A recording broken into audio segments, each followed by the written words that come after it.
morning or good evening, depending on where you're joining us from around the world, everyone. My name is Jesse, and it is my great pleasure and thrill to kick off day 3 of our Women Blaze Trails Festival. If you've been joining us for Friday and Saturday, it has been epic. We have broadcast live from over 20 countries. We featured things as diverse as Mongolian fossil heritage, storms, hummingbirds, deep sea diving, astronauts, Nicole Stott, and day 1. It's just been an incredible tour showcasing some of the most incredible scientists and explorers from around the globe. So buckle up for day 3. We are wrapping up our epic festival today. This is one of the biggest programs we've ever done, and we have got speakers for you today from 8:30 a.m. all the way to 5 p.m. Eastern. It's going to be a wild ride, and we are kicking off going across the pond for our largely North American audience. We've got people beginning our day today in the Seychelles and Switzerland. It's going to be a really exciting kickoff, and I can't wait to get started. Before I do, a few quick housekeeping notes. If you want to just sit back today and recline in your chair and tune in as we do broadcasts all day long, I can't blame you. It's going to be a really exciting, fun program. And certainly when I'm not hosting, I'm going to be watching as many as possible today. However, if you want to pick and choose, if you want to find things that really captivate you, head to our festival website at womenblazetrails.com. You can also get a sense of what all our speakers do, see the schedule, find out more about why we're doing this festival. Really fantastic website. Check it out below. Of course, this whole festival has been brought together by my organization, Exploring by the Seat of Your Pants, 2-man team at Exploring by the Seat of Your Pants, and what we do is bring 50 live, free interactive broadcasts to classrooms around the world every single month. You can learn more about what we do at the website below. You can see some of our upcoming programs. We're rounding out the month of February again with more incredible women. I think we've got 15 more programs to wrap up the month after this. So check us out. It's really exciting stuff. It's such a pleasure and again, privilege to get to be part of such a fun organization. Today, if you want to contribute, if you're enthused by what you see and you want to share it on social media, use hashtag Women Blaze Trails. This is our Women Blaze Trails Festival. So check that out, share that on Facebook, share it on Instagram, share it on Twitter. Lots of great ways to contribute. Share pictures of what you guys are learning about, and we'd love to see them and retweet them from there. You can also check us out on Instagram and Twitter at EBTSOYP, our fun initials, and learn a little bit more about what we do. Finally, while this festival is free for all involved, like all our programs, free and always will be for classrooms and families around the world, we rely on the support of our big partner organizations and on donations from people like you. So if you love and support what we're doing with digital education, consider heading to the website for the festival, heading to the website for us as an organization, and contributing to our efforts to bring a month of free live broadcast to classrooms around the world. With that, I am so excited to dive in and get us underway, dive in literally and figuratively, as we are joined all the way in the Seychelles by Sheena Talma. So she is a marine biologist in one of the most amazing and unique ecosystems on this planet. The Seychelles are just incredible. If you've ever seen a picture of like a perfect beach, a truly perfect beach, it's in the Seychelles. But beyond that, she serves as the science program manager for the Nekton Foundation, where she gets to work towards an equitable world under the waves. Nekton Foundation does incredible work. I'm going to bring up their website below, so check them out too. But let's dive in with Sheena and learn a little bit more about the amazing work that she gets to do to explore the oceans of this planet. Sheena, thank you so much for joining us today. Hi, how are you? I'm great. I get to meet you to start the day, and how do you beat that? It's going to be fantastic. It's so much fun to kick off day 3 with you. Yeah, I'm very excited. I've even got my trusty mug over here, so hopefully the internet doesn't cut out. The mug will stop that from happening. I think no matter how inclement the weather is, if you've got the magic marine mug, you're set. So I can't wait to get started. And yeah, if you want to bring up your presentation and kick us off, I'm as excited as our audience to learn from you today. So let's get to it. Great. Fantastic. Thinking about it. Come on, marine mug. Come on, work your magic. It should be sharing. Let's try it again. Let's try again. Oh, she's gone entirely. She's going to come back in a second. This is the fun of video broadcast. We need a cat in the background, some small child to walk through and interrupt the proceedings, and the connection to die. Otherwise, it's no fun. Sheena's back. It looks like my trusty mug isn't working today. It's raining here, so I do apologize if I cut off. But that's okay. Let's try the screen share. In worst case, if the screen share doesn't work, but otherwise it works, you can chat with us and tell us a lot about what you're doing. We'll have a bit of a conversation around it. Exactly. I don't know if you can see it now. Just let me know. But basically, I'll be sharing about a little bit about my love for nature. Yep. Especially since today is Valentine's Day. So happy Valentine's Day, everyone around the world, and anyone that's joining in. And it's a real pleasure to be here, surrounded by so many other amazing women doing fantastic work around the world. I've been tuning in, and I've been really inspired by all the work that these fantastic women are doing. So it looks like my screen is finally up, so let's get going. So, like Joe said, I am Sheena Talma. I work for the Necton Mission, Necton Foundation. And if you want to get in touch with me, you can just message me on Instagram. I've got my email up, or on Twitter. So just give me a shout if you have any questions after this. So for people who don't know where the Seychelles is, I am from the Seychelles. It is off the east coast of Africa. So right over here, this whole group that's in red is the Seychelles Islands. It's an archipelago, which means that there's lots of little islands making up one big republic. And there are two types of islands that make up the Seychelles. Those are granitic islands, such as the photo that you see over here. It's got high mountains, and you also get coralline islands, which are low and flat, and basically what you think about when you think about the Maldives. So I like to think that Seychelles has both the best worlds, because we have granitic, so high islands, and also flat ones. So let's jump straight into it. The Seychelles is known for its beaches. It's also known for the coco de mer, which is the biggest nut in the world, and it weighs about 25 kilograms. It is massive. So the photos you can see over here, the one in the tree, that's the one where it's still got its husk around, and the one at the bottom is when it's dehusked and cut in half. Now, these are protected and are only found on several islands in the Seychelles. Seychelles is also known for its giant tortoises, as well as one of the smallest frogs in the world. So these guys are really tiny. They can fit on your fingernail. So they are less than a centimeter long. So really, really amazing little group of islands. There's only about 95,000 people who live here. So I'm lucky to be one of those few. Now, my journey to becoming a marine scientist actually started with frogs. I don't live on the coast. I actually live at the foot of some of the high mountains.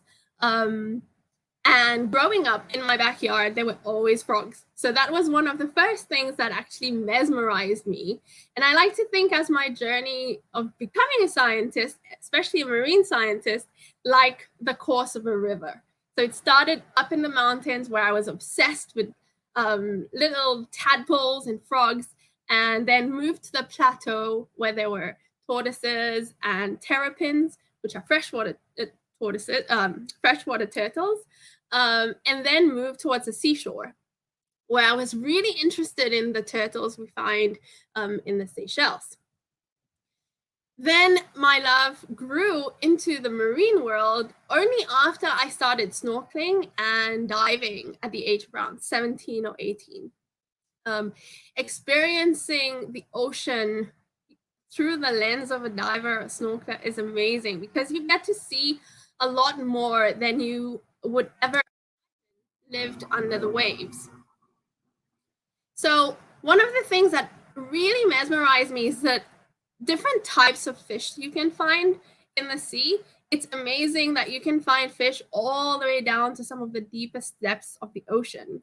Now, as a diver or snorkeler, you probably only get to go down to about 30 meters, unless you're really specialized. Then you can go to 100 or more meters. But generally, most of us will only go to about 30 meters when we're diving or snorkeling.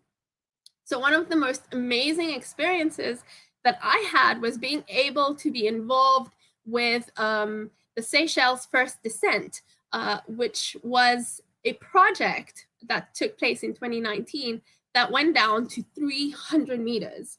So let's jump into that. So this was run by Necton in partnership with the Seychelles and the Seychelles government. And essentially, the idea behind this was to approach the government. It goes in, we actually have quite a strict plan as to how we involve partners and how we build and share knowledge. Essentially, we establish partnerships. We're an NGO, which means that we don't have a billionaire giving us money. We have to raise all the money that is involved in any expedition, any kind of science plan that we are involved in. So we established partnership with the Seychelles. The government of the Seychelles wanted Necton to conduct research within the Seychelles waters.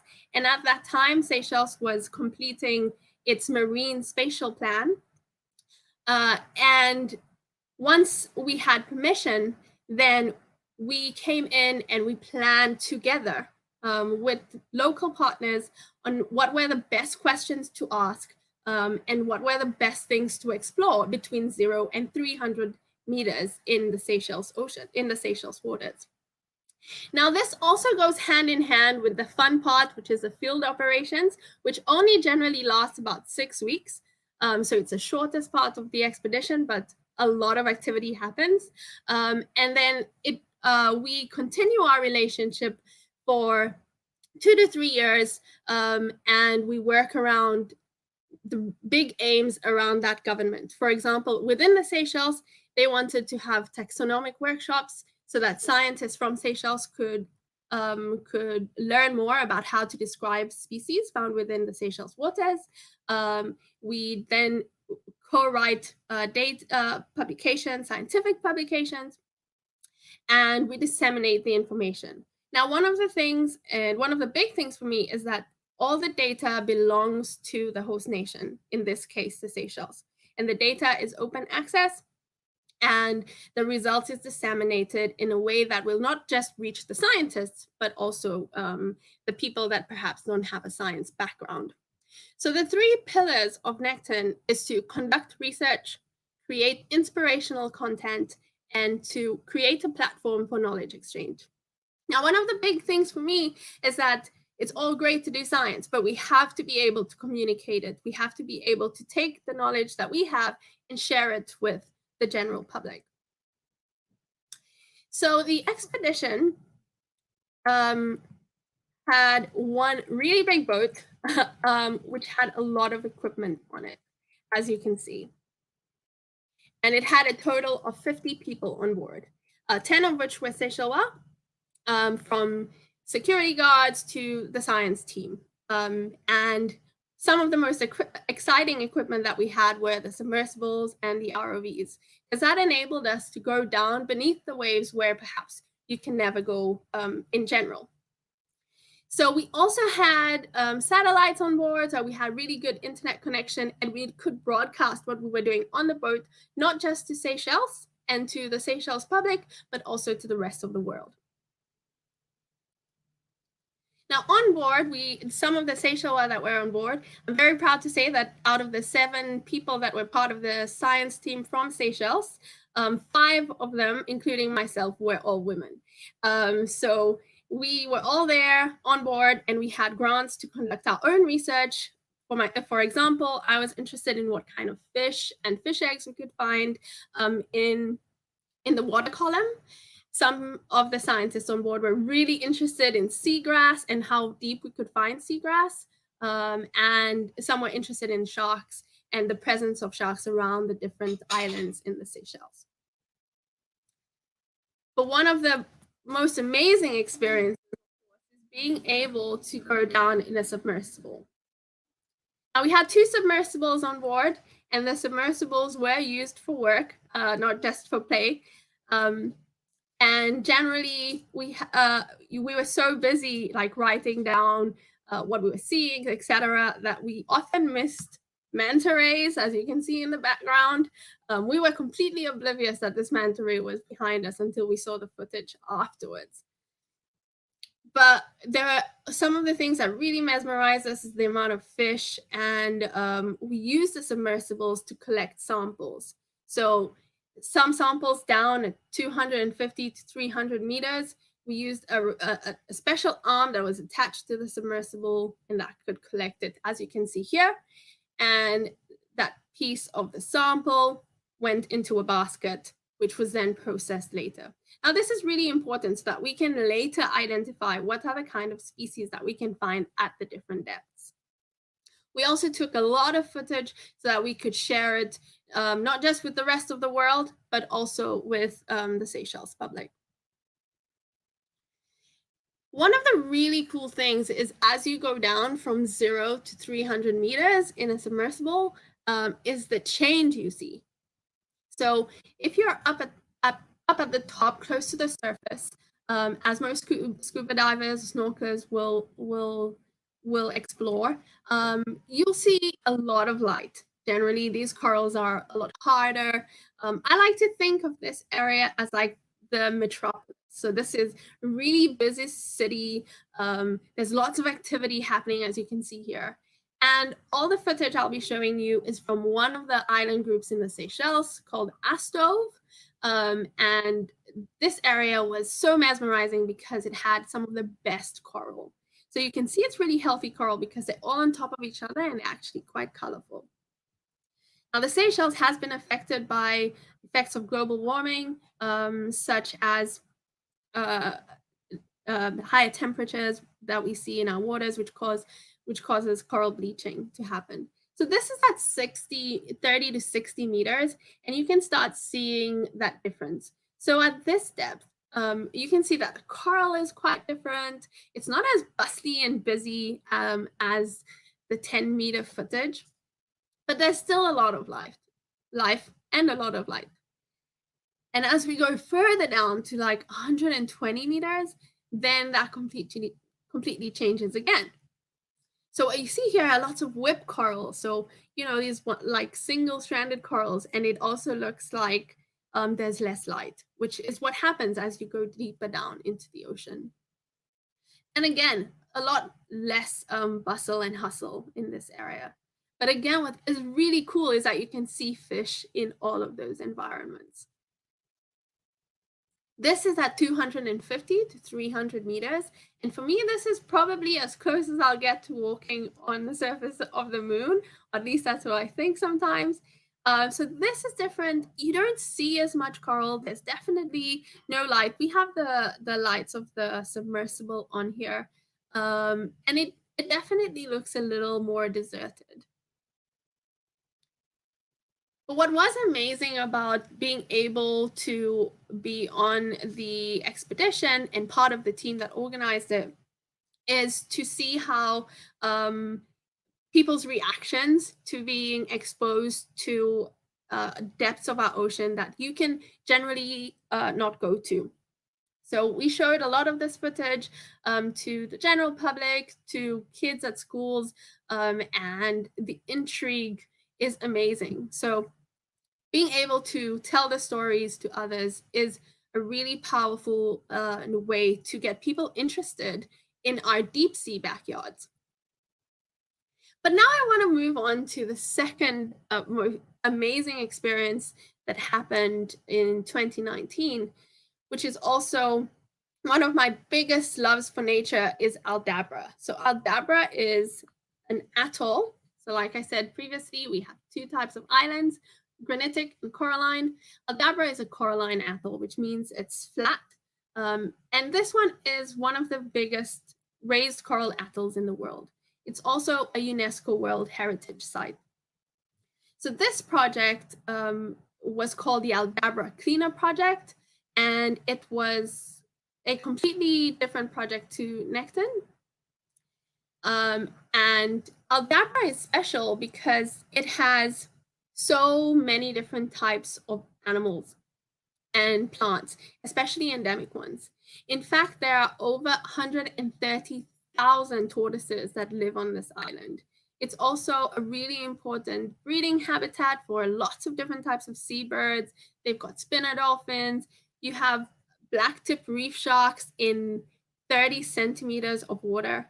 So it really is the gem of the Indian Ocean. But like a lot of the rest of the world, this remote and near pristine island is being affected by plastic. And this plastic is being washed up on the shores of Aldabra from other parts of the world. So to summarize this, I will show you a video in a second. So the Seychelles Island Foundation, which is the NGO that manages Aldabra, that looks after this UNESCO World Heritage Site, joined forces with the Queen's College, Oxford University, to recruit a team of volunteers that would go out to this island for 5 weeks and collect as much litter as we possibly could. We had to raise £150,000 to enable the project to happen. We had to raise awareness locally and internationally, which we did through our president, which is through our ex-president, who is in this photo. We provided him with footage and photographs, and he took it to the G7 to show our international partners what is going on our own shores. And we had to reprocess the collected marine debris as much as we could. As many of you might know, it's really difficult to process plastic when it's been in the ocean for so long. And we also set out to research the marine debris around Aldabra. So to summarize this, I'll just show you a quick video.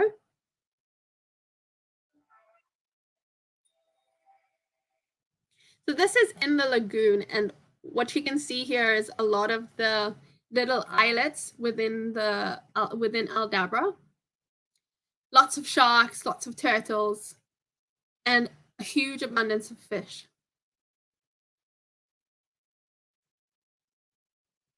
But like I said, there's lots of plastic being washed up on the shores, and it is having an impact on the wildlife.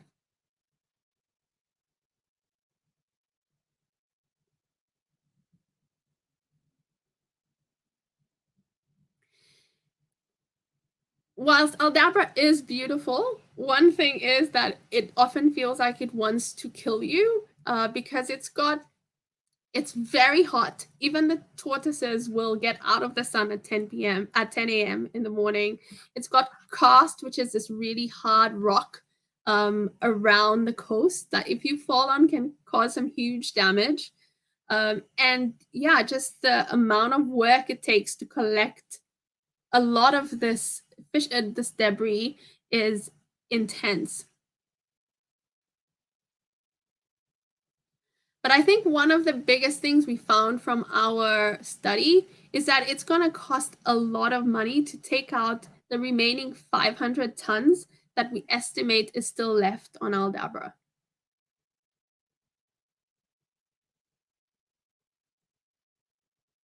This is just some of the things we had to face when taking the debris off Aldabra and onto a vessel that would bring it to our main island, Mahe.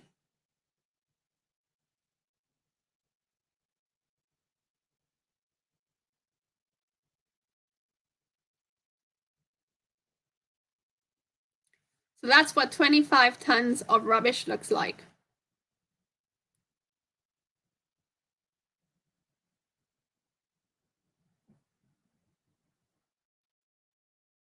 So from both of these projects, I took away a lot of lessons, but two of the ones that really stick with me is firstly that partnerships are really, really important. The Necton project and the Aldabra cleanup project would not have been able to happen if we couldn't get partners on board, whether those partners provided us with funding or support to be able to do these expeditions and scientific programs. These projects would not have been successful. And secondly, it's really important that we remain positive. I think that's one of the biggest things for me is that there is a lot going on. Sometimes it makes us all a little sad about the world, but there are lots of different people working towards making our planet better. And if we come together and work together, I'm sure that we will be able to make our planet better. Great. And now I'd love to hear some questions if there are any.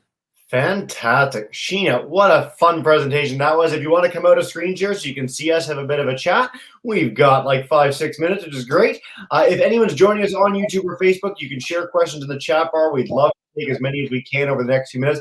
We do have people tuning in from Texas, Switzerland, Kenya, and beyond. So welcome in our international audience for your awesome talk to kick off our day 3, Sheena.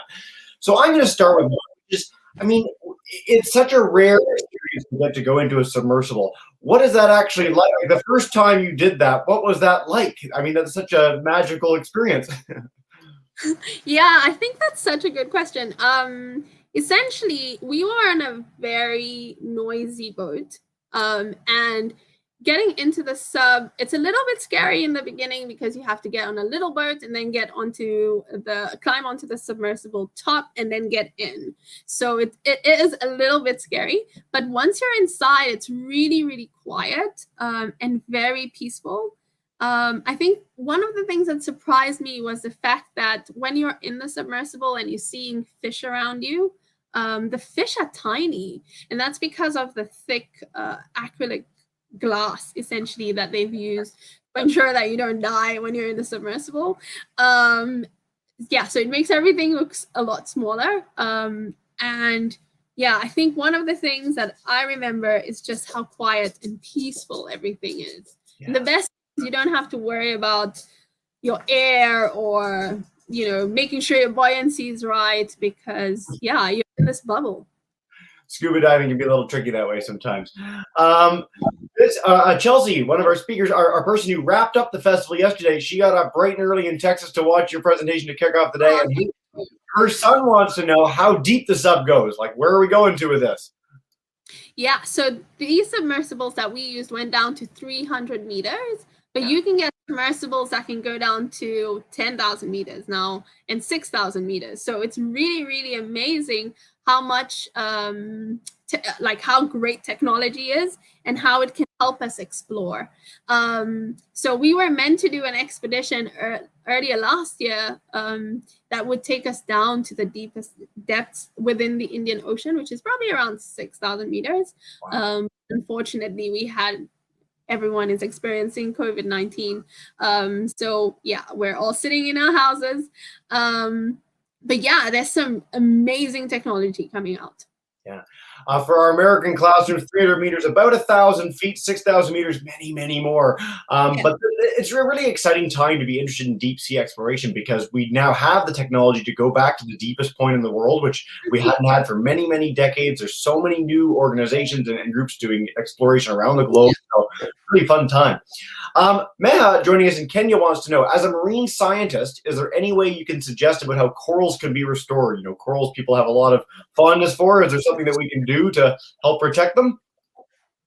Yeah, that's a really good question. I think some of the things we can do is, try and curb our effects on global climate change by reducing our carbon emissions. That's one of the biggest things we can do. But obviously, there are a lot of organizations that are invested in restoring corals. Here in the Seychelles, there is quite a few organizations that do that. So if you are interested, you should check out Nature Seychelles.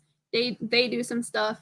And also MCSS, which is the Marine Conservation Society of Seychelles. They also do some rehabilitation. And basically what they do is they break off some parts of the corals and they grow them artificially. Yeah. Or grow them under the sea. So it's some really cool projects going on. So yeah, if you are interested, you can hit me up. My contact details were on, or I can just send them to you, or just follow me on Sheena Talma and I can send you some more information on that. Fantastic. And I'm so glad you mentioned some of that research where they take corals and grow them and are breeding them and doing all sorts of cool stuff. It's really amazing research. It's all over the world now. So I really do encourage our audience to bug Sheena. She was kind enough to pass along her email address at the beginning of the broadcast, which is always a risky thing to do because you can be absolutely inundated, but that is a good problem to have when people want to hear from you that much. So Very, very cool. We're going to pivot to some garbage questions for just a minute because, I mean, this is quite the incredible effort standing in this heavy-duty surf trying to make sure we can, clean up one of the most remote islands in the world is not something that people do every day. Now, you talked about the importance of partnerships with this. Are there, you have this test case now, you have this example that you've done in practice of cleaning up a major island and all the incredible work you've done. Is this leading to offers from bigger groups? Is this leading to, sort of a push to make more of this happen around the island chain? If you're still there, the rain may have got her. Let's see. Oh, back on a different thing. There we go. Hi again, Sheena. Back.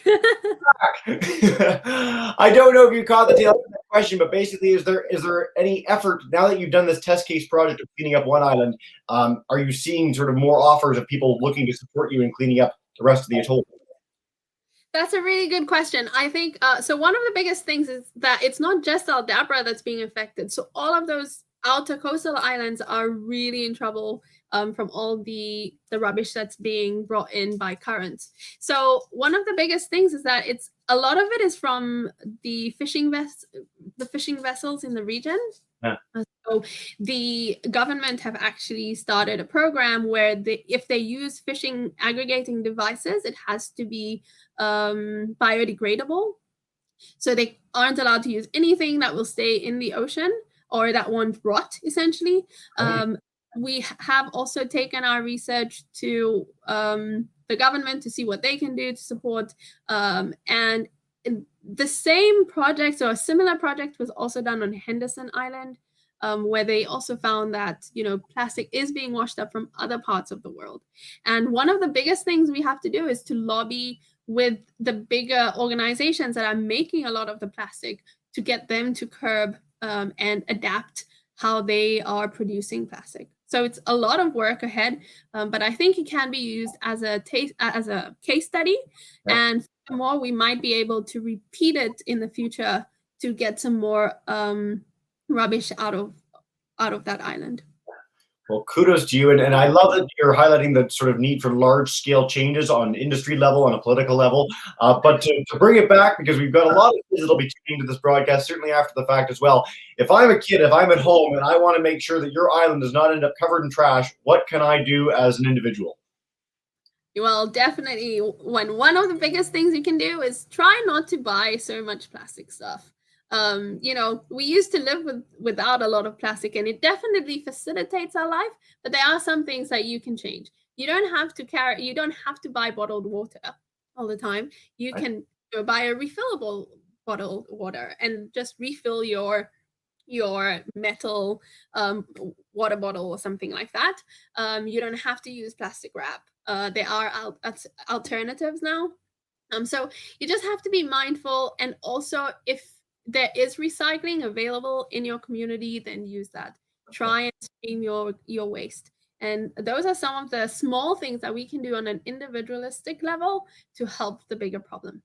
Fantastic. Sheena, this has been such a fun kickoff to our third day. I really appreciate you sitting down with me. And your mug worked. I mean, at the beginning there, it was kind of suspect, but then we made it happen. We got to see some amazing sights, hear about your incredible work. So way to go to you, way to go to your mug. And I really appreciate you tuning in with us today. Thank you so much for having me, Jesse. Thank you so much, Sheena. We'll see you soon. And stick around for our next few speakers. We got some great people coming up if you get a chance. But for now, I'll let you go. Have a wonderful day. For anyone who wants to learn more about Sheena, the first slide of her presentation had her email, had her social media details, but you can also check out their work at nectonmission.org. Again, an incredible organization and a great way to learn about some of the coolest work being done to protect the oceans and to make sure that the research beneath the waves is equitable for the future. So we finished off Sheena's talk talking all about plastic, and we are going to keep that train going. Now, every September, as an organization at Exploring by the Seat of Your Pants, we spend the entire month dedicated to highlighting marine plastic as an issue. This is something that a lot of kids know about nowadays, a lot of the public is concerned about and aware of, which is really exciting that it's become so big in the public consciousness, but it does require a lot of action to make those solutions possible. And so someone that is very much behind that is our next speaker. We are joined all the way live in Switzerland by Lynn Sorrentino, who has one of my favorite kind of stories. She took a career in software in the United States and then decided she wanted to work in conservation and science advocacy and nonprofits around the world. Her work has taken her around the globe, where now she serves as the project lead for the IUCN's Marine Plastics and Coastal Communities Project, working in Kenya, Mozambique, South Africa, Thailand, Vietnam, to make sure that we have that future without plastic washing up on beautiful beaches around the world. So I'm going to turn it over to her. Lynn, thank you so much for joining us today, and take us away. I can't wait to hear from you. Great. Thank you so much, Jesse, and welcome, everyone. It's so nice to hear that there are people visiting from Texas. I'm an American, originally from California and Seattle, Washington, and from Kenya, which is where one of my projects is based. So again, my name is Lynn Sorrentino. My email, if you do wish to email me, is lynn.sorrentino@iucn.org, and I'm happy to answer questions. I will talk to you today a little bit about what IUCN does, where we're at, and then I will go into some deep discussion around MAR Plastics, which is the Marine Coastal Communities Plastics project that I work on, and Plastic Waste-Free Islands, which is another one of our projects. So to start it off, IUCN is the International Union for the Conservation of Nature, and we work with and have memberships of 211 governments in 160 countries. We have over 1,200 nonprofit, non-governmental organizations and partners, including Indigenous peoples organizations that are members. And we have 17,000 experts working on nature solutions and challenges around the world.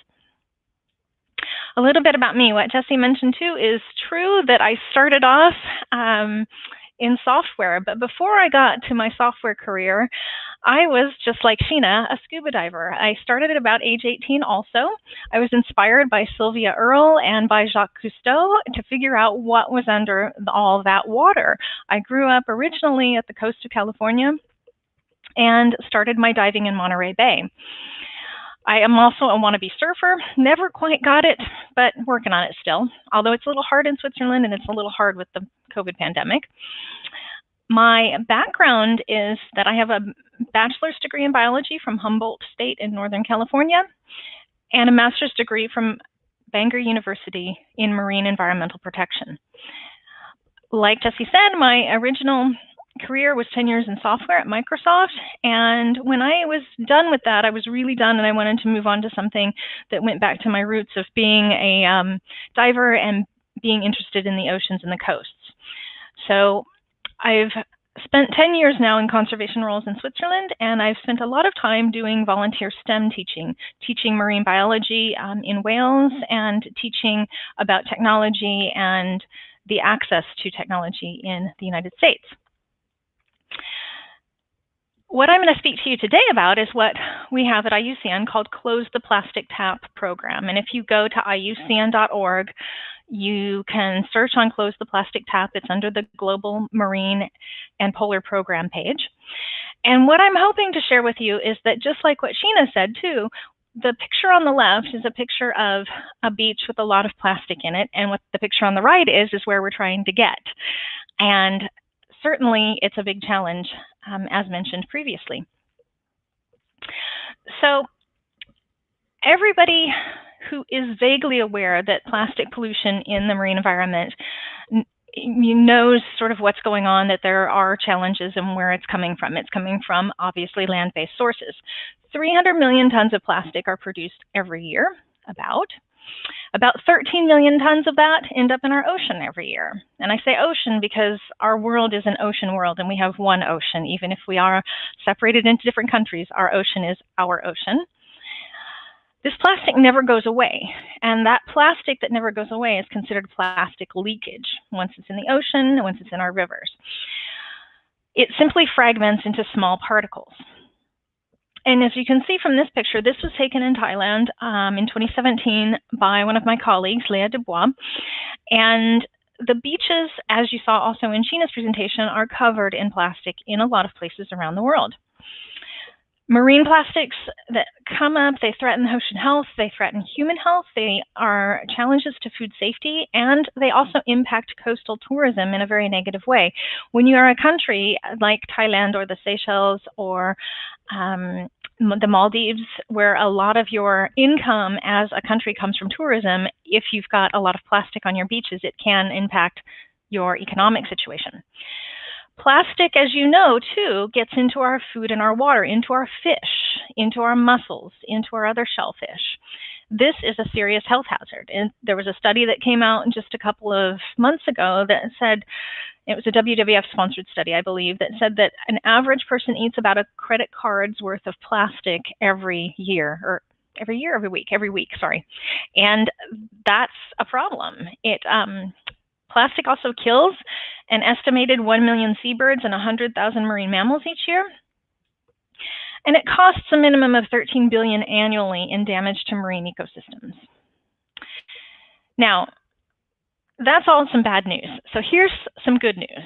IUCN is working in lots of places around the world through our Close the Plastic Tap program. We have projects that are running in the Pacific, in Fiji, Vanuatu, and Samoa, in the Caribbean, in Antigua and Barbuda, Grenada, and St. Lucia. We have done work in the Azores and in the Baltic and in the Mediterranean. And as you can see, all the red dots here are where we have projects going that have been going on or are still going on. The three big circles on the southern and eastern coast of Africa are the projects in Kenya, Mozambique, and South Africa. And also, as part of MarPlastics, which is what those are, we have Thailand and Vietnam. So we do work in a number of countries, and what we are trying to do is address closing the plastic tap, not just cleaning the beaches, but finding a way to close the plastic tap. And one of our projects is Plastic Waste-Free Islands. It's an initiative in the Caribbean, again in Antigua and Barbuda, Grenada, and St. Lucia. And what I'm going to show you now is a short video, about 3 minutes, of the work in the Caribbean. And I hope this works. Okay, here we are.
And to continue, as you can see,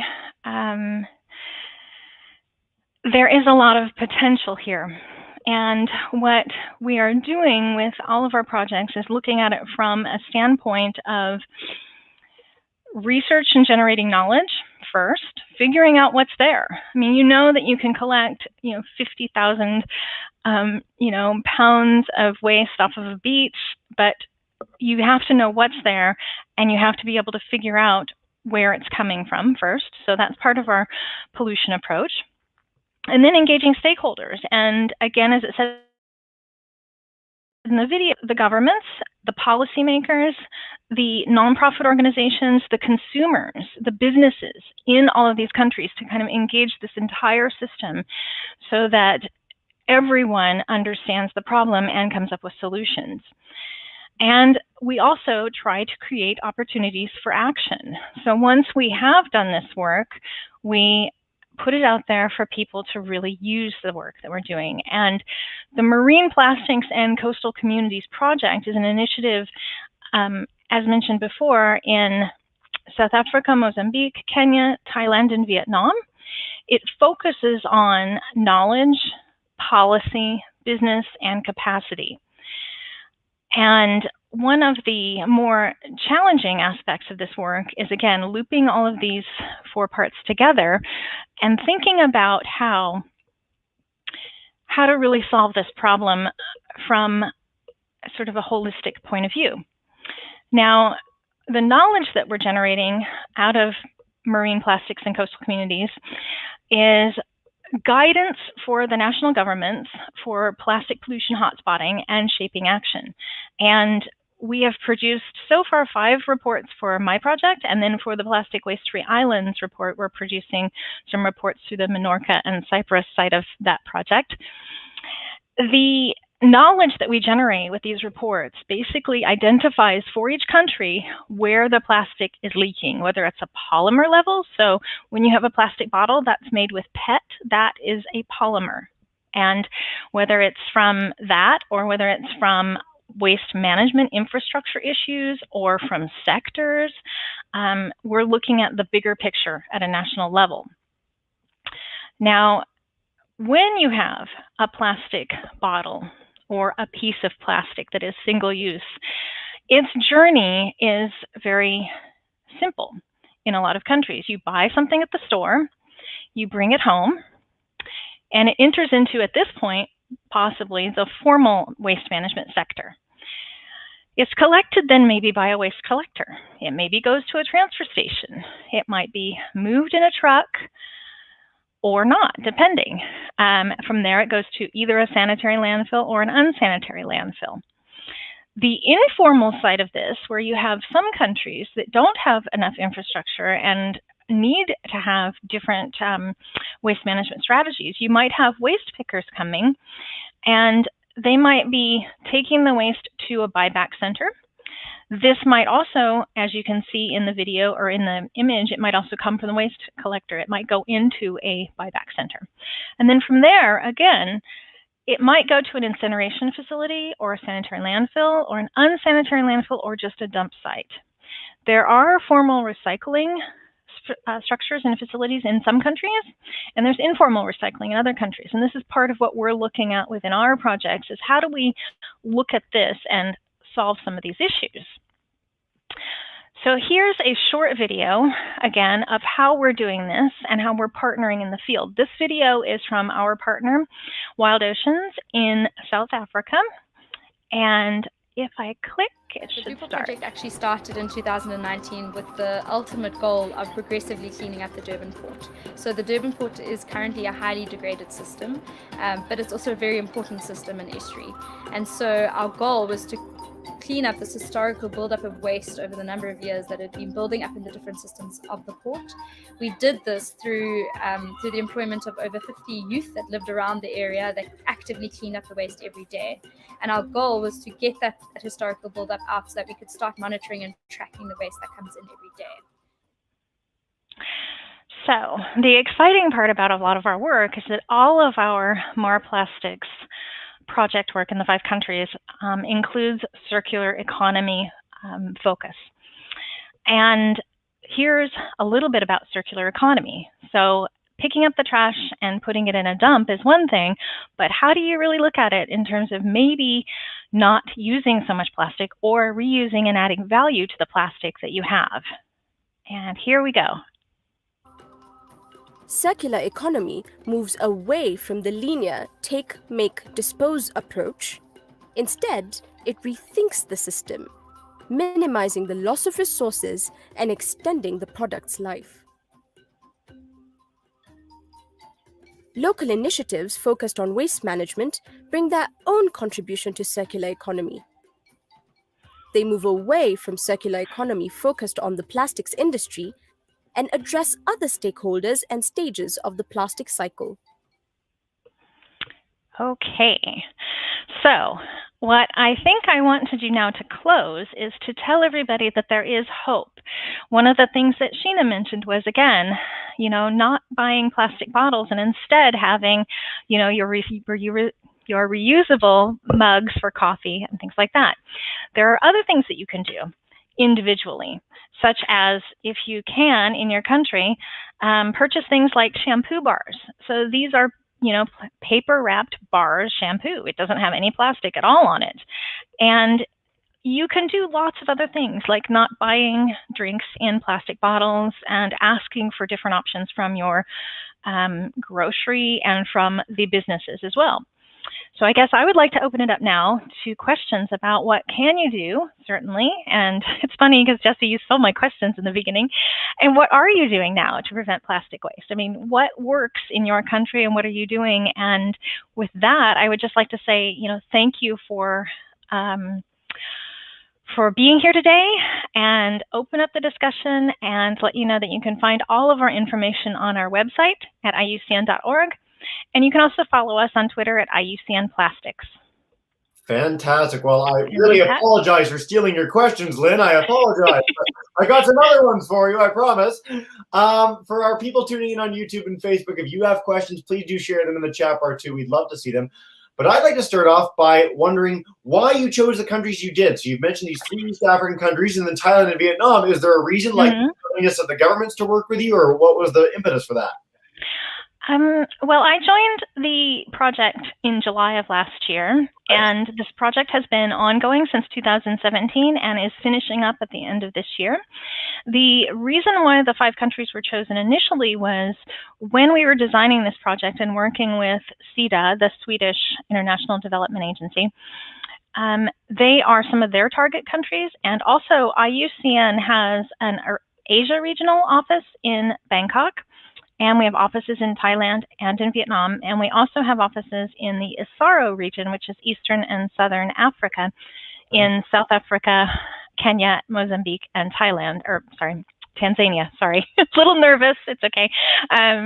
So we picked the countries partly based on what we knew we could accomplish in terms of having our regions involved and having the countries involved as well. And hopefully that answers your question, but it is, it's clearly this is an issue for every country. Yeah, and that's the point I wanted to get to next, is there a stalwart country? Like, marine plastics is an issue that certainly in the public consciousness has been fairly recent. I mean, 10 years ago, I was not hearing about marine plastics. In the last 5 years that you've seen this become a big issue for governments. Is there any place on earth where people are doing just a really good job? They've taken up the mantle of this challenge and they've really started to do major concrete action to curb their flow of plastic into the oceans of the world. So anyone point to or not? Yeah, actually there are a couple, and certainly within our project, I can highlight both Vietnam and South Africa.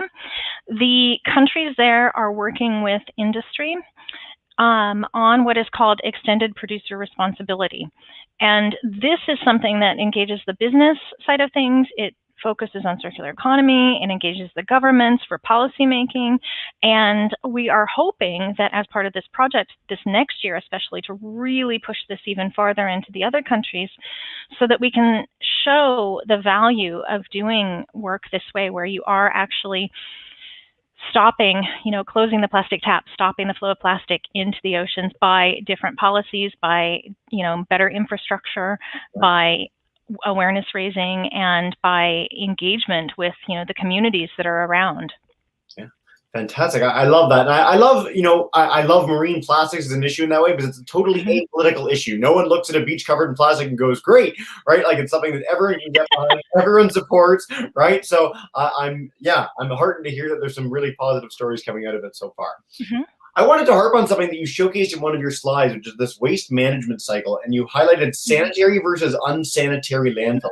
So explain what that is for the people who might not know and why that's so important to have that system in place. Certainly. So sanitary landfill is something that you would find that has like a liner on the landfill where the garbage goes in, so that the garbage does not leak into the land underneath. That's part of it. It's actually quite a complicated thing, but the sanitary function means that it is it's enclosed in a place that it doesn't escape, that it won't leach into the land below it and into the groundwater as well. And then an unsanitary landfill or a dump site is basically just a place where people put trash. And it's not managed necessarily by waste infrastructure management or anything, whereas a sanitary landfill is managed by waste infrastructure management. I think that's a really important distinction. Certainly where I am in Toronto, there's a lot more sanitary landfills. There's a lot of build-up of this sort of infrastructure, whereas the parks in my city are literally just piles of garbage that they put some dirt on top of and made a hill. And that's what it used to be 30, 40 years ago. And so it's been heartening to see the change in that regard. So one thing I mentioned at the top that we do a big month of ocean plastics programs every September. And the question we get from kids all the time, they've heard about it from tech startups, the sexy idea of you go in the ocean, you just clean it up. You just send a ship out there, you pick up all the plastic. Can you explain why closing the tap might be a better solution for that sort of thing? Certainly. Yeah, closing the plastic tap is a better solution for probably two main reasons. It focuses on use and reducing the use, removing it from the stream of waste, first of all. And then secondly, it's also examining our overall economies. There is a lot of value in the plastic waste that is just floating in the ocean or floating, onto the beach in the strand line. And revaluing and looking at that from a different perspective, it can create, for example, in a lot of our projects, our circular economy projects within the countries of More Plastics, it can create livelihoods, it creates a new income stream for the country, it creates certainly a better environment. And I think it also allows people to really examine what they're doing. And this is one of the benefits that's come out of the COVID situation is you're now forced to really examine what you use. And certainly the COVID waste that we're seeing is creating a lot of environmental problems for our oceans and for our land. So I think cleaning it up is certainly part of it. You still need that. But you also need, the companies to be responsible. You need the businesses to engage and say, okay, how do we eliminate our plastic leak in our value chains? We have what's called a plastic leak project. And this tool takes a small bit of our hot spotting technology and tools and applies it to the business chain so that a company like Danone or Evian or Coca-Cola or Pepsi or L'Oreal can look at their value chains, find out where their leakage is happening, reduce that, and then guess what? They get more profit. So we're also doing it for that reason, so that we can really change the way business is done, to conserve our environment. I love that message, and I think that's something, whether it's plastics, whether it's climate change, or any number of major problems, it all boils down to this simple essence of don't waste. If you save the materials you have, if you don't waste food, don't waste plastic, it can really lead to a lot of good. And I think with big companies, you have this really compounded impact. It's very important for people at home to not buy those plastic water bottles, to take a litterless lunch if they're a classroom. But if Coca-Cola does serious efforts to curb their plastic waste, that is a huge impact on a global scale, which is really exciting. So very cool. Lynn, you mentioned that you've been involved with this project since July, and I'm curious, and I know it's putting you on the spot a little bit, but you've done work around the world. You've done a lot of really cool work in nonprofits. Is there anything specific to this project that you're involved in now that really surprised you? You got involved with it, and it was either a shocking revelation about the scale of the issue, or stuff that people are doing in a good way. Anything that really, I don't know, that you'd have a unique insight into? I think what shocked me was really the enthusiasm that we're seeing from businesses, from government stakeholders, and from our partners, our nonprofit partners, our circular economy partners. The enthusiasm that all of our stakeholders have for this, because we're able to hand them a report, and these reports are on the IUCN website. If you search on MAR Plastics IUCN, you'll find the reports. Yeah. It shows them in 90 pages, which I know is a lot. We're working on shortening these to key points for them so they don't have to read 90 pages, but it shows them where in their country the plastic is leaking. And the enthusiasm is coming from all of these different stakeholders to really think about, now we have tools that we can use, we can look at this and figure out how to solve this problem, because consumers in a lot of these countries, certainly they're being impacted by this. I mean, yes, there's a plastic bag ban, for example, in certain countries. Yeah. Okay, but again, that's only part of the issue. And the enthusiasm that I've seen from our partners as we've done these reports and presented them, and the enthusiasm for people around the data for this, because the data that we've been finding it's been challenging. The data to find where plastic is leaking, where it's coming from, where it's being traded internationally, the transboundary plastics issue that Sheena mentioned as well is a problem. Where all of that is, and the whole bigger issue of a database around plastics is really needed. And that's some of the things that are coming out of this project that are exciting and positive. And I think that's part of why on my last slide I said there's hope, because I really do believe that there is hope that we can individually change our practices, but also we can help move this along so that the future is not a plastic future. It's a future of a healthy environment and a healthy ocean. I couldn't think of a better message to leave on than that. That was beautiful, Lynn. And I'm so glad there's so much hope. And again, for anyone who's keen, Lynn passed along a bunch of details for contacting her at the beginning, but Close the Plastic Tap program, incredible work. The IUCN, governments around the globe, major NGOs that we've partnered with on this broadcast before. It's a really exciting, it's a big challenge, but it's an exciting time because there's this level of enthusiasm, because there's this level of collaboration and motivation to really make a positive difference. So Lynn, thank you so much for all headlining our third day of our Women Blaze Trails Fest. I really appreciate it. Thank you so much, Jesse, and thanks everyone. And have a good day. Thank Bye. you so much. Yeah, have a nice day. We'll see you soon. And thanks for, again, showcasing such a cool issue. It's so nice when our topics can not just highlight things that people can learn about and get excited about, but where they can actually take action and do something. And so that is going to lead nicely into our next speaker in just a minute. But before I turn it over to her, we have a new host coming in. I get to take a little bit of time off from hosting and just tune in with some popcorn instead. So I'm going to welcome in Brianna Rowe. She has done She could have been a speaker for like half this festival. She's done explorations around the globe. She is one of the main people that Reach the World, a partner organization of ours at Exploring by the Seat of Your Pants, that does incredible work to showcase people like Lynn and all our speakers during this festival. She's on the board of the Explorers Club, which we've been featuring their speakers all weekend long. It's such a pleasure having you in, Brianna. Thank you so much for joining us today. And yeah. Hello, Jesse. Hi. How are you doing? Thanks for having me.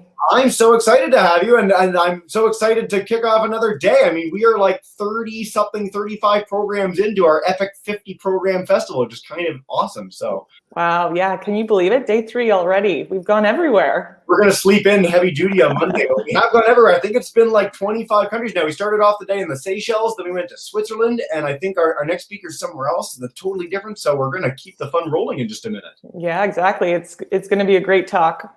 Awesome. Well, have fun, Brianna. I'll leave you to it, and I can't wait to tune in over the next few hours. All right. Thanks, Jesse. See you soon. Good morning, everyone. Thanks so much for joining us. We are joined here for a really special talk. I am so excited to welcome Ajani Costa to the speaker series. She is a woman who blazes trails. Ajani is a wildlife ethno-conservationist focusing on community-based natural resource management in the Angola highlands of Africa. She is also an ichthyologist, which is a fish scientist, and she has gone on many expeditions in the Okavango Delta, which is an incredible wildlife habitat that's so special it's visible from space, and it's a vital source of water for people everywhere. In 2017, she was named a National Geographic Emerging Explorer, and in 2019, she was named a Young Champion of the Earth for Africa by the United Nations Environment Program. She was also presented with the Golden Medal of Civil Merit in her home country, Angola. She's currently pursuing her PhD focused on development of using community-based natural resource management as the model in the Angola highlands. You also may have seen her in the National Geographic documentary Into the Okavango. I know I have. It's an amazing film, and we're so excited to add Johnny to the festival. Hello, welcome. Hello, Brianna. How are you? I'm doing well. It's so great to have you here. Where are you calling in from? Angola. With all of the COVID and everything, we are always in the same place now. Yeah, exactly. Well, we're so glad that we could bring you into the festival today. And I know I'm really excited to learn about your research and your life getting into this really special world of conservation. Thank you, Brianna. So I'm having a few technical issues today, so I might not be able to give you an actual visual presentation, so I'm going a cappella today. Sure, but of course. I'm giving you several references of Instagram handles and websites that everyone can go to and watch the beautiful images of everything that I'm talking about an hour later on. So yeah, if you want, I can share my screen if you want to send me any links, and I can pull that up too. Yeah, I can. Yeah, I can do that. And also today, I decided to go a little bit off my comfort zone in presentations and be a little bit obnoxious today and start off with an introduction of the path that got me here. I think this is also very important to me, especially to me, because of a series of events that have changed the course of my life and my handle in conservation, which you will understand throughout the presentation. And I think I'm using this also to remind myself of the origin and the path and how we get to where we are. Conservation is sometimes a very gray world where you have to grip on to all the hope that you can get to reach your goals. And I think I'm using this presentation to be very obnoxious. There will be a lot of I's and me's in this presentation, so I really do apologize beforehand on that. But I started off on conservation way before I actually started on conservation. My childhood is all settled in with the Civil War, and the first memory of my life is of the Civil War in the country. But I've always had the possibility of being able to go outside and explore. Going outside and explore meaning going to my backyard and exploring the ants and the spiders that were on my backyard, which a lot of people did not have the privilege to do. If many don't know, and if you haven't seen the movie yet, so Angola was struck by an over 27-year-old civil war, which kind of forced people to stay where they are, period.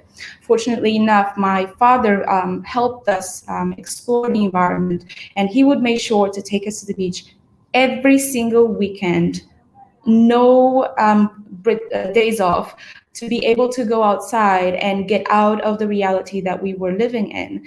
And that got me a very special relationship with water, especially with the marine world, but also the curiosity of being able to explore outside the city that I was in, which is Luanda, and be able to explore the wide country that we had, but none of us was able to know more than, the falling guns around the Civil War.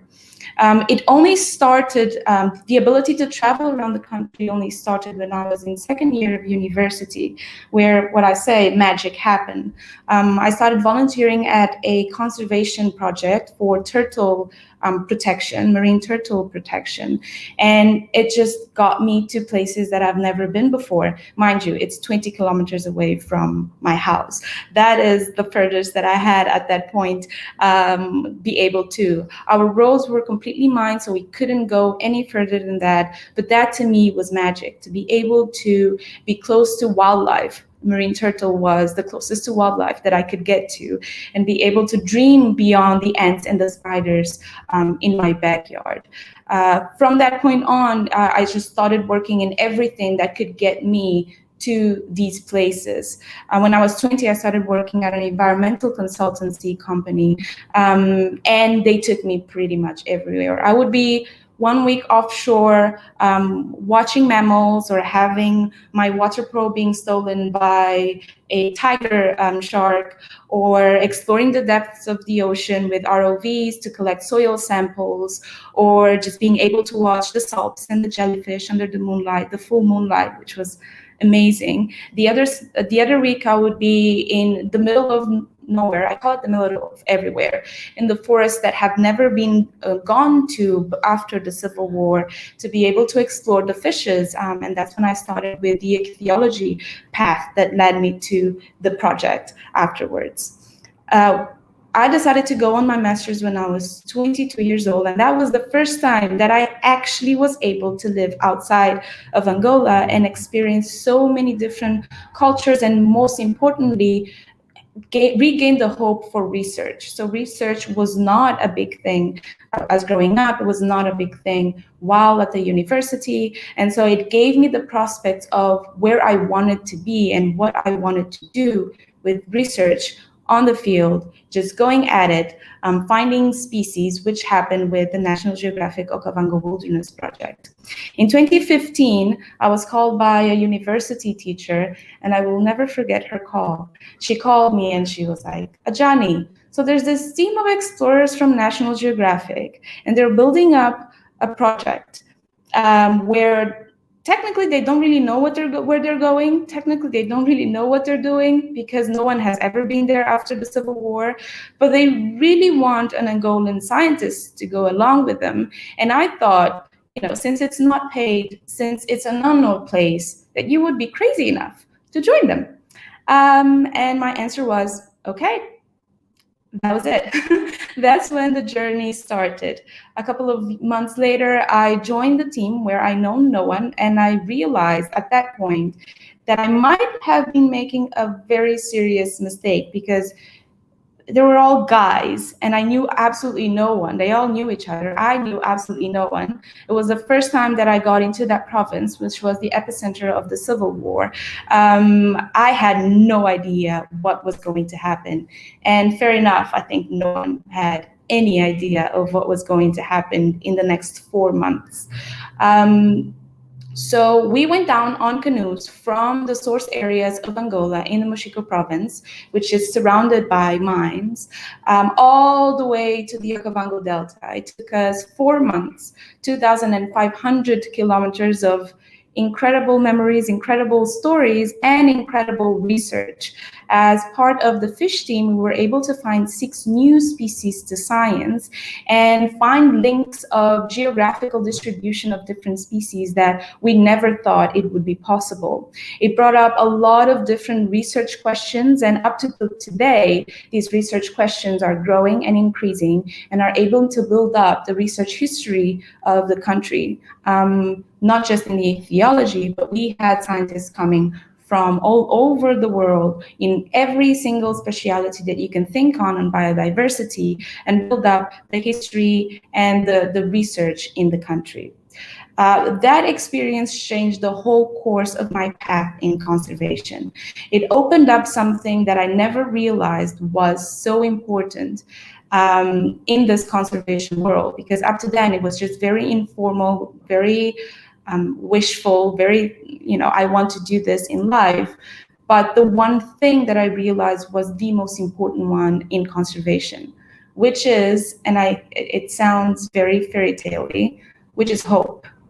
Hope is the one thing that can lead us to do anything that we want to. And in that expedition, it was very clear. We were able to go from an unknown place that was called, and it was literally called the land of hunger in Angola, to one of the most attention-getting, research prone area in the country, the source area, which is probably the most important area of the Kavango-Zambezi transfrontier conservation area. For those who are not aware of it, the Kavango-Zambezi transfrontier conservation area is a transboundary area that spreads to about 5 different countries: Angola, Namibia, Botswana, Zambia, and Zimbabwe. And it is centered by the 2 two of the largest transboundary basins in the world, in Africa, which is the Okavango Basin and the Zambezi Basin. So for the Okavango, you might have heard of the Okavango Delta. It's a world-known tourism destination. It is an incredible wild place, one of the last ones on Earth. And the Zambezi one, the area that you might know of might be the Victoria Falls in Zambia, in Livingstone in Zambia, where it is an incredible place, also again filled with wildlife and very well known. So the Kavango Zambezi Transfrontier Conservation Area holds over 2.5 million people living in rural areas, but also, and most incredible of all, you will have over 200,000 elephants living in this area. You will have 25% of all wild dogs in Africa living there. You will have the largest populations of cheetahs. You will have the largest clans of lions all living in this area. So it is an incredible, fantastic place. And you will have 82% of the water feeding this place coming from the small source area in Angola. And that was probably the biggest discovery we found on that expedition. That source area is probably the lungs and the heart and the skeleton of all of Kaza, and thus helps not just the ecology, but also the socio-economy of all these 5 countries and all the people that live in there. So we're not just talking about wildlife, we're not just talking about beautiful landscapes, we are talking about the life of people as well. So a lot of research started happening in this throughout this period of time. And that's when my career started shifting a little bit, or not shifting, but adding a little bit from the research and from the field work also to governance and applied conservation. I became the director of the project in Angola, and from then on, it was all about creating policies and allowing the team to further research and allowing the team to be able to get more and more information that will help us feed these conservation policies and help us improve the plans that already existed and also create new ones that have never been developed before. So Angola had never had an actual conservation planning, and so we were very eager to be able to get the experience that the other countries have and the experience that the local communities have into developing this new conservation plan to save this incredible place and its incredible wilderness, and thus protect the rest of the system as well. And that's when I decided to leave the project a little bit, which you might know from all the National Geographic content, which is the National Geographic Okavango Wilderness Project. If you go to their Instagram, which is Into the Okavango, you will see all of the incredible images from the expedition and from the research afterwards and everything that is being done. And I move forward to focus a lot more on communities and their role and their prospects into conservation. So that is when I became an ethno-conservationist, so working with communities for the sake of conservation and using conservation for the sake of improving communities' lives. My PhD thesis is focused on that. Working with traditional knowledge to improve any existing conservation management plans and elaborate new ones from Angola. I took a step further on that and was able to create my own foundation, which is called the Mukisi Foundation, to be able to just specifically focus on that, which is something that was always missing. We've always focused a lot on research, and we've always focused a lot on field work, and we were constantly focused on policies, but we were not giving enough attention to the communities that if they're not engaged, if they're not involved, there's just no conservation happening. That all changed a little bit, and my career path took a very interesting turn of events last year in 2020 with all of the recognition that I received that Brianna already spoke about, that I was nominated the youngest minister in our government of the largest ministry in our government, which is the Ministry of Culture, Tourism, and Environment.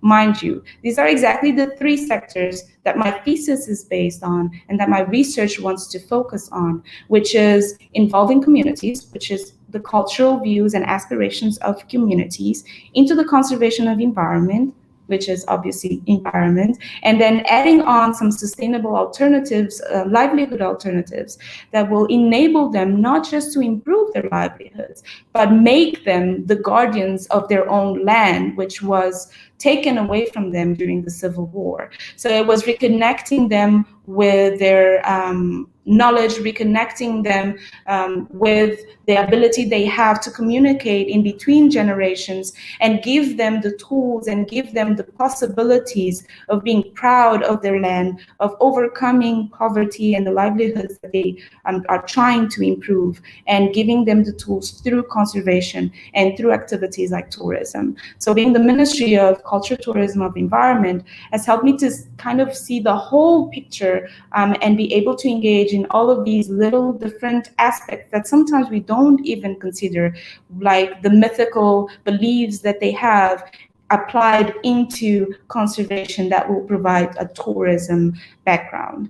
So currently I am trying my best to finalize this research and be able to make it very applicable to the reality of these communities and thus to the reality of the country, to help save all of these incredible wilderness and biodiversity areas that we can see throughout the research and the content that Nachia produces. I think I've spoken already 20 minutes, and I'm going to stop here. That was really exciting to learn about your career path and how it's taken different routes based on really what you've learned and how we've applied that. So that's really, great to learn. And I have so many questions. I don't even know where to begin. I think congratulations is in order as well. And we are so excited that you're going to be part of the government and really working on these issues on a policy level, which will really impact the future of the land in Angola and the surrounding areas. So congratulations. And what I want to know is, right now, everywhere in the world is impacted by COVID. How is it impacting Angola? How is it impacting the conservation efforts there? It has greatly impacted even before it actually reached Angola. I think everyone was so anxious when COVID started moving around the world and then left Africa for last. And then everyone was very anxious on how is it going to be here. There was so little research. Most of the research was on temperate climate, was on different continents that don't really have the same ecological dynamics and climate here. And so everyone was very anxious. So it actually affected us much more before it hit us, because we were trying to get ready for it than afterwards. When it hit us, we were conscious that things were going to change. We could see all of the news around the world, and we knew that, things are going to change. So we were a little bit more psychologically ready for it. Though obviously, just like everywhere in the world, most of the projects have stopped. Mobility around the country was forbid, obviously, as one of the safety procedures. And so a lot of the conservation work was done remotely as well. So it was pretty much just getting in touch with everything that was behind in terms of reporting, in terms of getting funding, but there was no field work itself.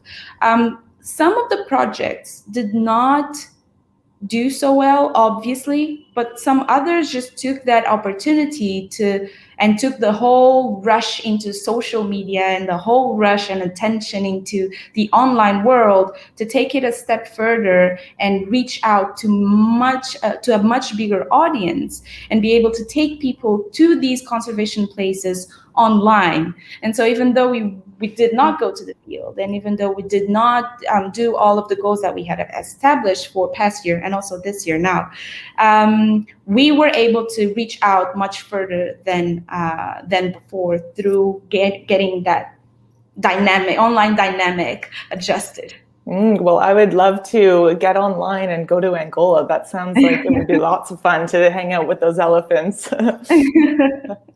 And I know in the film you talk a lot about being from the city and then going into more rural communities. Can you speak a little bit about how COVID is impacting both the rural communities, and has it reached these rural communities in Angola? COVID itself hasn't reached much further than the capital. And that is thankfully, again, because we started getting ready before it got here. We took it very seriously. Our health system is already quite precarious. So we knew that we had to protect what we could before it got to us. And that is what happened. The capital was completely shut, which most of us are used to because we spend most of our lives in that. So the capital was completely shut. There were very straight measures put in place by the government. Using masks was compulsory from day one. There were walking restrictions. There was just restrictions for pretty much everything. And so we managed to kind of avoid it to get to the point where certain countries in the world are at. So that was mostly affecting the major populated cities and not the rural areas. The major effect to the rural areas was obviously impact it had on our economy. Obviously, everything that happens economy-wise in the cities are going to affect the rural communities because that's where they get their medicine, that's where they get things like salt and soap. In most rural communities, the teachers and the nurses are from the cities and they had to go back to their cities, so they were months on end without a teacher and a nurse. And so it indirectly affected them, but I think even greater than the health part of COVID. Until today, they're trying to get over that, but it's still very difficult because accessibility is still very restricted. Yeah, wow. Well, I hope things shape up soon, and I hope you're staying safe out there. Yeah. So I have another question. You speak, and it's pretty obvious in the film that you're the only woman on this epic expedition into unknown, uncharted territory. And what was it like for all the young girls out there? What was it like being the only woman in a situation where, you're the only woman, and I think you're one of the only young people there as well? Yeah, I was the youngest, and not just by age, but also just wildlife experience as well. I think the biggest lesson that I've taken from that, from being the only woman, is that before I'm a woman, I'm a person.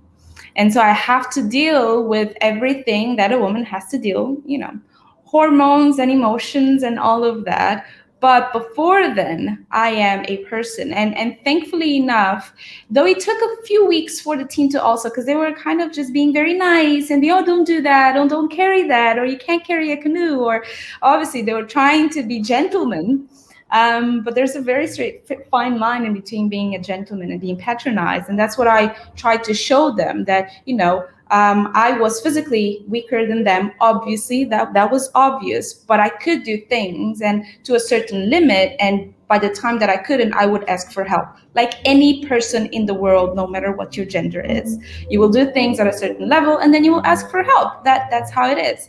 And so after the third and fourth month, everyone was kind of used to. I wasn't the girl in camp. I was just another team member, and that changed the whole perspective of everything. Obviously, we do have to deal with a lot of things, and that was actually the first time that I realized that being a woman is rather difficult.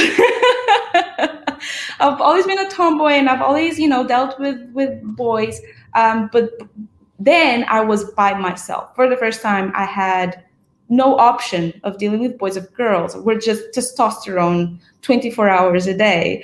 And so I started getting to know myself and started to being able to handle my own issues as a woman.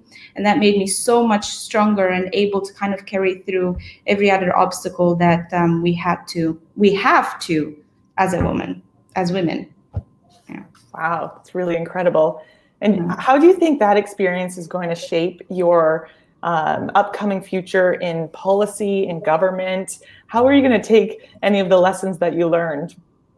I think the two major things here, and one of them is making both research and policies applicable. That's one of the things that I've learned from that expedition and the expeditions after that, and working with communities, is that no matter how much research you do, how many species you find, if it is not found to be able to be applied to improve things in the field and things in conservation, it is almost pointless. if you can't use that to give back to the people in local area, it's just going to be for everywhere in the world except for the people that are there.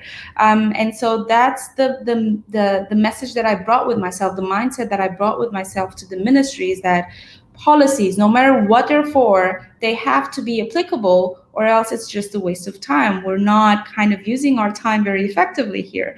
And that makes things a little bit harder, because it's not just the politics itself, it's getting to the end of the day and realizing, okay, that thing that was not working actually might be able to work. And by working, you are helping those that are in the field, you are helping the researchers, you are helping the local community and the economy, obviously, because of tourism, into being able to prosper. And so I think applicability here is a major keyword here. And obviously having the field experience helps me kind of to be able to shape these policies into the reality and not just, talk them out loud without realizing what's in the field. Right, and you've definitely seen what's in the field from the film. And I think it really speaks to why this is so important, to talk about these issues and to share these issues and to share your experiences with others, so that it's not just siloed into the political world or the academic world, but really everyone's working together to protect our land. Yeah. And my final question for you, so a lot of kids out there, they've heard of Kenya, they've heard of South Africa. We don't always hear about Angola. We don't always hear about traveling to Angola. So what is the future of Angola that you see? And what is it going to look like in the next 10, 15, 20, 40 years? Angola, and that is the biggest dream that we have, might be one of the centers of tourism in Southern Africa. You have South Africa, you have Botswana, Zambia, pretty much all countries in Southern Africa are pretty popular for tourists, for worldwide tourism. But Angola, because of the civil war and because of the mines after the civil war, was kept outside the tourism map. But now it's a novelty. And now we can use our history, and we can use our people, and we can use our aspirations, and we can use even our development prospects to attract all of these tourism possibilities to the country and make it a good novelty. There starts already to be some very baby steps into that front. People kind of recognizing the ecological importance of Angola, people recognizing how incredible and awesome our people is. I mean, we're just awesome. And people recognizing that is a destination not to be afraid of and not to fear, and that we are all actually welcoming everyone. And so, as you said, it takes years. It takes 10, 15, 20, 25 years, but we are most definitely going to, or are working very hard to become one of the leading destinations in Southern Africa. Oh, well, it sounds beautiful, and I really hope that I can get there one day. And thank you so much for joining us. We're running out of time here, but thank you so much for joining us in the Women Blaze Trails Festival, Ajani, all the way from Angola, and for sharing your story. It's been wonderful. Thank you. It was a pleasure to be here. And next time I'll have better images and not just my boring face. Well, there's tons of images online. You can look them up into the Okavango. National Geographic is hosting a lot of stuff on their Instagram and on their website. And check out the film if you haven't seen it before, and keep watching Ajani in the field. It's very fun. I'd recommend it. Well, thank you so much. Thank you. See you soon. Yeah, take care. All right, wasn't that amazing? Wow. Well, right now we are going to another part of Africa. We're going to discover a little bit about Madagascar's whale sharks with Stella Diamond. Now, she is from Belgium, and we are going to be streaming onto the Explorers Club Facebook page. The Explorers Club is a partner in this amazing festival, 3 days of Women Blaze Trails. It's hosted by Exploring by the Sea and in partnership with the Explorers Club as part of their year-long celebration to honor women of the Explorers Club. And we have a very special one joining us today. Stella Diamond, at the age of 21, she visited Madagascar and witnessed firsthand the delicate balance between rural fishing communities and the marine research and resources. And that fueled her to stick with it, stay there, and into a career as a conservation biologist. In 2014, she founded the Madagascar Whale Shark Project. And since then, her team has identified more than 4,000 juvenile whale sharks off the northwestern coast of Madagascar. That group has never been seen before. They've never been observed anywhere else in the world. Her team also works in tandem with the local communities there. And I'm excited to welcome Stella to the stream. Hello, welcome, Stella. Hi, Brianna, how are you? Doing well. So where are you tuning in from? I'm in Belgium currently. Madagascar has been closed for a while now, so I'm just working from here remotely for now. Well, I'm excited to learn about your experience underwater with these giant creatures, and also about how things have been impacted in the last year because of COVID, and how the people there are doing and how the species are doing. So looking forward to hearing your presentation. Thank you. So I'm just going to try the share screen thing.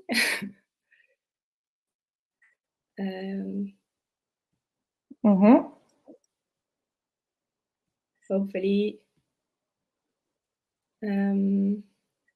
Yeah, we see it here. Oh, wait. There we go, full screen, it's working. It's just not the beginning. There we go. I know you have some amazing underwater photos. And are these all your photos?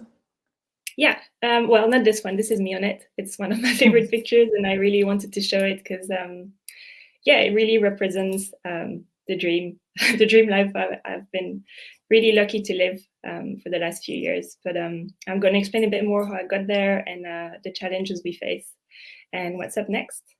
Great. Brianna, you can see and hear me fine, right? Yeah, I can hear you just fine. Cool. Let me start. So I'm Stella. I'm from Belgium. I'm currently in Belgium now. And since 2015, I study whale sharks. Actually, I founded an NGO called the Madagascar Whale Shark Project. It's now a registered foundation here in Belgium. And since, nearly 5 years now, this is what I do.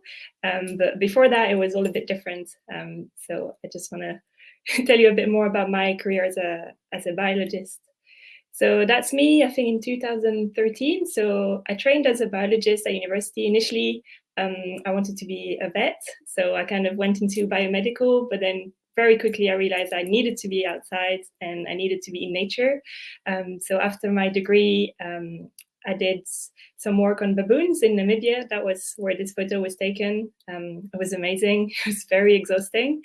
And then I also worked on different expeditions and in field seasons, mainly in conservation, but specifically this one was in marine plastics. I actually crossed the North Pacific where we took some samples from the gyre there where all the plastic accumulates. And that's when I realized I really enjoy leading things. And I'm quite keen to set up my own organization one day, but actually I didn't really know where or when. But just a few years before that, actually, just after finishing my bachelor, I went to Madagascar for the first time, like Brianna explained. That's me at age 21. I was dressed as a coral reef. It was for a little presentation in Madagascar. So there I volunteered for 6 months with WWF.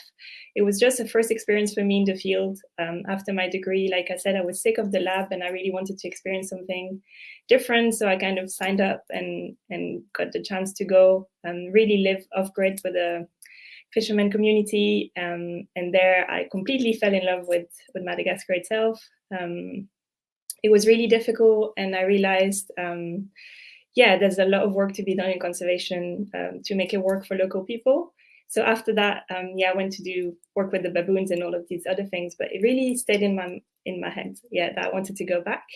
So just to show you where Madagascar is, because I'm not sure how familiar everyone is. So it's in the Indian Ocean. So kind of, bottom of Africa, but on the other side in the Indian Ocean. So just a bit about Madagascar. It's a really poor country and most people depend on fishing for a living. There's some tourism, but now, especially with COVID, a lot less of it. And it's incredibly biodiverse and it has amazing biodiversity, both terrestrial and marine. And while most people know about the chameleons and the lemurs, there's all of the sea. It's got a huge coastline and you have whales and manta rays and also whale sharks. So actually how the whole thing happened, I went back kind of in between two jobs.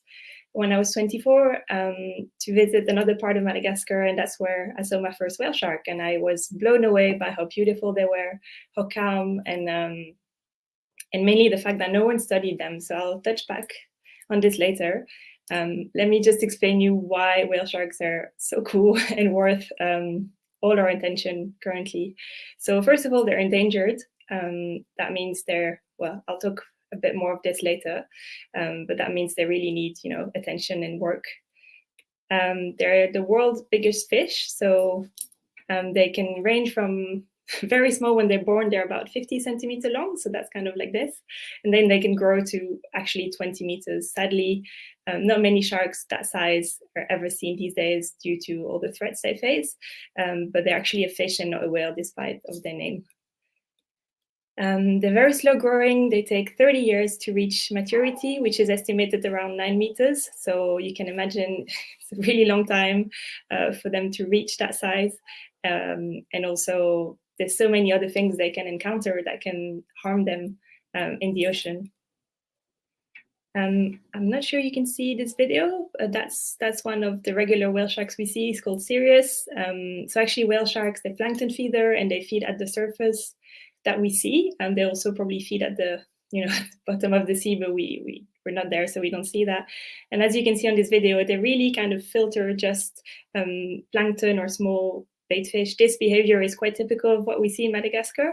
So they will kind of come to the surface and just feed whatever's there, and they work kind of in cohesion with other fish that you can see on this video, the tunas jumping.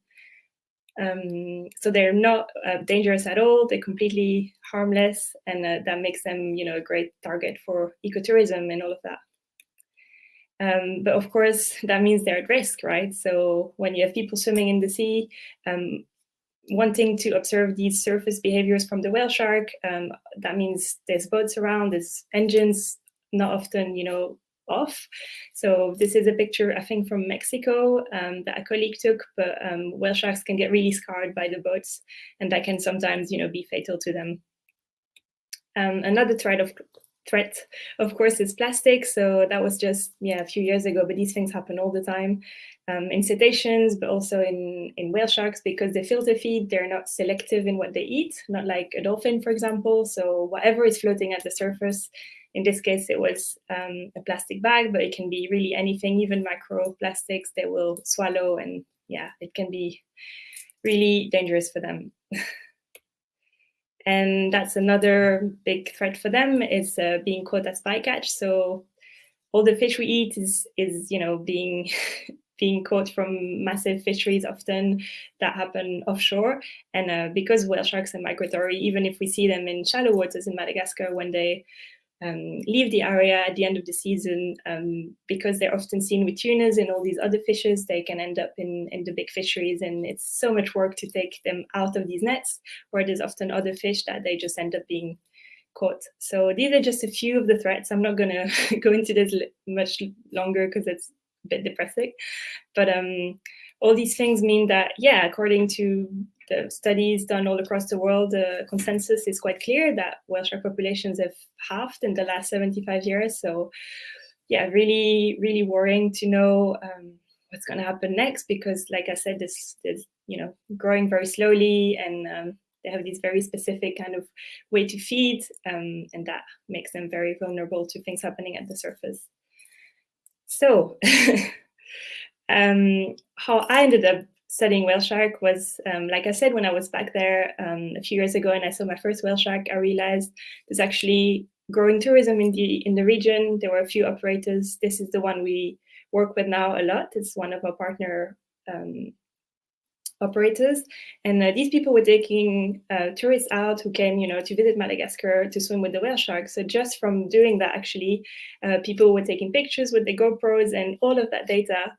All of these pictures actually data we can use as scientists, and that's a great thing with whale sharks, is that they're actually very difficult to track and to follow, but they're very easy to study in a very simple way just by looking at their spots. So how I started the project was basically getting in touch with all the operators there, asking, can we train some people? Can we train some of your guides? Or can we have tourists just, taking pictures of whale sharks whenever possible, really? And because there were readily going in the water to swim with them, it was quite easy actually to collect data. So we kind of established a bit of a standardized protocol, like it's done elsewhere. And suddenly we were collecting all of this data, you know, whenever the whale sharks were there. So this is actually called citizen science. So it means you kind of rely on people that are not trained scientists, but they can very easily collect data. In our case, doing snorkeling or freediving, like Fanny on this picture, who's a long-term volunteer. She comes back every year now. And basically how it works is we use photo identification, it's called. So it's kind of a very well-known method for identifying animals. It's used for other animals, for, you know, the tails of the whales, for leopards, for zebras, for giraffes. And what it needs basically is to recognize the same part on the animal. So in the case of the whale shark, it's on the left side, as you can see, and it's just behind the gill and above the pectoral fin. And that area in every single whale shark is different. So even though they look very similar with all the dots, actually they all have this unique signature. And from just taking this picture, of course, it has to be, you know, well done, like on this one, with little light reflection and all of these things. But just by looking at these pictures, as you can see on here, we've got 3 different sharks. It looks quite similar, but if you look at the detail inside the red boxes, it's very different. So just from doing that and relying on algorithms on certain platforms like Wildbook for whale sharks that we've used from the beginning, we can actually really easily recognize the whale sharks. And that way we know, you know, which one was seen again, which one is coming back. All of the population dynamic really we could figure out. So by doing that year after year, we reached quite a high number of whale sharks. And of course, we also look at, you know, the unique characteristics of each shark. So some have scars from previous boat encounters or maybe other interactions with other sharks. So thanks to all these little kind of life scars, we can recognize them easily as well. And of course, all the whale sharks have names. They have kind of funky names, but it's easier for us to remember them. Of course, all of that then goes into data processing, and that takes a long time. And that's why we have a kind of a dedicated volunteer group. Each year we recruit people. You have to speak French if you want to come out because it's a bit remote. And then at the end of the day, people will sort through the data and help me to recognize the whale shark. So we've run this for a few years now, and it's actually really helped to move on. And thanks to that, it's actually 400, not 4,000, as Brianna said, but it still is really big. We've identified 400 sharks since 2015, just from using that method, which is, you know, not hurting the sharks. It's very easy to learn. Anyone can do it. And yeah, it's been fantastic to just work that way with people who are not trained as scientists initially, but really want to participate for a few weeks of the year. And it's helped us tremendously. We also do a few other things on the project. I'm just going to be very brief about this because there's a lot going on. We deployed satellite tags, as you can see on this picture. This is me swimming alongside Shanti, one of the bigger sharks, a few years ago. So we just deploy a little satellite tags. It's a bit, yeah, it can be dangerous for the sharks, but really it's okay because it's just hanging by a little rope. So yeah, it usually just detaches, but the shark doesn't feel anything. It looks a bit weird, but the shark is like a mosquito bite for them. And then whenever the shark is at the surface, the satellite tag is going to transmit its GPS location, and then we'll know where the sharks are when they're feeding. So thanks to that, this is just one of the pictures from our first publication, and it shows you, the island in the middle, Nosy Bay, is where we operate from. And basically all the red is showing you where the whale sharks were feeding. So as you can see, there's kind of a really concentrated area of red around the island. So that means it's a really important area for them because that's where they feed. You can see the rest is kind of, there's some orange and some places there is nothing. That means there's no whale shark activity. So what we're doing now is using that data to collaborate with local organizations to kind of protect, hopefully one day, this habitat. You can see the 2 green boxes, they're already established marine protected areas. So now we're trying to protect the remaining bits in between so that whale sharks are, you know, protected, and there's boat speed regulations and things like that when they're feeding. We've also introduced a code of conduct for whale sharks since 2017. So it's just a set of very simple rules that both tourists and the guides and the captains, all of them, they have to follow the rules. It's very simple. The main ones are: do not touch the shark ever, because they can react and stop feeding. Maintain a distance between you and the shark, but also the shark and the boat, so that there's no collisions, and have the motor off. And then we've introduced this other rule, which is just one boat per shark. And actually implementing this, it's now in the process of becoming a law in Madagascar very, very soon. So it's been a lot of work to do that. But just these simple rules will actually really disturb them less and make the experience a lot more enjoyable for people in the water, because it's less crowded, and also for the shark, it can just feed undisturbed and people can have a nice encounter with them. So that's been a big focus of what we do in Madagascar, is to keep supporting local initiatives in conservation, because it's a developing country and it's heavily relies on the tourism for income. We're really trying to come up with initiatives and ways to grow forward in a sustainable way, so that people can still benefit from the whale sharks in an economic way, but at the same time the whale sharks can continue to use the area and feed. Finally, one of the last big things we started is kind of a community program. So it's just educational sessions, both in schools and at the beach every Saturday. And we do beach cleanups. We have a local educator called Bruno who leads that, and it's just basically raising awareness about why this habitat is so important for whale sharks and why it needs protecting, but also from local people, so they better understand what's at stake for them. So this is the end of my presentation. Really, my message for all of you out there is to protect what you love. For me, it's been really showing me the way in what I wanted to do, because I'm passionate about these animals. And the more you understand and the more you educate yourself about what you love, actually you realize there's so many things you can do, whether it's to cut on plastic, to eat more sustainably. These are just small steps you can take on a daily basis. But try to think of really what you love and what you care about, and what you can do with your skills to help them. That's it from me. You can follow us on social media.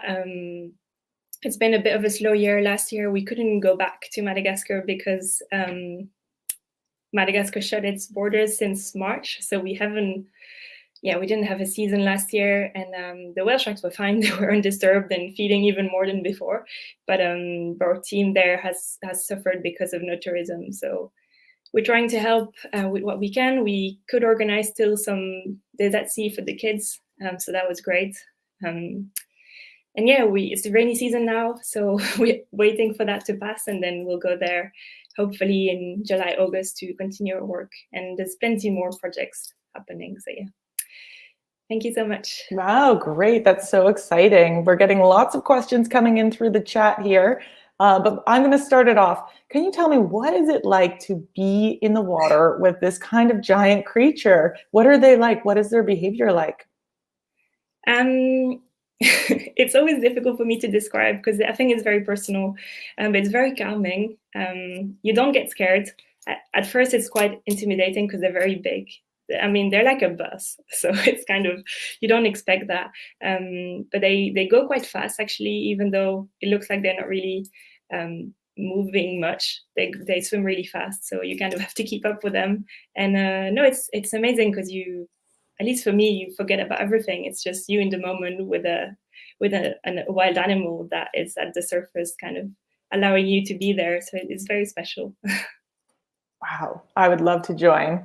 So I'll take a question here from the chat. So Chelsea is asking, you're in Belgium now, and how has that altered your research, and what have you been able to accomplish from afar? Any internet tools? Yeah, so I kind of forgot to say, but basically the sharks are only there a few months in Madagascar. So how I operate usually is that I'm in Belgium or elsewhere, just kind of doing data processing and funding applications and all the boring admin stuff that no one tells you about, which is really taking most of my year. And then usually the rest of the year, so the other 6 months, I go to Madagascar, and it's kind of full on with all the work we do. So last year it's been actually really useful because after 4 field seasons, you have so much data, like so much data. We had more than I think 1,000 encounters.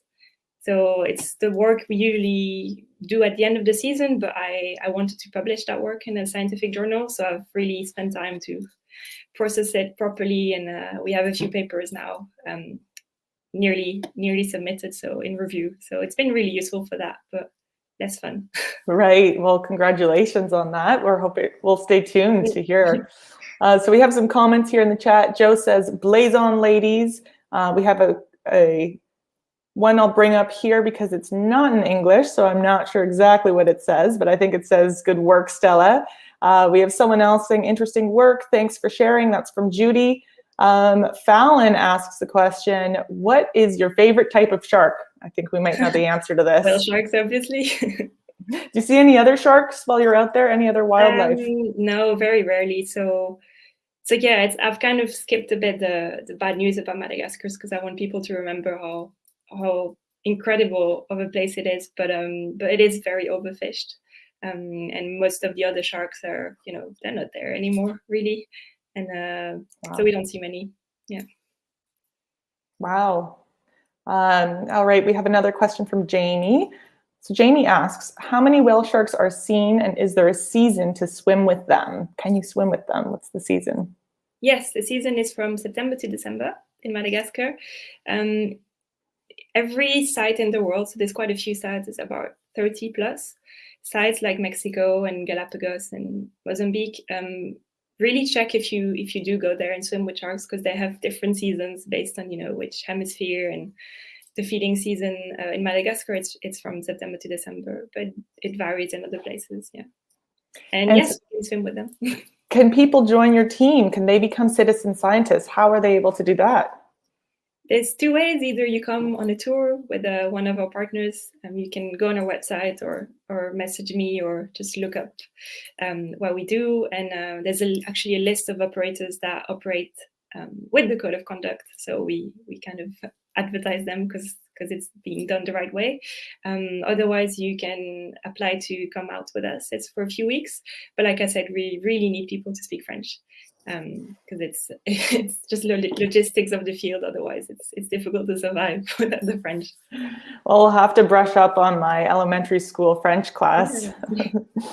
So I have a question about working with the local communities there, and what kind of knowledge do they bring that maybe is different than the scientific research that you're doing?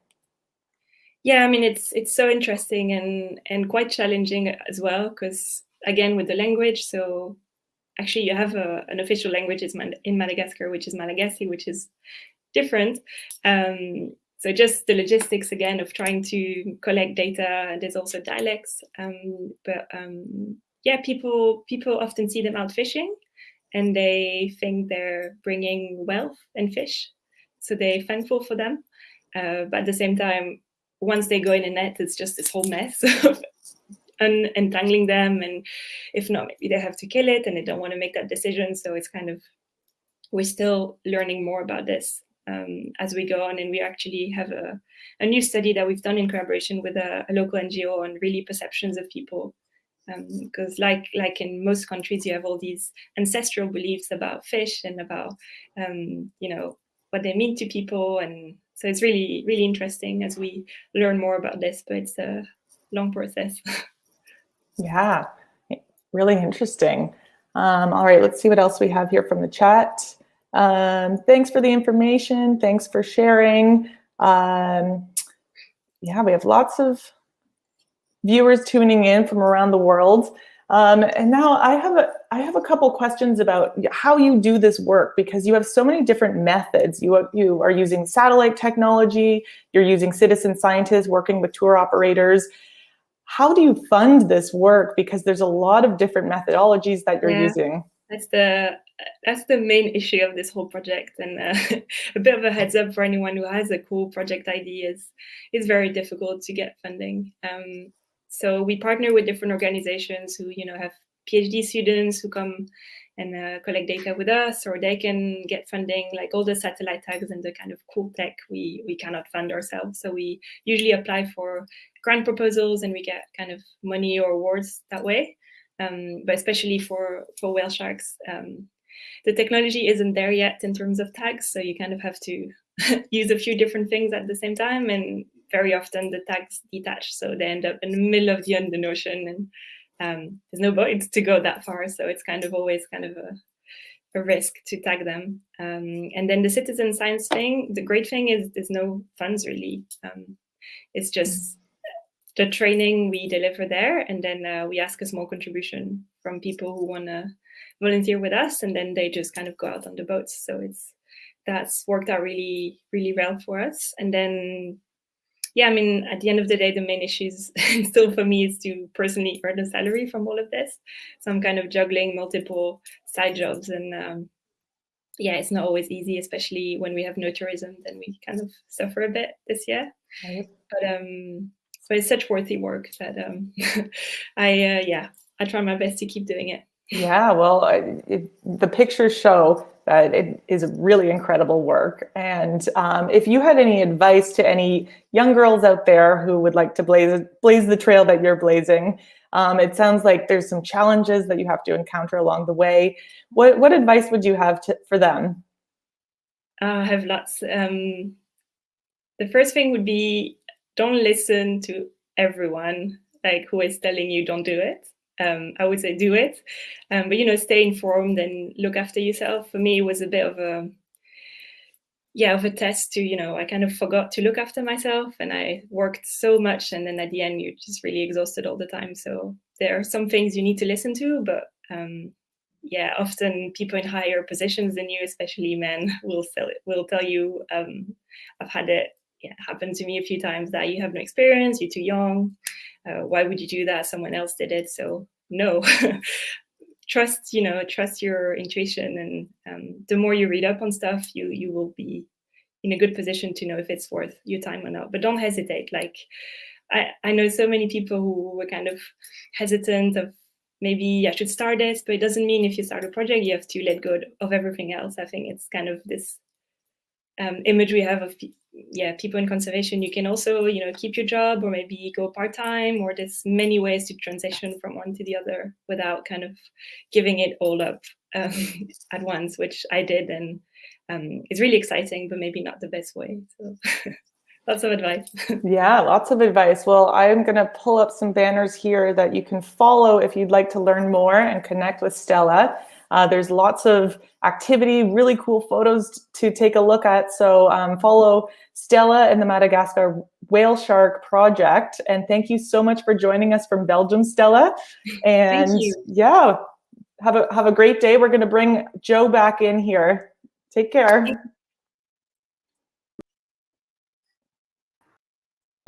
I think we're both wrestling with the controls, Brianna. Trying to bring you in here, Joe. How are you doing? All right, I'm just a little shy this morning. It's my first time on camera, so right, just making sure I was ready. Well, we've had an awesome morning so far. Absolutely, no question. I've been tuning in, of course, and it was great to see that whale shark action. As a diver myself, there's nothing better than getting in the water with a shark, whether it's just a small one or the size of a school bus. It's all good. So very cool. And thank you so much to Stella for joining us today. And I want to plug Brianna. We are, for those from the Explorers Club who are tuning in via the Facebook channel, we'll be broadcasting live again to that channel at 11, at 12, at 2, and then for an hour between 3:30 and 4:30. So we have a couple of the Explorers Club 50 joining us. We have a couple Explorers Club veterans joining us. So do tune in via those channels if you can, and keep up with our awesome day. Brianna, thank you so much. I think, are you free for the day? Was this your sessions? I'm coming back at 1 o'clock, so I'll see the audience then. Excellent. You've got 2 great sessions. You'll be hanging out with Adele, who's going to talk to us a little bit about the future of spacesuits for going to Mars and back to the moon. And then you'll be heading to Costa Rica with Anna for a live little trip to the Toucan Rescue Ranch. So you've got a great little afternoon coming up. Going around the world today. Lots of fun. Thanks, Joe. All right. Thanks, Brandon. We'll see you soon. Bye. Okay, so before we jump into our next event, we are taking a little trip to Africa, to Zambia. I do want to cover just a couple things just briefly. I do want to make sure that I give a shout out to Lenovo Edu. Lenovo's community that they're growing, it's a community of educators. Here's the link down here if you want to check it out. They've got some great resources. There's great opportunities to connect peer-to-peer and discuss. On top of those great resources, there's some great student resources as well. So do check it out. Do join that community.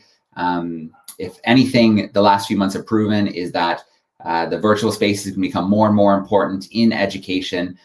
There's lots of changes, lots of new things coming. So it's great to have somewhere to go for support and to learn with others. In fact, I'm going to share a little clip here about that community.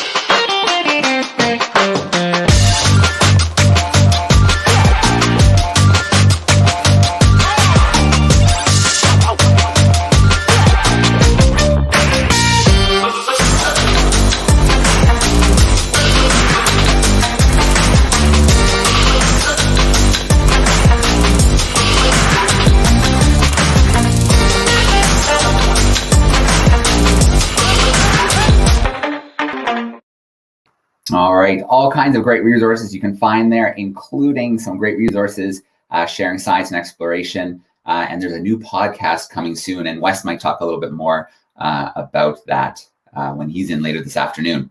Okay, we're taking our trip now. I can't wait. We're going to meet Teniwe Mwitwa. She is a conservationist working in Eastern Zambia. She's a National Geographic explorer. Her area of focus is large carnivore research and conservation in human impacted landscapes.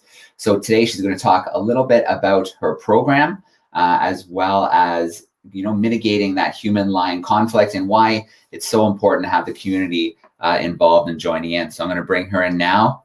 Tandy, how are you? Oh, Tandy, can you grab the mute for us? Can you hear me now? We can hear you now. Oh, good. Good. Well, All right. It's so great to see you. Thank you so much for joining us from Zambia today. Thank you very much for inviting me. I'm really excited. Fingers crossed my internet stays stable, but yeah, so far so good. Excellent. Well, we've been taking a few little gambles today. We were live in the Seychelles this morning. So we've got a few this afternoon live from Costa Rica. So we like taking those chances with the internet. So we'll keep our fingers crossed. We'll hope for a good connection. I'm going to let you take over for a little bit, and then we'll have some questions for you. All right. So I'm going to share my screen first, and hopefully it works. Can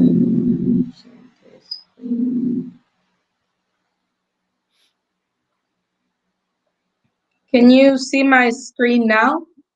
Yeah, it's just loading up. Okay. All right, looks good. Are we good? You just see a photo of just the first slide of my PowerPoint, yeah? Yeah, we see a good looking lion. All right.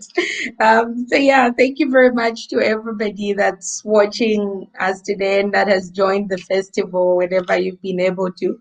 That's really amazing. I'm really honored to share this platform with really incredible women from across the globe. So for my talk, as Joe mentioned, I'll talk about, just a brief recap of how I got into this field, a bit of information about the work I'm currently doing, and then something more about, doing carnivore conservation in a changing landscape and the lessons I've learned from that. So going back from 2009, I was offered an internship to join a conservation organization in my area.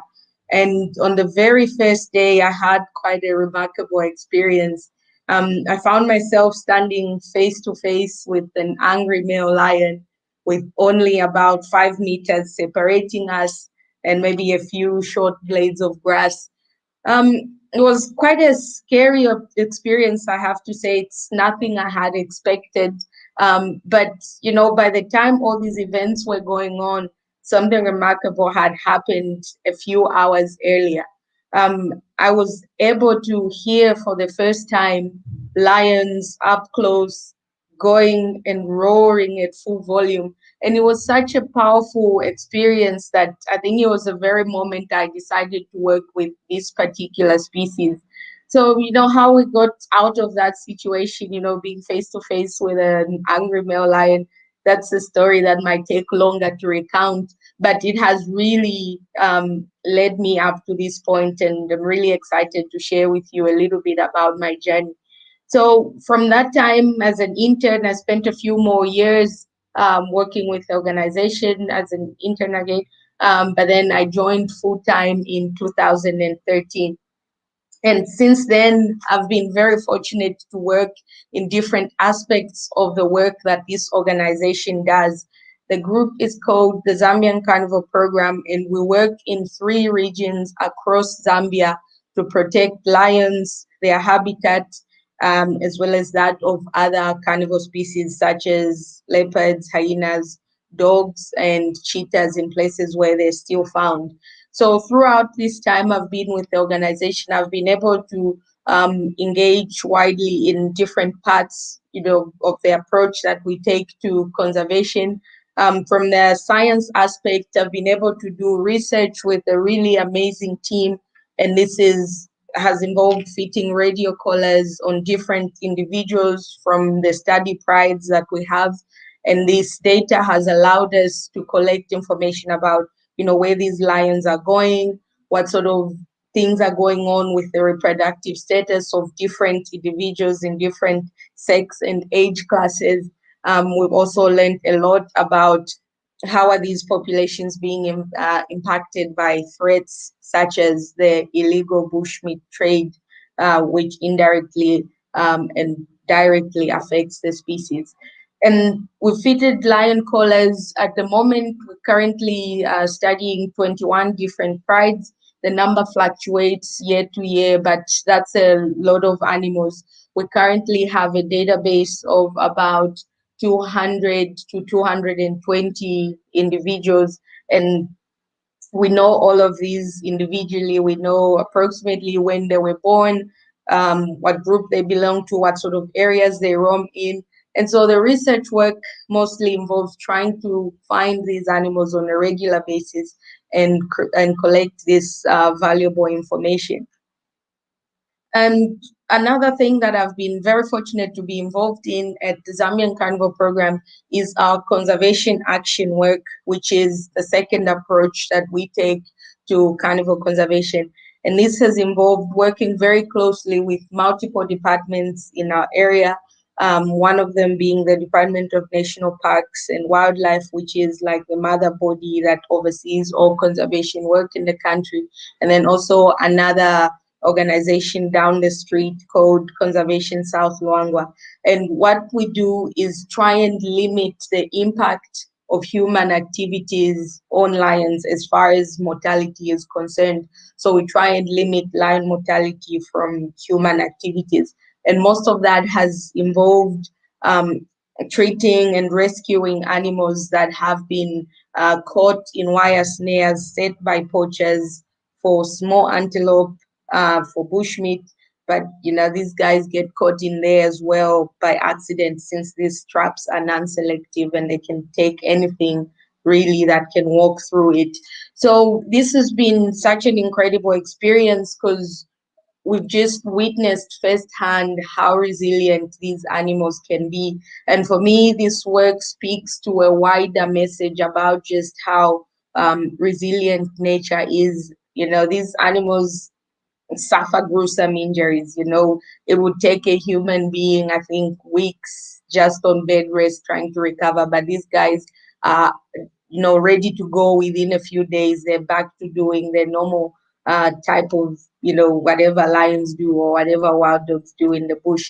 So it's a really rewarding work to see individuals that could have otherwise died without intervention just survive and get back out there. So this is one of the males, currently my favorite lion. At the moment, he's grown so much bigger now with the really nice Mufasa style mane, which is very bright and hard to miss from a distance.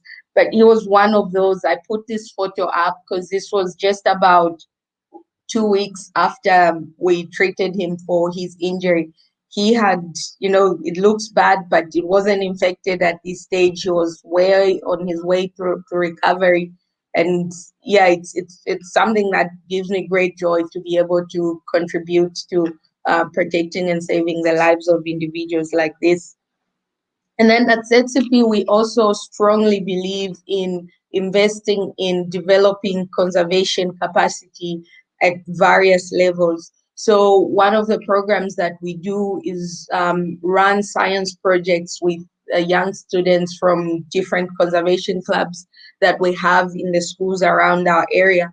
And the goal of this work is to mostly introduce young people to conservation research and then get them to understand the role that research plays in wildlife management. So it's a fun activity for young students. They get to learn about the natural world. They get to have the rare opportunity of working with really nice, equipment that probably they've never seen before, like camera traps. And they also get to see lions in the wild that are not seen a lot by, people from around.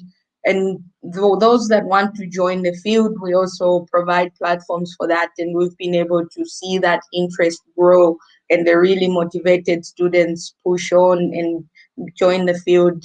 Some of them are in university now, some of them have joined the workforce. So it is something that we strongly believe in still, because sustainability of conservation projects and the resilience of them as well hugely depend on what is the involvement of the people that live in these landscapes, in these projects. So that is quite exciting. Most of this work had to come to a halt, unfortunately, last year because of the impacts of COVID-19. The schools were closed. We didn't have access to the students, and when schools reopened really late into the year, the school schedule was just so packed that we couldn't fit any activities in. But they're picking back up this year with additional adherence to guidelines on how do we limit the spread of the disease. So that's quite exciting. And again, in line with our conservation capacity theme, we strongly believe in giving young women and young people opportunities to join the field. So 5 years ago, almost now, I started this initiative called the Women in Wildlife Conservation Training Program. And this is aimed at Zambian young women that, would like to join the field of conservation but don't have the opportunity, or even just how do we go about it. They don't have that information. So this is targeted at those people, and we've been very excited to roll this out to different parts of the country where our organization currently works. So that is mostly just a short summary of the type of things I've been involved in at ZCP. Going back to the research side, we've been very lucky to get a clear understanding of what are the things that are affecting lions and other carnivores in our area. We've been able to understand a bit more about the limiting factors that they face, as well as the evolving nature of the threats that might be causing their populations to go down. And so in line with that evolving threats theme, we've been able to understand that, okay, something that wasn't a problem a few years ago is now an issue in our area. And this is the issue of human-lion conflict. So human-lion conflict is something that has been dealt with for many years in places like Kenya or Tanzania, for example, where there are huge pastoralist communities. But in the place where I live here in the Luangwa Valley in eastern Zambia, human-lion conflict because of livestock predation hasn't been a problem.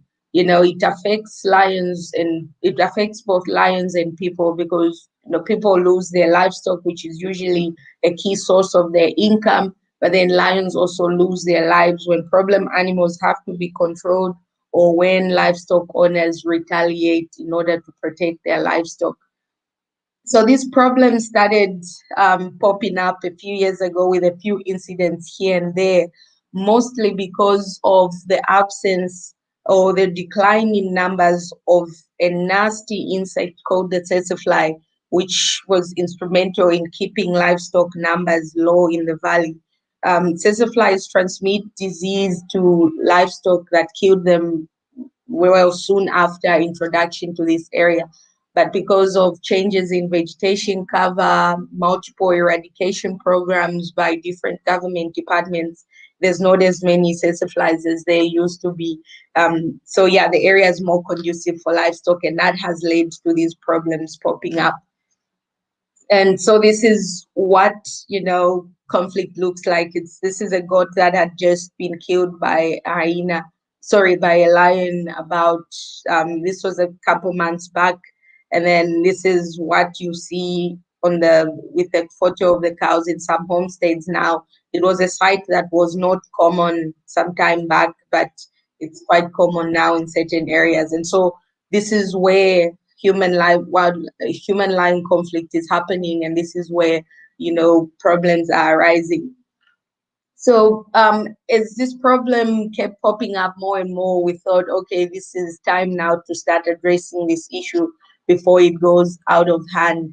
Up there, I've got a map showing the different lion prides that we study. These are some of the groups that are fitted with satellite collars, and the little dots are just the different locations throughout the month, and the different colors represent different prides. So you can see a good number of them are spread along the boundary of the protected area, which is in gray, and the big part there is South Luangwa National Park, and the little park up north there called Luambe. So being along the park boundary, these lions are very likely to get into conflict with people. And this is what has been happening, as I touched on. And so conflict in many places has led to lions being killed in retaliation. In our area here, we've had lions be killed by the department because of problem animal control protocols. And so in order to reduce the number of these incidents, we decided, okay, let's start working on a mitigation program. And this is where now we again built on the collaboration we had with different agencies and organizations to start addressing this issue. So at the very beginning of the program, we had our own assumptions about, who was keeping livestock, what type of livestock they were keeping, what sort of structures they were keeping it on. And this was before we went on the ground to collect some of this information. And then we'd also, heard by keeping in touch with different conservation networks across the continent, that there were amazing organizations around Africa that were already doing this type of work, and they had gathered a lot more information than us. So we thought, okay, why don't we visit these guys and learn a bit more from them? So in 2019, a colleague of mine and I visited 2 projects in East Africa. These are incredible organizations that are both founded and run by 2 incredible women. I think one of them already spoke during this festival. So these were Ewaso Lions and the Ruaha Carnival Project in Tanzania. And the trip itself was very enlightening. We learned so much during this trip, and this served as a basis for us to begin our carnival conflict mitigation program here in the Luangwa Valley. So I'm just going to touch on 3 lessons that we took away from this trip, and one of them was the need to have compassion and empathy as we deal with these issues. And this is because usually the people that are affected by this problem are some of the poorest, and usually the livestock is their own backup, their only backup. It's their bank account. They use the animals for different things. If somebody needs to go to school, they'll slaughter 1 goat or 1 pig, sell that, buy uniforms, pay school fees and stuff like that. If they need to get additional help for their farms, they'll kill a pig and then share that meat around and have people work in their fields in exchange. So there's really serious implications for when a lion goes out and kills 1 pig or 2. And when dealing with these issues, you have to show compassion. You have to understand the point of view of this person. You know, they're usually angry. And the best thing that you do when you show up to these sort of scenarios is just take the time to listen and empathize. And this is something that we've applied as well here in the work that we do. And usually it takes a bit of, you know, time to get used to being yelled at on behalf of this lion that has just killed a goat. But it really helps create a much more amicable relationship between us and the farmers that we're trying to work with and help improve their livelihoods as we try and protect the lions at the same time. And along with this, the second lesson that we learned was the need to be flexible and adaptable.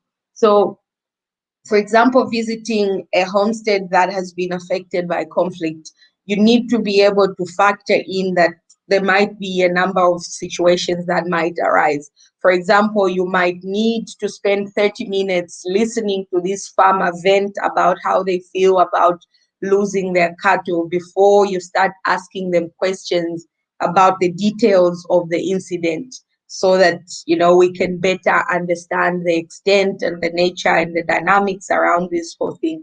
So flexibility and adaptability have been key lesson that we learned also during our trip, and it has proved beneficial as we build our mitigation program here. And the final one is something that has been hugely important for us, collaboration and building partnerships, both with communities. This is us when we went to visit a local community resources board. And also collaboration with department agencies.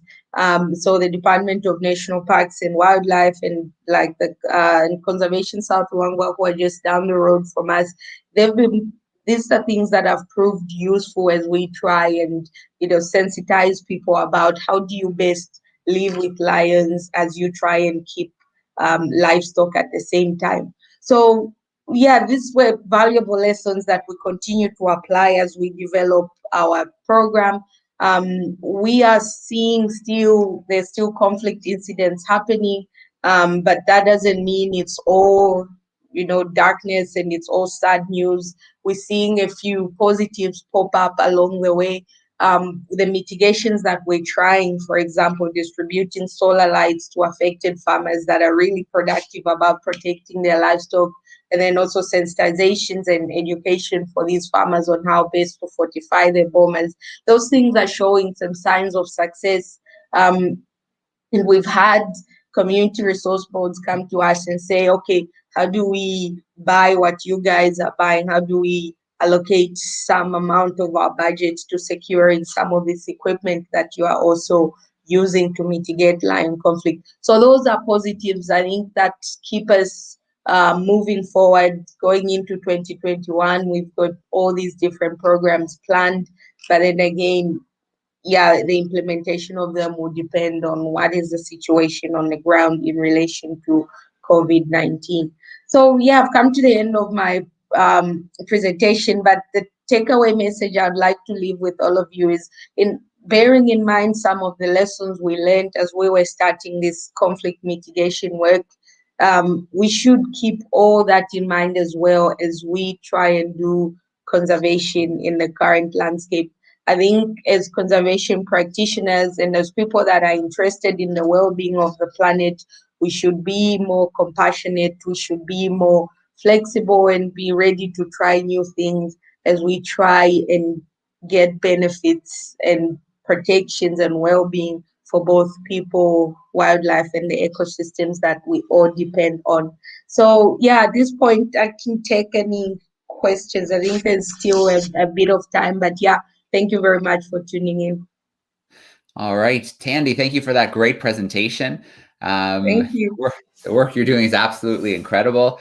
And, you know, every time you mentioned education at the beginning, how important it is to bring kids, to bring students to see the work that's being done, to see these amazing animals. It is a real bummer that it's on hold for now, but it sounds like it is coming back soon, which is amazing. But the last few years, you have been incredible doing live virtual events for students all over the place. We've had you in your office. We've had you using our satellite units out in the field. We've heard the hippos in the background. We had an incredible event. I'm going to share the link for that in a minute, with the wild dogs and then a hyena running through at the end. So a huge thank you for everything you do for education and all the events that we've been able to join in on. You're so giving with your time to share with the next generation. Yeah, no, thank you very much. Education, I think, is something that's very close to my heart, just because a lot of the time it can seem like, we're spending so much time, these kids are tiny, it's going to take years to feel the impact. But, when that time comes, it's really worth spending the time to do all this work. So I'm always excited about any opportunity to bring kids out into the field, even though it's through a screen. And yeah, I'm really excited to kickstart our program again. And yeah, hopefully things stay sane in relation to COVID and we'll be able to roll it out as planned. All right. Well, to those who are tuning in right now, use the chat sidebar on Facebook or YouTube and send us in a question or two. I've got one queued up right here. Fallon's joining in and wondering, what is it that you enjoy most about working with large carnivores? Oh my God, it's hard to answer that question because what do I enjoy the most? It depends on the species. So for lions in particular, I particularly enjoy the times when I'm sitting with this group out in the bush and it's just at dusk and they start their dawn chorus, either roaring to attract mates or just advertise their territories. That is just an incredible moment. You hear this sound, it shakes everything around you. There's nothing like it in nature, really. And then when it comes to species like dogs, they're just amazing to watch. I think of them as my spirit animal, really, because they embody everything I think that I value. And these are like things like family, hard work, and just social responsibility. So being able and having the opportunity to see them interact with each other, be it during the hunt, be it after the hunt, during their rest time, it's just remarkable. And I'm really, really grateful to have that opportunity. Okay, we've got another question coming in. We've got Yara tuning in Egypt, and she is wondering, is there a way for African women to join your program outside of Zambia? Because she'd love to carry on some of the great work that you're doing. Yeah, so the field programs, like at the moment, they're restricted to just women that live around the local community area because, currently with travel restrictions and before with just limited spots on the team, we've had to keep the circle quite small. But with everybody else that wants to help us from afar, yeah, there's definitely no shortage of stuff that you can do. For example, just sharing the story itself, helping us market and spreading the accurate information about these species is quite remarkable. And if you ever visit us in the country, would more than be happy to host you and just show you what we do. But at the moment, the program is quite small and still restricted to just people around the areas that we operate. All right. Okay, so a big theme of this festival has been, thinking about that future generation of scientists, of explorers, of conservationists. We've had lots of university and college-age students taking part. What advice would you have for someone who's still in school and trying to decide, is conservation for them? Is a life in the field for them? Yeah, I think the biggest way to sort of make this decision is to get out there, think of what you're passionate about, what are you interested in doing, and then figuring out how do I experience this on the ground. I did not discover that I was interested in ecology until I was able to get an idea of what ecological research was like. I always thought, okay, I'm really interested in animals, I'd like to help them, therefore I should become a wildlife vet. But yeah, just testing out different things and seeing how they pan out. You find that the thing that you thought you would be really interested in is actually not really that interesting once you get out there. And then also just being persistent, because the field itself is one of those things that things take a long time to happen. Yeah, you apply to multiple jobs and they might not work out. You apply to multiple internships and they might not work out. The goal is to just keep trying. And, when something does come up, it will definitely be very worth it. And, you'll be happy definitely that you stuck around and just kept at it. All right. I love that point, Tandy.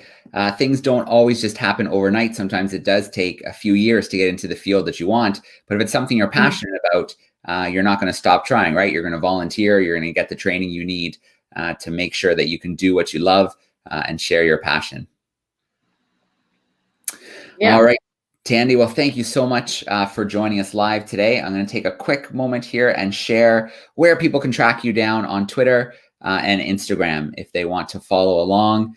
And yeah, the work that you're doing is incredible. The community involvement, bringing women in from around the area, around Luanga, all great stuff. We can't wait for our next live event from the field, and I'm excited. And I hope in the next few months you're bringing students out there with you again as well.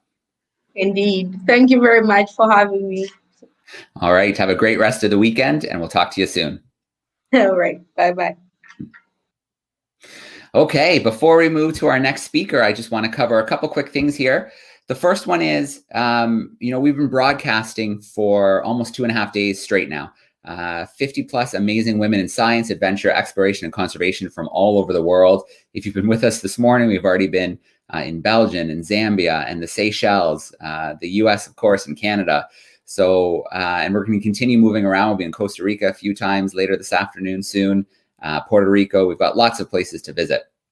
If you've missed any of the events or you can't catch any of them live, if you head to our YouTube channel, so if you just search Exploring by the Seat or Exploring by the Seat of Your Pants on YouTube, you'll find our channel. There's a brand new playlist there now.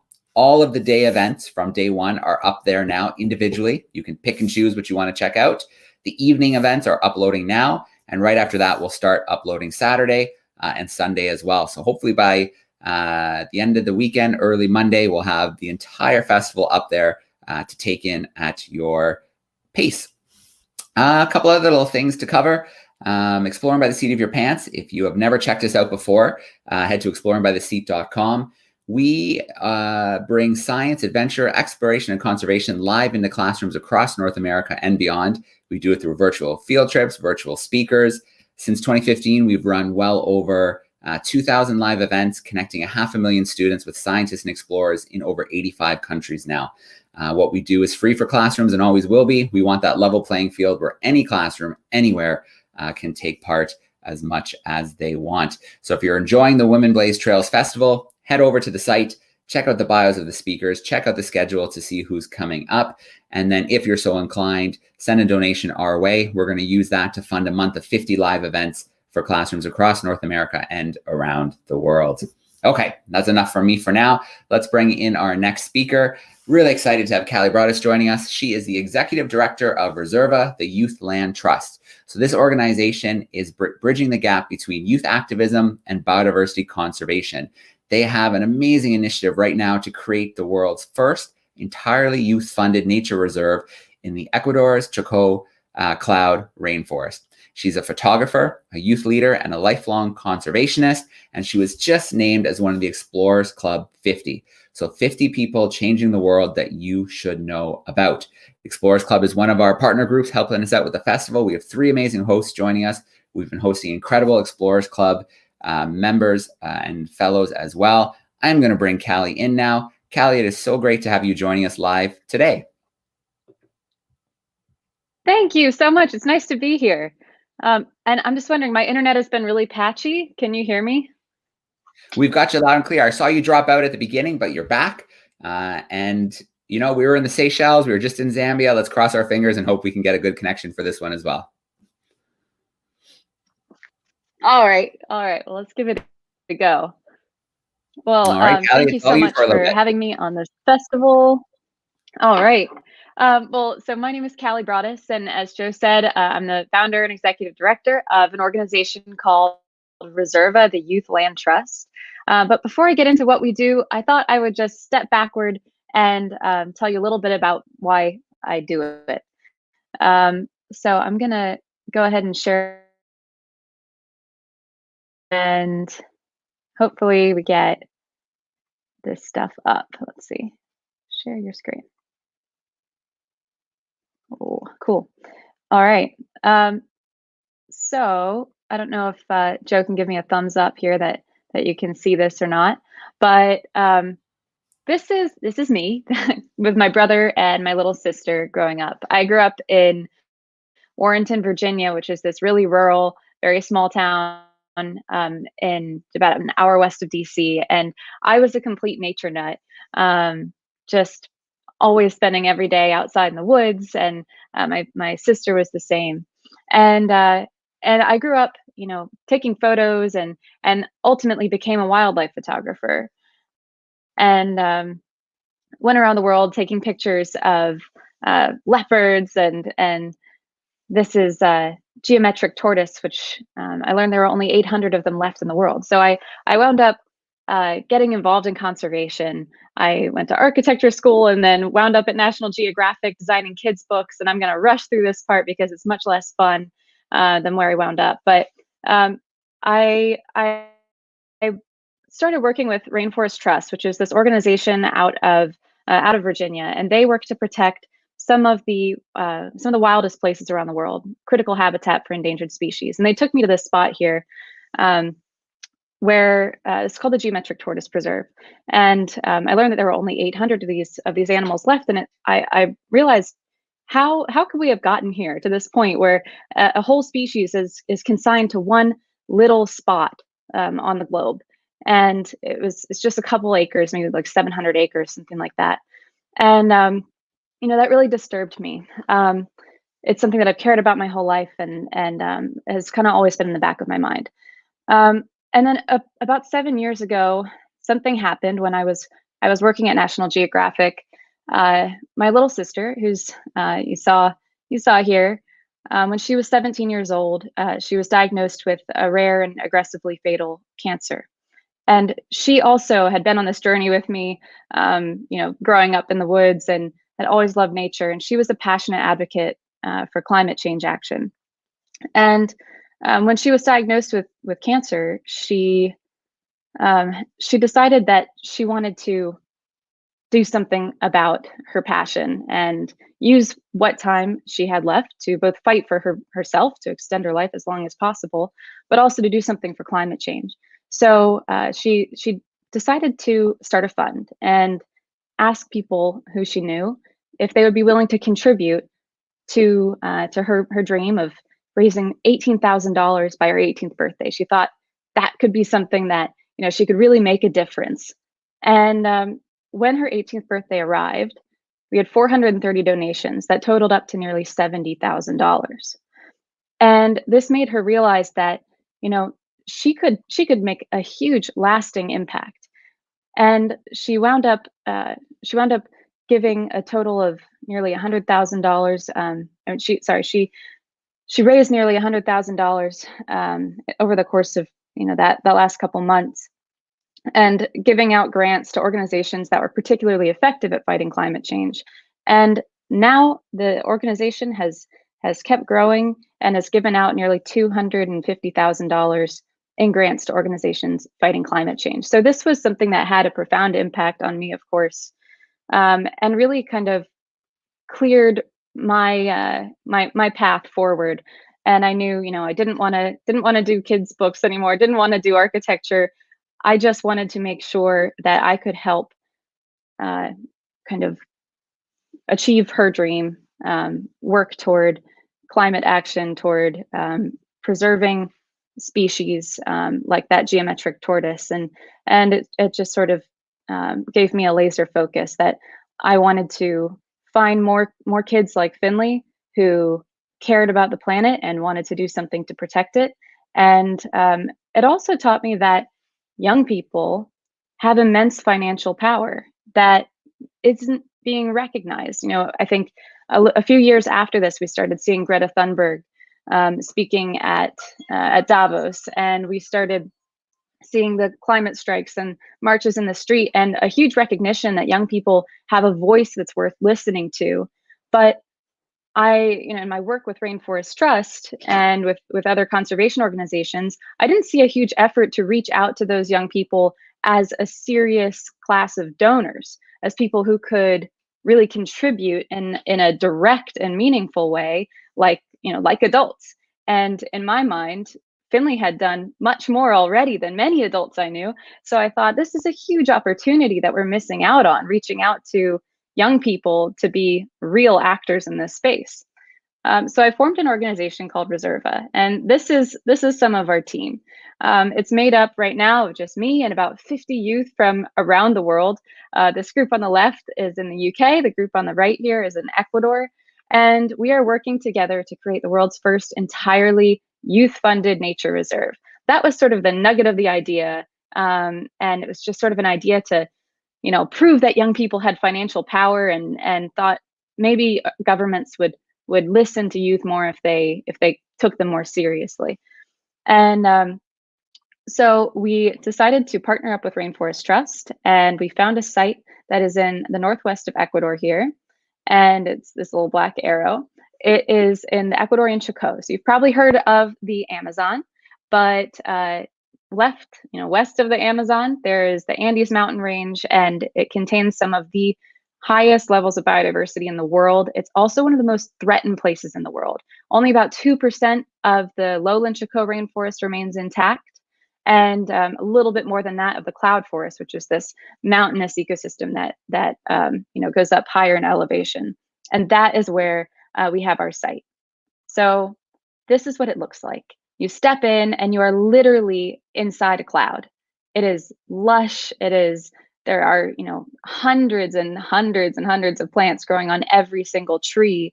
The ground that you step on actually moves under your feet, because it's not rock, it's not ground, it's just layers and layers of mosses and decomposing materials. It's actually squishy to step on. It's one of the wettest forests in the world. So this is from an expedition that I took in 2019 with one of my youth council members, two of our youth council members, and our partner here. His name is Javier Roballo, and he is the manager for our local in-country partner, who will ultimately own and manage this reserve that we are working to fund. So we're holding hands because it's so steep and so slippery, and the edges of the mountain go off so swiftly on either side, that we were actually scared of falling off the mountain. So this is our hike up.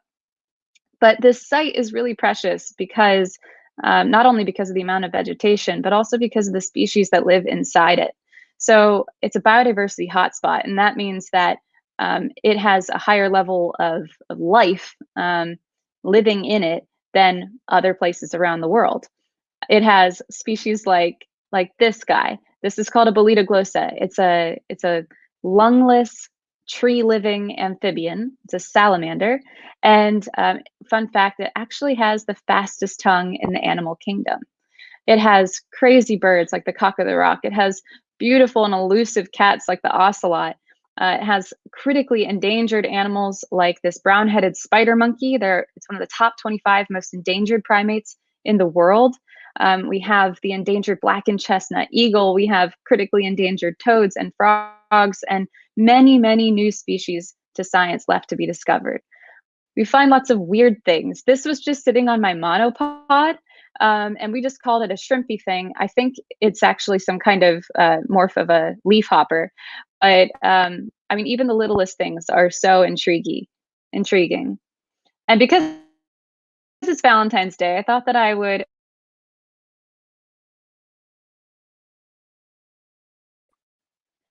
And actually, I don't know if you can hear my audio because I've had issues with that recently, but I'm going to go ahead and play and see if you can hear it. So this is a male and a female puma on one of our camera traps, and they are sniffing each other out.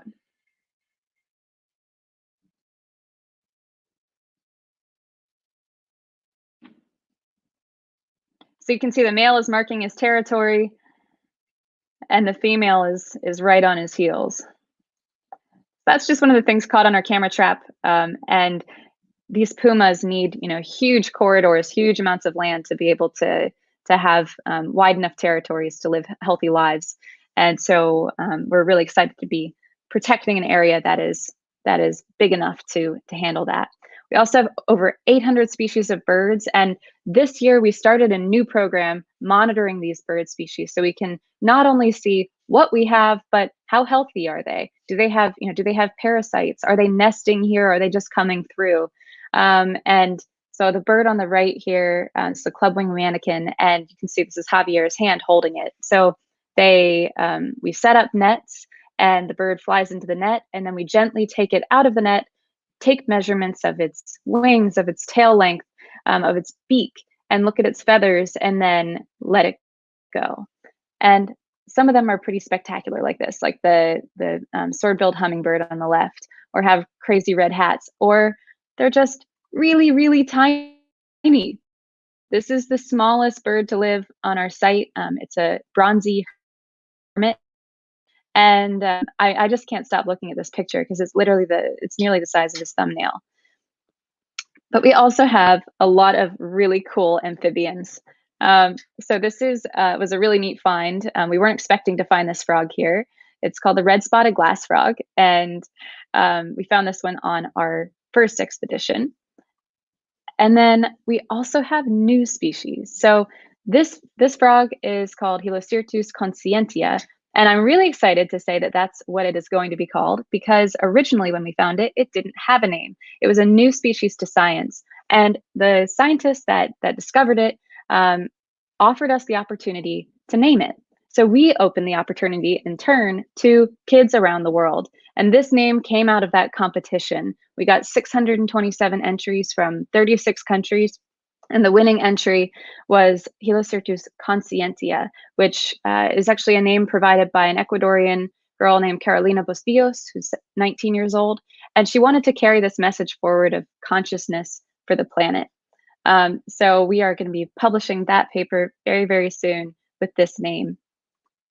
Recently, we did another expedition and found the very first record of this frog in the entire province. So it's a really cool kind of black marbly looking frog called Sachitamia orihuela. And we found this one, which is only the second record for the entire country. It's called Boana rubracilla. So these expeditions are, uncovering what the things we don't even know yet about this site. Beyond animals, we have incredible flora. So the way that we identify these sites is actually through our partners' work studying orchids. So they look for areas around Ecuador that have high levels of orchid diversity, and then they use those orchids as bioindicators of more life. They say if there's a high diversity of orchids, there must then be a high diversity of insects that pollinates those orchids, and then there must be a high diversity of things that eats those insects, and it's a chain reaction that creates that biodiversity hotspot. So this one on the left is the most endangered plant in Ecuador. It only exists on this site, and these two on the right are both new species. So the way that we're doing this is by partnering up with Rainforest Trust, and I think what's really incredible is how far your dollar can go. And this is what has made it so fun and easy to work with kids around the world. Just $5 is enough to save an area. So this is actually today's marker. So we still have about $35,000 left to go to raise, and every single dollar of that will be matched by Rainforest Trust. So once this is over, if you'd like to save some rainforest, please go to our website, and there's a link to this page where you can donate. But if that is not something you're able to do right now, as many of us can't, we also started a program to enable all youth everywhere to contribute, regardless of their ability to donate or fundraise or have access to even the internet or to a credit card. We started a campaign called the 1 Million Letters campaign, and we've actually teamed up with National Geographic Campaign for Nature to bring this campaign to the UN and amplify the impact that we're having on the ground at the world stage. This campaign asks kids to write a letter saying what they love about nature and why we should protect it. And then we will promise to match that letter with $3 toward the reserve. So that's enough to protect a classroom-sized area of rainforest. And these letters are coming from all around the world. And I thought that when we launched this campaign, we would just get one-liners or kind of petition-style letters. These are meaningful, thoughtful, long letters, sometimes 2 pages, written from college students or little kids. We even got one that was just a sign that said, "No chainsaws, no bikes." And so this campaign is really exciting because not only is it allowing us to save land using these matching funds and to empower kids who might not otherwise be able to take direct action to save the planet, but it's also enabled our partner to reach out to other organizations and government entities around Ecuador. So this is, I mentioned earlier, my partner Javier Roballo in Ecuador, and he's taken the Million Letters campaign and made it something that I never even imagined it could be. He has reached out to local governments and gotten them to read the letters written by students and children in their own localities, and they've forged connections with organizations and governments near the reserve to actually strengthen the level of protection at the reserve. They're now looking at creating a community, like a county reserve, sort of a government extra layer of protection. And they recently had sort of a run-in with some mining companies, and the government came up to defend them. And that's all because they were able to use this channel of working with youth to forge new connections. So this isn't a very long presentation, so I just wanted to end it with a really, really short video. And actually, I just remembered we don't necessarily have sound, so I might stop sharing. And Joe, can you just let me know if we do have sound, or if I can add sound? Come through on the camera trap video. Okay. Well, this is only a 1-minute video. Do you know how I can turn on sound? Do you have the video on your computer? Yes. Okay. If it's on your computer, there's a new share option if you click that says share a video file. And if you choose that option directly, it'll feed the sound right into the call for us. Oh, okay. Yeah. Well, it might take me 1 second to find it on my computer. Hey, while you're doing that, I'm going to share a couple links up here for people to dive in. Okay, thanks. So, yeah, the first one here is the link to Instagram. So at Reserva YLT, incredible photos. Follow along with Callie's adventures and that of her team, her young and very exciting, very well-spoken, her crew. You can also head to the website. I have that link up there if you want to check it out. If you are so inclined to make a donation. It's amazing how far, $3 to $5 can go, how much land it can protect. And to be within 35,000 of the goal is pretty incredible, Callie. Yeah, we're really excited because after this, it's not just going to be this one reserve. We have plans to make a network of reserves around the world, and we're already working on our next one. So, we're in early development of our next one, but we're going to expand this one first before we move on. And we have an incredible donor partner in the UK that we will be announcing in May. Who's going to match as many letters as possible. You know what? My internet is not working well enough to. I don't think it's working well enough to share this video, but it is on. It's on our website, and you can find it there. It's called Why Youth with Javier Roballo, and he really just explains why it's important that we start engaging the next generation in conservation action directly. This is why he has allowed us to join his expeditions with inexperienced youth or with with people just kind of on my word that they'll be helpful members of the team. And I'll never forget he had said something when I was interviewing him once. He said, "We cannot spread a message that we don't practice. We cannot spread something we don't really believe. I have a lot of trust in young generations, and we can't go into big meetings and say that we want to involve young people if we don't give that really me, because I do think it's time to kind of pass the mic and let young people stand up and take action directly. Yeah, so I think I'll just leave it at that. I would definitely encourage everyone to go to our website and check out the field notes.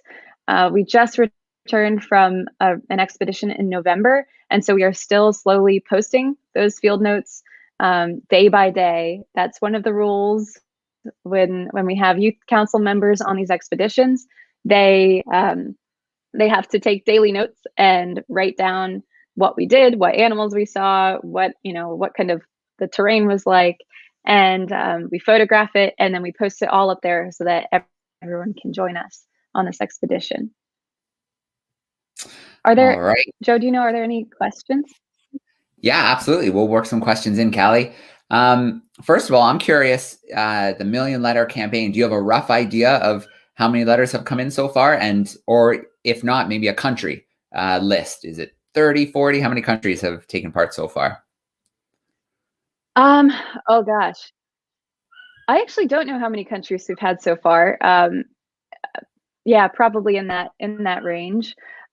We have probably 3,000-4,000 letters, somewhere around there right now, but it's not a campaign that we've launched really forcefully yet.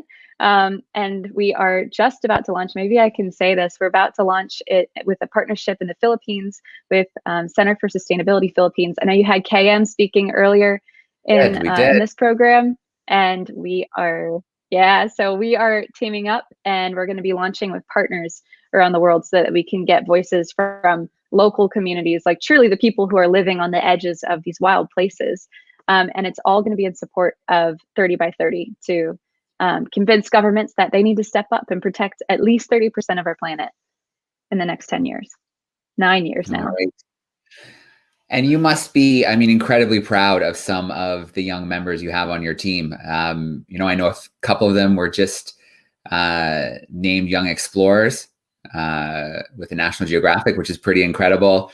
I know many of them, whether it's championing for sloths or climate change in general, have had huge impact on the global stage. So it must just be so exciting to watch these voices, grow into these mature forces for the planet.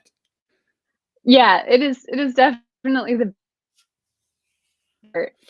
we have and it's been so cool to see how they have forged friendships and worked together to create their own projects. Like you said, we have 2 youth council members who were just named National Geographic Young Explorers.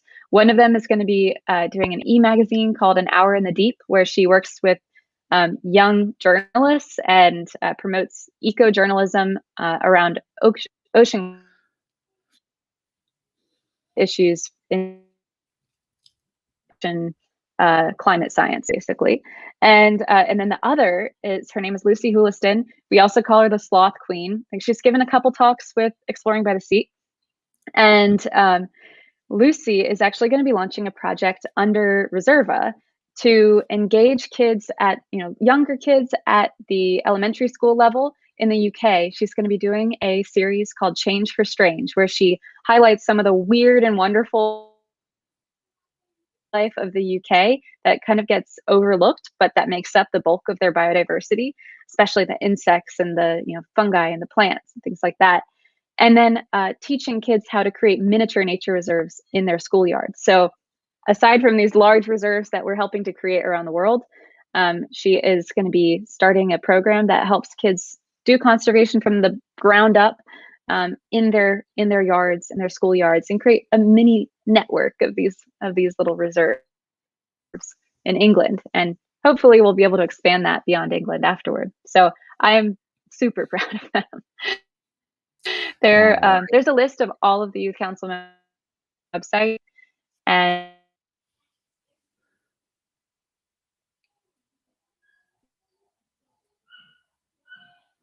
Okay, looks like we might have lost Callie's connection for. Shoot! Callie's back. You were just telling us where to find the list. Oh, sorry about that. Yeah, just go, there's a list of youth council members on the website. You can see all of them. One of the things we've done to engage them directly and empower them to take action is made spots on the board of directors at a nonprofit. We wrote into our bylaws that at all times, 30 to 50% of our board has to be youth. So we also have some youth board members. I'm not sure if you can hear me. Yeah, it's cutting out a little bit now, Callie, but you were just saying that you have the bylaw for 30 to 40% to be youth on the board.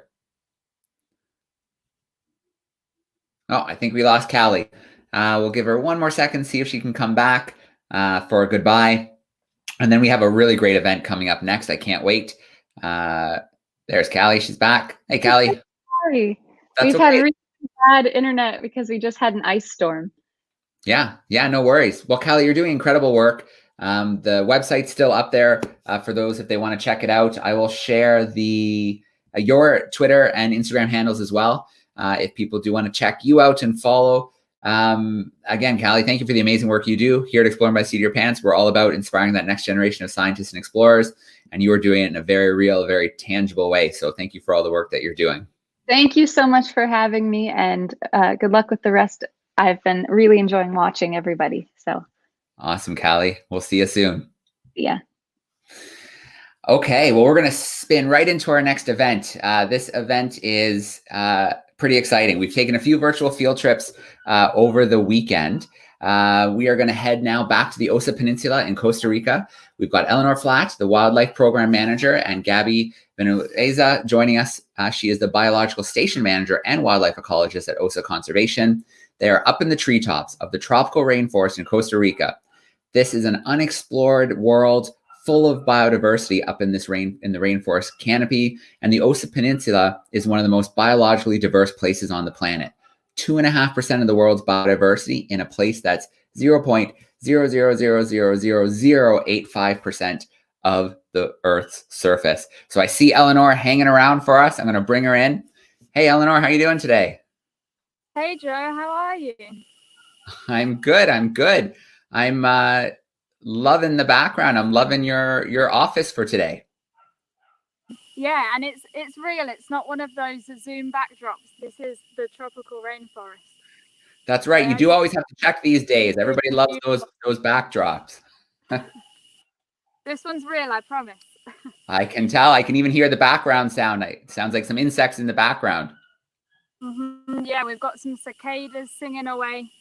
Lots of crickets, insect noises. We're joined by a lot of stingless bees and horseflies as well this morning. All right. Well, listen, Eleanor, I'm going to let you take over for a little bit, and then we'll see what kind of questions we have. Perfect. Thank you, Joe. So as Joe mentioned, my name's Eleanor, and I've been living in this amazing office now for about 5 years, the tropical rainforest of the Osa Peninsula in Costa Rica.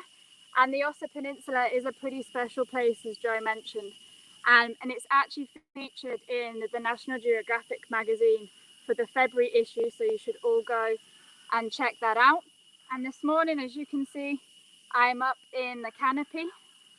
You can see all of the beautiful green around me.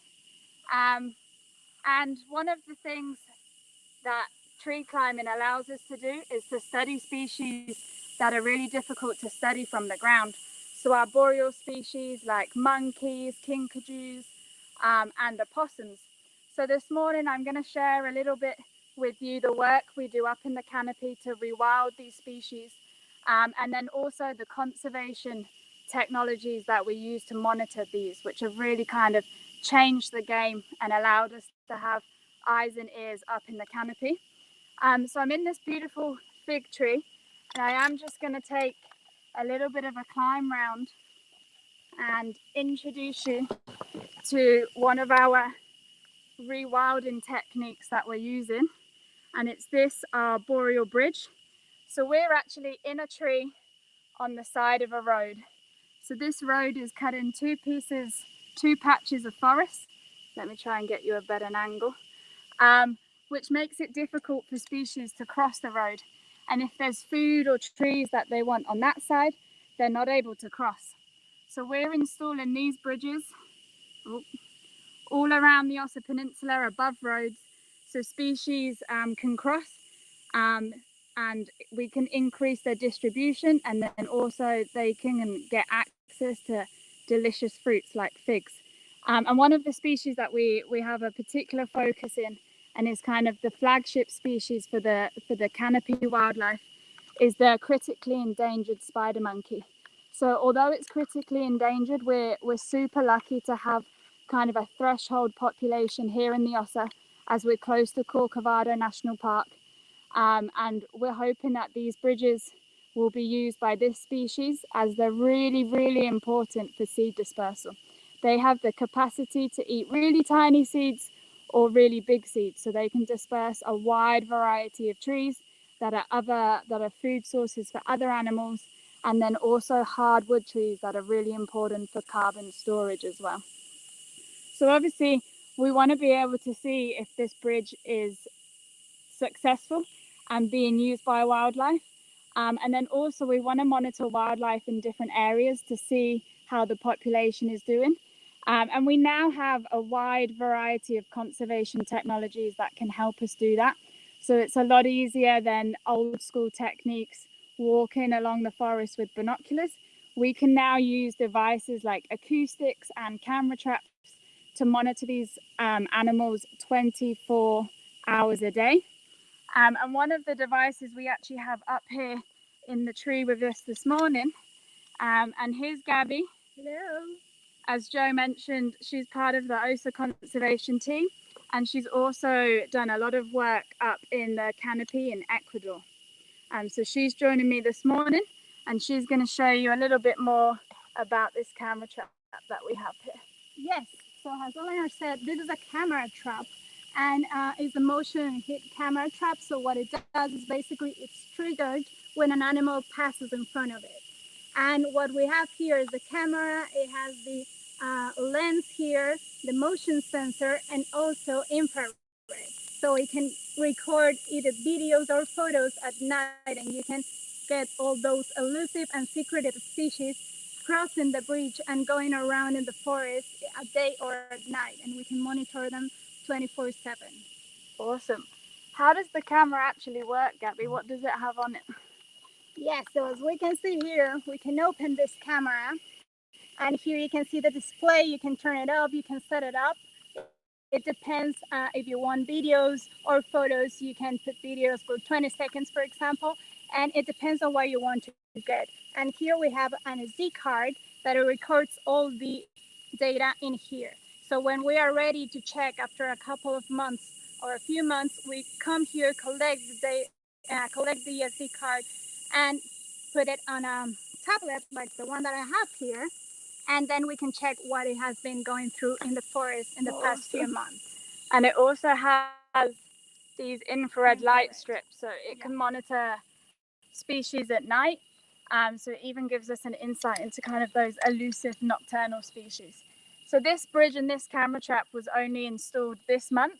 So we're hoping to see kind of wildlife to start using it over the next 6 months. So maybe, Joe, we can get another live video and come and check the camera and see what we have and see what species have been using this bridge design. Oh, that sounds good to me. We are 100% in for that.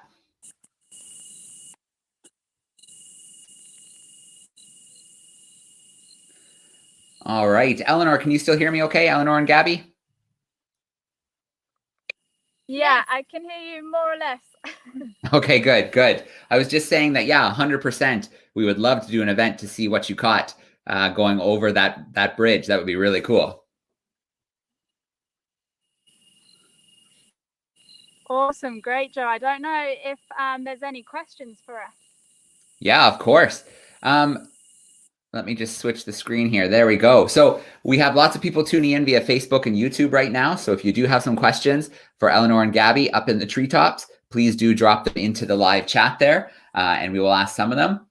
But I'd like to start, Eleanor and Gabby, if we could get both of your stories. How did you get into conservation in the first place? What was your path to conservation?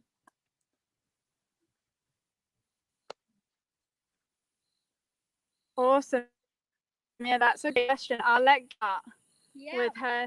Well, I'm from Ecuador, and since a little child, I always loved animals. So it was when I was growing up and I saw that animals weren't conserved or we were keeping as pets, I thought that I should do something to protect them. So that's how I got into ecology and actually marine ecology. I love the sea too, so I love to be up in the canopy and also down in the sea. And it's great to get to know the animals, and it gives you a new perspective to protect them. So since I was a little child, I knew that was what I was going to do. Yeah, and mine. Well, obviously, I'm from the UK. So I, again, from when a young age, I wanted to work with wildlife and work in wildlife conservation. As soon as I graduated university, I was like, right, I need to get out and live in a tropical rainforest. And I actually took an internship with OSA Conservation, which was 2 months long. And I've now been here for 5 years. So I completely fell in love with the rainforest and realized this is where I should be. And this is where I should be devoting my time to wildlife conservation. All right, 2 great stories. I sure wish I was working in a rainforest right now. I look out my window and I see piles of snow. So I'm definitely very jealous of where you are right now and where your office is for the next little bit today.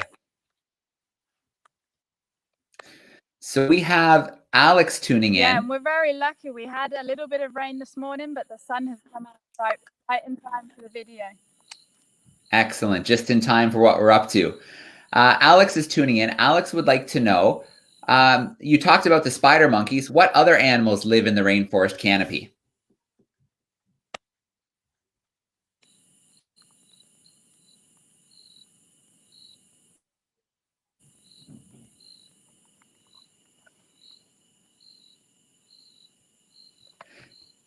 Hey, Joe, Did you catch that, Eleanor? Eleanor, Alex is wondering, what other kind of animals live in the rainforest canopy? I didn't know. I can hear you. I'll just move the phone a little bit. This might be a bit. Okay. It is a bit tricky. They're definitely coming to us from a remote location, and they are off the ground with a lot of gear in the treetops. Eleanor, can you hear me now?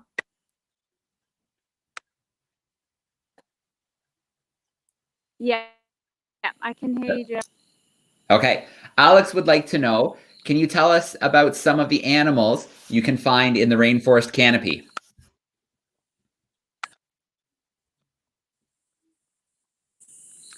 For sure. It's a great question. So one of the animals I mentioned was the spider, which is a monkey. And then we also have 3 other species of primates here. So we have the white-faced capuchin, which you may have seen in a lot of movies. It's kind of black with a white face. We then have a really tiny little monkey that's kind of fluffy and ginger, called the squirrel monkey. And then we also have the mantled howler monkey, which for anyone who's ever been to a rainforest in Costa Rica, they're normally the first thing you hear at 4 a.m. in the morning as they're howling away as an alarm clock.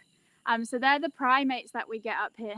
But we also have some other great species like the kinkajou, the olingo, and even an arboreal porcupine. So there's some really great species up here in the canopy, and we can really start to understand them with camera traps, because a lot of them are active at night or really high up in the canopy, so it's hard for us to see what they're doing from the ground. All right. So our next question is from Fallon, and Fallon is wondering, what is the most interesting or unexpected creature you've captured in a camera trap? What's the most unexpected creature you've captured an image of with the camera traps?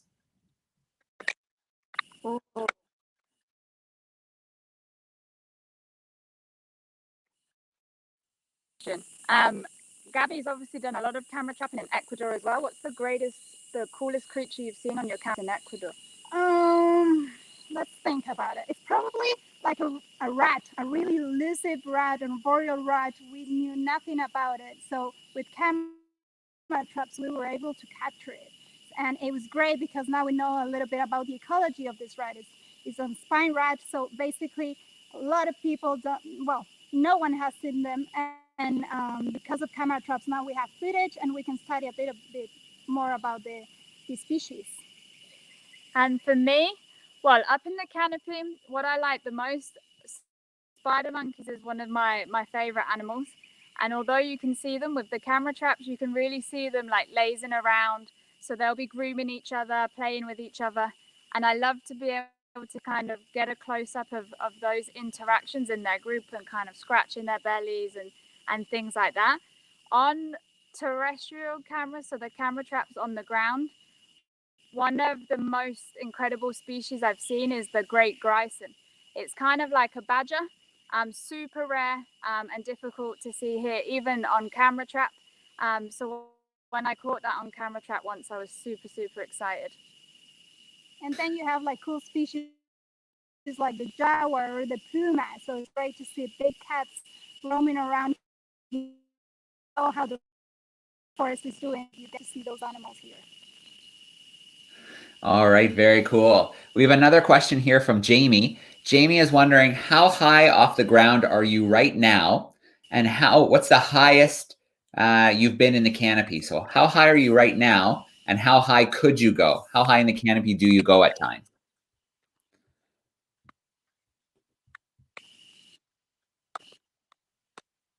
Ah, that's a great question. So the rainforest here in the Ossa, it can get super high, like 50 meters, because we've got these really big kind of ancient mega trees. In the tree we're in right now, we're about 25 meters from the ground. Because we're on the edge by the road, it's a little smaller and we're not really high up in the canopy. But 25 meters is still pretty high. Yes, but you can go really up to 40 meters and that's amazing. You feel like you're flying. Monkey. Well, all right, very cool. Well, when you have to climb up, then you feel like a monkey. Well, you are absolutely right. 25 meters is still pretty darn high. That's about 75 feet. So you're definitely pretty high up there. And wow, 50 meters. That's quite a height in the canopy. Very cool. Okay. We see you there up in the canopy now, but we didn't see how you got there. It's surrounded by green. It's pretty beautiful. Yeah, absolutely. Eleanor and Gabby. Again, Joe? Yeah, we see you up in the canopy right now, but we didn't see how you got there. Can you tell us a little bit about the process of setting up the gear so you can climb up into the canopy?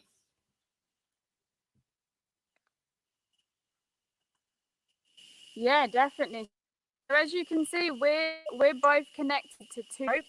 We've both got two ropes each. And to begin with, how in the tree, that's the fun bit. So we kind of have this 8-foot long pole with a slingshot on the end of it, and we fire it up into the tree with a little weight and a rope, and then we're able to pull these big ropes over. And we've got one side kind of connected down on the ground, which is kind of what we call our anchor tree.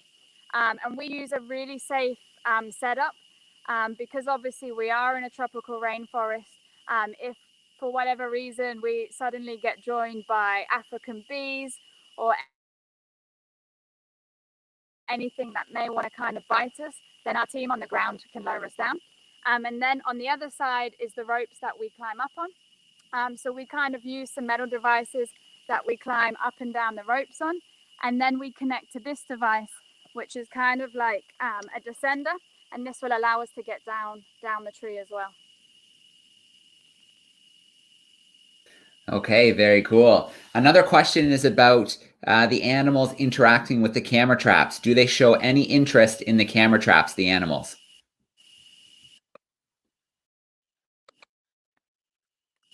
Oh, yeah. Yeah. It's always, well, it's kind of exciting and sad at the same time when you've left a camera trap up in the canopy for 6 months and then it's been completely moved by a monkey. Or they've taken a bite out of it or really have played with it. Sometimes they play with it and then another species comes back, plays with it and actually moves it in a better position. So in cases it's good, but in other cases they completely move it, and then we're not monitoring any branches or any bridges after that. So, but species in particular that are super interested in them, and what we found here is the spider monkeys and the capuchin monkeys. They'll always like come and have a look at it, have a little play, frown at it like this, see what it's doing. So it's really interesting to see those videos as well. All right. Very, very cool. Let's grab another question here. You talked about the use of the camera traps in the canopy. We've got a question here about on the ground. Do you use them on the ground along trails as well?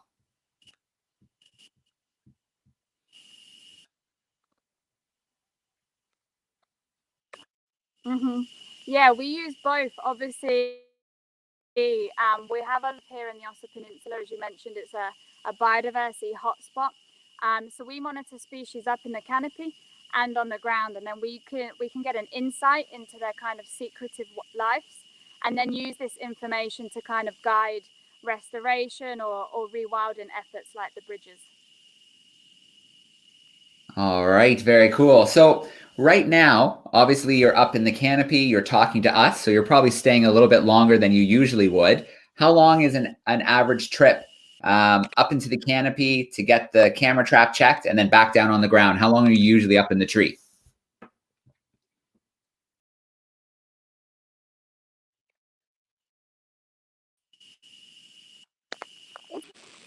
I guess.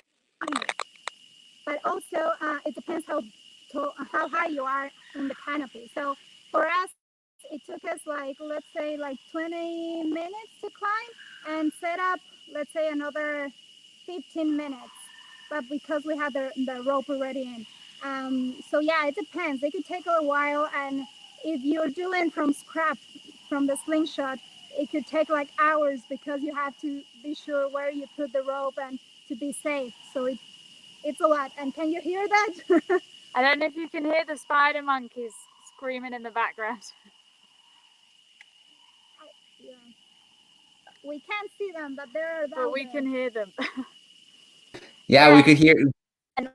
We can definitely hear them faintly in the background. Very cool. Also, for actually installing the bridges, we can be up in the canopy for a couple of hours, and one person on each side of them. And how smoothly the bridge installation goes for 3 hours, because we have to pull all of this rope and get it cleared and get a camera trap. So we can spend a fair few hours, which isn't necessarily a bad thing. It's a good hang out. All right, we've got another couple questions coming in from online. Bruce wants to know, can people visit the lab, the biological station at Ossa Conservation? Can they go for a hike? Do you have things like tree climbing courses to see the research you're doing? What can people do if they visit the station?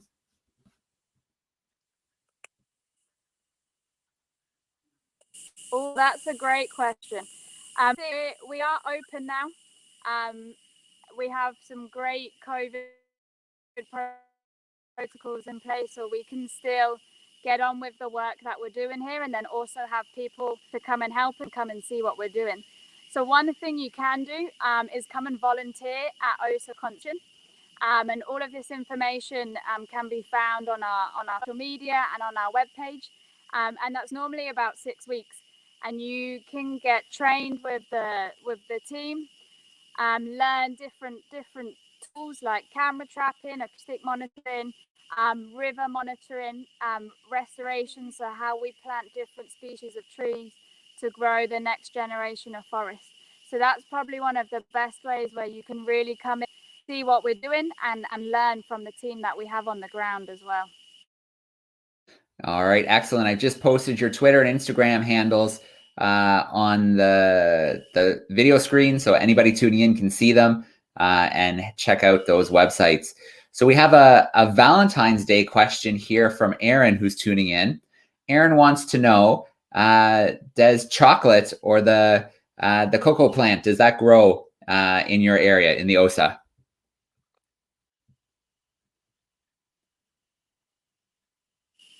Joe, can you repeat that, please? All I heard was Valentine's Day.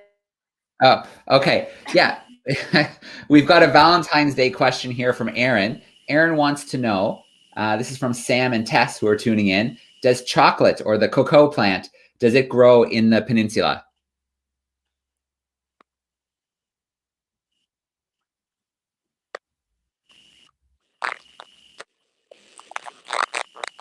Yes. So yeah, you can grow cacao here, which means we'll all be eating chocolate today. But it's a really long process because you have to dry it out to get the chocolate.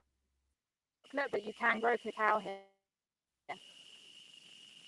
That is one of the activities where if you're visiting the Ossa, there's a lot of organic farms that we actually collaborate with, where you can go and see the chocolate process and then enjoy a chocolate fondue after as well.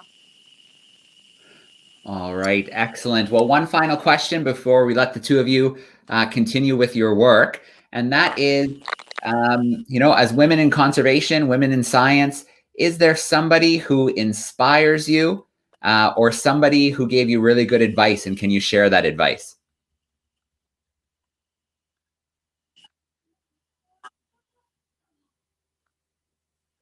Oh, that's a great question. I'll let Gabby kick this one off. Well, there are plenty of women in science who we should listen to. Yes, I haven't had any advice like right now that I can think of, but there are great women in science.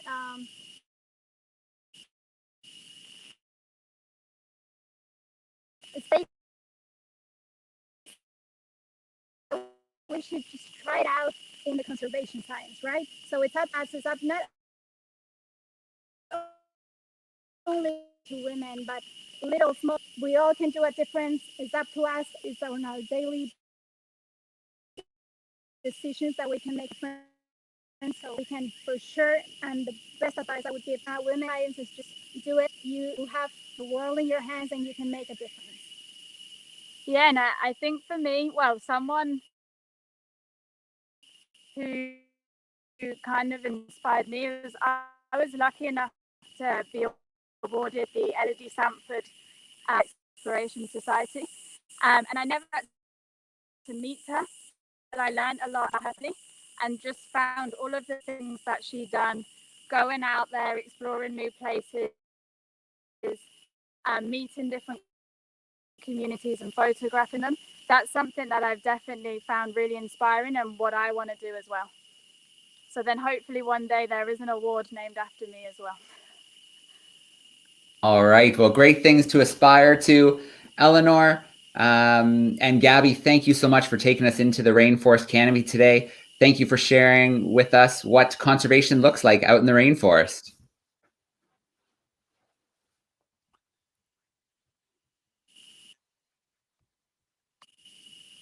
Awesome. Thank you for having us, Joan. It's been a pleasure as always. All right. Enjoy the rest of your weekend. We can't wait for our next student event live from the Ossa. Thank you so much, ladies. Have a great weekend.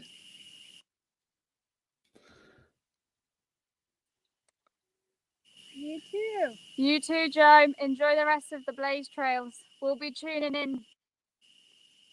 All right. Very cool. Well, that was awesome. I love when we take trips down to the Ossa Peninsula. I love teaming up with Ossa Conservation. They're one of the partner groups this weekend who's helping us make things happen with some really great events. Yesterday, we were checking out their rewilding experimental areas. We saw how quickly in 3.5 years of putting the right combination of fast-growing plants, how quickly you can rewild an area, get a good base of soil going again, and then get to see animals starting to return, from the amphibians to the birds to the insects to the bats, even larger mammals starting to return. So great work they're doing at Ossa Conservation. Please do check them out. Please do follow them on social media. Again, they do incredible work. In fact, at Exploring by the Seat of Your Pants, we're all about inspiring that next generation of scientists and explorers. Each month, we run up to 50 live events for classrooms to join into. They're all entirely free, and they always will be. So check out exploringbytheseat.com to see what we're up to this month. Every February, we kick all the men out for the month. We've been doing it for 5 years. We host Women in Science and exploration, and it's always a blast. There's still lots of events coming up for students as the school year continues for February. Okay, I am going to bring in our next host. I see him ready. Jesse, my colleague here at Exploring by the Seat of Your Pants. Jesse, this is your second hosting session already. How are you doing today? I'm great. I mean, I've just been watching in the background. So cool to get to go into the canopy with the ladies at OSA Conservation. Again, we've had them 2 days in a row now. Just an incredible opportunity to showcase some really cool stuff in the field. So it's been equally fun in the background as it is hosting. All right, excellent. Well, Jesse, I'm going to let you take over. You've got a really fun guest coming up next, and then, yeah, we'll see you in a little bit. Fantastic. See you soon, man. So Joe just mentioned the fact that we do these 50 programs a month. And before we dive in with our next speaker, I just want to highlight again, the opportunity to go live in the canopy in Costa Rica is, I think, the sort of thing that we do best here. You know, at Exploring by the Seat of Your Pants, we're always trying to push the boundaries of where we can bring live, free, amazing interactive broadcasts to classes. This year alone, we broadcast live from Antarctica with penguins walking in the background. We've been out on ships in the middle of the Pacific Ocean exploring undersea volcano ranges, which is amazing. And I think my personal favorite, we have live from Rhino 911, and you can check this out on our YouTube channel, which starts off in a helicopter with a researcher with a dart gun darting a rhino, and then they do amazing stuff with it on the ground, all for conservation. So check out those programs and more. Everything we do is free. It lives on YouTube forever. It's the essence of what we do. So I am super excited. When we set up this festival, you know, we all got different hosting gigs, and there was no one that I wanted to host more than our next guest. When I first met Dr. Andrea Reed, she was doing incredible work tracing fish from their coral reef homes in Indonesia all the way to fish tanks in the US and beyond.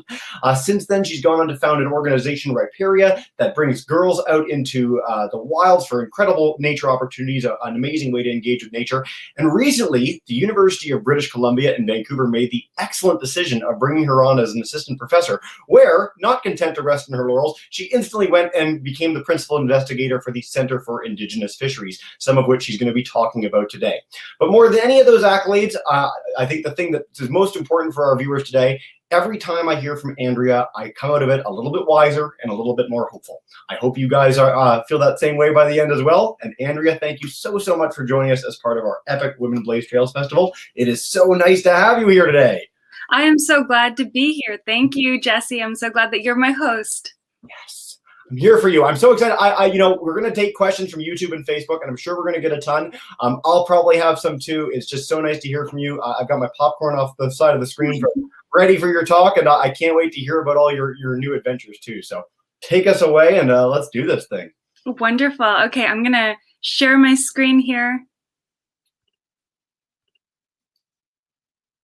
On my end, we don't get to be so lucky as to be in the Costa Rican canopy, so I'm going to have to use some imagery to help bring my world to each of you. So neat. Amwilla, hello, how are you? It is my absolute pleasure to be here and to be part of the Women Blaze Trails Fest. I'd like to thank Jesse for that super kind introduction, and all of you for taking the time to join in, to listen, and learn about all of the amazing things that women from around the world are doing in the realm of science, technology, engineering, and mathematics.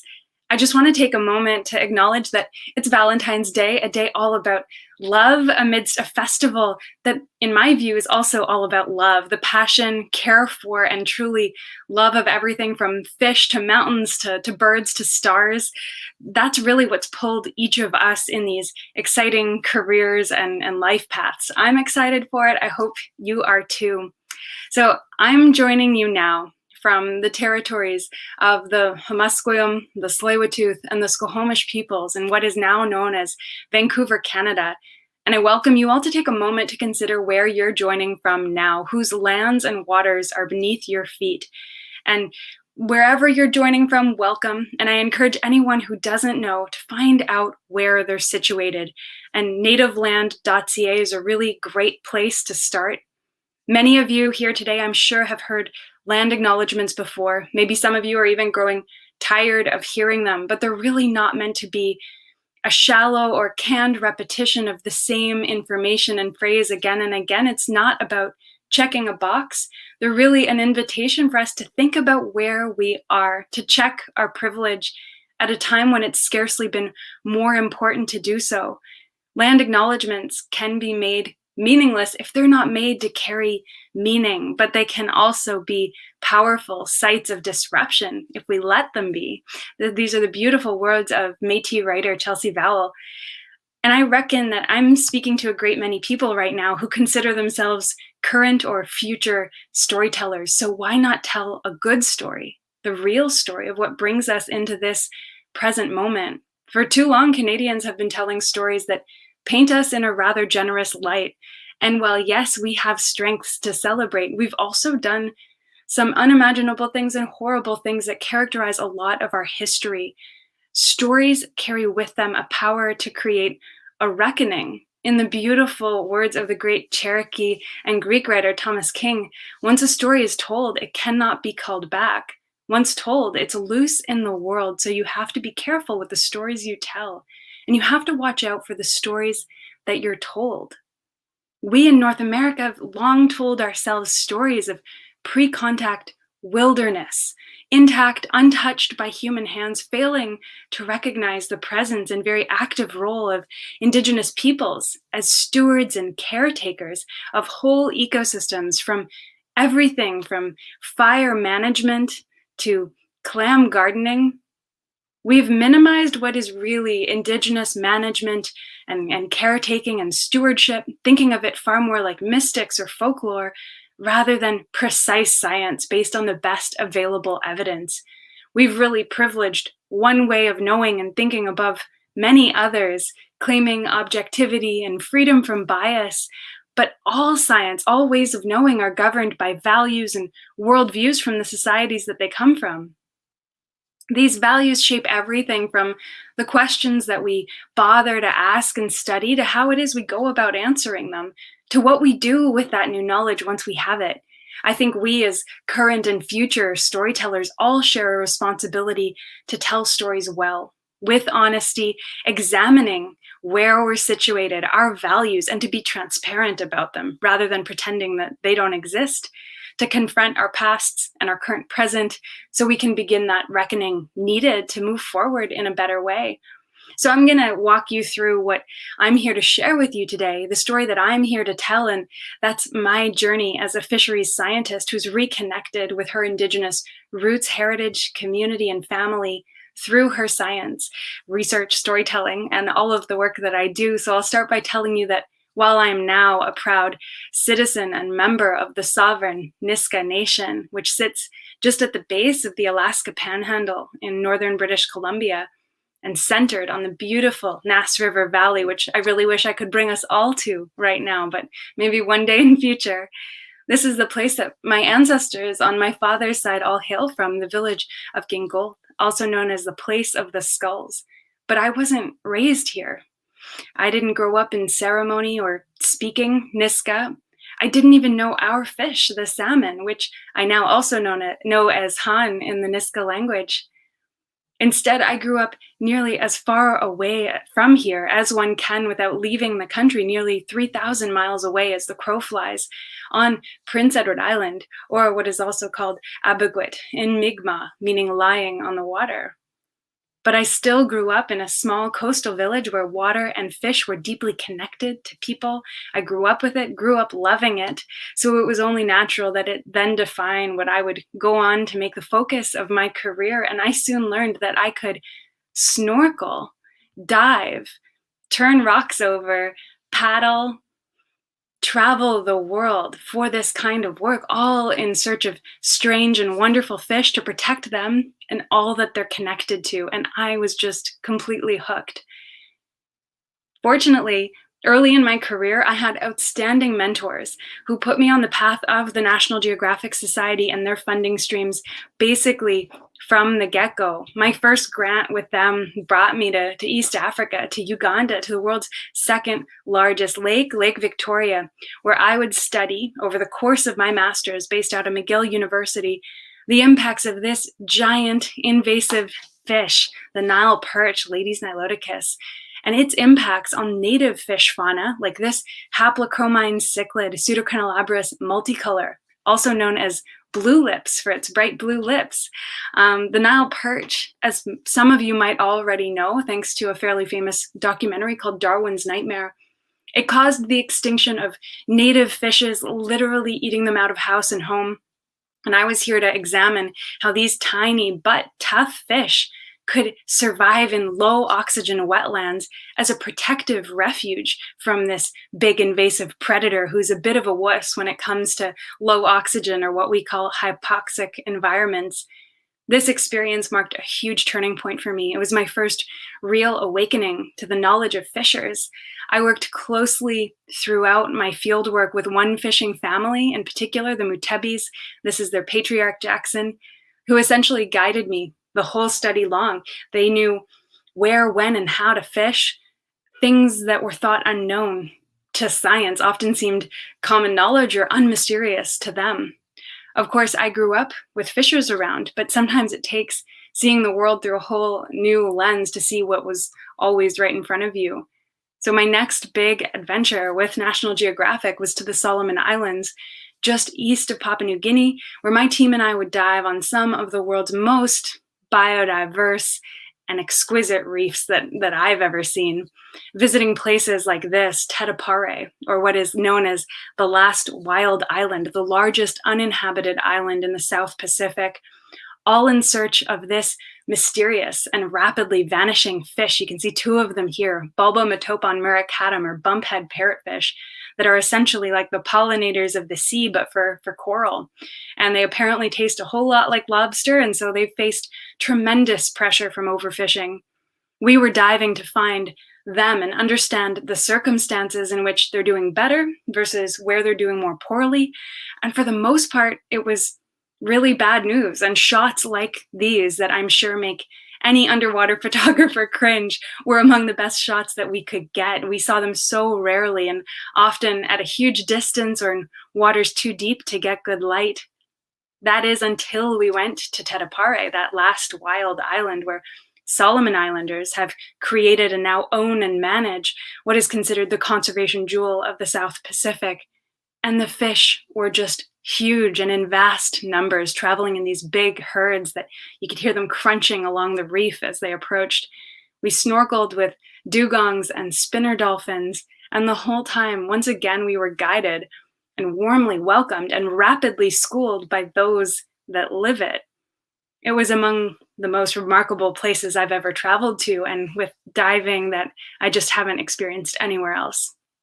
So my next project with National Geographic therefore put fishers at the very heart of the story that Jesse alluded to off the top. So off to the Philippines and Indonesia, my team and I went to tell the story of how fish like this, dory, also known as the blue tang, also locally referred to as letter 6, how fish like dory get from places like this to ones like this inside people's home aquaria on the other side of the world.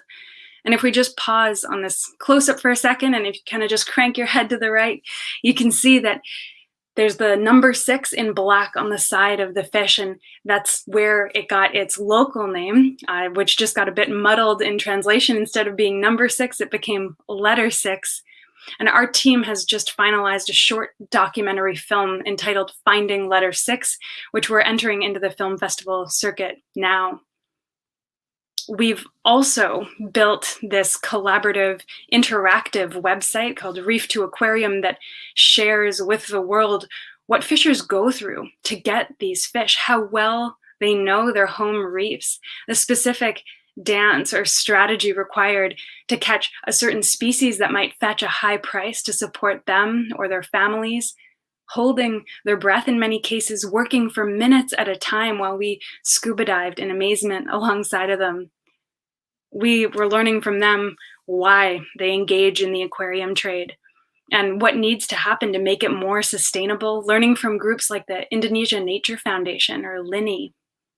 And ultimately, our aim was to find out how we can transition from a potentially harmful practice to one that sustains fish, people, and their livelihoods in the process. I could feel my worldview shifting even more as I navigated this work. I was being pulled into this work because I love everything to do with water and fish, for sure, but I fundamentally was drawn to it because it's so deeply human. Fisheries are the occupation of catching fish. They don't exist without people in the mix. I began to wonder and ask myself how I could begin to center my work with my own people. And on a fundamental level, why was I off doing this work on the other side of the world when we share so many of the same fisheries conservation issues here at home? Why am I now an adult and I still haven't set foot in the territory from which my father, my grandmother, or Gigi, and all of our ancestors going back millennia hail from? There are reasons, of course, that involve the colonial tools of forced assimilation at work, the residential school system, and the 60s scoop.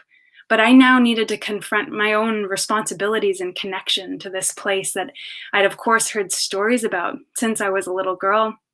My father would tell my brothers and me about the volcano that erupted hundreds of years ago, Canada's most recent volcanic eruption, that today leaves behind these vast lava fields where otherwise there would be lush rainforest. These are now considered sacred burial grounds for the over 2,000 Nisga'a lives that lie below them. This history is also tied to an oral history, or adawak, that positions the volcano as a response or lesson precipitated by young children putting sticks on fire into the backs of spawning salmon and watching them zip around as they swim upstream. The lesson is that we don't play with fish or put in jeopardy the well-being of lives that we consider to be relatives, with whom we've lived in relationship for as long as time's been kept.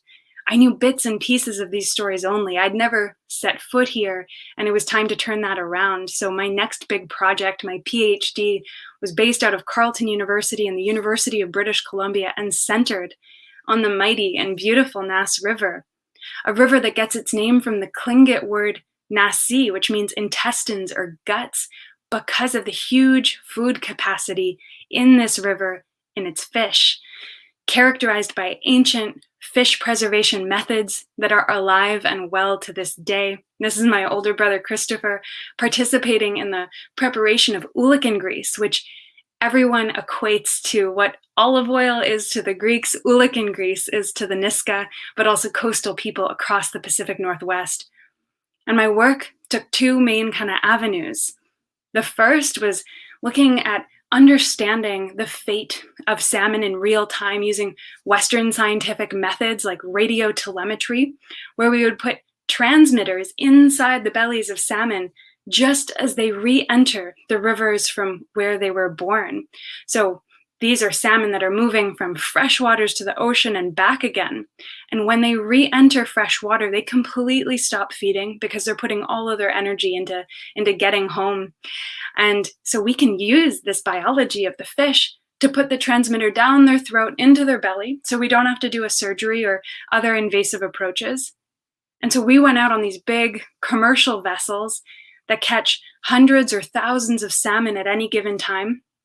But because there's harvest restrictions in place for certain species at certain times, it often means that fishing crews are having to throw back hundreds of salmon into the water. And it's these salmon bycatch that I'm concerned about.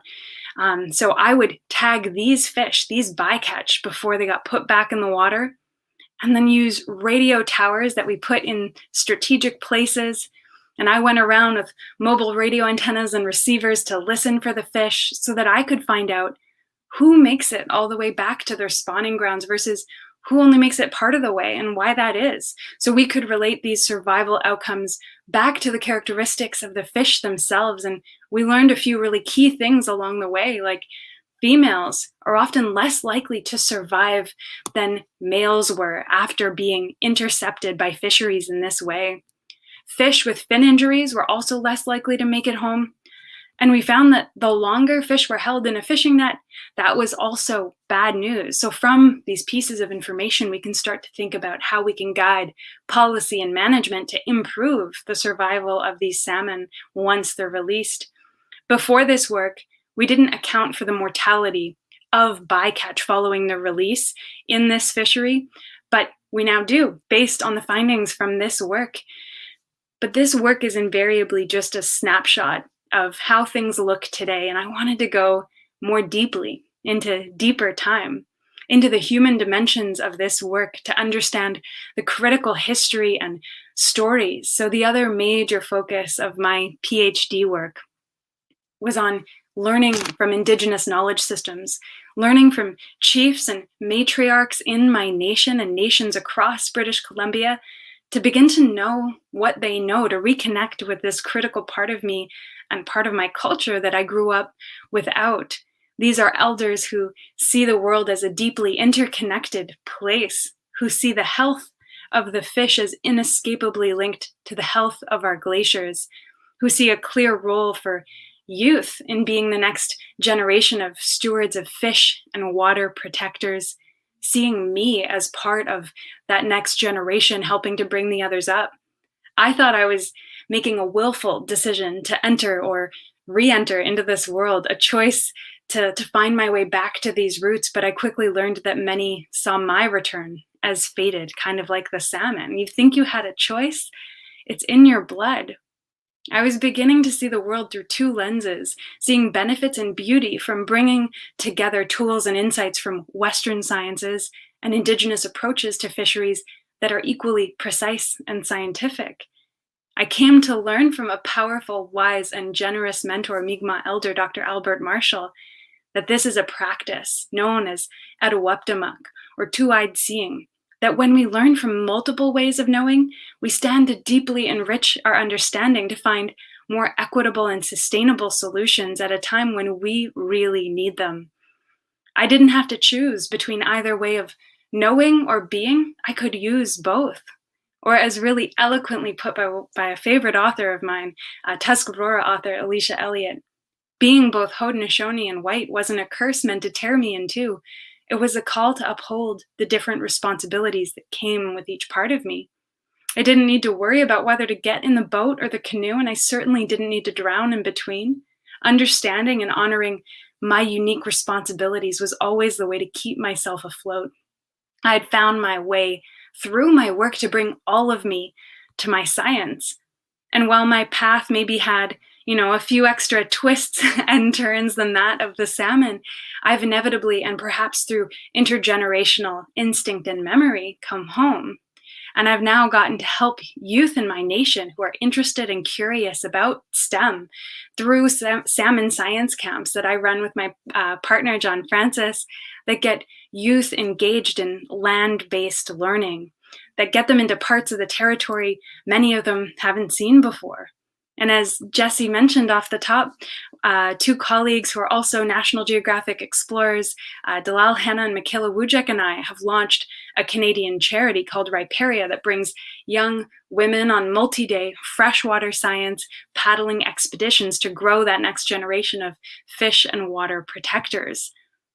Finally, in terms of the road ahead and my next steps, they involve growing our new Center for Indigenous Fisheries within the Institute for the Oceans and Fisheries at the University of British Columbia and getting our first exciting projects and partnerships off the ground now, with our ultimate goal being to build the national or world hub for the study and protection of culturally significant fish and fisheries, which I'll absolutely look forward to telling you all more about in future. So I just want to close by being very real about how none of this work is a solo venture. I might appear alone in some of these photos, but all of this work, these ideas, these initiatives, they're truly the products of ongoing collaborations. They are funded by many, and they are supported by a great many more, most notably this amazing human being, John Francis Lane, who has played a massive and foundational role in all of the work that I undertake. And so with that, I'd like to say thank you to you as well, Tuyuk Sinissim, and I look forward to taking some of your questions. Andrea, that was absolutely beautiful. If that wasn't the most spoken word poetry of our entire festival, I don't know what was. So thank you again for spending some time with us. And I opened this by saying that people come across, listen to you and come out of it a little wiser and a little more hopeful. And I think that speech certainly would prove that case. If you do have questions on YouTube or Facebook, anyone, please do share. We've got about 5 minutes, but I'm going to dive in with a few just off the top. And the first is you have the Center for Indigenous Fisheries now, which again, you're in the process of building up and fostering all these sort of connections, relationships, storytelling across the country. I think often in Canada, Indigenous communities get lumped together as a whole, and when in fact there are hundreds across the country. So is there something that unites Canadian government, Canadian academia's efforts to collaborate with these Indigenous communities across the country that is really important when it comes to fisheries management and future economic and ecological sustainability? Yeah, it's a great question, Jesse. Yeah, there are indeed hundreds of nations in this country, hundreds of Indigenous peoples around the world, and thousands, languages and cultures that are incredibly diverse. So we need to be really careful that when we talk about these things, we are talking about them in a pluralistic way, that it's not one way of Indigenous knowing, it's many ways. Yeah. The context across many Indigenous fishing communities, while the cultures are really distinct within this country, there are unfortunate parallels in experience through colonization. Many communities have been impacted in similar ways. Indigenous fisheries have been criminalized and restricted in really similar ways. And so there are these linkages in experience that are shared. And so there is this shared history that needs to be confronted. And from the perspective of university researchers, we have this long history of parachuting into communities, arriving as parachute scientists or helicopter scientists. There's different words for that behavior of just showing up, extracting data, being really focused on your research question at hand, going back to the university and never being heard from again on the part of the community. So we all have an obligation to change that narrative. We're currently working within the framework of the UN Declaration on the Rights of Indigenous Peoples. That is a global instrument, a policy tool that can inform how we uphold free, prior, and informed consent on the part of Indigenous communities. And they need to play an active role. There needs to be the space created for them to play an active role on what research and science takes place in traditional territories. These are, after all, the lands and waters they've been stewarding for millennia. Yeah. Again, we could probably do an answer on that for an entire broadcast, so I appreciate packing it into a minute and a half there. And again, so important. I encourage anyone who's tuning into this broadcast, head to the Center for Indigenous Fisheries website below. Again, more information will be coming on that in the months to come, but you can follow Andrea's incredible work there. One thing that you did that I love in your career is you highlighted the importance of local fishers, and you talk to people and, ask them questions about why they were doing this, why they were involved in this fisheries trade. And I think so often for poachers, for fishers, for all sorts of people that are actually at the source for hunting and fishing around the world, they're vilified as the bad guys. And I think that your work really epitomizes that that's not the case. Could you speak to that for a second about how, these are people just trying to make a livelihood? Yeah, absolutely. And I think the aquarium trade is a perfect example of that. It can seem from the outside like the aquarium trade is harmful to these animals in the wild, and that there are practices that are part of it that are certainly harmful. In some places, there's use of cyanide, where fishers will go underwater, spray cyanide to stun fish and collect them more easily. But that can have bad impacts on the fish themselves, on the habitat surrounding it. So there are these issues that are embedded into some aquarium fisheries. But in many cases, these are communities where this is kind of the employment direction with the fewest barriers to entry. All you need to do is be able to dive, have a net, and off you can go. And many really want to engage in more sustainable practices, and many have really made that shift. So there are entire communities that we've worked with who have been learning how to hone the ability to net catch fish in sustainable ways without those harmful practices embedded, and creating sustainable modes of teaching other fishers and bringing more sustainable practices into the mix. And really, we're talking about livelihoods. These are far more than just a one way to make money. There are entire ornamental fishing communities. And so by working with the fishers, we can begin to understand better modes of working with them and not leaving them in a position where they don't have an alternative way to go. Yeah. Well, again, you mentioned community conservation and getting people where you work with people to make them more effective stewards of their own landscape, stewards of their habitat and the species that live near them. And that's been a thread linking a lot of our broadcasts over this weekend. So I'm really glad you got a chance to touch upon that. We've got time for one more question, so I'll make it a lot easier than these broad scale talk. You highlighted your role as a scuba diver around the world. You showcased all these beautiful images of your life underwater. For people that are tuning in at home who may never have explored beneath the waves before, why has this been such an important element of your exploration and your life in general? Oh, I don't know that that's an easier question, Jeff. I love everything to do with water, and honestly, I feel so free when I'm out diving and just hanging out alongside fish. I feel like you can really learn directly from them. And I think that's a really crucial part of all of this, right? We're talking about Western scientific ways of knowing, indigenous ways of knowing, but then there's other ways of knowing, which is learning from the knowledge of fish themselves, or plants, or mountains, or whatever they are. That if we take the time to listen and learn directly from them, we can better understand their circumstance, what we need to do to chart a better future for them. And so I know that sounds a little bit wishy-washy, but just the connection that we can have by entering into their world, a place that we wouldn't otherwise get to spend much time without scuba diving technology. It's a remarkable experience, and it's just profoundly marked me, and it's something that I love to do. But I love to be on and surrounded by water. Water characterizes all of my dreams. I think it's just part of who I am. Yeah.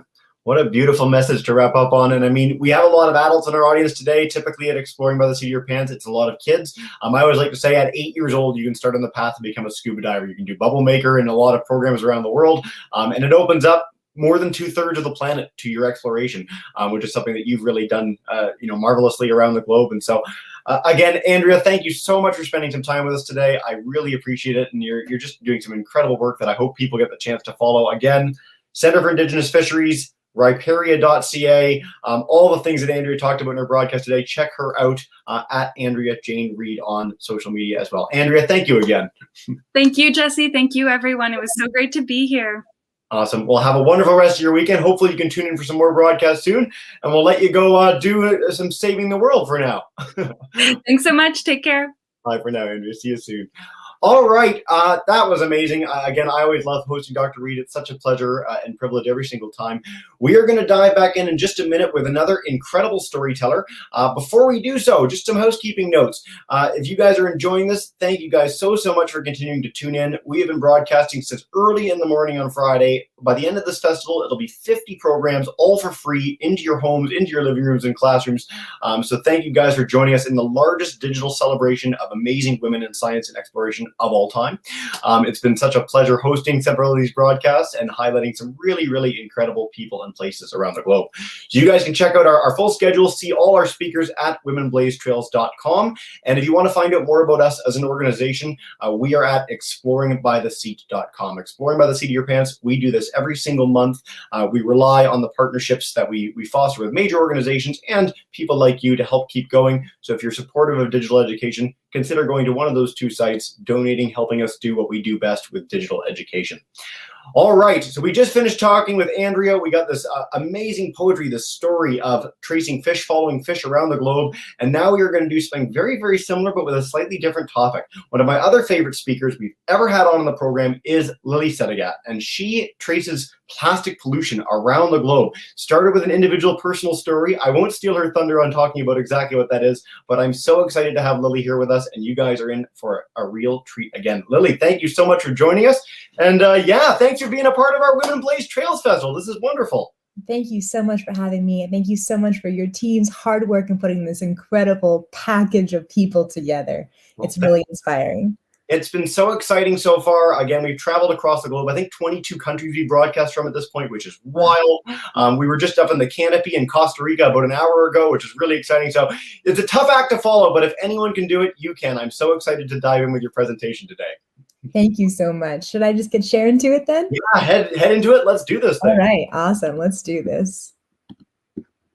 Okay. Just let me know. Is it sharing now? It's sharing now. In the moment, you're perfect. You're full screen. If you want to get rid of that little banner on the bottom that says StreamYard, you're There we good. go. Perfect. Okay, great. Excellent. Wonderful. Thank you all so much for joining us on day 3 of an amazing festival.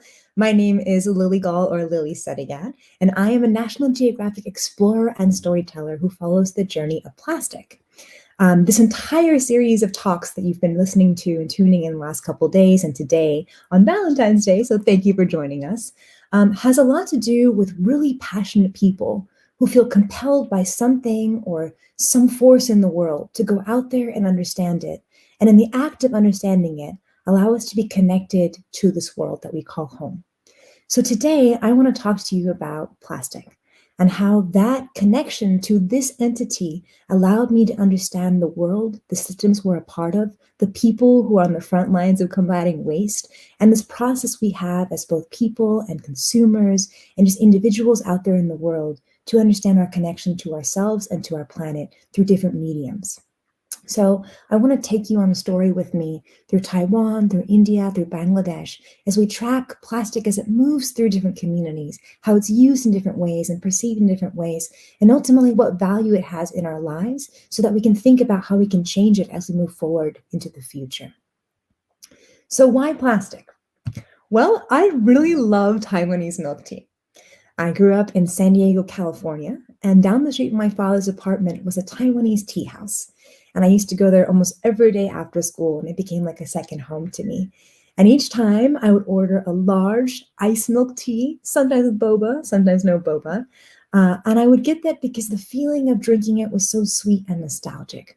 I would sit in this same orange chair facing the same window inside this tea house and literally became a VIP because I would go there almost every day after school. And in fact, I wrote my first love letter there. I studied for the SATs there.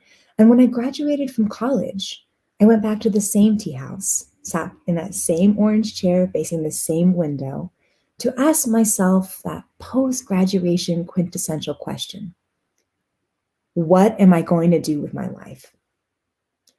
You see, in that moment, I was surrounded by all these questions. And as I reached for my milk tea, I hesitated.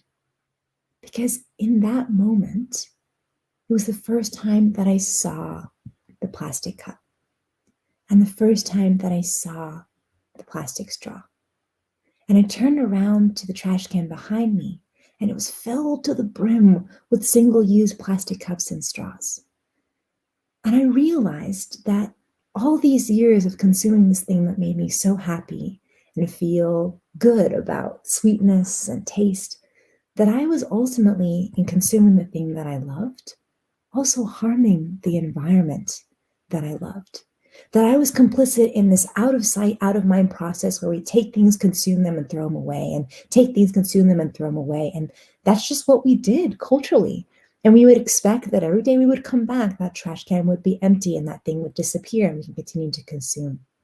It was almost an unconscious behavior that I suddenly realized in that moment that contributed to this global waste problem, because our Earth is a closed system. Nothing truly ever disappears. It goes somewhere, affects someone or something. So when I had this realization and I knew that this tea and both the cups and the straws came from this place called Taiwan, I knew I had to travel across the world, over 7,000 miles across the Pacific Ocean to this place to understand this international plastic supply chain that connected me and my hometown to this island. So for those of you who are unfamiliar with Taiwan, it's an island located off the southeastern coast of China. It was formed by the collision of the Eurasian and Philippine plates. 2/3 of it is covered in mountain. 90% of the 23.8 million population lives on the western rolling plains. It's constantly racked by earthquakes and typhoons. They have to import about 70% of their energy and 80% of their food. And yet, they are considered to be one of the world's geniuses of recycling, with their capital city of Taipei having a 55% recycling rate. So when I thought about how this was possible, I realized that in order to understand plastic, in order to understand its story and its journey and the way it plays a role in our life, we have to understand how it's managed. the waste management system. And in Taiwan, they have a very unique system. So you have this thing called mandatory waste separation in your home. So before you can throw anything away, you have to separate it into 3 different categories. One are your recyclables, which in fact have 33 different subcategories. 2 is your kitchen waste. Kitchen waste that's separated into wet waste and dry waste that goes towards pig feeds and compost in this kind of circular movement of resources. And then the 3rd category is the stuff that you would incinerate. And because they're an island, they don't have a lot of room for landfill, so a lot of things end up getting incinerated if you can't reuse them. And the way this system works is that their major cities will charge people to buy government-mandated plastic trash bags, right? Also made of plastic. And the idea is you pay for your waste in weight. But both recycling and composting are free. So it's trying to incentivize people to use less things that you would ultimately end up burning and use things that can be reused throughout their life cycle. And the way that this system came to be, the story behind this entire system, was that a group of moms, housewives, got together and they were sick and tired of their kids walking through trash to get to school every day. You see, in the 1970s and 80s, Taiwan was actually known as Garbage Island, and its economy had grown over the last decades and had grown so much that people were starting to consume more and more things were trying to be produced, but there was no formal waste management system. So when the island transitioned from almost 4 decades of martial law to democracy, these moms got together and formed the first environmental advocacy group. And they got together and created this system of separation that you see today.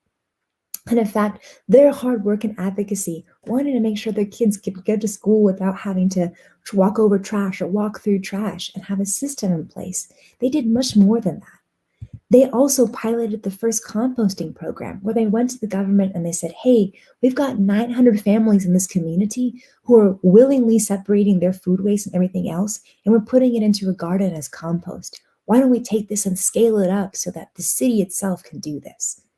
And in their act of perseverance and demonstrating that people were willing to do this and that they could do it, they took it on. The government took it on, and it became this mandated part of the system you see today.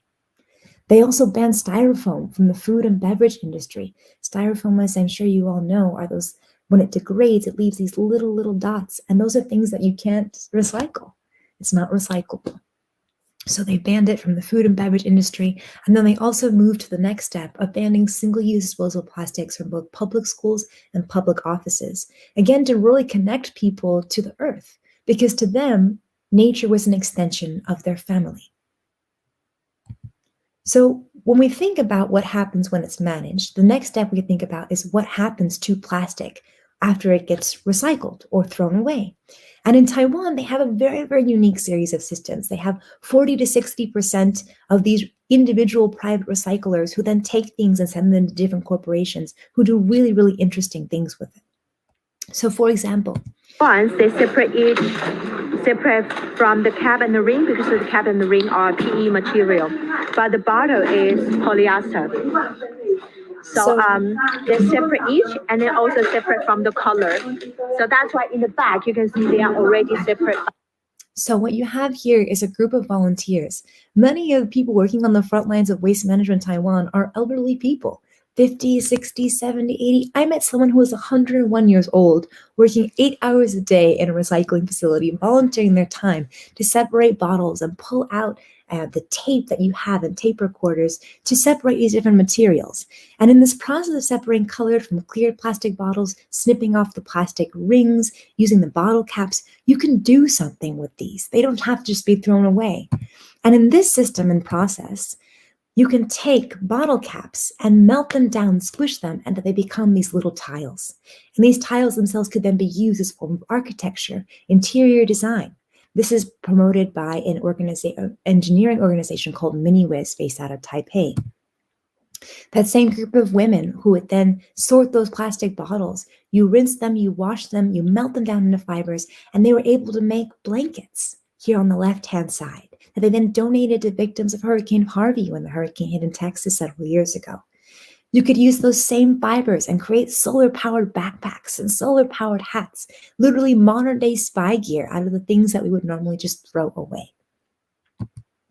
The same company, MiniWiz, took over 1.5 million plastic bottles to create one of the first architectural buildings in the world and composed entirely of the recyclable materials. It's earthquake-proof, it's typhoon-proof, it's a really good insulator, and it demonstrates the power of what we can do when we reconceive these notions of what something is to what it can be. In Taoyuan, you had a company that would import the plastic waste from the United States and other places. And they would take things like Tide bottles and milk tea caps, milk tea jars, the same things that I would get my milk tea in, those cups and straws, and they would melt them down into recyclable urinals. No joke, this is a urinal made entirely out of 100% the milk tea cups that you would then melt down, put into a frame, and you have an LED screen that you can look at when you're peeing. It's incredible the capacity of innovation when you can take something and think, what can it become? What can I do with this thing? Versus simply just throwing it away. But as the journey continues, we realize that, plastic is something that affects everybody's life, irrespective of where you are in the world, in what community, in what socioeconomic group, your life is touched by plastic in some way. And in fact, National Geographic in 2019 decided to understand and fill in a data gap of how plastic ends up into the marine environment and become marine debris, a lot of the plastic pollution you see. So we realized that plastic flows through land, through communities, through water, to ultimately end up into our oceans. Again, because the planet is one closed circular system. So what we did on this expedition is we got a team of international scientists from 5 different countries to travel up the Ganges River, starting in the bottom right here, the Bay of Bengal, going up through 10 different communities to the summit of the Himalayas, up 2,525 kilometers, to understand how plastic flows through these systems and ultimately, again, ends up into the marine environment. And so our team actually had 3 particular sub-teams. And the reason we chose this iconic river, the Ganga River, as it's known locally, Mother Ganga, is in fact, it is one of the most iconic and culturally significant and spiritually significant rivers in the world. It supports over 600 million people who use and live off the river water for irrigation, for agriculture. Hundreds of millions of people bathe in its waters every single day, because the belief is that by bathing in Mother Ganga's water, your sins will be washed away. It is also a conduit for some of the most incredible biodiversity in that region. That river contains otters and dolphins and crocodiles and an amazing assortment of birds and fish. And yet, historically, it has also been used as a waste management system, as water has tendency to just ferry things away. So what you see are remnants of human waste, industrial pollution, plastic. So it is this conduit of life in so many different capacities. So to understand this connectivity the river had to different communities, to land and to sea, we decided to split up into 3 different major teams. We had our water team, a land team, and a socioeconomic team. And what we did in these different teams was to compound different types of methodologies to understand how plastic flows through this system. So in this case, we caught air samples to understand, are there microplastics floating in the air in these different communities? How different communities working in terms of water, we would get together every single day, go out and take samples from the sediment, from the water itself to track the microplastics in the water, to see what's in the bottom of the river, what was affecting fish. We also did this thing where we dropped drift cards. Drift cards look like little plastic bottles, but in fact are made 100% out of wood. And on one side they had Hindi, on the other side they had Bengali, and each of them had a certain tag on it. And the idea was we would drop them in different locations, and anyone who would see one could then read the card itself and be a part of a citizen science experiment, where you could text in where the location is of this particular coded block, and we could understand by people's help How does these things move through communities? How do they move through waterways, and where do they end up? And a different type of experiment, similar but different, is we actually had a team that focused particularly on building these plastic water bottles. Inside were GPS and SIM cards, and they were tracking devices. So every hour they would ping their location, and we dropped 12 in different areas of the river with the idea of understanding how a plastic bottle moves through this waterway system. And in understanding where it goes, where it gets stuck, how it moves, we could then help create policy on where can we target where these things are affecting communities the most. Do they ultimately end up in the sea? And in the open deep sea, where do they go? And finally, I was part of the land team. So our team was creating these litter profiles, essentially tracking what litter was on the ground in different communities with the help of those communities, and using an app called the Marine Debris Tracker to understand what ends up on the ground that ultimately gets ferried into the water. We also had a socioeconomic team that worked with local communities. We went into places, we would talk to people, ask them, what do you use? How do you use it? Are there alternatives for you? Are they affordable for you or not? We would have focus group discussions with fishers, with women, with children to understand their perceptions and also usage of plastic and where the barriers of access are to minimizing single use. Ultimately, plastic is used in many, many different ways in different communities. In India and Bangladesh in particular, you would see these places, and you'd go into these marketplaces, and they would have single-use sachets. Single-use sachets, these teeny little plastic things that had soap, conditioner, shampoo, candy, snacks, and ultimately many of those things, tobacco, we would find on the ground that would ultimately end up into these litter profiles and wish their way into the waterways. So understanding how people use plastic, what it means, how it's perceived is really critical. And ultimately, I think it's really important to recognize that in this act of using and this act of figuring out how to live in the world today, we're all just trying to live and to adapt in the act of living.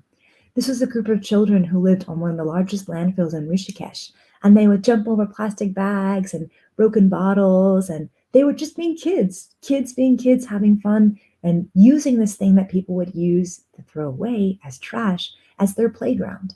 So this idea of innovation, this idea of just this act of living, how plastic touches all of our lives is just so critical in understanding how we want to move forward with reducing plastic pollution in the future and by understanding our relationship to it. So finally, when we're trying to bring it back full circle to those folks who live in the United States, to those folks who live in other countries, back to where you come from and where you live and how you live. Ultimately, understanding the journey of plastic and plastic pollution has very much to do with understanding how do we perceive it? How do we use it? How do we value it? What value does it have in our lives? And when we can do that close series of examinations of what do I consume? Why do I consume it? And how do I manage it? And where does it go?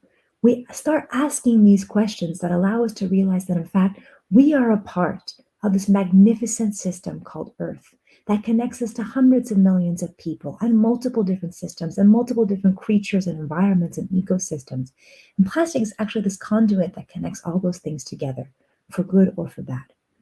So when we try to think about how we can minimize our plastic usage, how do we have a less significant impact on those particular ecosystems, environments, or communities, we have to assess how we use it, why we use it, what are our own barriers to access.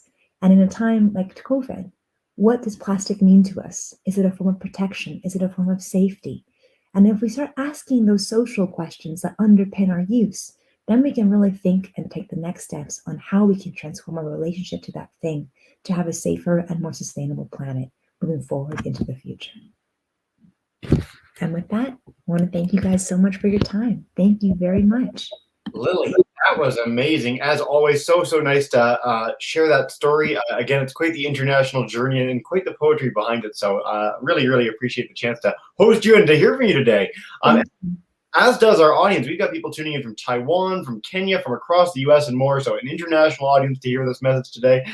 Again, for our audience, you guys couldn't have had a better opportunity to spend a lunch hour with us over Valentine's Day. So thank you so much for ignoring your loved ones or sitting with them watching our festival today. we've got some great questions over the next few minutes. So we've got Fallon wants to know, Fallon identifies correctly the fact that a lot of recycling programs, you hear about the fact that you go to recycle it and it ends up in a landfill anyway. How do you start up an effective recycling program in your own community? It's a big question, but is there a lesson you can share with us from what you've learned internationally? Absolutely. That is such a great question. And everything comes down to value, value, value. Okay. So the reason why certain things don't end up getting recycled and end up going into the landfill is because they don't have value in the market. I think a lot of people think of recycling as just like this entity where, yeah, I'm just going to recycle and it's going to become something and I'm doing my part for the environment. But in fact, recycling is a business. So everything that we use and we consume that we then want to recycle, that product then has to be cleaned, washed very vigorously, melted down, the polymers shrink in the process. You have to add more stuff so it becomes something of value that somebody would want to use and then to buy as a secondary market. If you think about going to a shop and you have your choice of getting something that's brand new and cheap and clean, or you have something that's recycled that may be a little more expensive, you have to realize that you as a consumer are contributing to the idea of value for that product.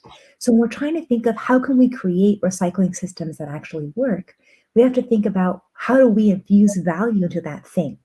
Generally speaking, plastic water bottles that are the number one PET are considered to be the most valuable because they're the easiest to turn things into other things.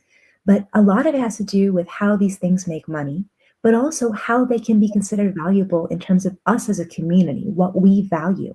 So you should do an assessment in your community of what do people consume? Why do they consume it? And then ask the waste management systems, why don't they recycle those things? What part of it doesn't necessitate the value? Is it that recycling community or the waste management infrastructure doesn't have the money for the machinery that can break apart those kinds of materials? Is there no market for those types of materials? There's everything that underpins it has to do with value. So if you can understand why those don't exist and how that fits into your community, then you can think of a solution on how you actually can get those things to end up not in landfills, but in other more valuable ways. I think that's a beautiful big picture answer. So hopefully that answers your question, Colin. Great question. Sahib wants to know, what effect did it have on you personally when you saw what they were doing in Taiwan? I mean, this is quite the story. 100-year-old people that are volunteering their time to recycle things. That must be very impactful. What did that lead to for you? I think it has everything to do with purpose. You know, I think we as human beings go through many different stages of life, and we're constantly in search of purpose. What gets us out of bed in the morning? You know, what makes us feel like we've contributed to someone or something today? And when I saw those people like spending their time in a community, like doing these things and working with discarded items that people would just throw away, I realized that the reason they're doing it is because, one, it gives them a sense of purpose. It allows them to connect to their community and gives them value in terms of that their life has meaning by protecting the environment, by protecting the community, by moving things out of landfill and potentially into the ocean that would then go into recycling and then creating new opportunities. So the impact it had on me that was the strongest effect was that this was an opportunity that gave people purpose and value and meaning in their lives. And if we can take that feeling and manifest that feeling into the things we use and how we use them, that everything we have and we do has a purpose, then I think we'd have a very different relationship to our things and a very different relationship to each other and our world.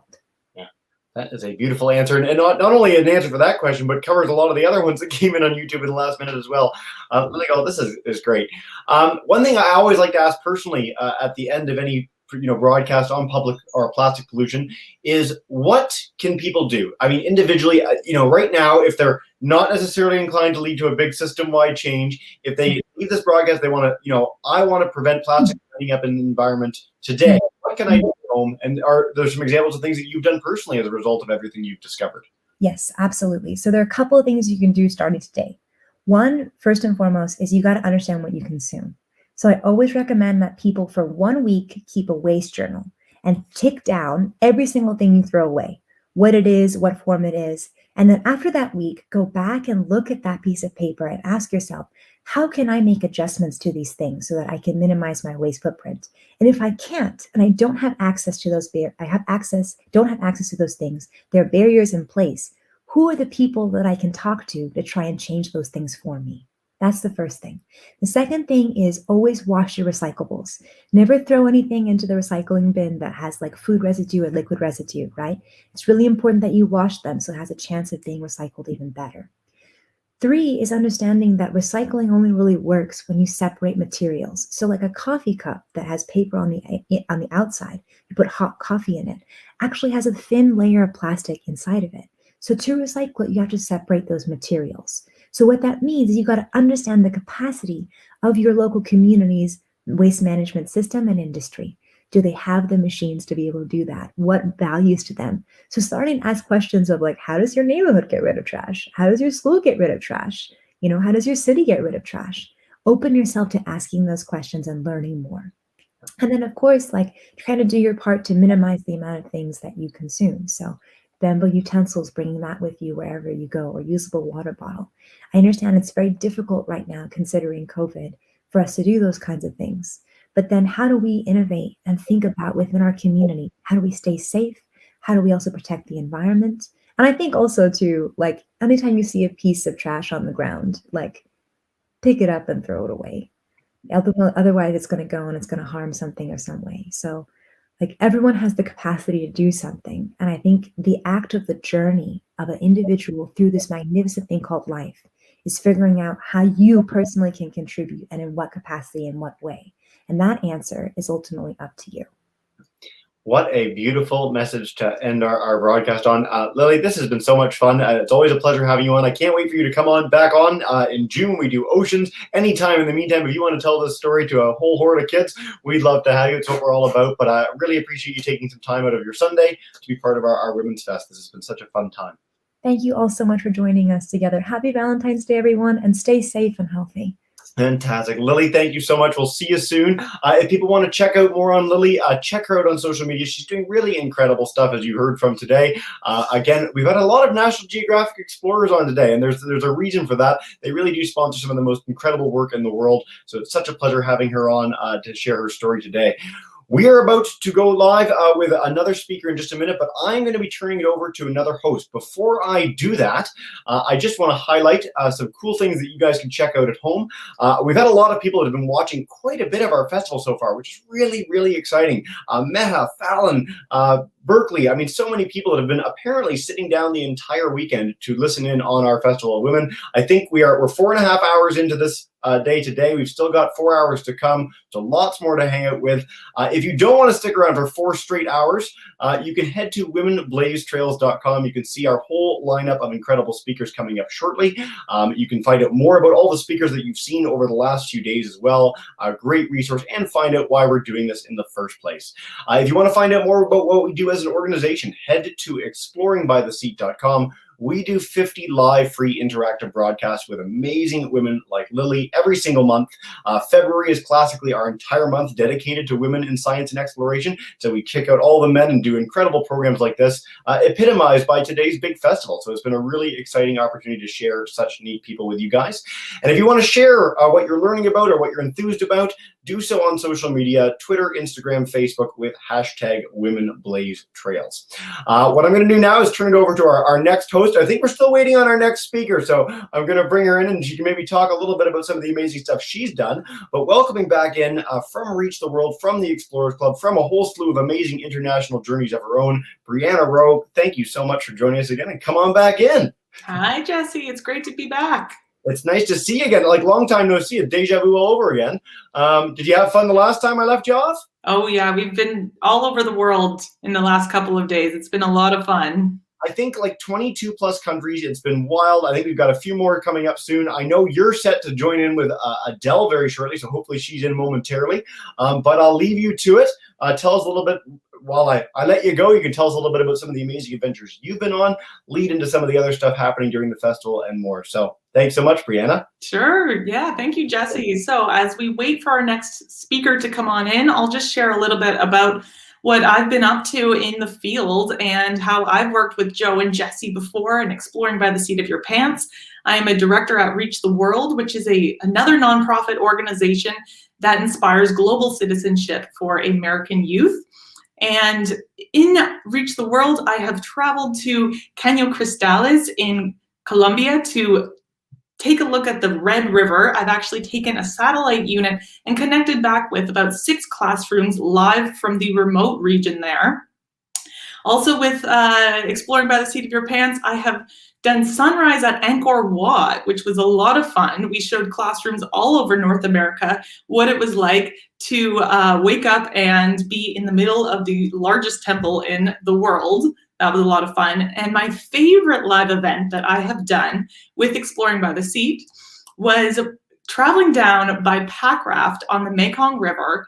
We stopped off at a beautiful temple, and inside of the temple, there was a turtle sanctuary that was taking care of turtles that were once thought to be extinct along the Mekong River. So we went inside there and we asked all of the monks in the area if we could do a live chat back with classrooms in North America. They thought it was really a strange thing that we were doing, but we ended up connecting back with lots of classrooms. So it's a really fun organization. Please make sure to follow all of the live events that Exploring by the Seat and Reach the World are doing. And I think, Joe, I'm going to bring you in here. It looks like we have a recording from Adele that we are going to share with you today. Yeah, Adele, we had Adele queued up to join us, but you never know with technology. Maybe something, maybe the internet's down or something's wrong on her end. But lucky for us, we had Adele join us last week for a live event with classrooms where she shared some of the work that she's doing around the design of spacesuits for our return to the moon, our return to Mars. So I'm going to cue that up. We're going to play that. We'll probably jump in for a little update just before 1:30, and then we'll be queued up and ready for our next live event. So Brianna, if you can stick around, because we'll have you continue hosting, and I will play the recording of Adele's last event for us. So just give me a moment to cue that up. All right, there we go. All right, here we go, everyone.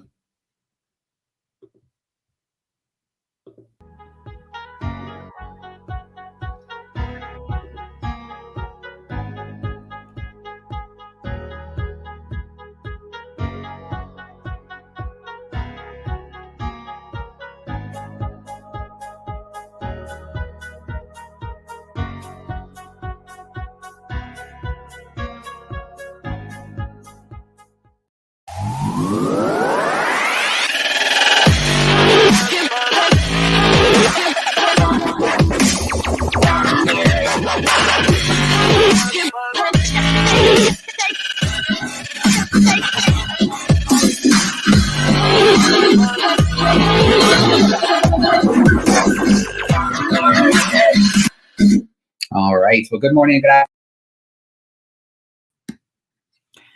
It looks like we have Adele back live with us, so we don't need to watch the recording. We can actually chat with her live, and I'm going to bring her in just a second. But for everyone who is joining us, Adele is going to be joining us live. And at the NASA Johnson Space Flight Center, she is a certified Mission Control Center flight controller and an astronaut instructor, where she has supported over 90 spacewalks. She is part of the team to develop a lunar landing under the NASA's Artemis program, and she has been working in the field of physics for 19 years. Now, this training has led Adele to many unique experiences, researching the mind, nuclear physics, and team cognition. She's also a private pilot and scuba diver. We're excited to learn more about walking on the moon, spacesuits, the next mission to the moon, and of course, Adele, your inspiring career in STEM. We are so glad that you are able to join us live. Hi, yeah, I'm ready to go with the presentation. If I can share the video screen. Let me see. Perfect. Got that up.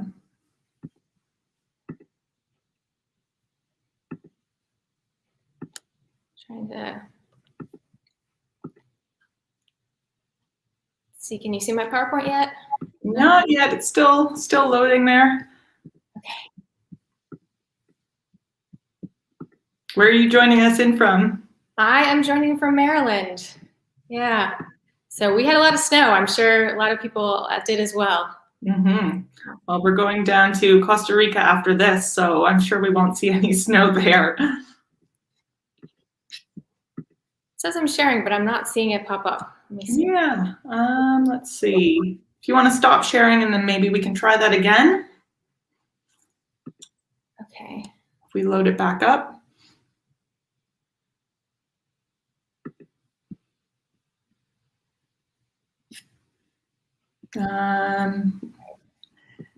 We can try, let's see.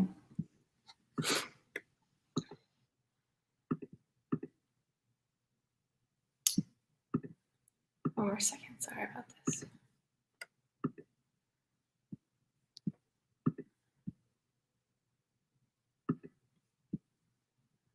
Do you have it now? Let's see. We unfortunately don't see it here. Maybe. Are you using PowerPoint? I am. Yeah, it looks like it's trying to share it, but I don't. Hang on. Sorry, I did this before. I'm not sure. Technology, sometimes it doesn't work, doesn't cooperate with us.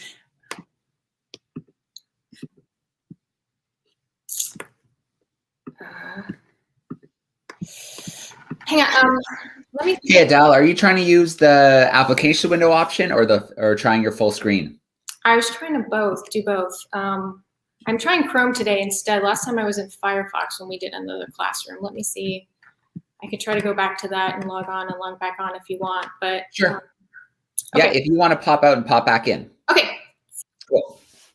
Okay, well, while we give a moment, we'll just give a quick reminder for a few things to check out. So if you haven't been to the website yet, it's womenblazetrails.com. You can find the rest of the lineup for today. You can find bios of all of our speakers. And then very shortly, I'll post a link there. We've got pretty much the entire day one events broken up and all up in a playlist. You can check them out at your leisure and check those live events out that you missed. Day 2, we're starting to upload those as well. So do check out some of the events that you missed and take them in at a time that works for you. And I see Adele is back, so we'll try that screen share again. And that's looking promising. Oh, I think we can see it now. Wonderful. All right, great. And I know I'm a little short on time, so I'll try to go somewhere quickly. You guys just let me know when I have maybe about 2 minutes. All right, so hi everyone. Thanks so much for having me. I really appreciate being here today, and I'm hoping you'll find the presentation interesting. We're going to talk about some of the scientific challenges for spacewalking on the moon. And I know I was asked to give a little bit of a background first, so I'm going to go ahead and just tell you a little bit about me. First of all, whatever I say here today is just my opinion, doesn't represent NASA or any of the other companies I work with, and I just wanted to express that. Also, you may see some pictures of me in a spacesuit, but I'm not an astronaut. I haven't been in space, so just keep that in mind when we talk about questions at the end. So here's a picture of me. I'm about your guys' age. This was me on a boat in Lake Michigan where I was sailing with my family. We would go out several weeks during the year in the summers, and it was my first sense of exploration and science. It was really what piqued a lot of my interest. For me, it was exciting because we would look at the stars and astronomy, and my dad and my mom would talk about constellations and navigation. And I thought it was so cool that the stars were mathematical and you could use it for navigation, but was also really powerful, and there was this element of time. And so when I grew up, I decided to become a physicist. I went to college, both undergrad and graduate degrees in physics. And that led me to the job that I had in the future, which was to be an astronaut instructor and flight controller for extravehicular activities or spacewalks at NASA Johnson Space Flight Center. It was super exciting, and now I've actually moved on to a group in which I'm helping to support spacewalks, but for the moon. But how did I get there? What happened? Part of my background was a variety of things that I was interested in. I was a cross-country runner in high school, and I got a scholarship that allowed me to pay my way then in college to help pay for college, which was really exciting. So being part of a team was my family and my team was my first introduction to that kind of life, as far as working with others, which we do all the time with scientists and engineers at NASA. And then also I played the piano. There's a picture of me at space camp when I was 16. And then as I got into college, I continued to do experiments in physics and also with NASA. So this picture here is me closing up an experiment that was going to go on STS-104. And then here I'm doing a physics experiment with an accelerator. And so, you know, I think part of it is just being very diverse and going after what you really think is interesting. The advice I would have for anyone working at this point is just try lots of things, see what you like. You know, there's nothing wrong with trying something. You don't have to be the best at everything. But once you do find the things you like, and get as good as possible without ignoring your schoolwork, family, or friends. Those are foundational elements of growing up, and so you want to make sure you have those covered, but definitely practice at the things you can, learn all about them, and do the best that you're physically able to and mentally able to do with them. And don't let anyone tell you what you're interested in is not important. So in particular, for me, I was interested in a lot of different things, and I know there was a point in high school where certain people had said, look, if you want to be a physicist, you should really focus on these things and maybe stop doing running or cross country. And for me, that was so important as my kind of overall life and health. And so I would encourage you to really do all the different things that you're interested in, because it did come back to me for NASA. Two different hobbies I have. I'm a pilot and I'm also a scuba diver. Those are things that I know some of the other scientists that have talked this weekend talked about. They had to wait a little bit earlier to do that. For me, I had to save up money to be a scuba diver, and I started scuba diving at the end of being an undergrad. So I wasn't the best scuba diver in the world. It was something I did for fun. It was something I enjoyed. And it was something that I had hobbies in under my resume. And I had been looking for a job after graduate school at NASA. And I got a call one day from a group lead and EVA, and she said to me, look, we're looking for scientists and engineers. We get lots of applicants, but we're also looking for people who scuba dive. And that was a little surprising to me. And the reason is because for spacewalks, we train in this large pool called the Neutral Buoyancy Laboratory. And she wanted people who were scuba divers so that they could go in as instructors and trainers and dive with the astronauts and give feedback. And so it was something that was in my hobbies, something that I never thought I would pull into my everyday job. But yet here it was, I was being offered a job because of my hobbies. So I would encourage you that if you're interested in something, if you feel like something's fun, go ahead and do it and keep working at it, because you never know when it's going to tie into potentially your career or just even being something that's fun that you like to do. So the Neutral Buoyancy Laboratory is a huge pool. You can see the scuba diving equipment there in the bottom, and all the flags on the wall, of which, of course, there's one from Canada. So a little shout out to Canada there, exploring by the seat of your pants. But there's many, many different international partners that we work with. So it's not just different types of scientists and engineers, but also all over the world of people that we work with, which I really love about working at NASA. And, you know, maybe, sorry, one more point I wanted to show was that, you know, one of the benefits besides just being a scuba diver is also that I got to actually do some NBL runs, we call them, in a spacesuit. So that was really exciting for me. However, that might be a little overwhelming for you, or you might say, hey, you know, I'm interested in NASA, but that's not necessarily something I want to do. That's okay, because if you're passionate about space exploration, there is all different types of jobs. You can be a chef. We need food to be optimized for the moon and Mars. We need video and art designers to be able to help us with some of the different types of videos and promotion rates, and even documentaries and history on what we're doing.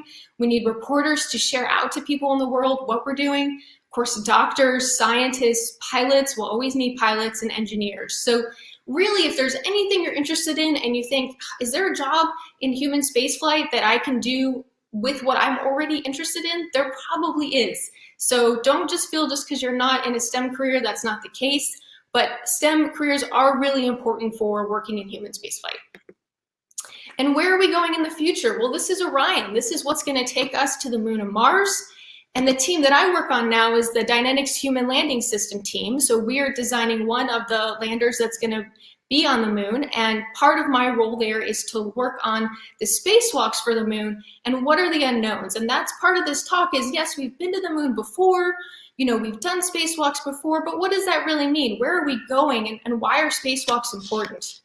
So right now for the International Space Station, when we do a spacewalk, or even for the space shuttle, we actually walk with our hands. So it's kind of funny, we actually don't do walking with our feet as much, but in this particular case, you'll see that we use our feet when we want to be held down at a workstation and we have to do a task. In the future, and if you look at the boots here on this astronaut, there's really no tread, there's no bottom. We're going to need a new type of spacesuit. And so I'm actually going to jump ahead real quick. This is the future spacesuit that NASA is working on. This is the actual walking spacesuit for the moon, and this is the launch and entry one. And so this is the one we're going to be looking at. And there's many things about this spacesuit that's a little different. But in particular, you know, why do we do spacewalks? So just overall, we need to do spacewalks to assemble the different parts of the station. They are hard things to do. They're physically demanding, mentally demanding. They are dangerous, and so we do have a lot of protocols to make sure everyone's safe. If you talk about climbing or doing other exploration tasks or even scuba diving, those are other areas where you need to make sure you're safe. But they're really important if we want to live and explore other planets, other moons, and so it's something that we need to understand. And in particular, one of the areas I want to talk about just for a few minutes, and there's many, many areas we need to understand more on science and engineering, but is consumables. And consumables are, if you're like a scuba diver, it's the oxygen you're breathing or what's left, the air, the mixture of air you're breathing to be able to do that dive. Well, for a spacesuit, we have multiple consumables like that. So it's not just the air we're breathing. And in order to try to understand how long of a spacewalk we can do and what's going to happen, we have to pull a whole bunch of different things together. And this is where the science and the data comes into play. So right now we have metabolic rates, and this is just one example. And if you've ever done a profile in a gym, you've gone ahead and looked at what does that look like for the profile. So the gym machine might say to you, hey, you're going to get a little tougher and a little easier in these phases. So the same thing, we look at the tasks we want to do on an EVA, and we look at that profile. And then the next thing we have to do is we have to combine the astronaut profile data. So right now you can see that the MBL is actually beginning to do spacewalks on the bottom of the pool. So we've transitioned from those hand spacewalks to now doing ones on the surface. And then we're going ahead and we will combine the actual individual astronaut profile data. So this is just an example of a run that I did. And so we get that data in from the astronauts and we're able to combine those two. So how hard are the tasks we're going to have to do, along with what does the profile data look like? And then as of right now, then someone sits on console and we help the astronauts by monitoring their real-time raw data that we're getting down. And we make a call on how long they have left based on what the workload might be. But that's not good enough. In the future, we really, really, really need to be able to do better because we're going to be further away, so we won't have that continual communication with MCC, or it'll be delayed. And also we're going to have teams of astronauts. So it might not just be 2 people outside, but it could be 4 or more. And that makes it much more complicated because if you've done diving with your buddy in scuba diving, you always have to be aware of who's the limiting factor in those consumables. And the more astronauts we have out doing spacewalks, right now we always have 2, but the more we have, the more complicated all this data gets. So in the future, what do we need? In the future, we're going to need predictive capabilities. And that's where the scientists are going to come into play. And we're going to take the data that we have, we're going to work with the engineers, we're going to work with doctors, and we're going to work with computer programmers to develop kind of a human-machine teaming type of feedback for the astronaut, hopefully. So as they're in their suits, they can talk to their computer and they'll get a better idea of how they're doing that day, how their team is doing, and how much more time do they have. Now that first one on that list, real data, I don't have real data right now. So until we go back to the moon, I'm not going to have real data again on the spacesuits we're using and on the astronauts that we're asking to do those spacewalks. So you know, as a scientist, real data is key, it's gold. So there is a lot of work we still need to do, and then we're going to have to do this whole cycle all over again when we go to Mars. So there's many, many challenges for scientists in the future, and there's many that we're working on right now, and I'm just excited to be part of that. If we have 1 more minute, guys, I'll just talk a little bit about kind of a closing comment, if that's all right. Yep, we're good. All right. So in closing, my kind of advice to anyone out there, go ahead and get a solid degree, a good university with a good degree in whatever you're interested in. For sure in STEM, you need to go to a solid university and get a good degree. I would say know your stuff. It's really important to know your job, to know the background, to know inside and out what your role is on that team. Also, if you need to change, that's okay. You want to do something you believe in. You want to do something you're passionate about. So don't worry about changing if you find that your interests change. It's gonna take work. STEM degrees in particular take work. Don't be afraid of hard work. And many, many little changes or choices are gonna be important and part of your life. You're gonna choose to study. You're gonna choose to maybe skip that party to go and get ready for that next test.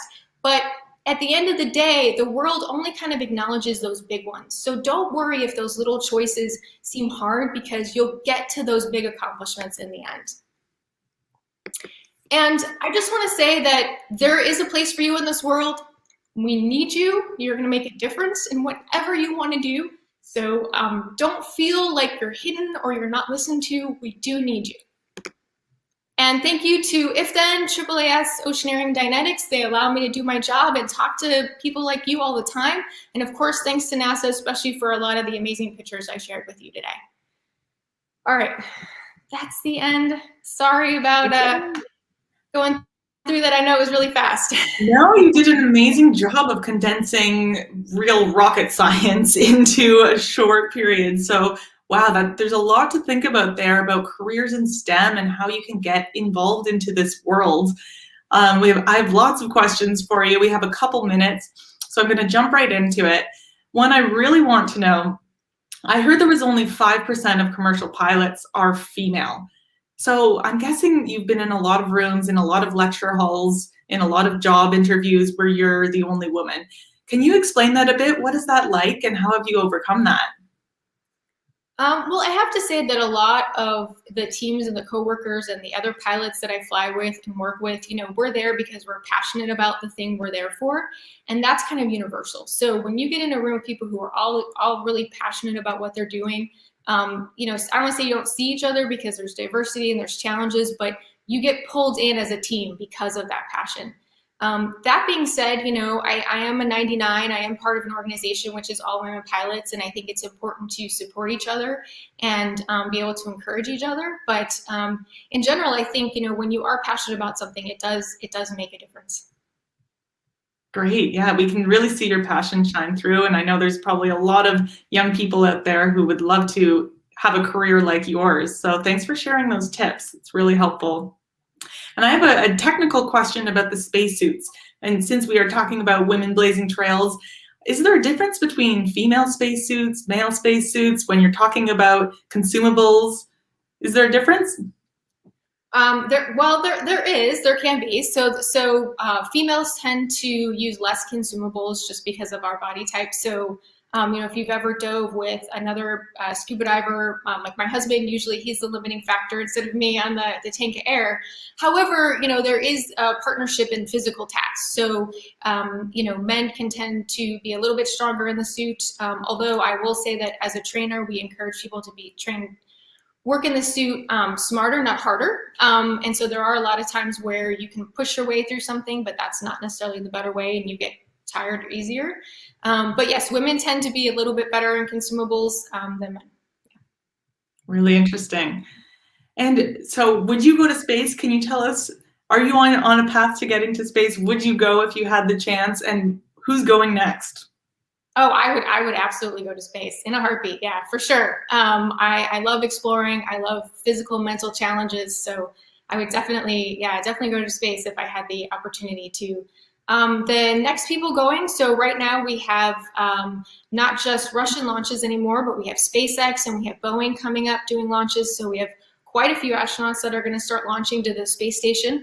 We've just, NASA's just announced the Artemis crew for the people in the office that are kind of focused on training for the moon.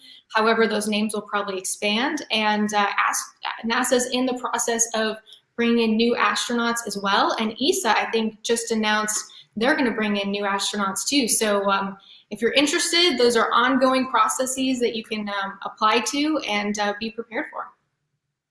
Great. Well, where can we learn more about some of the work that you're doing?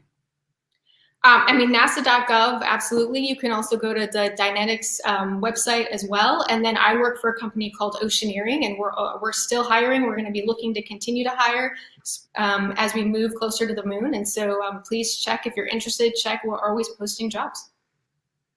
Great. Well, thank you so much. We were able to make this call in under 30 minutes. So thank you so much. Anything else you'd like to share for young women or girls who would like to start a career in science?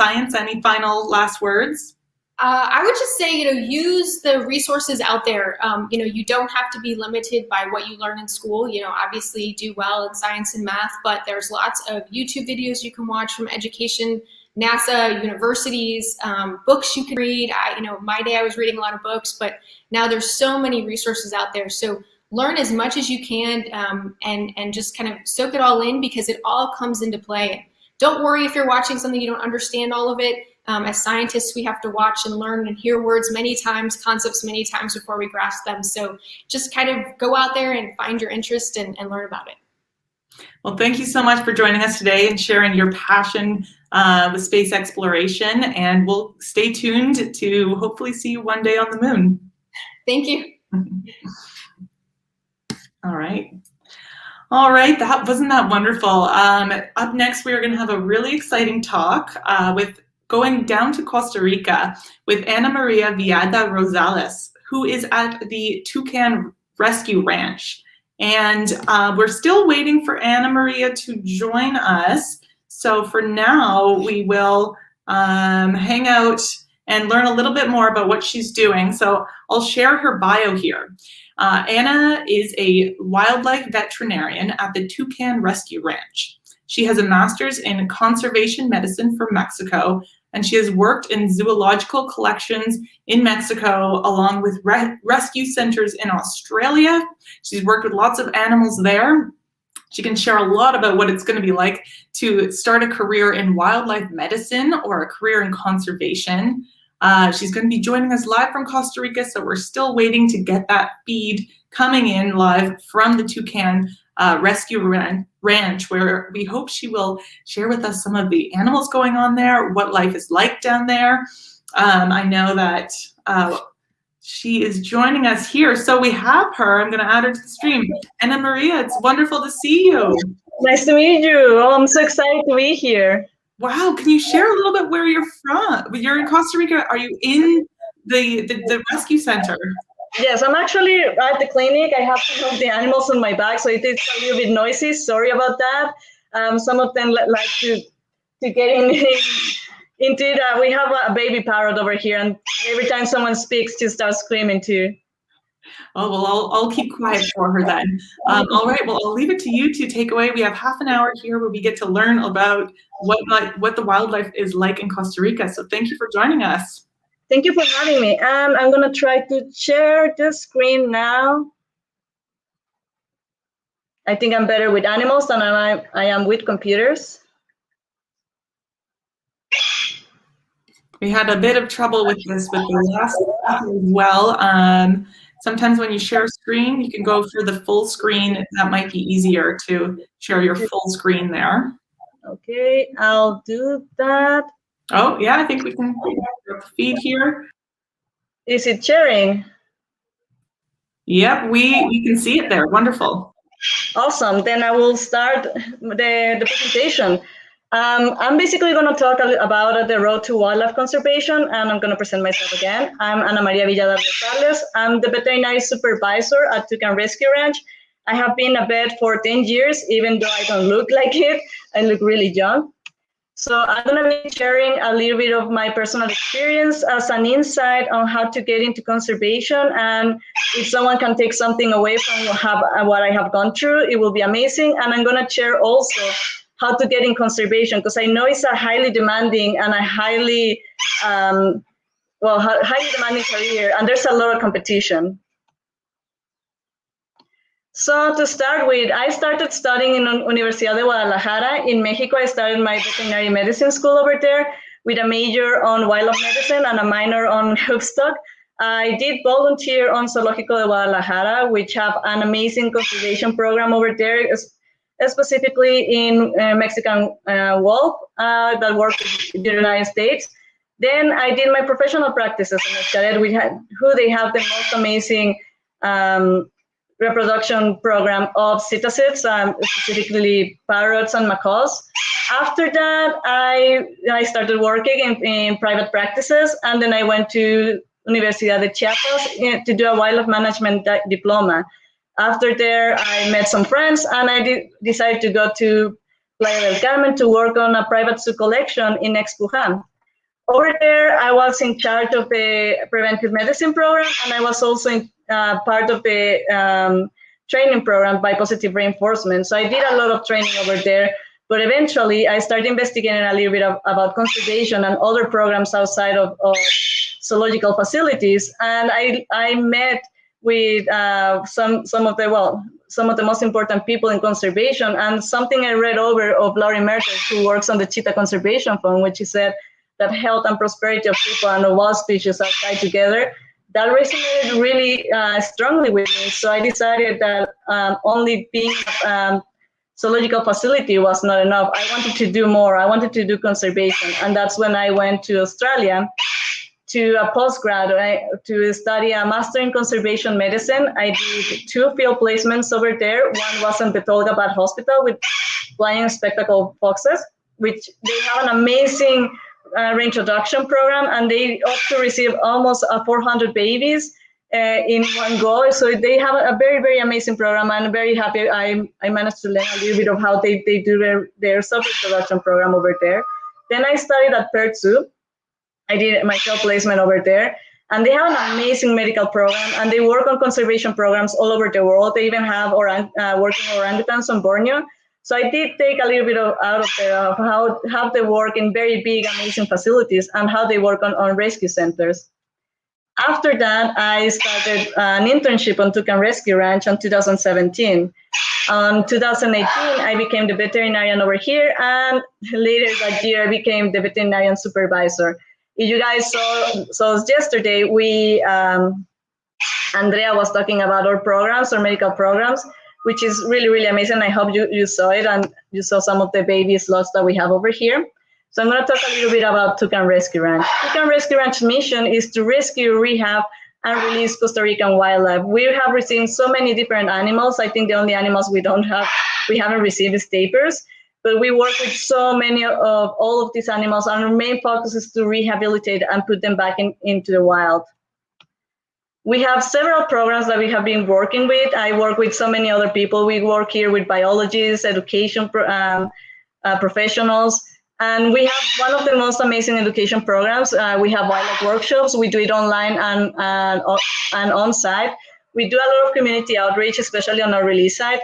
We do volunteering, we do ecotourism, and we have professional internships. So whoever wants to come and practice a little bit of animal husbandry or get a little bit into rehabilitation, we do have the internships available over here, so just hop on the webpage. We also have an amazing release and rewilding program. We try our best to release almost all the animals that we receive, and we have a very good success rate. And something I'm going to be talking about today is about our medical program. We have clinical internships. We use innovative treatments. We do rehabilitation. Our medical program focuses mainly on trauma and electrocution because those are the animals that receive the most. We receive a lot of animals that have had conflict with humans, the human-animal conflict, and it happens very, very often. And electrocution, sadly, most of the animals that I have on the clinic right now are electrocuted. So we have created a very good clinical program for them. We in the medical care, we receive all the animals, we do a health check, we do quarantine, we evaluate all the treatments they are going to be needing. We talk to other veterinarians in Costa Rica, and we work with ophthalmologists, rehabilitators, physiotherapy experts, regeneration treatment experts. We use so many of tilapia skin. And after that, we create like a whole program that the animal is going to be following. How are we going to care for them, the quarantine, the treatments they're going to need, everything is species specific. And then we start working on the rehabilitation of those animals. As I said, everything is species specific. So why use innovative procedures? We do so many innovative procedures in Costa Rica. I'm so proud to say that Toucan Rescue Ranch has been working with Priscilla Ortiz, who makes tilapia treatment and steel seals treatment. We use these treatments because it's really important that after we receive the animals, these are wild animals. We want them to spend less time as possible in our care. and go back into the wild as fast as possible. That's why we use innovative treatments over here. And we have cases of animals that we have regenerated their limbs or tissues. We have a sloth that is on the picture that he lost half of his face, and with tilapia treatment, we managed to regenerate most of his face to the point that he is now back into the wild. So that's why it's really, really important to work with other veterinarians, create innovative procedures, and work on the animals so you can have them back into the wild as fast as possible. After we have the medical program, we do the rehabilitation, and that's something we are very proud of, because we create a rehabilitation specific to the animals. We have sloths that have been amputated, so we train them to get used to their amputations and go back into the wild, making use of all the other 3 limbs that they have left. We have also released owls that have lost an eye, and we make sure that they're able to hunt. So we're very proud of rehabilitation program that we have going on. We have the songbirds, which are poached a lot in Costa Rica. We have the parrot release program at the release site. We have the sloth release program, which is an ongoing program, and it's quite extensive and pretty long. And we also have the raptor release program. We have been working with owls and hawks, and we train them back into hunting. And then once they're having hunting for long enough that we think they're good to go, then we go and release them. And we always take them back to the place where they are from. So that's also really, really important in our rehabilitation program. We have to move them into places that are as similar as possible as to the wild area they're from. And then when they're ready, we set them up over there for release. So, well, that's all I have to say about Toucan Rescue Ranch. Please do hop on into the webpage. It's an amazing place. And if you have the YouTube video, just go back and see what Andrea talked about yesterday, which is amazing. Now I'm going to talk about some tips that I wish I knew when I started my career as a wildlife veterinarian. To get into conservation, you don't only need to be a wildlife veterinarian. You can also go into different careers. You can do ecology. You can go to biodiversity, ecology, wildlife management. There are so many options. Don't just take one, because I know medicine could be a little bit difficult, and it's not the cup of tea of many people.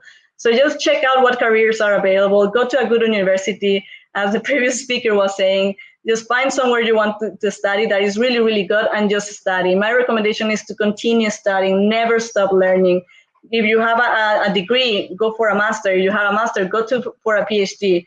Never stop studying. And also, it's very, very important to continue studying, because in your university is where you're going to be doing your network. You're going to be building a network and you're going to be meeting people that are on the field or have worked on the field, or they have projects going on. So the best way to meet these people is when you're doing your internships, where you're doing the field placements from your university.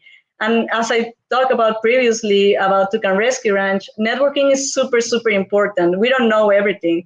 So whenever I have an animal that needs an orthopedic surgery or that needs the physiotherapy, I have people I can call, and that's really, really important. So for anyone studying out there, create a network that will help you find a good position, or also get into the organizations you want to study at. And another thing is the field placements you're going to be searching for, they have to be very specific. You have to get focus experience. As young veterinarians or young professionals, and when we're studying, we want to do everything. We're so excited to travel the world and go to places. So we do corals in Costa Rica, and then we go to Australia with bats, or you go to Africa to rhinos. And then when you present yourself into an organization, you have a little bit of everything, but you don't have focus experience. And many organizations, what they're searching is for a very specific skill set. So my best recommendation will be to, if you want to focus on something, be the best at that thing. For example, you want to study hoofstock, getting internships that are only about hoofstock. So that way, when you present yourself an organization or a zoological facility, you have all that experience gained. So they will appreciate that. It's also finding out what you're really good at, all the skill sets that you find that you're really, really good at, and you manage very, very well. Be the best on that skill set. Make sure that all the internships that you find will make your skill set to grow and get better at it, and get really, really, really good at it. And as I said, continue networking while doing those internships, and those some focus experience. Network is going to be really, really important. Get to know other people and be friends with them. do field placement with them, and then they will help you find organizations, and they themselves will have organizations where you will be wanting to work with. As someone that studied conservation medicine, I can say that this is the future of conservation. Just working on the field placement with people from all over the place, like multidisciplinary people. You're going to be working with biologists, with human doctors, with marketers, with storytellers. Everyone will come back together to create to do the conservation. And by taking care of the wildlife, you have to take care of the humans, and then you will take care of the ecosystem. Everything is connected. You cannot do one without the other. And as many people over here are hearing all these amazing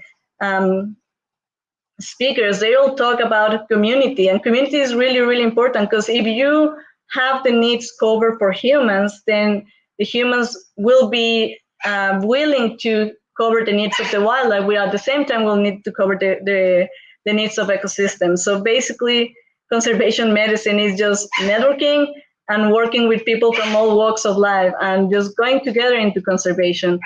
When you're doing conservation medicine, now the new conservation is different from old school. Before, we will go into places and create a place where no one could go in and everything's forbidden. Now we work with communities. Community-based conservation is basically the future, and as seeing all these speakers is what works and what has been being so great.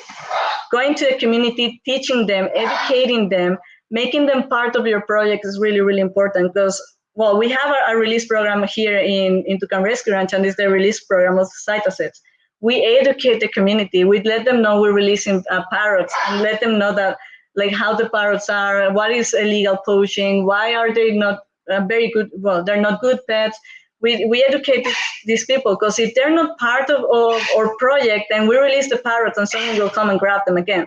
So it's really, really important that you include the community in your overall conservation. And also, something really important is that you have to involve the woman. The women are, at least in Latin America, women are the backbone of the community. So you educate the woman and you teach them how to conserve, they will teach everyone else. And then you will open doors for conservation and to female in conservation, because that's an ongoing topic. There's a majority of males than females, because most of the girls don't think they have a future. They see a lot of guys in the conservation field, and it's really, really important for us as women, as women in conservation, to show these girls that they can do this work, and they can train, and they can learn all they can, and then they can teach their families to do conservation. And then this young woman will become the woman in conservation in the future. So it's really, really important to smash the classical link, teach the people, do education workshops,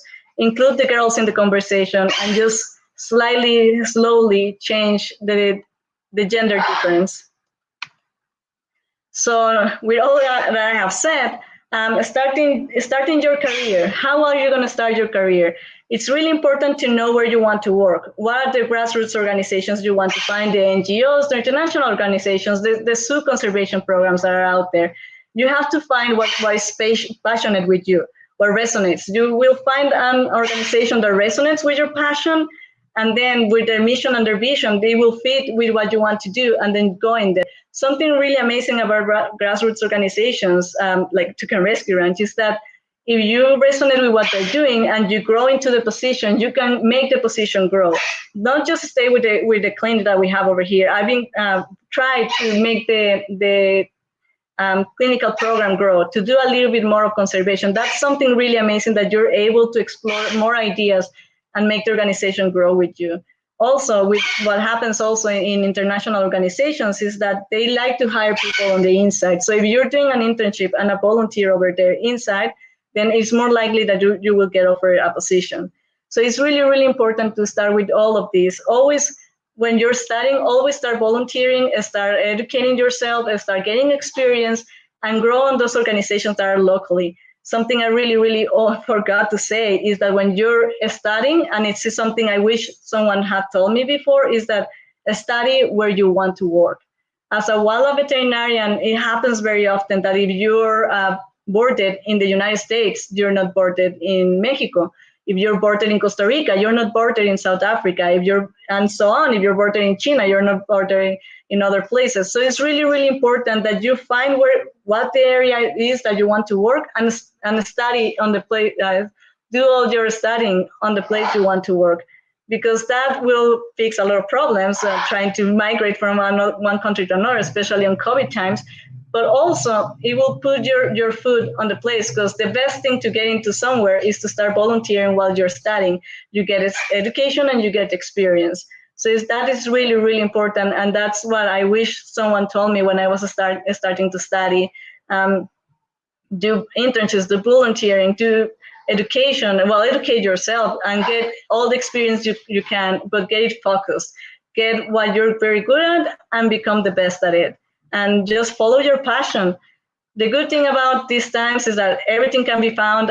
There's free resources online. You can talk to all these people, and there are online forums that you can make questions. They can help you. They post job advices. They put conservation advices. But most importantly, and it's something I keep talk to your professors.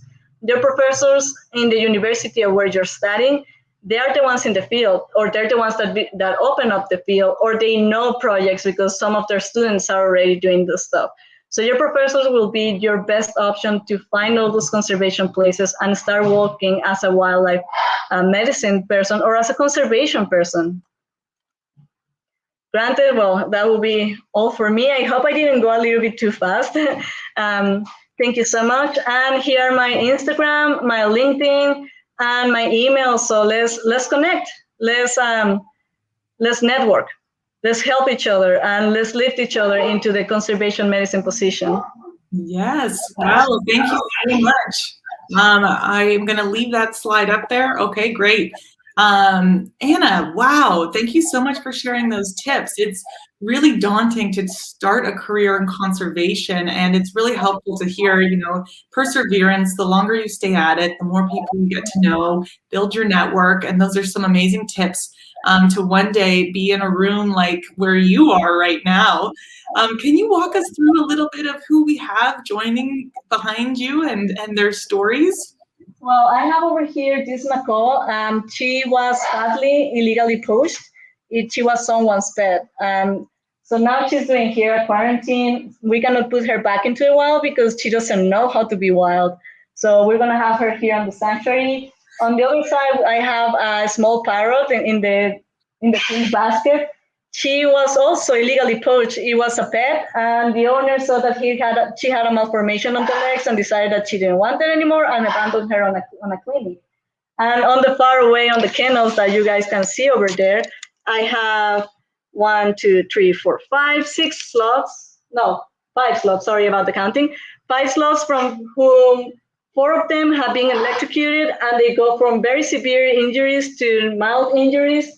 And 1 sloth that got attacked by, we think, was a wildcat, and we're trying to regenerate the tissue from the arm. Granted, 1 of the sloths has a baby, and they both got electrocuted. They're doing really, really well, but it's an ongoing story here in Costa Rica, electrocutions all the time. Wow, so that actually leads me to my next question. What is the biggest species at risk right now in Costa Rica? Is it electrocution with sloths, or are there many that you're working with at the rescue center? There are many. Fun enough, sloths are not critically endangered, but they're the ones that we receive the most on the human interaction with the power lines. But I do know that green macaws are super endangered here in Costa Rica. Ocelots and tigrillo are also really, really endangered. And there's so many amazing organizations working with them. We have the Macaw Recovery Network, who we partner with when we rescue some of the macaws. There's the Oncilla Conservation Program, where we have been sending some of the poop samples from our resident animals.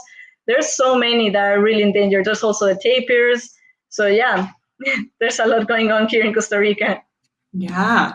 Wow, well, great work. Thank you for doing that work. It's, a really special species that I one day would love to see, and I'm sure our viewers would one day love to go and visit you.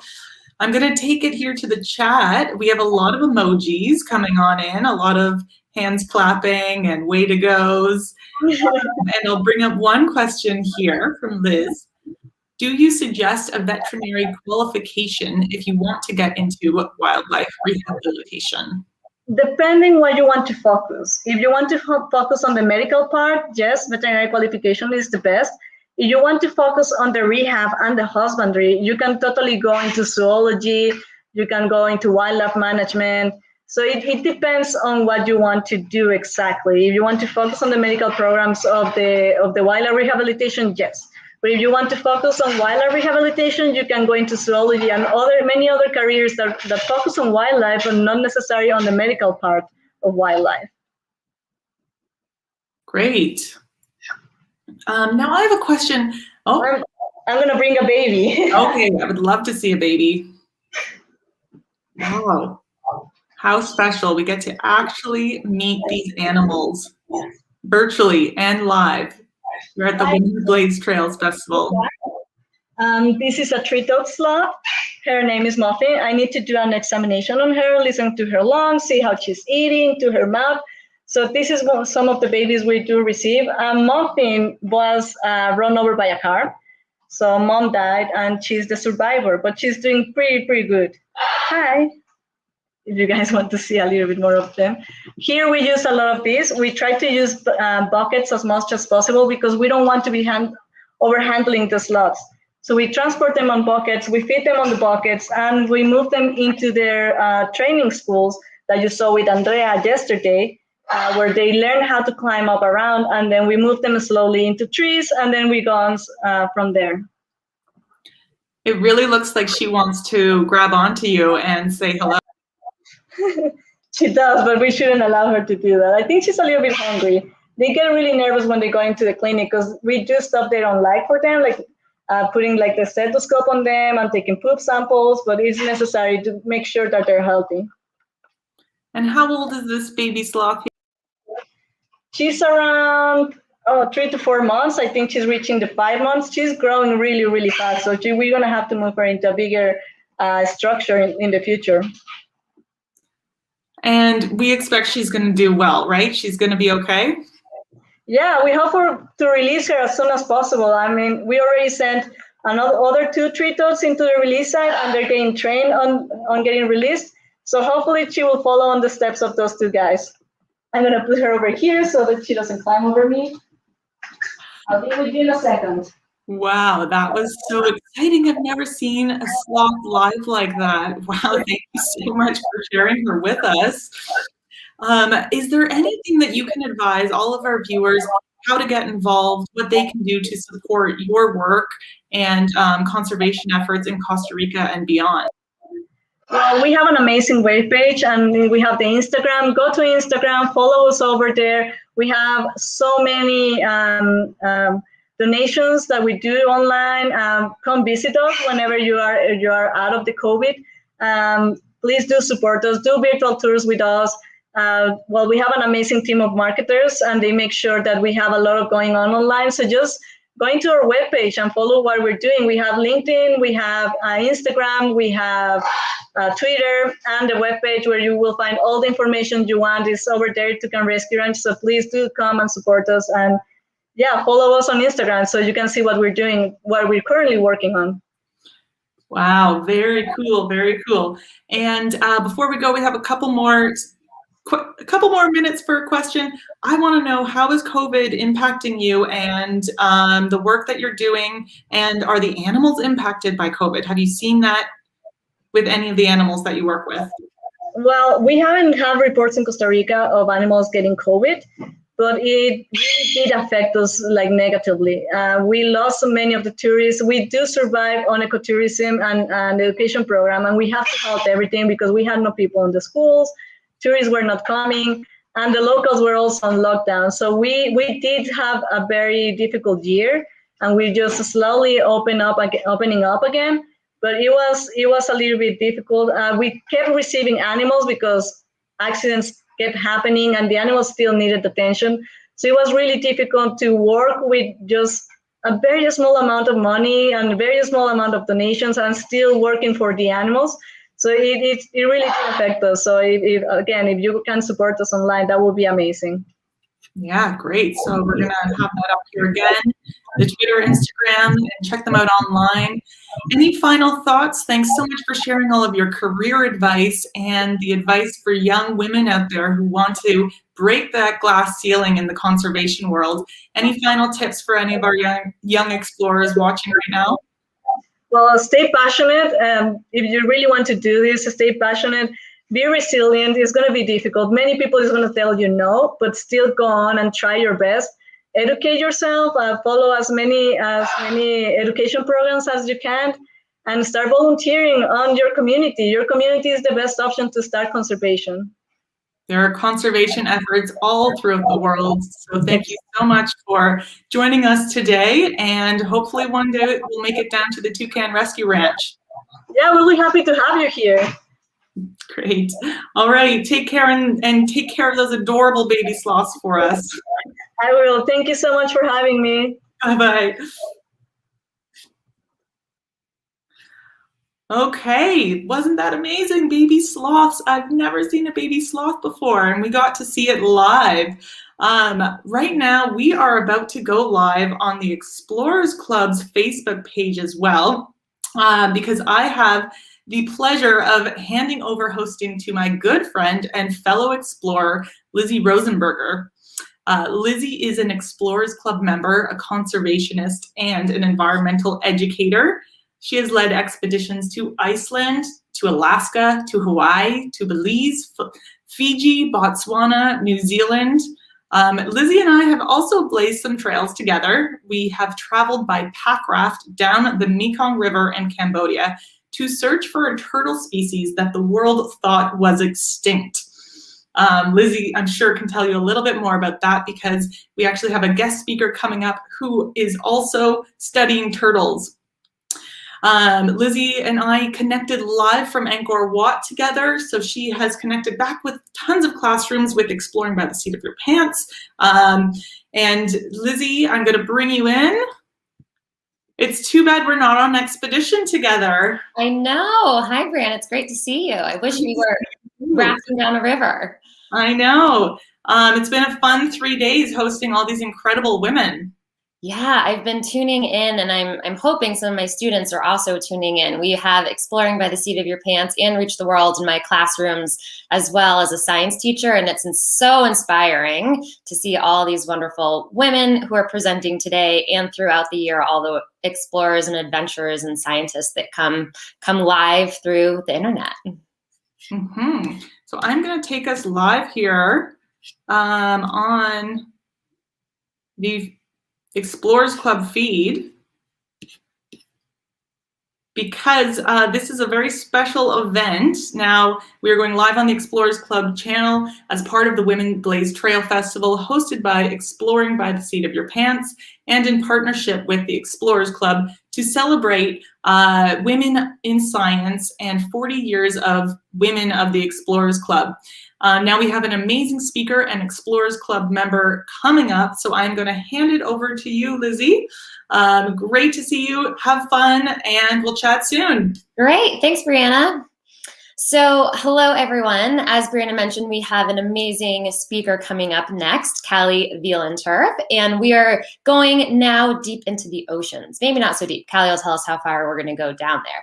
So I'm just going to give an introduction to Callie first, and then we will bring her in. So Callie is a marine conservation biologist, and she's the founder of the Leatherback Project, which is an organization working to conserve leatherback turtles throughout their global range through community empowerment, research, and activism. Callie's pretty impressive. She is a National Geographic explorer, a United Nations Youth Representative for the Oceans, and a United Nations Youth for Wildlife Conservation Ambassador, and she is a fellow at the Explorers Club. So clearly we can see she is dedicated to protecting the oceans and wildlife. And this dedication has brought her and her research all over. She has been to various countries in Latin America, the Caribbean, and in West Africa.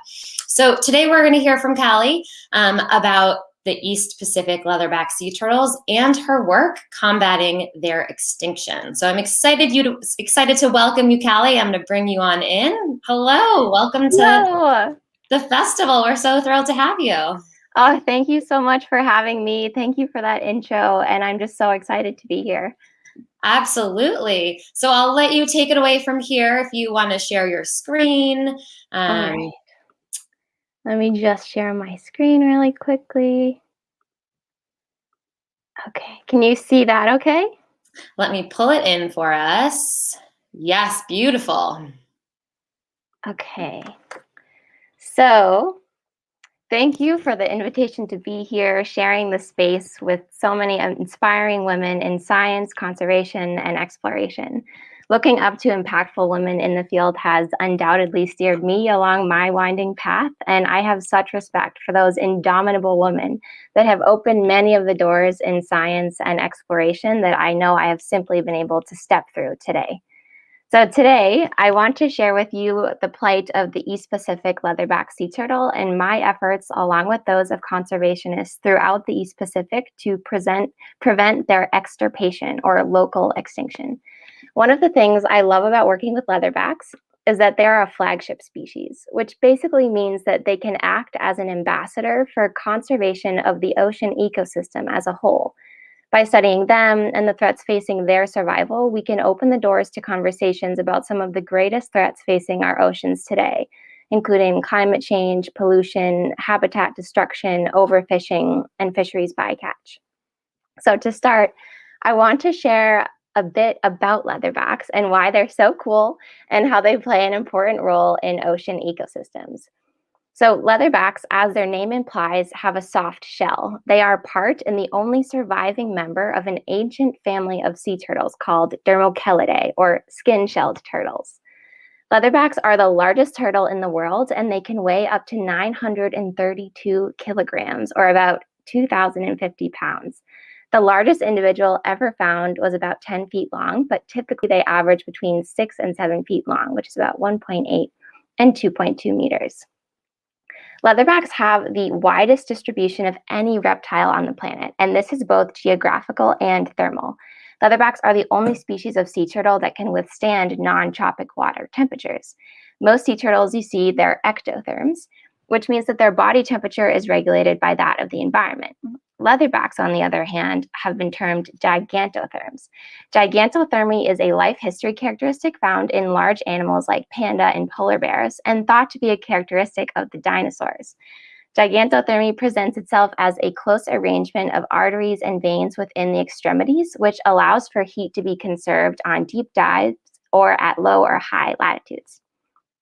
Leatherbacks can dive deeper than some whale species, up to 1,300 meters or about 4,265 feet deep, which is about the depth of 14 football fields stacked on top of each other. At this depth, the ocean is completely dark. This footage was taken by a National Geographic critter cam. Through watching the footage, we can learn about leatherback behavior. Leatherbacks evolved or became a species about 110 million years ago. Dinosaurs only went extinct around 65 million years ago, which means that leatherbacks were alive and thriving alongside the dinosaurs. They have survived the Cretaceous Tertiary extinction and are only now being threatened with extinction themselves from various ocean basins due to consistent pressures from the human race. Another interesting thing about leatherbacks is that they almost exclusively eat jellyfish, and they can eat their weight in jellyfish every day. This characteristic makes them a keystone species, as they play a role in controlling jellyfish populations. Jellyfish eat small fish and fish larvae, which means that by restoring historical leatherback populations, we can actually help control current jellyfish blooming events and support healthy fish stocks. It's also thought that leatherbacks' specialized feeding on this nutrient-poor food source allowed them to persist and not be outcompeted as a species when marine mammals arrived on the ocean scene about 40 million years ago. Because leatherbacks eat jellyfish, they have special papillae, or spines, in their throats made out of keratin, which is the same material as our fingernails. These spikes allow leatherbacks to successfully swallow their slippery prey. When female leatherbacks are around 16 years old, they return to the beach where they hatch to lay their own clutches of eggs. Leatherbacks usually lay between 60 and 80 eggs, and only about 40 to 60% of those eggs successfully hatch. And of those 40 to 60%, only one hatchling in 1,000 survives to sexual maturity. This is why it's so important to focus our protection efforts on the adult leatherbacks that have already successfully hatched and made it past so many obstacles to be able to return to where they were born to create the next generation. So as you watch this next video, I would like to share a story with you. So it was 2015, and I was in Costa Rica working as a research assistant for a leatherback conservation program. After being trained in how to dig a mock leatherback turtle nest in a hatchery, safely transport eggs, measure and tag leatherbacks, the anticipation of seeing one for the first time was off the charts. We patrolled the beach in shifts to cover the whole night. And I was sleeping when I heard the words, "Baula, baula, baula," getting increasingly louder outside my window at the nature reserve. Baula is the Costa Rican Spanish word for leatherback turtle. And you see, I'm a hopeless optimist, and I had already been sleeping in my all-black patrol clothes. So I sprinted out of bed and raced down the beach to find a small group gathered around a nesting leatherback. She was breathing these prehistoric breaths out of any dinosaur movie you've ever seen. I was utterly mesmerized, and knowing how endangered leatherbacks are and watching her return to the ocean, I felt helpless. We were protecting her and her eggs from threats on the beach, but the real threat was out there on the high seas. Would she ever return? This was the only female that I saw during the 3 months I spent there. The conservation program ended that year because there weren't enough individuals to keep the project's funding. I felt like I was witnessing the extinction trajectory of an ancient reptilian population.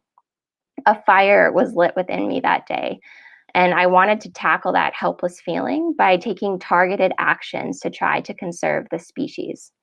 So to gain experience in working with leatherbacks to inform my efforts, I went to Bioko Island, Equatorial Guinea through the Bioko Marine Turtle Program based in West Africa for my master's thesis research, where I was able to see over 200 leatherbacks in 5 months. So in total, there are 7 different subpopulations of leatherback turtles, which are all evaluated separately on the IUCN, or the International Union for the Conservation of Nature's Red List. 2 are listed as data deficient, 1 endangered, and 4 as critically endangered. So while I was in West Africa, the situation had worsened greatly in the East Pacific. This figure is from the mass nesting beach in Costa Rica, where, as you can see, in the 1980s, there were as many as 1,500 nesting females per season. During the 2019-2020 season, there were just 4. And this figure was generated by the regional network dedicated to leatherback conservation, Laud Apo, and it shows that in 2020, there were less than 150 nesting females throughout the entire region from Mexico to Ecuador.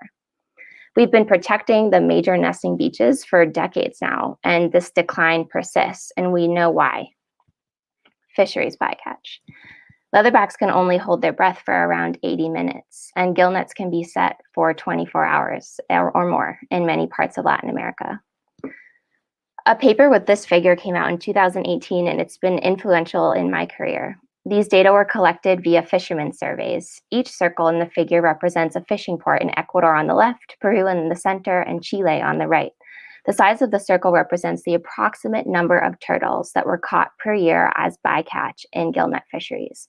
You can see all of the ports with the highest bycatch rates are in Ecuador, and in fact, Ecuador contains 87% of sea turtle fisheries bycatch in the Southeast Pacific, which equates to about 40,500 turtles of all species per year.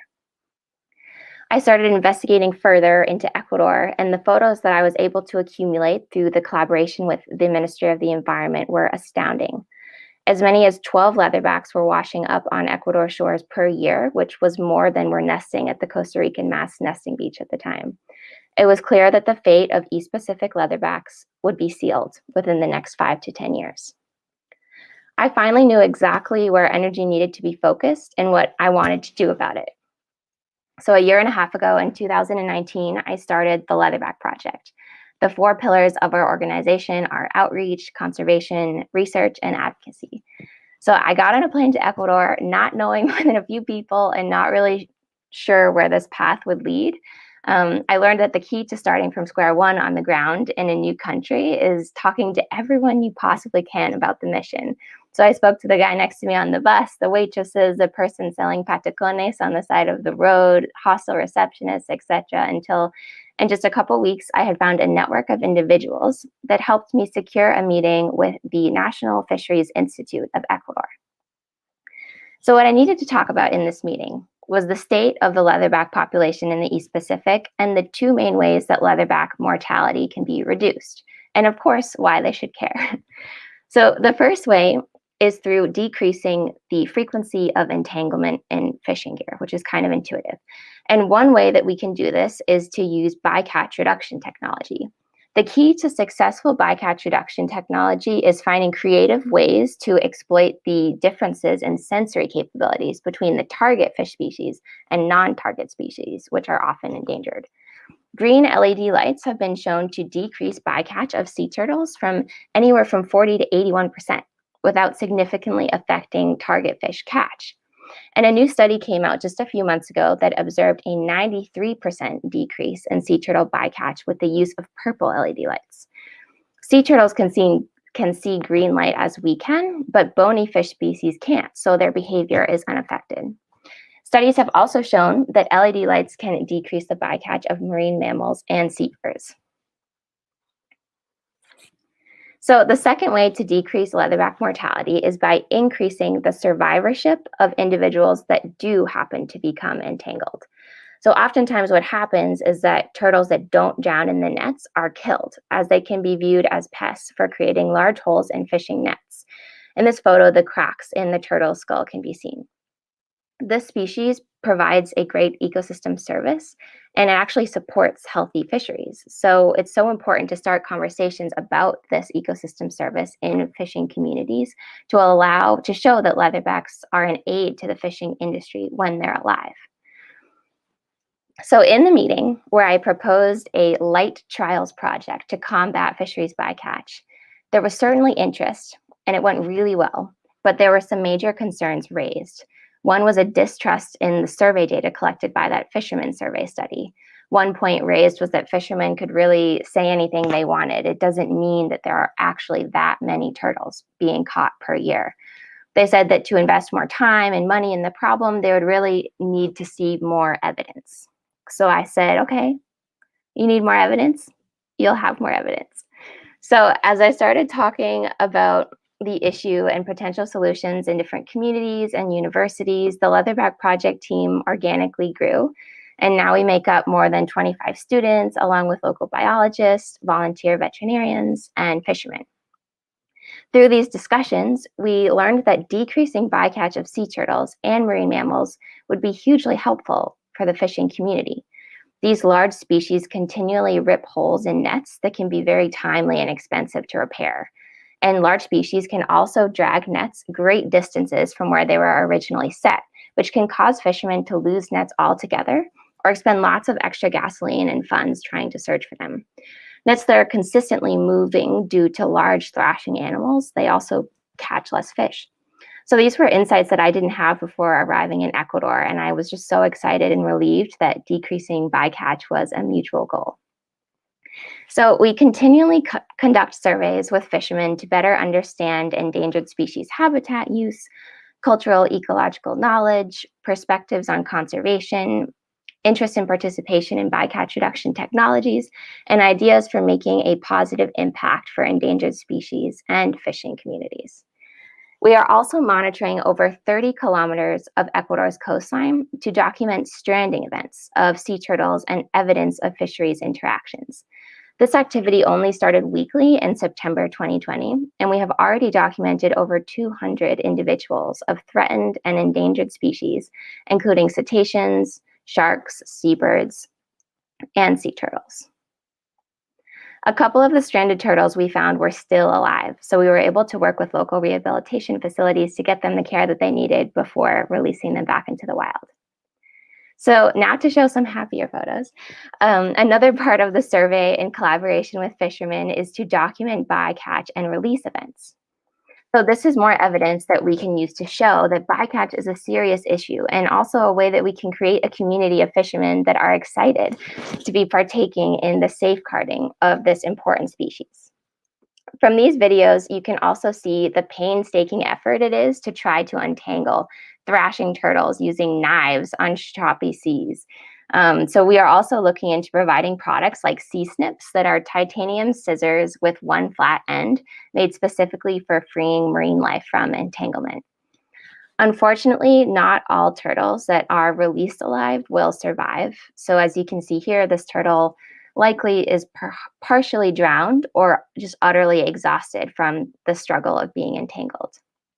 I don't think the audio will work on these videos, but I love to hear the way the fishermen yell at each other to each be more careful with the turtles. These collaborations are simply priceless, and they've already made all of the difference in allowing us to provide enough evidence to get the bycatch reduction technology pilot project that I proposed approved by the National Fisheries Institute and the Ministry of Fisheries. So this now approved project will be a collaboration between fishermen communities, government, technology companies, and international and local NGOs. And what we will do is test the use of green and purple LED lights in Ecuador's artisanal gillnet fleet using fishing vessels that will fish in pairs, one vessel with and one vessel without lights. We will compare bycatch and target catch after 6 months. As the government is directly involved in the project, this will allow for a more seamless transition between project data analysis and tangible regulatory action. Fisheries Institute leaders have made it clear, which is very important, that countrywide implementation of convincingly effective gear modifications is in fact on the table. So I would like to quickly mention a couple other projects that we're working on just before taking questions. The Leatherback Project started an advocacy campaign called Rights for Nature that is working with youth, scientists, conservationists, and political leaders around the globe to advocate for legal and constitutional rights of nature to exist, persist, and regenerate its vital cycles. We're currently working in 4 countries, and we've just gotten started. This photo was taken a year ago yesterday during discussions with the First Lady of Panama about the new Rights for Nature law that we proposed and co-drafted with Senator Juan Diego Vasquez. We are also working on an artificial intelligence photo identification program for leatherbacks to help us learn more about regional population connectivity and to be used in regions of the world where expensive tagging equipment can't be consistently supplied. And lastly, just as COVID hit, I returned from a research expedition through a National Geographic Society Early Career Grant to the Pearl Islands, Panama, to find new sea turtle nesting and foraging grounds and to evaluate local threats. This was a flag expedition through the Explorers Club and Wings World Quest, and I'll hopefully be able to share more about this soon. So I definitely want to take a minute just to thank our generous donors and sponsors and share my contact information and social channels for the organization in case you'd like to reach out, get involved, or follow along.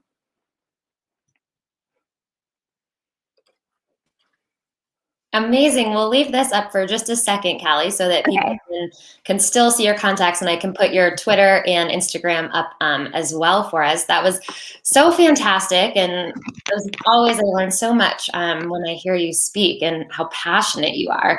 Can you remind us when you actually founded the Leatherback Project? August 2019.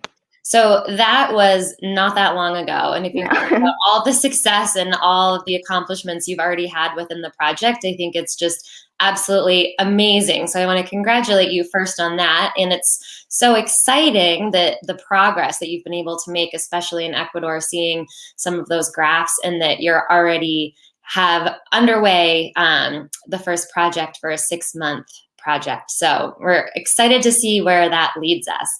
We have quite a few questions that are coming in. So I'm just going to take away this screen share, and I'm going to actually pull the question over so you can see it as well.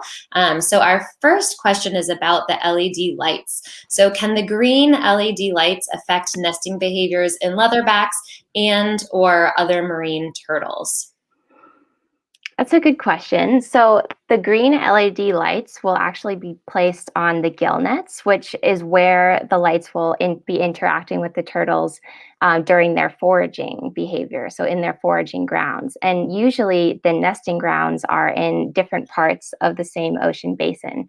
For example, leatherback turtles nest typically most densely between Mexico and Costa Rica along the Pacific coast of Latin America, but they forage more frequently or more densely off the coasts of Ecuador, Peru, and Chile.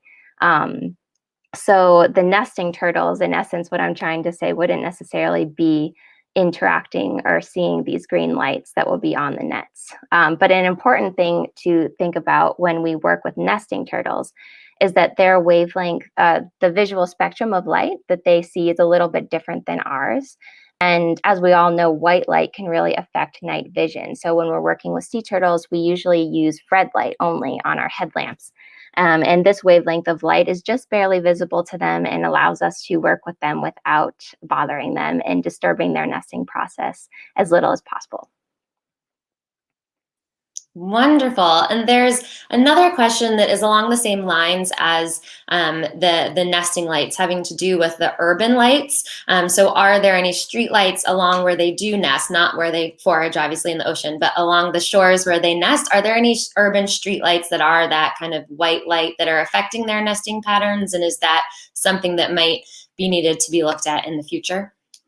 Yes, that is a really great point. Light pollution is a major threat of adult females and even more specifically hatchling turtles, because hatchling turtles use moonlight to guide their path from their nest to the ocean. The way the moonlight reflects off of the ocean surface is kind of a beacon for them. So if a sea turtle nest is here and the ocean is here and the street lights are here, maybe the street lights will appear brighter than the moon reflection off the water. And a lot of times little hatchling turtles will actually go the wrong way. And then they can get run over by cars and all sorts of horrible things. So light pollution is a really important thing that we need to look at on all nesting beaches. And in a lot of the more developed areas, this can be even more of a challenge, especially on privately owned properties where you can't necessarily mandate that people change the lighting on their personal houses. So we just do the best that we can through public education and outreach. Amazing. That's so much of it is just educating the people in the community as to what they can do. Speaking of offering help and assistance, Fallon is wondering, first off, this was a great presentation. And is there anything that we can do to help from here in Canada? Oh, wow. I love that question. There are so many things that you can do to help sea turtles. One of the things that is an easy go-to, I think, for leatherbacks in particular. So as I mentioned, leatherbacks only eat jellyfish, and jellyfish look like plastic bags, especially when they're floating in the ocean. So something that we can really do to help all sea turtle species, and maybe even particularly leatherbacks, is more public awareness and just changes in our behavior on a large scale to deal with our use of single-use plastics. We don't need to use single-use plastic bags, and we need to do something about the fact that they end up in our oceans. So that's definitely something that you can do. And also fundraising events, right? And just outreach campaigns, sharing information about leatherbacks. There are so many people that don't know that leatherbacks are a species of turtles because they don't look like what we typically picture when we think of a sea turtle. So I think public education, outreach, just spreading the word, decreasing our use of single-use plastics, and of course, climate change is a huge influence on the success of sea turtles and just all species of sea turtles and their survivorship in the future. So anything that we can do to help fight the climate crisis is of utmost importance as well. Some of the ways that climate change affects sea turtles is that it affects their sex ratios. So we like to say cool dudes and hot chicks. So if the temperature is above 29.4 degrees Celsius, then the majority of the clutch will be female. And if it's below, it will be male. And right around 29.4, there's a 50-50 split. So as we increase the temperature globally and we skew those ratios more towards female, we're really just it's uncharted territories. We're not sure how that will happen or what that will exactly do and when it will take an effect on the population and when populations of sea turtles might not be viable anymore. And also increasing temperatures significantly decrease the hatching success of nests. So as I mentioned, for leatherbacks, typically 40 to 60% of a clutch will hatch. But with higher temperatures, that number goes down. It's a pretty linear relationship. So those are two main ways. Oh my goodness, it seems like the turtles have quite a challenge to go from egg to adult. They do, for sure. And that was, Robert had just asked that same question, what impact has global warming had on the population of sea turtles? And I think you just answered beautifully. Is there anything else you have to add to that question? So one other thing, sea level rise and the erosion of coastal nesting habitat is a huge component. This is what I studied for my master's in Equatorial Guinea. I did some sea level rise modeling on 5 nesting beaches just to determine, based on current rates of erosion, what percentage of the current nesting habitat will still be there in 2050, or what about 2100? And it's just not looking good, because what happens is the rate of erosion is occurring much faster than the natural rate of accretion of the vegetation line. So if erosion happens slowly, the vegetation line has a bit of time to evolve as well and catch up. And that beach zoning of wet sand and dry sand and low-lying vegetation and then trees can remain constant. But when erosion happens really quickly, a lot of those zones disappear altogether, and you'll have the high tide line lapping right up against thick trees. And that's where there's no nesting habitat left for sea turtle species. So yeah. Wow, there's so much that they need assistance with. Is there, I know that your project is called specifically the Leatherback Project, but if there are other sea turtle species that also are needing help out there, would your organization help all sea turtle species, or are you only specifically focused on the leatherback? That's a great question. So I've been trying to say more recently that we're focusing on the leatherback, but conserving the species that we find along the way. So in Ecuador, for example, the project I spoke about in reducing fisheries bycatch has a whole other half to deal with shark bycatch reduction. So we're working in the gillnet fishery for sea turtles and the longline fishery for sharks. And this was just, something we could roll into this major bycatch reduction project. So what we're doing in the longline fishery is placing these little devices called shark guards, and they're actually a electroreception disruptor. And sharks have this unique electroreception ability. And so it overstimulates them when it's placed on a hook of a long line. So the shark approaches the hook, and then it gets immediately deterred and does not bite the bait. And so this is another type of technology that we are using in Ecuador that will help specifically 9 species of endangered or critically endangered shark species that we're targeting. And then in Panama, the expedition that I just returned from right before COVID hit, we were looking for leatherback sea turtles nesting and foraging, and we did find some foraging individuals, but we actually found nesting grounds for 3 other species that we didn't expect to find: hawksbills, greens, and olive ridley turtles. And so our efforts there, we just got a permit for the next 3 years to continue going there, and our work there will be focused on those 3 species and less so on the leatherback. Wonderful. Well, thank you so much, Callie. It has been inspiring to hear from you and all of the work and accomplishments you have made in such a short time with your organization as well. It's truly amazing. And we look forward to having you back on in the future to learn more about the current projects and the ones you have coming up as well. Oh, thank you so much for having me and for hosting this amazing weekend. Absolutely. We will see you later. Okay. Bye. Bye. Wow, that was amazing to hear about all of those sea turtles. And coming up next, we're going to stick with our theme of the oceans, but we are going to head over to learn about coral reefs. So I'm excited now to bring in our next guest who is waiting backstage. We have Emma Camp, who is with us, and she is going to talk about coral reefs in the Anthropocene.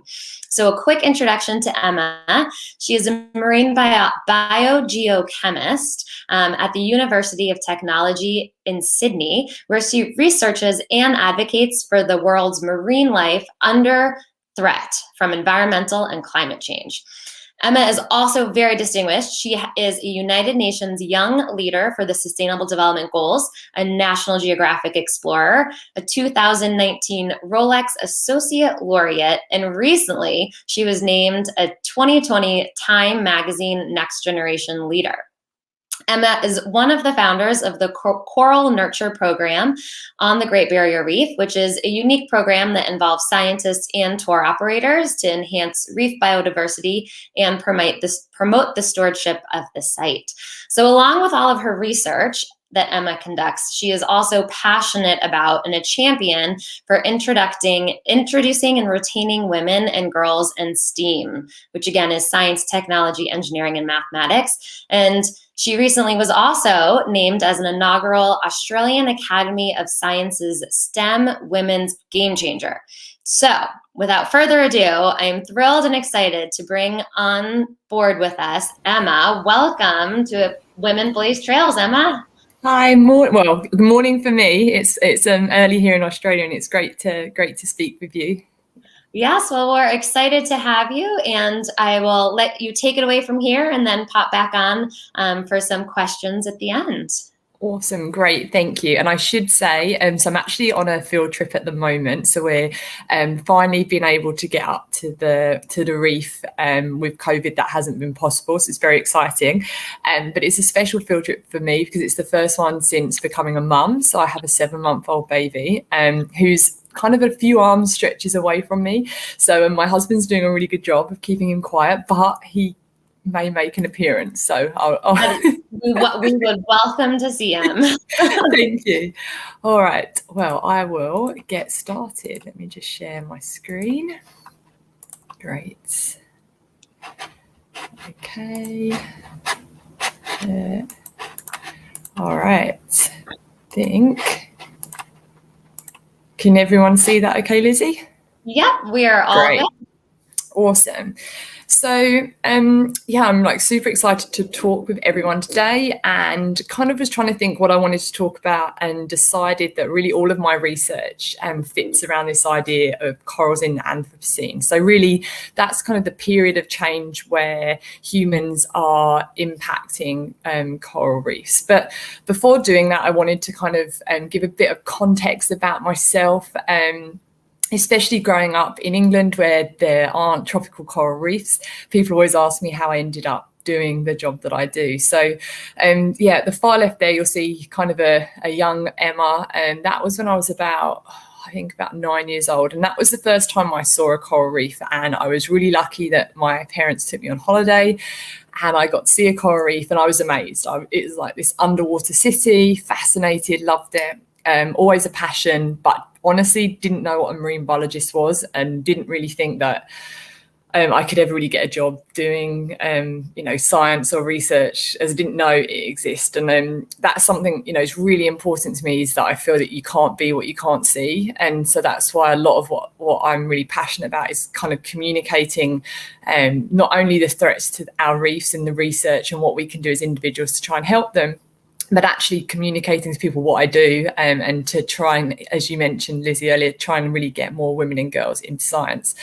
I did take a bit of a sort of convoluted path into science. I had another passion, which was basketball, which is why that middle picture's there. And again, I put this in because people say to me, oh, did you know exactly what you wanted to do and you got to where you ended up? And I definitely didn't. I had a really kind of bounced around career that finally led me to my current position. But what led me there was actually a lot of research opportunities and internships and volunteer positions. So that far right picture with the microscopes and the children, and that was volunteer, and then a research position that I took in the Cayman Islands, and that really immersed me in sciences and allowed me to experience what a marine biologist, I guess, actually could do. And that's where I found my niche and my passion of coral reefs. And it's taken me to unbelievable places. I was lucky enough to go to the United Nations for the Climate Summit, for a Women in Power event, to speak in front of heads of states about why we need more women and girls in science, technology, engineering and mathematics, and importantly, why we need to conserve our oceans. And my research really focuses on understanding corals that are naturally more resilient to the stresses that we're predicting under climate change. And that's what I'm going to talk a bit more about today. And ultimately how we can use that information as well as traditional reef management to better manage the corals that we have. And as I mentioned at the start, I recently became a mum. And so that's also, I think, another, really important part of what I do is obviously trying to bring in a steward of the future and balance that whole science and mum life. So when we think of coral reefs, we can think of them really as canaries in the coal mines. I'm sure people have heard of that analogy before, but they're really such an important indicator species. They tell us that the environment is changing, often that it's changing, unfortunately, at the moment, detrimentally by human impact. And so, that far right tropical, beautiful picture that you can see on the screen is obviously what we imagine and want a coral reef to be. But unfortunately, we're seeing a lot more reefs transition to this degraded area on the left, and that's because of the impacts that we're having on our ocean systems. So to really understand kind of the research that I'm doing and also the impacts that we as humans are having, I think it's really important to actually just understand what a coral reef is. It's super intricate and beautiful, and as I mentioned, as a child when I saw it, I just thought it looked like an underwater city. But what's amazing is that the coral reefs are made up of individual corals, and they are all different shapes, sizes. You've got plating, branching, boulder corals. But actually, that coral itself is a colonial organism made up of, sometimes hundreds of individual polyps that are genetically the same as each other and form that big structure. But they're kind of amazing because they're actually like mini, they look, I guess, quite like mini jellyfish. But if we focus in on that tissue, they've got microscopic algae that we can't see with our naked eye, but gives the coral that colour that we can see. And algae photosynthesize and give the coral a lot of the energy that it requires. And in return, the coral gives the algae some of the products it needs. And then the reef structure is able to be accreted so that physical hard structure is created by the coral. And then there's also these microorganisms, viruses, bacteria also form this coral. So when we as scientists are trying to study the impacts of climate change on coral reefs and how some corals are more tolerant than others, it's not that easy because we have to consider all of those different parts of the coral to understand what makes one coral more resilient to another. And I'm sure a lot of people know the importance of coral reefs, but I feel like I have to mention why they're so important. There's support services, so they are a habitat for a lot of baby fishes, sharks. The coral reefs cover less than 1% of the ocean floor, but harbour an estimated 25% of all marine life. They're really important in terms of, you can consider them a modern day medical cabinet. A lot of pharmaceutical compounds are actually found on organisms present on a coral reef. They have huge cultural significance for many nations around the world, and really important regulatory services. If there's a hurricane or a cyclone, the reef is the first buffer for many coastal areas. So it dissipates that wave energy and helps protect that shoreline. Unfortunately, there are lots of threats to coral reefs, and most of them are currently as a result of human impact. So water quality is a really big one, especially here in Australia. Runoff from the land can really degrade those coastal areas. Over-exploitation, again, in other locations, particularly areas such as Indonesia, is still an issue with things like blast fishing. So they actually use dynamite to kind of set off, and all of the fish are killed and rise to the surface. But where my real interest in is the impacts of climate change. So warmer oceans, more acidic oceans, and low oxygen, this deadly trio of stressors. And the reason that I focus my research on those is that they're being affected reefs globally by these three stresses. There's not one area that's really immune from those three stresses, but some areas are more impacted than others, and some corals are more resilient than others. And so that's why I've really focused in on these three of ocean deoxygenation, warming, and ocean acidification.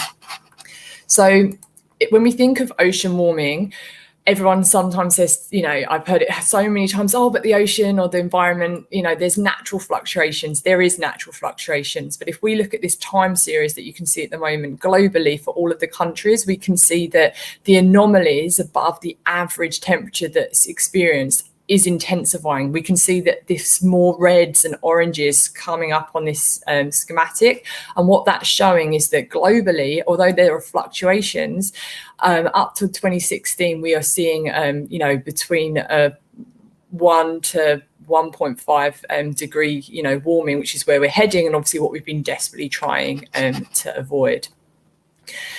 Then on top of that, for ocean acidification and for coral reefs, and don't worry if you're not a fan of graphs. The big one here is that there's that red, yellow, green, and blue trajectory, and basically that's telling us that that they're the different kind of IPCC, the International Panel on Climate Change, predictions of where we're heading. The point being is that even if we meet the best case scenario, we actually go carbon negative, we reduce fossil fuels and become entirely green as a society, you'll see that line, there's still going to be an increase before there's a leveling and a decrease. And if we see that, you'll see there's something that says global bleaching events along the bottom. And what that means is that the oceans absorb lots of heat, and also they have their chemistry changed by the absorption of fossil fuels, in particular carbon dioxide, into the water. And it's really important the oceans do that. If they didn't do that, conditions would be very different on Earth, because it would be a lot warmer. But the problem is that when the oceans absorb that excess heat and they have that change in chemistry, it has a knock-on effect. And we know that even if we were to stop all carbon emissions and fossil fuel emissions today, there's going to be at least a decade where the environment in the oceans are going to have to re-equilibrate to perfect. And that's what we're worried about. We're worried that actually coral reefs don't have that time to get through this period of environmental change. And that's under our best case scenario. And unfortunately, we're not tracking on that trajectory. So what else then in the broader picture, I guess, are corals having to contend with? So we've obviously got ocean warming, and ocean acidification is, we can think of this as kind of like the osteoporosis of the sea. So basically that changing chemistry by the absorption of carbon dioxide creates a chemical reaction in the ocean that's basically pushing it to be slightly more acidic and have less of the chemical building blocks that things like corals require to make their structure. We're seeing more frequent and severe storm activities, low oxygen levels, and this has a knock-on effect on things like ocean currents. So if we're thinking about larval supply for lots of marine organisms, not just corals, that can be impacted. And with that, we're seeing a loss of species. So we are seeing extinctions occurring. And scarily for coral reefs, we actually don't know enough about all of the species that are there for particularly high biodiversity areas like the Great Barrier Reef. So we actually could be losing some species that we've never actually discovered. And obviously that has a knock-on effect, because if we lose those services, if we lose the important resources such as coral reefs, we're going to see things like environmental refugees increase, because as I mentioned, reefs are that barrier, they help protect the coastline. So there's lots of impacts that unfortunately we're having on coral reefs that not only impact coral reefs but feed back onto us as well. So this schematic here, this image just shows, how quickly this is we've got a healthy coral reef, then we've got a bleached reef in the middle. So the bleaching is basically when that microscopic algae that is so important for the coral that I mentioned at the start, under stress, it becomes actually toxic to the coral. It gets expelled from the coral. That's why we say the coral's bleached, because it's no longer got the algae that give its color in its tissue. And then unfortunately, not always, but unfortunately many times, it will transition really quickly to death, and then algae grows over that. And that's the far right picture. So if we talk about here on the Great Barrier Reef, that's where a lot of my research now focuses, we can see that there's 2016, 2017 and 2020, we had marine bleaching events. And this is really a monumental event globally, firstly because these are bleaching events in 2016 and 2017 was a global event. It didn't just happen in the Great Barrier Reef. But why it was so significant here in Australia was that it was the first time that there'd ever been a documented back-to-back bleaching event. So one in 2016, one in 2017.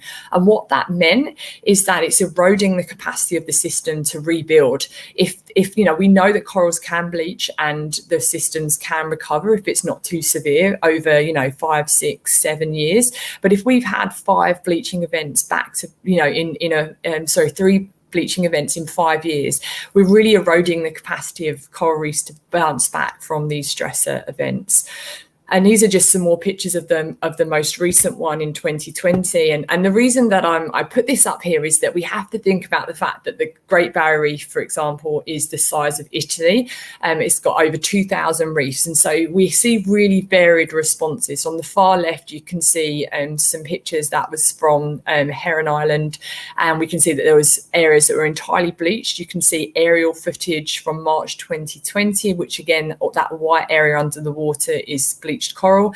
But equally, one of the sites that we work at, you can see there was also really healthy coral. So it's a really diverse effect that climate change is having through marine heat waves on the coral reefs.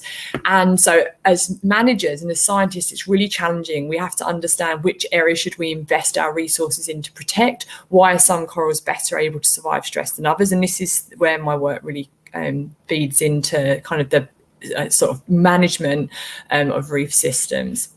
So for the Great Barrier Reef, there's long-term monitoring that's done, and if anyone's interested, they can go here. And what's really interesting on the Great Barrier Reef is that prior to 2016, there wasn't really a need for active intervention from humans in terms of reef management, because there hadn't been the severity and the loss of coral cover so quickly that we felt that we needed to start thinking beyond traditional management. So traditional management is things like marine protected areas where you've got maybe no take zones or no fishing zones. Now we're moving to a point where we actually need to consider things like reef restoration and actively getting involved with the management and the manipulation of the reef to try and ensure its future. So I put this in here. This is a really exciting project that I'm involved in. It actually goes live today, and it's called the Great Reef Census. And what's amazing is that anybody, anywhere can get involved in this. So people that are physically on the reef can take pictures and upload them onto the website there. But importantly, if you're watching this and you're, in California or Amsterdam or the UK, you can actually go on and help the scientists analyze some of the pictures that have been put up there. And it's going to be the first census of the Great Barrier Reef. So, as I said, it's 2,000 reefs. It's a lot to try and cover. So this is a really unique citizen science project that is going to actually go live today in its second round to try to get that information on the reef. So kind of convoluting back to, I guess, then this active management and where my research really focuses. So obviously traditional management has been prevention. Let's try and prevent damage to the reef. And that's still very much a core focus of a lot of reefs globally. But now we're actually looking at the science of adaptation. How are some corals more able to survive than others? And can we use that information to help restore the reef? And so when we think of active intervention that can help that adaptation and restoration, there's lots of different things that are being considered. These include things from physically cooling and shading areas of the reef during a stress event, to physically trying to stabilize the reef if it's had an impact from hurricanes and storm damage, to actually looking at genetically modifying or enhancing which members of the coral. So, for example, putting certain algae with that animal coral to help them survive. And so my research really focuses on naturally extreme corals that are found in areas like mangrove lagoons. And these corals have a greater capacity to survive in warmer, acidic, low oxygen conditions because they've always lived there. And so I want to understand how they live there, why they live there, and how we can use that information. So I'm going to go quickly so I don't run out of time here. But the reason that I'm interested in those is that they're natural laboratories. So there's not many places where we can actually consider the natural way that corals will survive to warmer, more acidic oceans. And these extreme environments provide that capacity. We can look at their genetics. We can understand how they've adapted to survive there. Why are corals living in these environments that are more warm, more acidic than we're predicting in the next 100 years? So that's what I want to understand. I want to understand where these corals and habitats are. So it's a lot of exploration to go and look for these systems. I want to understand the science behind them. So why are these corals able to survive when, as I mentioned, these stresses are actually degrading reefs globally? And then I want to communicate that research at a global level to try to ensure that reefs are preserved into the future. So I'm going to leave it there to make sure that we've got time for some questions. And yeah, I'm really looking forward to hear what people have sent in, Lizzie. Amazing. Thank you so much, Emma. That was fantastic. The first question that we have for you is from Berkeley, and it's a common question often when we speak about animals and plants and whatnot. It's, what is your favorite type of coral reef? Oh, well, I'm gonna be my favorite. I'm gonna get two responses to that question. I think my favorite coral reef is some of the outer reefs in Australia, in terms of just they still look as close to pristine, I guess, for currently that we could experience. But I'm also a little controversial because of the research I do, so I'm a little bit biased, but I also have definitely have a place in my heart for kind of the I call them the, you know, kind of the poor cousins of coral reefs, but these corals that live in mangrove lagoons where people never go to because they consider them like yucky waters. And if you're here in Australia, there's crocodiles, so it's definitely it makes it an interesting area to go into. But for me, they're just so fascinating. There's so much that we've got to learn from them through science that they have a special place in my heart too.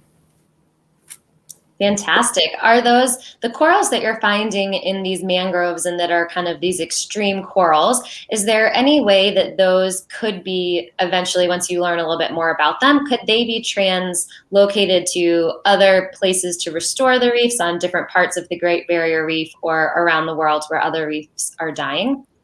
Yeah, look, that's definitely part of what we're looking into. So at the beginning, you mentioned the Coral Nurture Programme, and there's just not enough time to speak about that as well while we're here. But that's this initiative about actually growing and propagating coral using partnership between tourism and science. And so the idea is that we're improving rapidly the capacity to outplant corals at scale, because that's always been the challenge, is actually getting enough material out on the reef. And we're hoping that by looking at things like these extreme corals and also corals that naturally have survived previous stress events, that we can start to tailor which corals we maybe outplant at degraded reefs.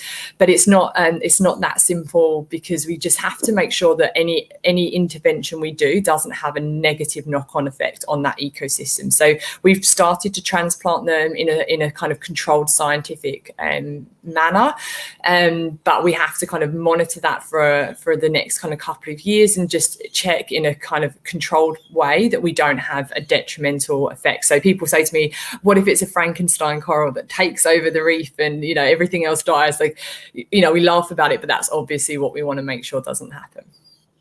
Absolutely. There's a few examples of that, unfortunately, that where we have transplanted or translocated things and we thought it was going to work, and unfortunately they took over for the detriment. So it's always so important to do those studies and the controls ahead of time. One of the things that you mentioned was trying to shade some of the corals. How is that? How do you do that? If the coral reef is so massive in Australia, how do you actually go out and shade them? So I have a small scale with actually physical shade cloth, and that's where things like if you've got an area where you're, say high value like ecological or source reef, or you've got, a nursery set up where you're growing corals, it's quite, relatively easy to shade that area. But there's also research, and this is not research that I'm involved in myself, but there are researchers out there that are looking at ways that they can use different kind of particulates that could be released into the ocean and actually help reflect some of the light that is coming in and actually aggravates the coral bleaching, that would reflect it back out the water. So there's lots of different things being considered, but again, it's always that need for R&D that, you know, is there going to be a detrimental impact of adding something like that to the water? So there's a big push here in Australia to really kind of try and think outside the box of what can be done to scale a lot of these issues, because again, it's, you know, if we come up with solutions, how are we going to scale them to a point that they're actually biologically meaningful for something like the Great Barrier Reef when it's the size of Italy? And that's a real challenge, but that's where people are moving to, because that's ultimately where we feel we need to be. Wonderful. That's not what I was thinking you were going to say with the little going in, but I love it. Very innovative. I'm going to throw up here your Twitter and Instagram so that people can get in touch with you. That would be great. As well. And then a final question. I know you mentioned the Great Reef Census that's going live today that people can help as citizen scientists. Yeah. I'm definitely going to take a look at that with my students as well. But I'm wondering if there's anything else that you suggest that people can do from afar before we can travel again and come help in person, but anything else that you recommend from a distance to help with these coral reefs in Australia and around the world? It's a great question. I'm really pleased you asked that. For me, it's just kind of taking that step back and realizing that we're not separate from nature. So I hear it so often that people are like, I'm going to go for a walk in the park, or I'm going to go on holiday to go and see this amazing, environment. But actually, we're fully immersed in nature. Everything that we decide to do has an impact on the environment, and obviously in turn the environment back on us. So everything we do, no matter where we are, if we're in the UK, the US, wherever, is ultimately impacting the climate, is impacting the resources on the planet, which automatically is feeding back onto ecosystems such as coral reefs. So I would just say, think about ways you can reduce your footprint on the planet.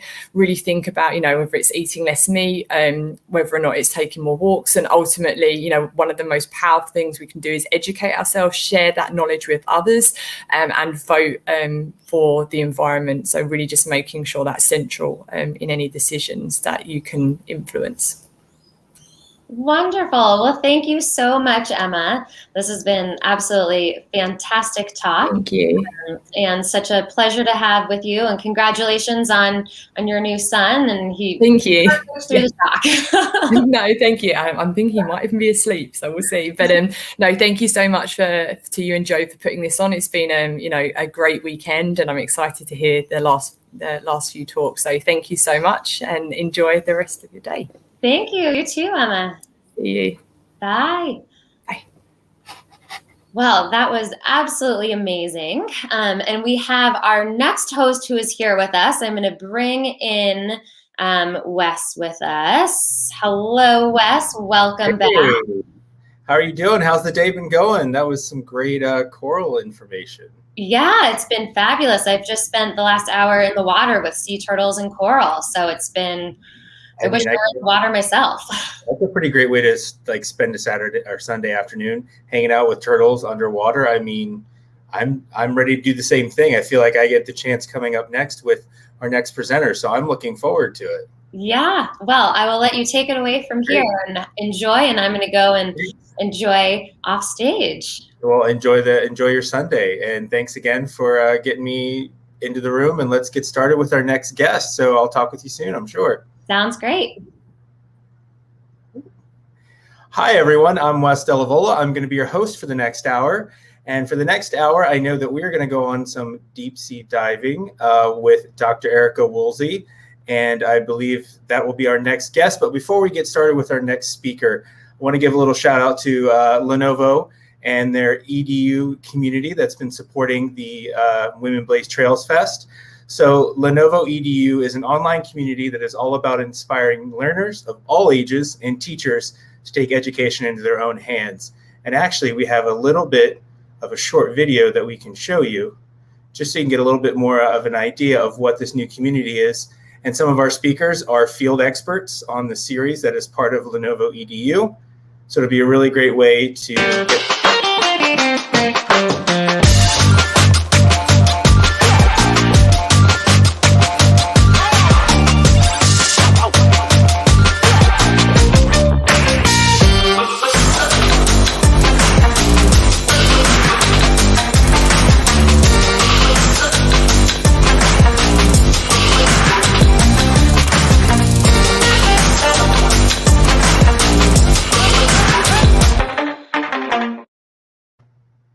So that's a little bit about Lenovo EDU, who thankfully has been supporting Women Blaze Trails and are big advocates, of course, for STEM and STEAM education, and offer an extensive catalog of educational content and opportunities to engage in discussion with peers who are experiencing the same challenges presented by new technology and a new learning environment.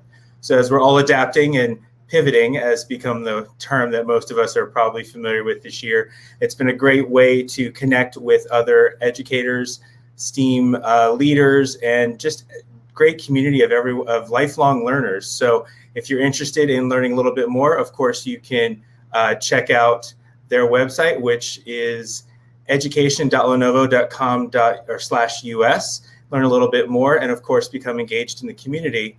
And someone you might eventually see on that community, I think, is going to be our next presenter, which I'm going to go ahead and take this banner down and bring her up.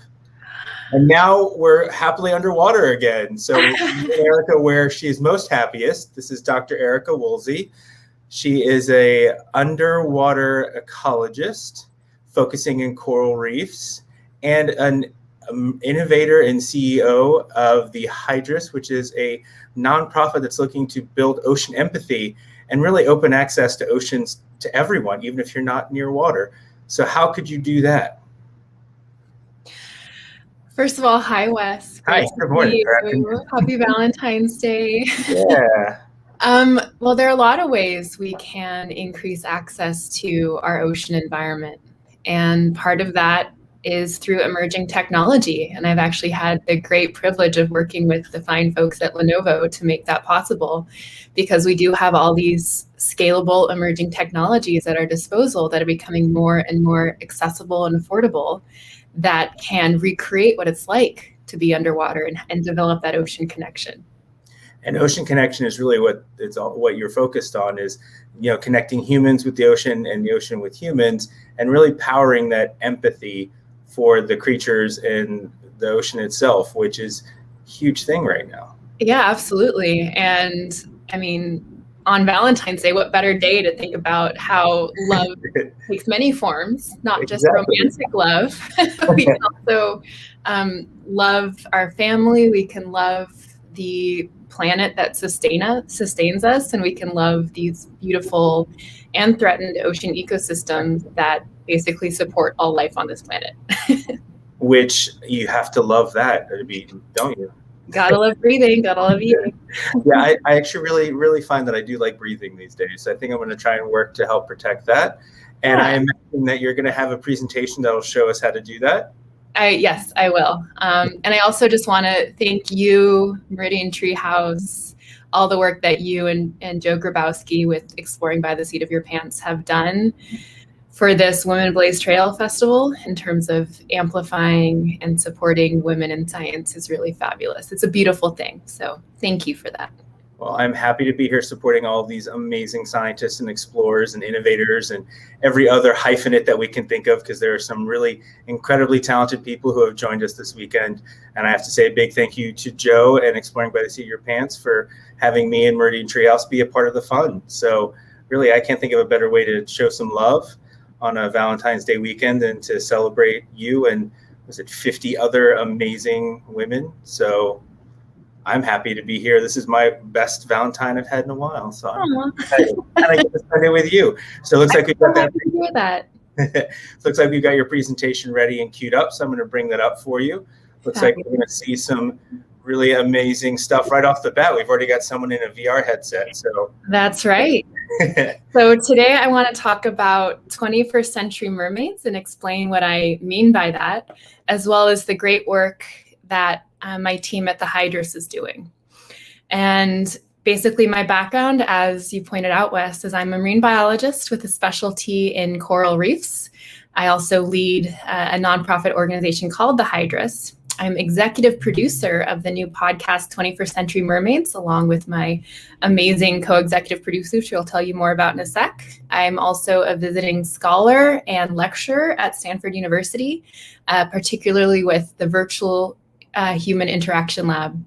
And I get to be a National Geographic explorer and hang out with really cool people like you, Wes, all the time.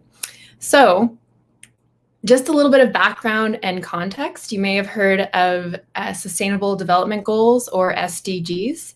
And essentially, there are 17 intertwined goals that are meant to globally help achieve a better and more sustainable future for everyone on this planet. And these have been developed and designed by the United Nations and were first introduced in 2015.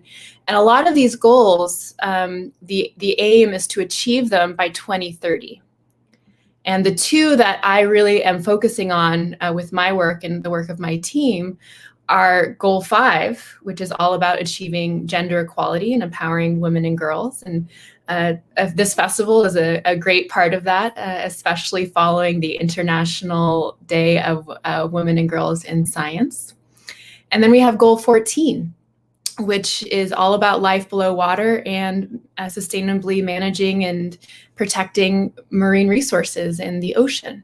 And if you have a look at all of these other goals, you can imagine that they're very intertwined. So the goals 5 and 14 are very connected to goals 4, quality education, climate action, goal 13, and so on and so forth. So definitely a really wonderful, as it has been described, blueprint for how we can make positive change in the world for people and for ocean ecosystems. And this overlap was explained and covered very nicely for World Oceans Day of 2019. So every June 8th is World Ocean Day, and June is World Oceans Month. And just a couple years ago, the theme of World Oceans Day was gender in the ocean. And it turns out there are a lot of very clear overlaps. For instance, women are known to be amazing local advocates for marine protection and have demonstrated exceptional leadership. And there's also issues of, though women constitute about half of the workforce in ocean spaces, they earn far less than their male counterparts. And they also tend to be more vulnerable to natural disasters and disturbances. And there has yet to be parity achieved in leadership positions, especially regarding policy. So these are all very important challenges to overcome. And another reason all of this work is so timely is that this year, just now, we're launching, or the United Nations is launching the Decade of Ocean Science for Sustainable Development. And it starts this year in 2021 and goes to 2030. If you remember, the Sustainable Development Goals are aimed to be achieved by that year. And essentially this whole decade is focused on highlighting the science we need for the ocean we want. And some of the bigger goals are to achieve universal ocean literacy, to overcome barriers in gender equality, as well as creating an inspiring and engaging ocean so that we all understand our impact on the ocean and the ocean's impact on us. So because of that, because of all of this great stuff that's happening right now, I connected with these two amazing women, Maria Sole Bianco, who's based in Italy and is a marine conservation expert and focuses on policy in the Mediterranean, leading a nonprofit organization called World Rise, as well as Danny Washington, who is a marine scientist and incredible TV presenter. She's presented a number of science shows. And me, and together we've, with support from the Baum Foundation, we've developed this concept of 21st century mermaids. So thinking about modern day mermaids that are making a difference in ocean science and conservation. And so we've started a podcast that launches actually a week from today. So here's a fun preview of our upcoming guests as drawn by the incredible artist Amy Snow. And essentially, we have the goal of having a mermaid on every coastline. And so right now we have, of course, Danny and Maria Sole, my co-executive producers, and Danny is the host on this podcast. And 3 of the other mermaids that we'll be presenting include Joshina Nagea, who's a marine conservationist based both in California and works a lot in her home country of Mauritius. And Grace Young, who is an ocean engineer and amazing underwater explorer, and Melissa Cristina Marquez, who is a shark researcher based in Mexico. So I'm really excited to be a part of this project and to have this incredible network of women and modern day mermaids. Definitely follow us on Twitter and Instagram at XXI Mermaids. We will launch our first episode a week from today, 2/21/21. So to come back a little bit to what the Hydrus is doing. And the Hydrus is the nonprofit that I work with and lead, and have an incredible team there that are devoted to these concepts of ocean access. And so the mission of the Hydrus is to create what we like to call open access oceans, so that all people can explore, understand, and engage with marine environments which are severely threatened by climate change and human impacts. And as you notice, a lot of these themes tie into the SDGs, as well as the goals and objectives of the Decade of Ocean Science for Sustainable Development. And something that the Hydrus started doing and became known for is creating 3D models of coral reefs around the world. And so here's an example of a 3D printed table coral from the Maldives that was turned into a digital model through a process called photogrammetry, where the coral itself wasn't damaged or disturbed, but it was recreated through technology. And we have a bunch of digital 3D models that are available open access on our Sketchfab account, and people have been using these tools as a way to share coral reef environments. They're very popular with educators and artists and animators. So definitely check those out. Those are a lot of fun to play with, and you can even 3D print them. Here's some examples of our 3D printed coral models that we've actually painted with thermochromic paint, so that when you put them in warm water, they turn white, which is a wonderful way to visualize the phenomenon of coral bleaching, which is what happens when corals experience higher than normal ocean temperatures. And this is all part of this really cool project my team has been working on creating these ocean education kits, supported originally by National Geographic. And so keep an eye out, follow us, and stay posted on these really wonderful learning resources that we've been developing for a couple years. And it's filled with hands-on science-based learning activities, and even includes virtual reality. So we've also partnered with the Smithsonian, the Digitization Program Office, and the National Museum of Natural History to help them curate these digital models of all of these incredible specimens that are in drawers or on shelves, but are now open access, and anyone can view and engage with them. So here's an example of a specimen that's nearly 150 years old, and it's also a holotype. So it's the specimen that represents the whole species. There's also a really fun AR feature, which stands for augmented reality, where you can take these models and basically put them in your living room or put them in the world around you and interact with them in that way. So if you go to this website, 3d.si.edu/corals, there's a lot of ways that you can play and interact.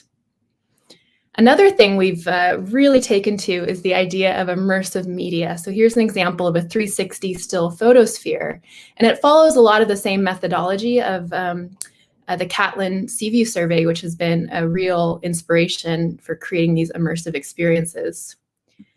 And we've created an underwater 360-degree film with a very special camera called the Virtual 2. So here I am on the left. Rick Miskiv, our incredible underwater photographer and videographer, is controlling the Virtual 2 while we swim with fish and manta rays. It was an absolutely incredible experience. And because we have this beautiful camera, which is basically 13 black magic cameras mounted in an underwater housing, you get to look in all directions when you view the footage, because we could stitch it together. Really high quality. It is even stereoscopic, so it has the illusion of 3D when you go diving. So here's a great image of Rick with the Virtual 2 swimming through the reefs of Palau while we see some Moorish idols schooling before spawning off the reef. And here's another clip of just what you might see in the immersive experience, but of course this is two-dimensional, so it's hard to replicate. And because it's Valentine's Day, I really wanted to share one of the cool things about VR is you can help people experience things that they don't often get to experience. And one of them is this incredible natural phenomenon of coral spawning. And so again, this 2D still frame doesn't do it justice, but essentially on the Great Barrier Reef, for instance, where I did a lot of my spawning work when I was doing my PhD, many of the corals on the reef would spawn once per year over the course of just a few nights after the sun sets, after the full moon. It's very magical, and the coral colonies release egg bundles filled with egg and sperm that then mix in the water, and they float up to the surface to cross-fertilize and turn into young new corals that will settle back down on the reef. But the spawning event is just absolutely incredible. It's nighttime, you're surrounded by basically like pink and orange and red orbs that are flowing up in the moonlight, and fish are coming around feeding, and it's absolutely incredible. And because it's really hard to film, considering it's at night and it's hard to experience all around you, VR is a really fun way that you can swim during coral spawning. So our film called Immerse has been doing really well, and we've been able to share it with many people and lead virtual dives. Those headsets you see on those children in the classroom are basically, they're VR headsets. They're head-mounted displays where if you turn your head, you can, see something else behind you. So it's truly immersive, and it occludes your vision. So it's not like AR. And Immerse has been winning awards and been shown at film festivals, and has been very well received. It has, with Immerse, we've led nearly 1 million virtual dives, which is one of our goals, because we want to take millions of people on virtual dives to connect with the ocean. And we've been able to do that not only in classrooms and online platforms, but also presenting at, this is all pre-COVID, I hope you can guess, at the National Geographic VR Theater, which is something that our friend Wes here actually created. And so it was such a privilege to be able to stand on stage and live narrate these virtual dives while hundreds of people went diving on the reef with me. Plus, we've been able to share it on National Geographic's YouTube channel. So if you search for Journey into the Deep Sea, and I should also say that we don't go that deep, so it might be named something else, but we stay within about 20 meters.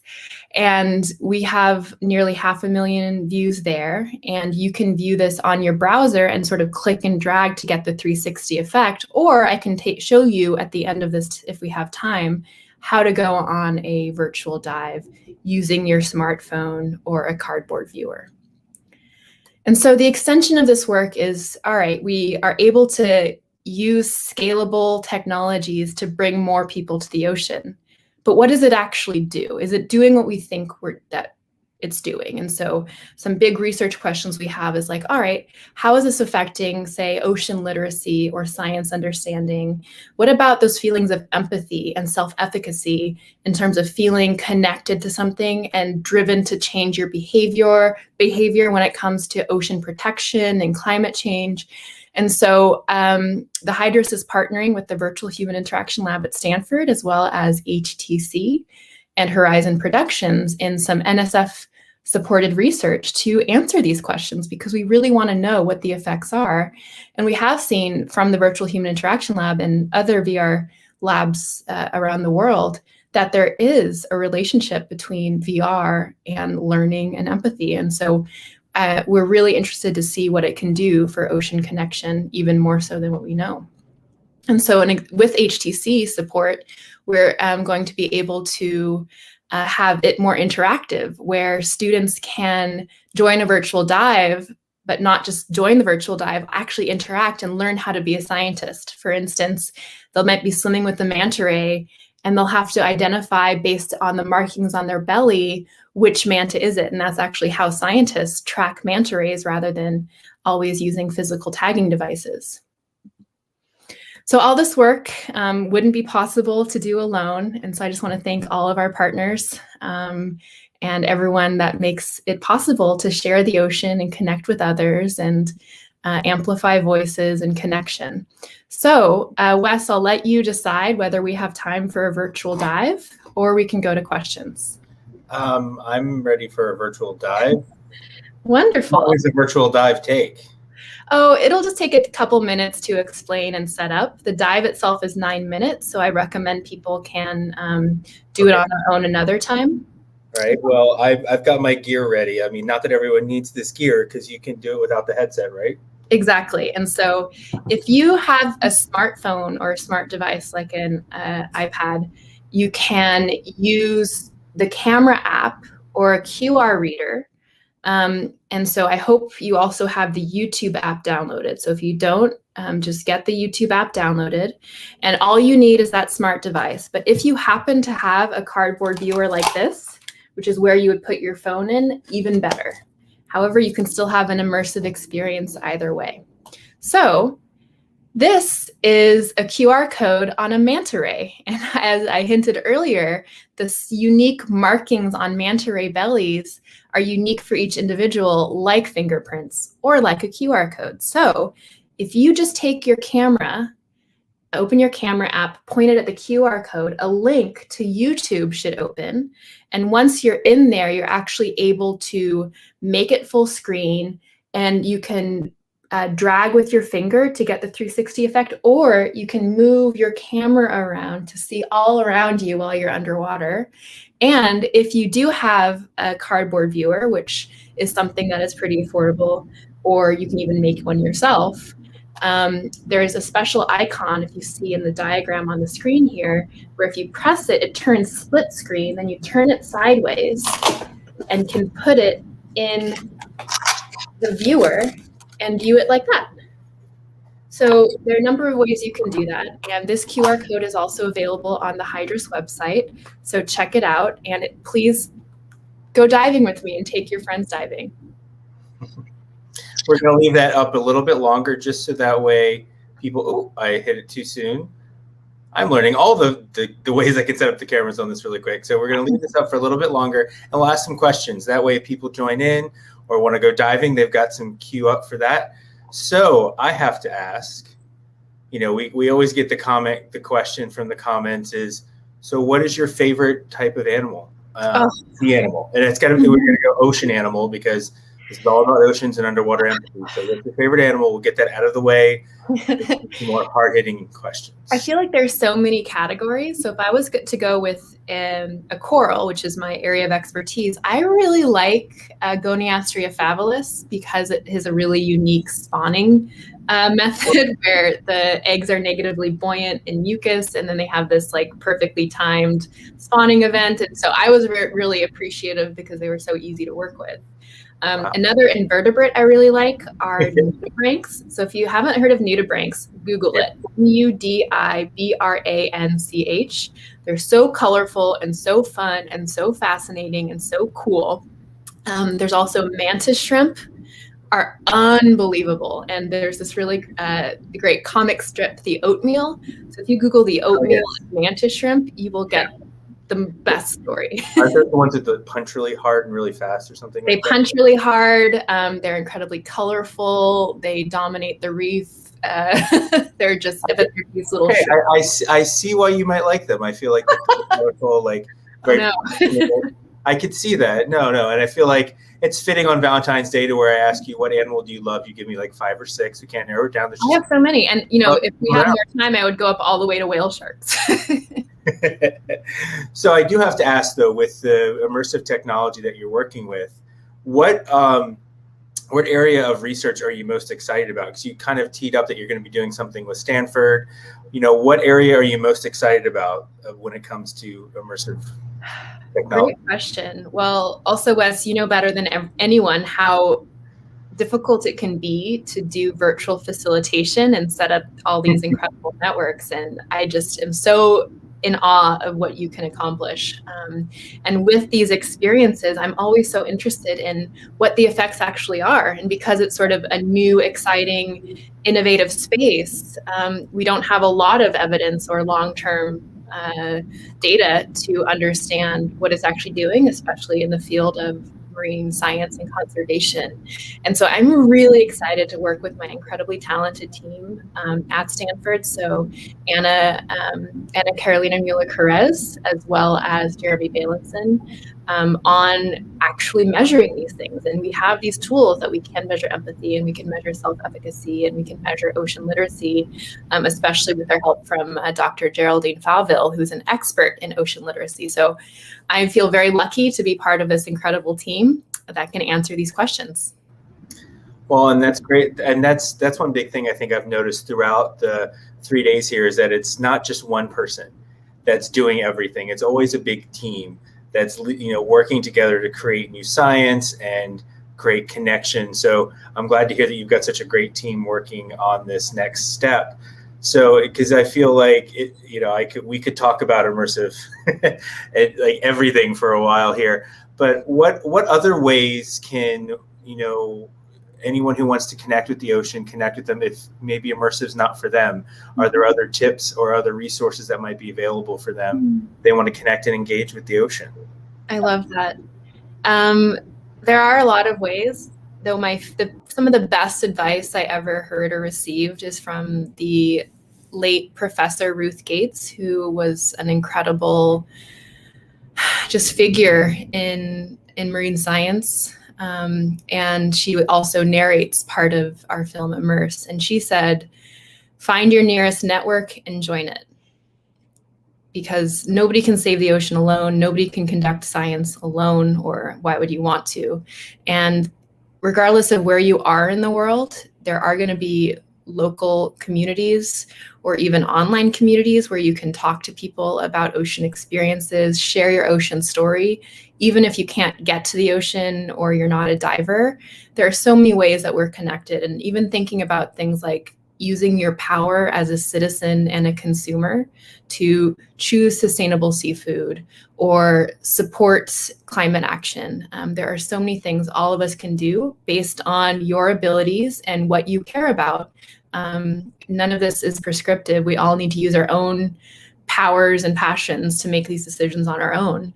But talk to people. And I always like to say the key to networking is sincerity. And if you keep doing what you love to do and what you're good at, the right people will find you and you'll find the right people. That is incredible advice, and one that I've definitely seen firsthand working with you on stuff with the Hydrus and with National Geographic. So that's a great example. And I feel like, too, I got to say, you know, everything ends up in the ocean. So maybe if oceans aren't exactly what you're interested in, fresh water, you know, water systems and everything like that, I feel is a great way to get engaged if you aren't near the ocean. Absolutely. And definitely check out the Hydrus website. We have some incredible resources and guidelines for engaging with the ocean or learning about the ocean. And check out 21st Century Mermaids for sure. That's going to be a really wonderful conversation about being innovative to support women in ocean science. And please check out the United Nations Decade of Ocean Science for Sustainable Development. There are so many different initiatives and organizations that are doing great work everywhere in the world. Well, and that's a great way to wrap up and end, you know, a great conversation about the oceans, open access oceans and ocean empathy, just so many great things. And you've left us with ways to get involved and engage. So thank you for that, Dr. Erica Woolsey. Thank you so much, Wesley Delavola. It's always a pleasure speaking with you and working with you. It was a great way to spend a good half hour of my Valentine's Day. And I love you, friend. Until we chat again, now I'm going to bring up someone who works on connection in a very different way. Dr. Lozing Rabgi is the founder of Mehechek, the executive director, and she works to really bring connection between communities and foster dialogue. And I've seen it firsthand more times than I can count.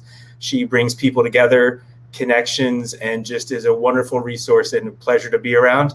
And I'm lucky to call her my neighbor. We live a few blocks away. So this might actually be the first time we've seen each other, you know, almost face to face in a few months, even though we live within walking distance.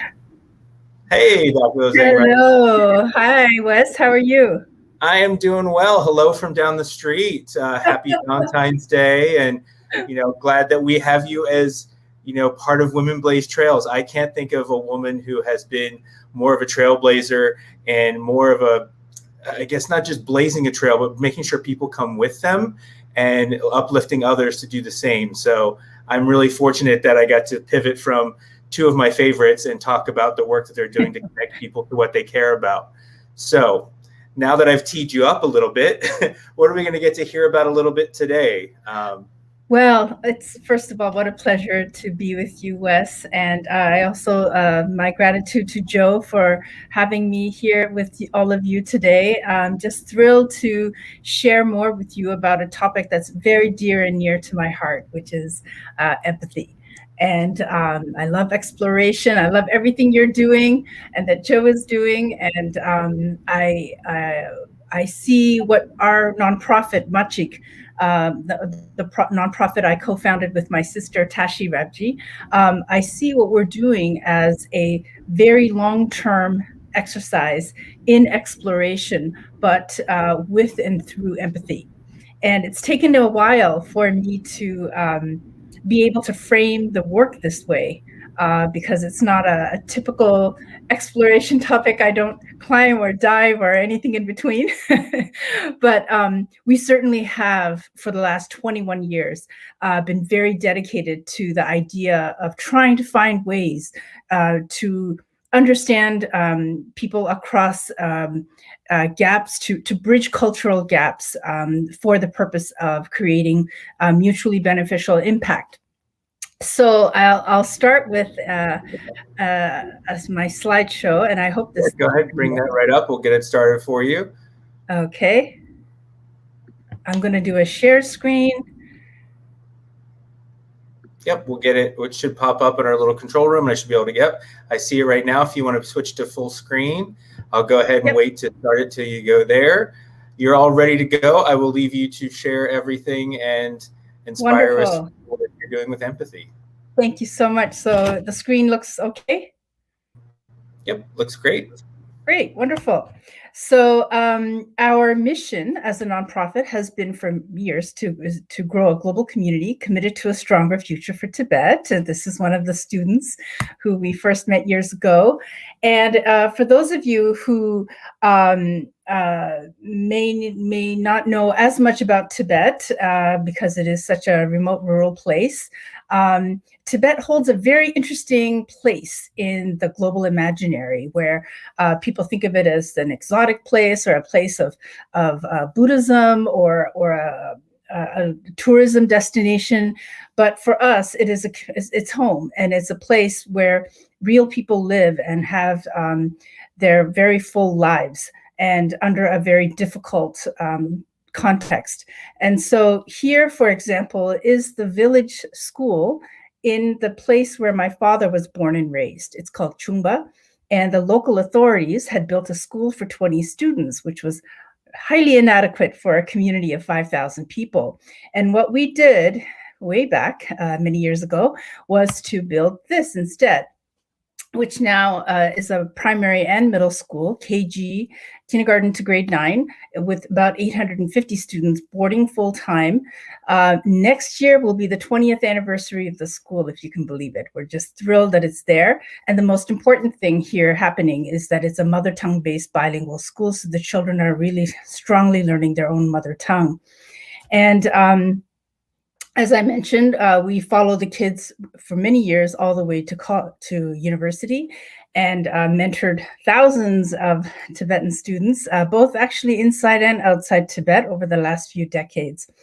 And I'll stop here because I wanted to just give you a bit of an idea of what we do, have done, I should say, for many years, and the way in which this work urgently requires a deep sense of empathy for communities on the other side of the planet is that when we initially built the first school, we had permission to take down the old school and build a new school. We truly had no funding.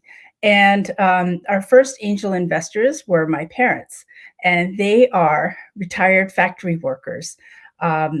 We were immigrants to Canada, and my parents and my sister and I, we really didn't have any training in fundraising and very few resources ourselves. And what my parents did out of empathy for other people's children on the other side of the world, as far away as you can get from Canada, my parents decided to put my father's retirement savings completely into the school in order to get the process going. And because they made that decision, other very kind, very generous people participated, and the school was actually opened in 2002. Fast forward many years later, many of these kids have graduated college, and about 15 of them are teachers back in the school. So this coming full circle, which is one of the United Nations development goals we've actually accomplished, which is to have a circular system of local people controlling their own education, and on top of that, in their mother tongue. This entire process has been the crucible for all the work we've done for the last 21 years. And it is truly, if I reflect on this, it is truly based on the empathy that my parents had, a deep well of compassion and sharing of the local parents' needs and their viewpoints on the world. It's very complicated. Life is as complicated for Tibetans in the mountains villages as it is for us here. There's so many pushes and pulls, and my parents understood this and decided to reach out and take actual action. So that in turn inspired my sister and I, and so on and so forth. And many years later, we have an organization that has been working globally. So another example of how exploration for us has been truly kind of fueled and by empathy is an example in this photo. For many years, 11 summers, we were able to do this truly unique program called the Summer Enrichment Program. It is the first ever summer learning program for rural Tibetan children in Tibet. And although currently we are not able to do this program, during the time that we were able to do this program, it was an incredible learning curve. And what happened is that not these students that you see in front of you, but from students in this year, we were able to bring, of course, Tibetan and Chinese and global students from around the world together for a month in different locations each year to not only teach English, but the children, Tibetan rural children, were teaching Tibetan to the Chinese and global volunteers. And in the afternoons, they would learn every manner of subject, from music, art, film, photography, science, mathematics, to hip hop, dance, and filmmaking.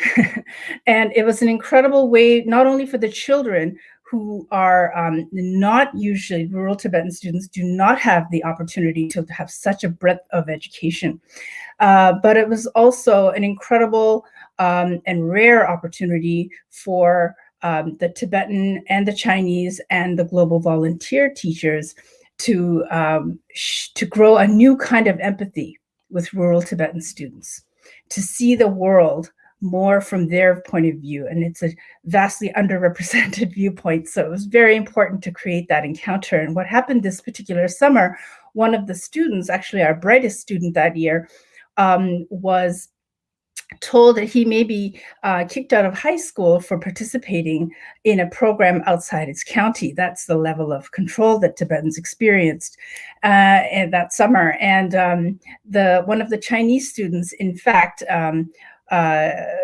was heard about this, and because he confessed, or he confided in her, and she then turned around and asked her parents to take him into their home in China to finish high school free of charge.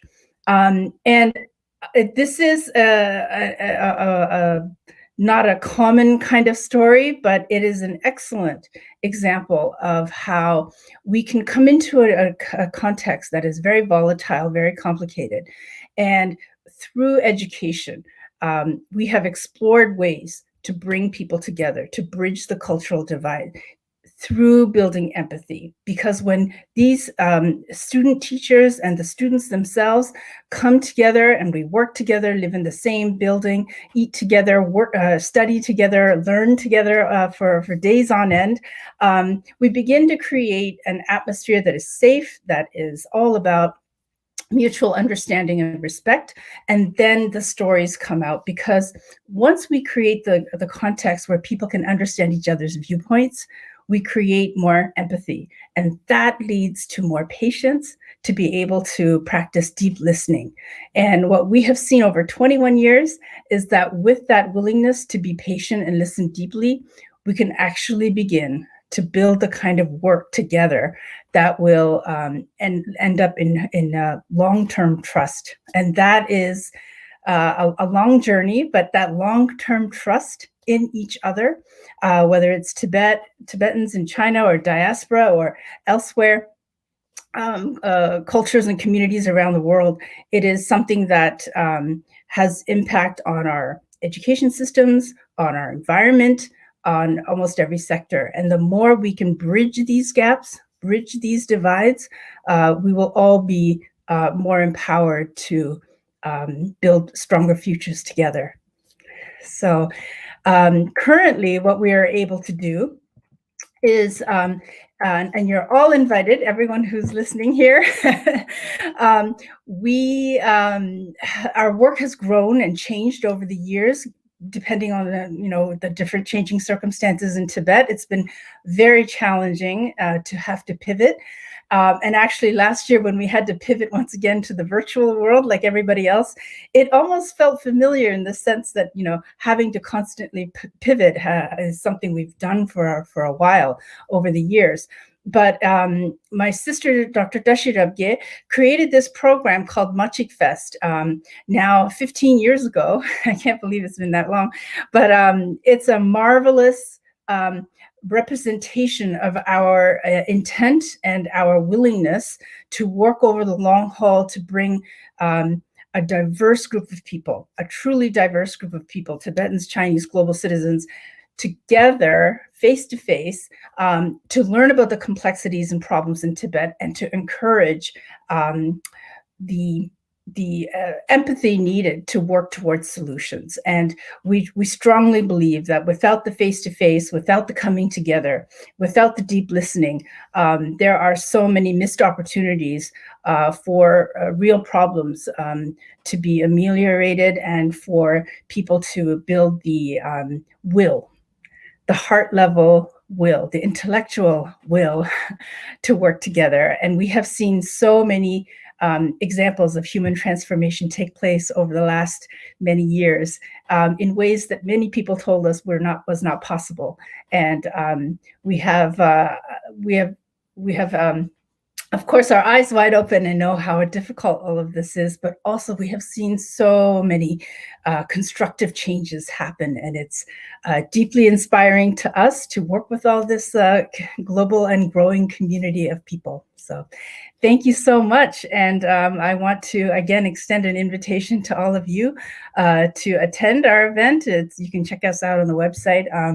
And if you have any questions about the complex context in which we work and the kinds of programs that we have been able to oversee and manage in the last 20 years.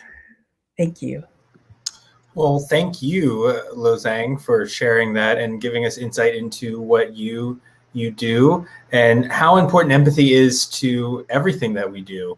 I know that, when I think of empathy, I think of human, person to person, that connection and understanding for each other. How is that really important for, any work that, let's say anyone here who might be watching Women Blaze Trails, whatever work they're in, how is empathy an important part of their work, no matter what it is? Right. So I think a good example away from Tibet is what Erica, a wonderful presentation that Erica just gave. So enjoyed it. She concluded by talking about the importance of creating empathy because you can have all the best technology, the research, the everything, the funding, but until people begin to care, until people can see that this world, this environmental problem or this education problem or this language conflict or other kinds of conflict all around the world that are happening, until you can see that it affects both of us, that there's that level, until you can see that it affects everyone equally, we're not going to be able to make the kind of sacrifices and work hard enough for the long haul to make the changes necessary. And I think the global pandemic has truly taught us, of course, a very profound lesson on interdependence, how incredibly interwoven we are, and the need to have profound empathy for each other. For example, unless the vaccination is truly a global project, the virus will be around and with us for years to come. For example, in back to Tibet, we work with these incredible social innovators who are just amazingly creative, amazingly strategic, and inspiring people working on HIV/AIDS education, conservation, feminist issues, and publishing inside Tibet. They are in a very challenging circumstance. They're able to innovate, they're able to lead, and they're able to inspire people around the world because they are able to build multi-level stakeholder groups. They're able to do the work to create a diverse group of people to come together, not just your friends, not just your supporters, but people who may not agree with you. They're so creative and patient, profoundly patient and strategic, that they can do this. And people think it's magic or luck or somebody gave them an easy hand up. No, it was hard work. It was strategy. It was a lot of building of mutual care. And that's an important thing about that, empathy is not something that comes quick or easy, I think, for, most people. When I talk with my students about, climate communication and climate storytelling, I always pose the question, when you're talking with people, you need to ask them, what's in it for me? Because a lot of times people are so focused on themselves, our life, jobs, staying healthy, staying, family, all the things that, are really important. I don't mean that in that, we're self-centered, but, there are needs that we focus on. How do you break through that, that kind of mentality of what's in it for me? Or do you use that to your advantage in building empathy? I think it is quite natural for people to ask that question, and at the sort of ground level of building empathy, you can talk about, oh, what's in it for me, and people understand something or may pay more attention or trust a process more if they can see their own benefit. But I think true empathy comes when you can develop altruism, this altruistic feeling, this deeper compassion. And again, back to the example of my parents, they are very humble, modest people, but their sacrifice inspired my sister and I. And I hope that the work we have done, which is now growing and global, most people know that story, and they're still inspired by the action that two people can take and what that can do. Now, as a result, over the many years, with many people's cooperation, we have been able to educate and mentor thousands. And we've done something even, I think, more subtly challenging, which is to put out a new idea of how to frame and understand Tibet, not only in the way that it's been understood for decades, but also as a place where there are incredibly creative, intelligent, persistent, strategic people who can be cultural leaders at a difficult time. It's all, as you said, Wes, long-term work. No, and I think that the lesson I think of is like, things that are worth the most sometimes take the longest to get there, and that's okay. And I think that's a bit of a mindset we have to get into. It feels like, in talking with you and seeing what you're talking about, is that things aren't going to happen overnight. We have to be willing to put in a little bit more work and focus in on that to make sure that we can reach the goals that we want. And it is inspiring the story of your parents to think about, how two people made such an impact. How many students have gone through the school now in the 20 years? Oh my goodness, many hundreds. We're now in the process of doing an exact count, but on any given day, there's about 850 kids. And then we started another program in another part of Tibet that has educated over 2,000 young women and girls from, again, K to PhDs, so on and so forth. So it's really, sometimes I feel like, you always feel like you never do enough or it's never fast enough, but it's really lovely to reflect on how many people around the world have come together to do work, but also the impact that is already very real. And that I hope is only more of an incentive for us to stay engaged in challenging long-term programs and long-term projects, whether it's climate change or pandemic or Tibet or what have you. There's so much in the world to explore and understand. I think want to make the point of the empathy-based long-term engagement and how important that is to have lasting impact. So again, I want to go back to the empathy thing because, I'm kind of switched in watching you to my professor, lecturer mode of like, okay, I've got 20 students. How do I help them understand what empathy is and get to it? Because it takes time. It's long. It's a lot of work, which inherently may not sound like fun. Which I think a lot of right now, if it's not fun and engaging right away, how do you keep people invested in it and make something that is long-term accessible? What are some of the first steps if I were to be talking to some students about gaining empathy or growing my own ability to be empathetic? What ways, what things can I do? Right. Excellent question, Wes. And again, whether you're talking about Tibet or overcoming climate change, with the climate crisis, and so many other, wildlife conservation, so many good challenges in the world that we need to work on. I think I'm going to quote somebody who deeply inspires me to do this work. His name is Dashi Sambo. He's a brilliant monk, a citizen scientist in Tibet, who has led hundreds of his local fellow pastoralists, herders, to become citizen scientists. And the incredible work that he has done, he always talks about how first you have to know about something, then you will build naturally care and compassion for that issue, and then you can take appropriate action. I would really just emphasize, and I'm sure other people have also followed this kind of philosophy, but knowledge, self-knowledge, and knowledge of the other, knowledge of the issue, fundamentally important. And then I would say social engagement. All around the world, we have very clear examples of social disparity and people who can't talk to each other.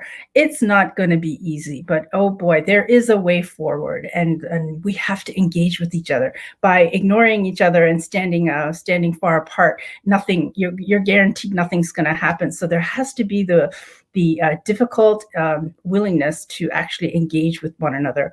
And then once we take that step in engaging, very deep listening, the process of deep listening, where you say less and listen more.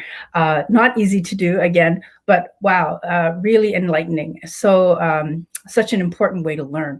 And it not only do you learn, you show the other person, the other side, the other communities, that you have the capacity to actually care about what they're seeing, even if you don't agree, but to care that you try to see things from their viewpoint. And then I think, so with knowledge, with social engagement, with deep listening, it is much more possible to build trust. And I think that's the foundation of change. Trust is what it always comes down to. And that is foundational, and it can't be achieved without empathy.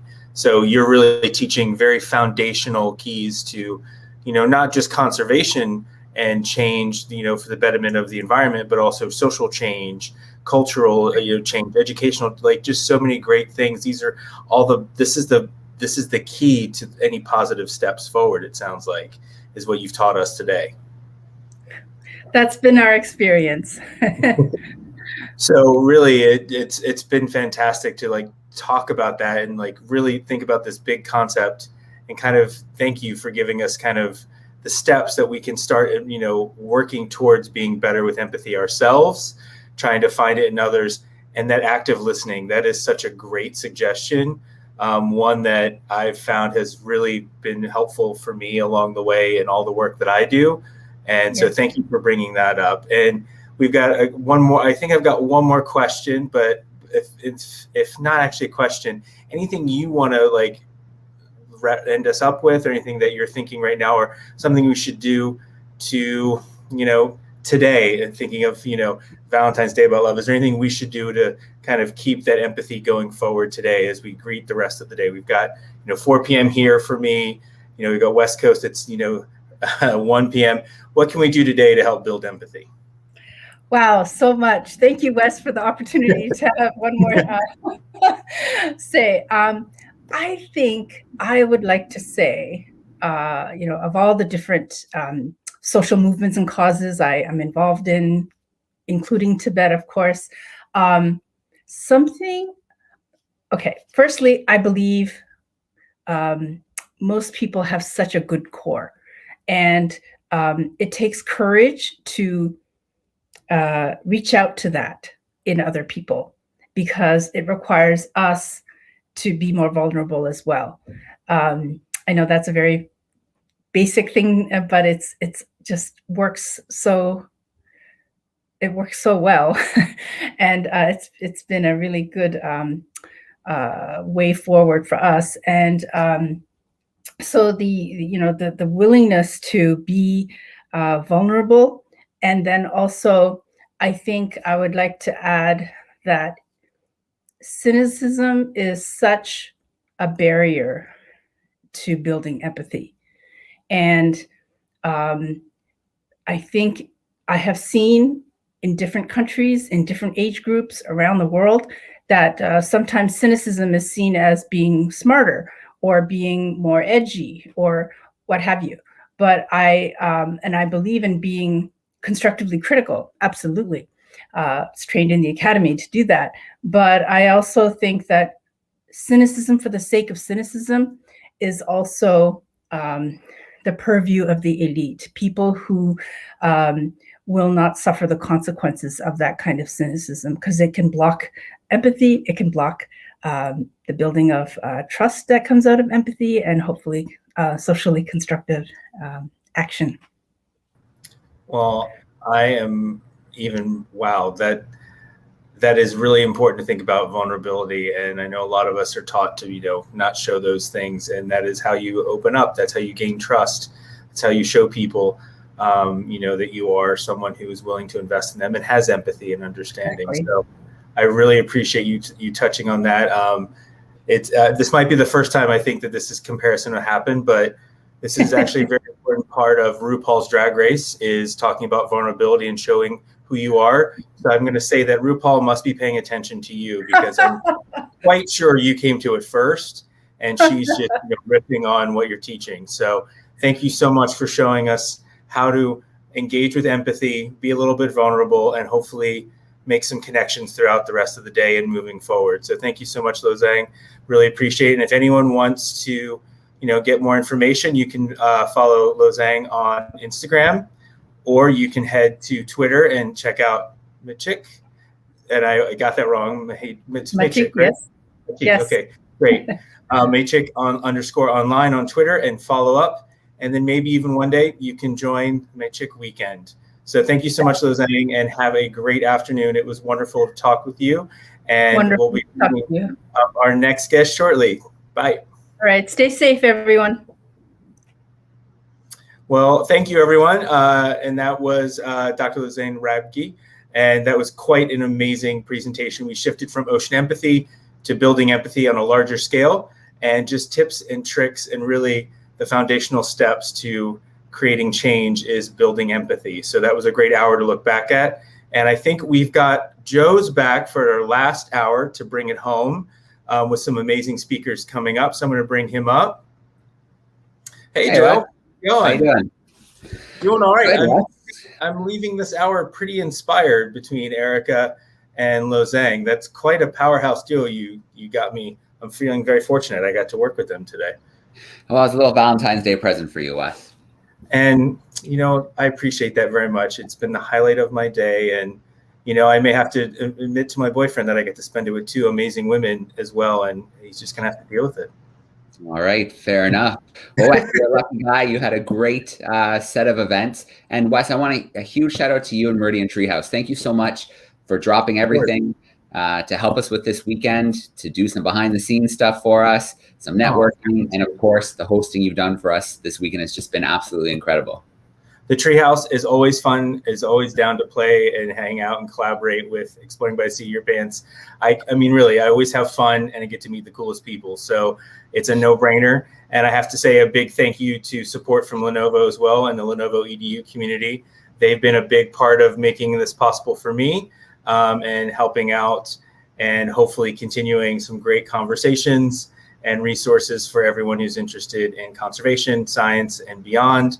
You know, just those lifelong learners like me. So, all right, I threw the website up there. Check out the community, join the growing community. Great stuff, whether it's resources, peer-to-peer connections, help you navigate the new world we're in, where things are going more virtual in education. It's a lot to navigate, especially if it's the first time for a lot of educators. Yeah, it's been an interesting year as a first-time educator, jumping in and learning it myself on the fly. So appreciative for all the resources. And Joe, thank you again for letting me be a part of this and having me part of the team making it happen. I look forward to the last hour. So thank you again. All right. Thanks, Wes. Thanks, Meridian Treehouse. We look forward to our next collaboration. Bye. See you, Wes. All right. We have one more hour of events with two amazing women joining us. Before I bring in our first guest, I want to just take a minute to thank everybody who's been tuning in for the past 3 days. We've had over 50 events celebrating women in science, exploration, adventure, and conservation. It's been an absolute blast. I can't believe how fast the weekend has gone. If you haven't been to the website, check it out now. Bios are there. You can see who joined us. Also, all of the events, we're taking them down. We've got the entire first day up now in a playlist. It's all broken down nicely. So you can make yourself a menu and choose who you want to check out. I say check them all out, but you might want to start with some first as you work your way through the list. And just a reminder that Exploring by the Seat of Your Pants, what we do is we bring science, adventure, exploration, and conservation live into classrooms everywhere. We do it through virtual field trips, virtual guest speakers. Since 2015, we've run well over 2,000 live events, connected 500,000 students with scientists and explorers from over 85 countries. What we do is free and always will be for classrooms everywhere. So this weekend, we've been raising some money to support a month of classroom events. So 50 live events with students across North America joining amazing scientists, explorers, adventurers, and conservationists. So if you like what we do, if you've enjoyed the weekend, head to the website. You can find all the information there and how to make a donation. Okay, that is enough from me for now. Let's introduce our first speaker of the hour. We have Galen Rosenmax joining us. She is a marine scientist, explorer, photographer, and filmmaker. She was always fascinated with the marine world. She began diving at 14 and has continued exploring our ocean ecosystems. Recently, she was the expedition biologist for an expedition using submarines to explore the bottom of the Blue Hole in Belize with Sir Richard Branson and Fabian Cousteau. So pretty darn good company. Her latest film project on sperm whales in Dominica, Finding Feisty, was recently featured on the cover of the June-July 2020 issue of Outside magazine. So I'm going to bring Galen in with us now. Hi, Galen. How you doing? Hi, Joe. I'm doing well. Thanks for having me. Of course. It's always great to see you. I think you've probably done about a dozen Exploring by the Seat of Your Pants events, probably since 2015. So it's always great to have you, and your dedication to outreach for classrooms is amazing. So thank you for everything you've done for us over the years. Oh, my pleasure. It's been so fun. All right. Well, Galen, I'm going to let you take over for a little bit, and then we'll do a little Q&A action.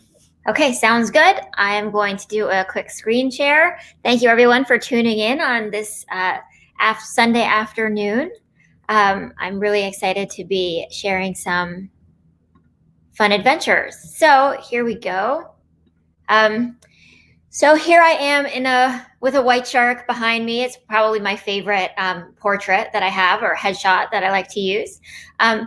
And here I am on the Bering Sea. So we're going to talk a little bit about doing science at sea this afternoon. I'm going to take you on a journey to a few of my favorite places. I've been on expeditions. I've been on expeditions all over the world. I started my career working in the Antarctic on this icebreaker. It was, trial by fire, really crazy, rough weather. And I was a scientist. And I thought I'd be a research scientist forever. We were doing all sorts of cool research. We were down in the winter, early winter, and surrounded by ice. And I was the low man on the totem pole, just out of undergrad, out of university. And I was cleaning nets and looking at some of my favorite creatures, krill and copepods and all the zooplankton that live there, the basis of the food chain, the keystone species down there. So really cool work, really beautiful to be down in that environment, and really a great launching expedition for the rest of my studies as I went forward. So I took that, and here I am. The one time we got off the ship in the 2 months that we were down there, and I saw an elephant seal and an Adelie penguin. The Adelie penguins actually eat the krill, so we were looking at the whole ecosystem and really looking at big picture science on a big ship, big research, really just incredible. And that sort of set the groundwork and the tone for the rest of my career, because I sort of learned about everything and how everything was linked together, and maybe want to learn about the big picture of what's happening to our planet. Then I switched gears a little bit because I love fish, and I love big fish, and I love the open ocean. So I started working on bluefin tuna, which is my favorite fish in the ocean. And why do we love them? Well, they're really cool fish. They're endothermic. They can keep their bodies warm in cold water, but they've been important throughout time. Most people think about them when they think about sashimi and fish that sell for millions of dollars. But throughout time, here are some ancient Greek coins. They've been really important and valued in societies. But what were we doing? Well, I was back in cold water, and we were catching these fish. So I've been a lifelong fisherman, very conservation minded in my fishing. So this was a really great way of fusing my love of fishing and being on the ocean with science. So we would catch these fish, we would bring them on board. Here's a bluefin.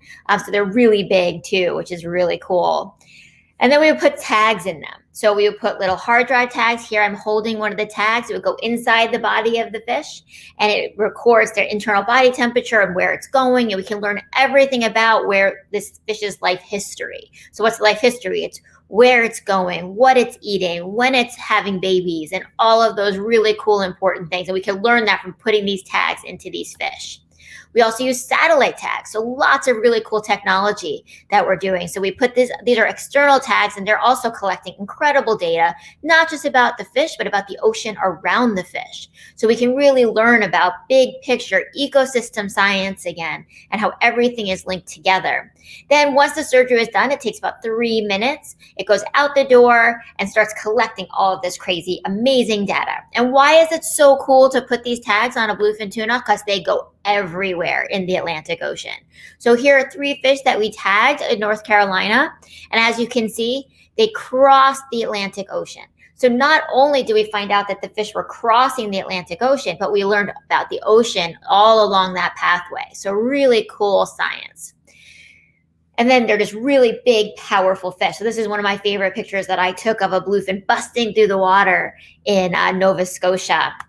And then also breaching. It's a 1,000-pound fish jumping out of the water. So we learned so much about this fish. And why is it important? Because we want to keep them in the ocean. And in order to keep them in the ocean, we need to learn about where they're going, why they're going, where they're going, and really looking at all of these things, especially in our changing planet. But as I was doing this, I was looking around, and there were so many great scientists doing incredible work, and we were learning so much.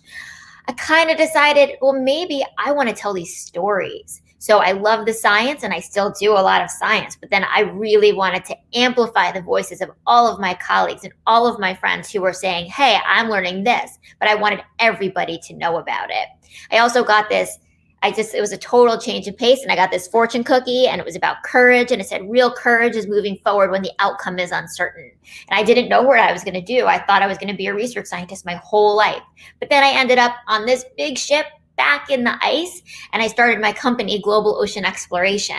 And with this company, I now go on expeditions all over, and I collaborate with scientists, and we tell these incredible stories of ecosystem science, climate change, and what's happening to our planet and what scientists are doing to understand these changes. So I ended up in the Bering Sea. So I started out working in the Antarctic, and then I went up to the Arctic. And so here's the ship parked in the ice. So here's the Bering Sea for anyone who doesn't know. If anybody watches Deadliest Catch, well, they'll have seen those rough, crazy seas up there when they're going for the king crab. So we flew into this little tiny island, St. Paul Island, and then I got on the ship by a helicopter, and we started heading north into the ice. So here we are heading north into the ice. I love being in sea ice. My two favorite things are big fish and sea ice. It's just something that captivates my imagination, and it's so unique, right? So here we are. Ship science is 24 hours a day. It snowed every day on these expeditions. It was cold and windy, and it was definitely a challenge. But again, we were looking at big ecosystem science. So we were looking at the plankton, so dragging plankton nets, looking at krill and copepods. And then here, though, I was playing a different role. I had a camera in my hand to document all of this. We were looking at what was going on the seafloor. This is a multi-core. It was taking sediment cores on the bottom. We were looking at water and really getting a profile, because it's a very important ecosystem for commercial fisheries. So not only does it have extremely important value just as an ecosystem to keep healthy, but we also are taking a lot of the fish and crabs that we eat out of this system. So we needed to understand what's going to happen when there's no ice left, because seasonal sea ice is super important in this ecosystem. Lots of really cool instruments, lots of cutting edge technology. And as we got farther and farther north, we got into thicker and thicker ice until we were so in such thick ice, I actually was off the ice holding up the ship because I am that strong. And we were drilling ice cores to look at ice algae. So this is seasonal sea ice. And what was going to happen is in the spring, all of this ice was going to melt, and that algae is going to get into the water and be food for all of the plankton. And then we're going to have these great blooms and lots of productivity, and all of the animals are going to feed off of that. But what's going to happen as we warm up and we're not going to have this seasonal sea ice? It's going to totally alter this ecosystem. In fact, where you saw that picture of me standing on the ice, that hasn't been covered in ice now for a number of years. So very dramatic changes happening, and that's why it's so important to document everything. Once we finish doing the science, though, we pull out of our parking spot and we see really cool things like walruses. Here are two of my favorites. These are the closest we got. One thing about being on a ship is you see a lot of cool stuff because you're going by them really, like you're going by a lot of places, but you never really get up close and personal. So this was pretty cool to get this close. And they were just looking at the big red ship saying, what's going on? So thick ice, just newly forming ice, is an absolute, like, this is a frozen ocean, and we're not going to have a frozen ocean in the future, and that's pretty terrifying. So all sorts of really interesting ice formations as we're going through, and this was the northern part of it. This is actually in the Northwest Passages in Canada, and just really incredibly beautiful as this newly forming ice was coming into the winter. So then I'm going to switch gears and we're going to go someplace really warm, but we're still talking about climate change. We're talking about what's happening with our warming ocean. So we know that there's less seasonal sea ice now in the Arctic and less multi-year ice because it's melting, but also in coral reef ecosystems, we know that climate change and warming is tremendously affecting this environment. And so, well, what does that mean, right? So I set out, I was working with a team of scientists in Palau, and I made a film about their work called Coral Glimmer of Hope. It's available on YouTube, so please check it out. And I got to go to Palau, which is one of the most beautiful places in the world, very forward thinking about conservation, and they know how important it is to understand this complex ecosystem. Now, Palau is super unique too, because they've got these incredible offshore systems, right? So where we think about the crazy, beautiful coral reefs, the colors and the diversity, so many types of corals, so many types of fish. There's a lot of big predators, sharks and everything in Palau. So what these scientists were doing is they were taking samples of these corals, bringing them back to the lab. And so here's my office while we were in Palau, beautiful reefs, But then there's another system in Palau, these inshore coral reefs that are absolutely incredible. So now what's the difference? The offshore reefs have these cooler water, and the inshore reefs are warm. It's like almost like a bathtub. It's so warm. But as you can see, there's a tremendous amount of diversity, a tremendous number of corals that's in this environment. So what these scientists were doing is they're trying to understand how these corals are surviving in these two different habitats when they're the same species. What are they doing? What are the trade-offs? In order to understand, well, when the offshore reef is warm in the future, will these corals survive? And trying to understand that on a molecular level, so on the smallest scale that you can understand stuff. And so it's all about symbiotic algae. So there's algae that lives within the corals, and that's how they're figuring it out. So absolutely incredibly beautiful, but again, trying to understand what's going to happen to these reefs with our changing planet. So then, as Joe mentioned, I was really lucky to be a part of this expedition into the blue hole. So now we're going to go into the bottom of the ocean, into a totally different environment. And here's the blue hole in Belize. And what the blue hole is, it's about 1,000 feet wide and 406 feet deep. And it's a submerged cavern. So again, 20,000 years ago, this was a cave that was above the water, right? It was a land cave. And then as sea level rose, as we got warmer, because we're exiting the ice age, then this cavern got submerged into the ocean, and the top collapsed, and we've got this incredible structure. And it's the blue hole, and it's within this incredibly diverse, beautiful reef. So how did we do that? Well, we took these two submersibles and we dove into the bottom. Incredible team to work with. It was on the Discovery Channel. You can still watch the dives. And so here I was getting into the sub for the first time, about to go down into the bottom of the blue hole. So now I'm going to take you on a virtual, like a little tour down. So as you're going down, this is the view out of the porthole of the sub. And we're going down, down, down. And we were diving two subs at the same time, which is so cool because it gives you perspective, right? As you're just going down, if you're just looking out the window, you don't necessarily understand what you're seeing. But here, this is the other sub. And as we're descending, you can see the edge of the blue hole. And then here, I'm actually in this sub, and someone took it from the other sub. And you can see just how huge these geologic structures are. Now, there's lots of stalactites in this blue hole because it was above land. So these are all these crazy geologic formations. You can actually see, as sea level rose, you can see the level of and the striations of change within the blue hole. So here we are. We actually did some scuba dives. It's about 140 feet where you get to see these structures. What was so cool about doing the scuba dives along with the sub dives is it gave you this perspective of how big this structure was. We also were diving with lots of cool technology. So not just subs, we were using remote operated vehicles and getting them into these little crevices that otherwise we wouldn't be able to explore. This was my favorite critter that we saw. So we did see some sharks and we saw a lot of fish. But this was a hermit crab. It was probably, quite big. It was in a conch shell. And he had a standoff at around 300 feet with the yellow submarine. So here he was. He's like, you are in my territory. Please get away. And he had no clue what was going on. But it was my favorite. He just had so much personality. We just watched him in the lights for a few minutes. It was pretty neat. And then when you get to the bottom of the blue hole, there's very little oxygen. So you see things like dead conch shells and you see dead crabs and things that had fallen into the bottom and then they couldn't survive anymore because of the way that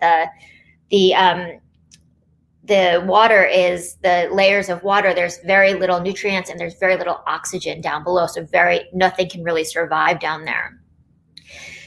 But this sort of changes a little bit of what we're seeing too, because when we were down there, not only did we see, very little life, but we saw a lot of plastic. So here, as you can see, there's a scuba fin right here.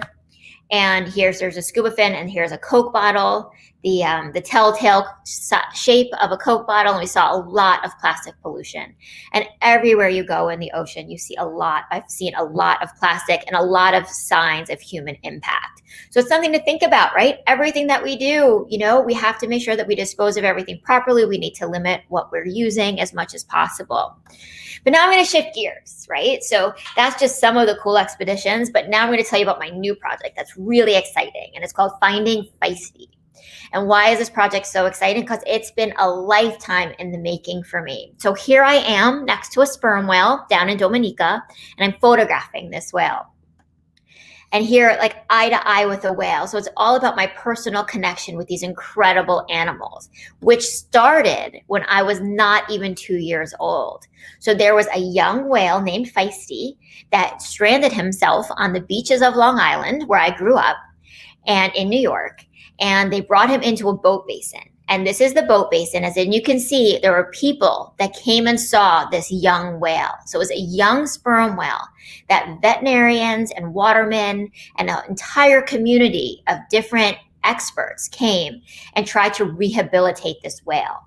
So they thought this whale was going to pass away. They were going to bring it into this boat basin to try to, just get him in a place where they could do like a necropsy if it didn't survive, because he had stranded himself. He was clearly sick. And then they figured out that he had pneumonia, and they gave him antibiotics, and they were able to rehabilitate him in the 9 days that he was in captivity and set him free. So I was not even 2 years old, but my mom, we lived really close, and she took my brother and I there almost every day to see this whale. And I remember one moment in particular where he swam by me, and we made this incredible eye connection. And I just fell in love with sperm whales. It was my first real experience that I connected with the ocean and understood that there was so much intrigue and mystery happening just beyond, where we could see. Now, sperm whales live in really deep water. They eat giant squid, and they're diving to great depths. And so to see one at the beach and this close in was very rare. And to be able to be that close to one, in captivity, certainly rare, but just to be that close to one at a beach situation, so rare. But now fast forward to decades later, and I went into the water. I was trying to figure out, okay, I really want to tell the story about this little baby whale and how it inspired me for the future and the community. And I want to learn more about sperm whales. So I went down to Dominica. I got permits from the government to go down and get in the water with these absolutely incredible animals. So, here's a little video of being in the water with one of these whales. And you can see they're so expressive. It's so quiet, and they come up to you. And this whale in particular, it was one of our first interactions of our second trip to Dominica. And she and I just had this incredible mind meld. And it was just this gentle dance in the water with this just incredibly large, pregnant female. So it was just absolutely mind-blowing to be in the water with this animal and have this experience. And this is all in real time. So she just kept swimming towards me and clicking on me. And really, it felt like I was having a conversation with this whale, which was just mind-blowing. So why is that so cool? Well, so whales, these sperm whales, actually live in matriarchal groups. So the moms stay with the babies, stay with the grandmothers forever, creating these for their entire lives. So they create these incredible communities that they protect each other and they work together. And I was very fortunate because my mom brought me to see the sperm whale then, and then she actually came with me on this expedition. So here's that pregnant female that we saw. They were sleeping here. But again, this is 3 generations of whales. And here, just being next to them, absolutely incredible. Making this eye connection. You just feel the wisdom that these whales have. And they're curious about us, and we are curious about them. And they chose to interact with us. We would just get in the water and they would swim to us. So back to the point of matriarchal, this is actually 3 generations of whales. So they make funny names too. So this whale, her name is Fruit Salad. And then her daughter's name is Soursop. And then their baby is named Ariel. And I actually named the baby because they're in the Unit A group. And Ariel happens to be my middle name. And so here's 3 generations of whales. And the little one she's about a year old, and she's learning from the mom and the grandmom and like how to interact with people and what to do. So she's got her mouth wide open as she's swimming towards us. And you can hear the clicks as they're sizing us up. And they were very interactive because they had known for the 3 generations of whales that people had been in the water with them studying them. So this is one of the better family groups first that has been studied very well. So just absolutely incredible, the moms and the babies and how they take care of each other. And Feisty, the young whale that I interacted with when I was a baby, on Long Island that had stranded himself should have still been with his mom. But instead, he found this community of people to help him get well and then return to the wild. So just a few more pictures from Dominica. So I'm actually creating a film about sperm whales and about this project called Finding Feisty. I'm really excited to bring it to you probably sometime in the fall. And we're going to be actually going back to Dominica very shortly to do some more filming. This is actually the first picture, the first interaction I ever had with a sperm whale in the water. And it was so special. Then just fast forward. So now we're sort of like all stranded in one place. Very little exploration can go on. I'm very lucky to live by the ocean and get in the water with things like blue sharks where I live. But most importantly, I'm doing another project about human impact, right? So here is a lobster that was entangled in fishing line that I caught this summer. I was actually fishing for fluke, which is one of our local fish here to eat. And I snagged something off the bottom and I got this gravid female. You can see the eggs here. I pulled her up with all of this fishing line totally entangled in her and a weight, and there were jigs and all sorts of hooks. And then carefully I unhooked her and then we let her go so that she could actually have those babies. But not only that, we're finding all kinds of plastic and we're finding balloons. Please don't release balloons into the air because they just end up in the ocean, creating this really weird artificial habitat for things like baby crabs. But mostly they just stay in the ocean and create all kinds of problems. Sperm whales will eat these, turtles will eat them, fish will eat them, and it really creates a problem as they're floating around, polluting our oceans. Also on the beach, I find a lot of toys. Here's a little Jeep that I have, and Raphael, the Teenage Mutant Ninja Turtle, and I have an entire collection of all sorts of animals and all sorts of toys from the beach. But I always just like to say, like, you have to be really careful when you're, on the ocean and in the ocean or even anywhere to make sure that you dispose of all of your things properly, any waste, and to try to really limit your single-use plastic because we are seeing it everywhere in the ocean. I'm going to wrap up here with one of my favorite pictures I ever took. This was in between a sperm whale drop and this flying fish just came shooting at us. And the fun thing about making films is I always have a camera rolling, and I was able to capture this moment as we're ducking out of the way of this incredible fish. I'm so very fortunate to spend so much time in the ocean studying these incredible animals.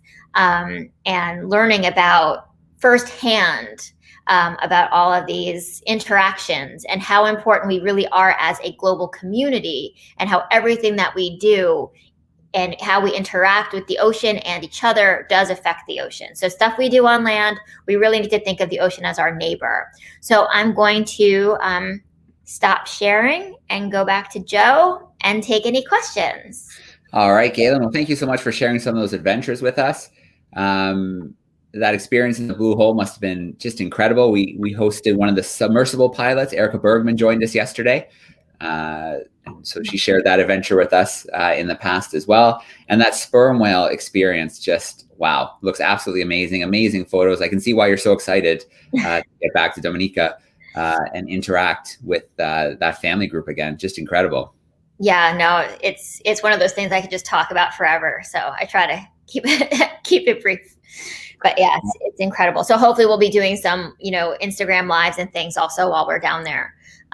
So bringing people along on the journey. So stay tuned. All right. Sounds great. So those who are tuning in right now via Facebook or YouTube, use that chat sidebar, send us in some questions and we'll work a couple of them in. But let's start with a question about, looking at your career. You've been to the Arctic and the Caribbean and studying tuna. So it's been a varied career. How do you choose your next opportunity, or does it choose you at this stage? So it's a combination. So sometimes sometimes people come to me and say, hey, I've got this cool project. Or so, for example, the Palau project, I had known one of the chief scientists, the PIs of that project, and he came to me and said, hey, I've got this really cool project in Palau. Can you submit a proposal for a story that we could put together? And so they brought me into the project. Same with the submersible project in the Blue Hole.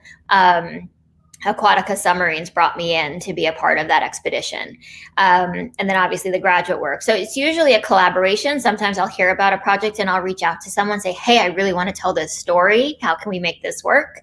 And then obviously with the sperm whales and a lot of the wildlife stuff I do, it's either for a magazine pitch that I've done or, with the sperm whale film is very much an independent project that I just really felt this was the right timing to tell the story. All right, let me just bring that up there. So we've got a question, where can they find, so Fallon's been joining all weekend long. I think it's a family group's been joining us, and they're wondering when the documentary is released in the fall, where do you think people might be able to find it? So I think it will probably be released in film festivals to start out with. And then we're still working on the distribution. The easiest way to stay within the loop is they can subscribe to my newsletter on my website, GaylinRosenwax.com, or follow me on social media at GaylinGoExplore. And that's where I'll be, sending out the updates about where it will be. Also, I have a YouTube channel, which this film won't be on YouTube for quite a while, but I have other films. You can see the coral film, and I have a Bering Sea series that I did, and a bunch of fishing shows, Fishing for Science series that I created as well, that they can check out. But yeah, so I would say, via social media is usually the easiest. And then there's also the trailer for the Finding Feisty film that they can see, so they can see some more footage.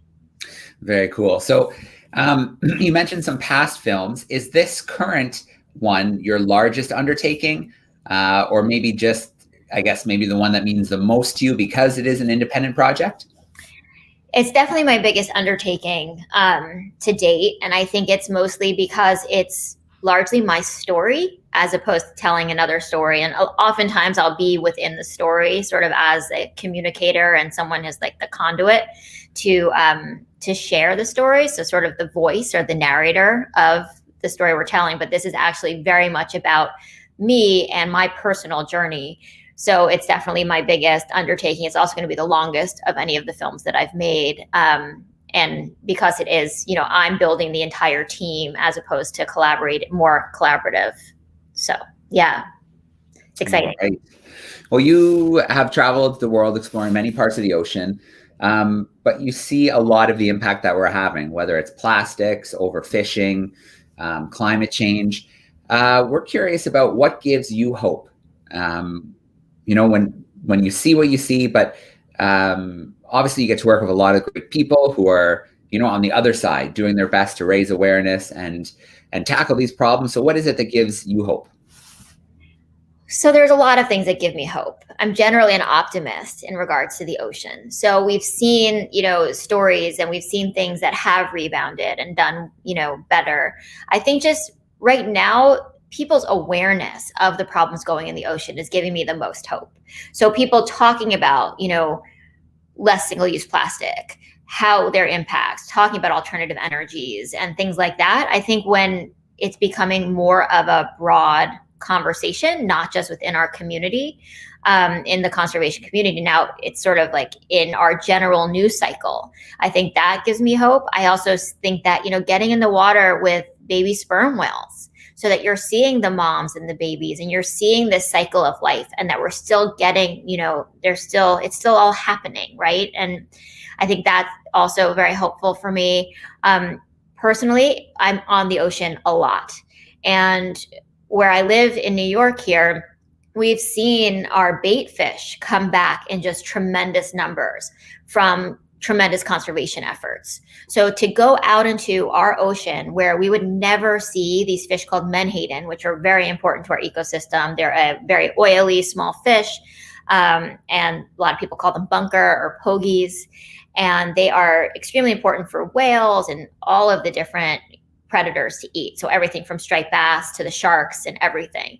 And now we are seeing acres of them along our coastline. So you will literally be just looking off of your boat and just see so many. Or now we're seeing whales also right off of our beach, which growing up you would never think of.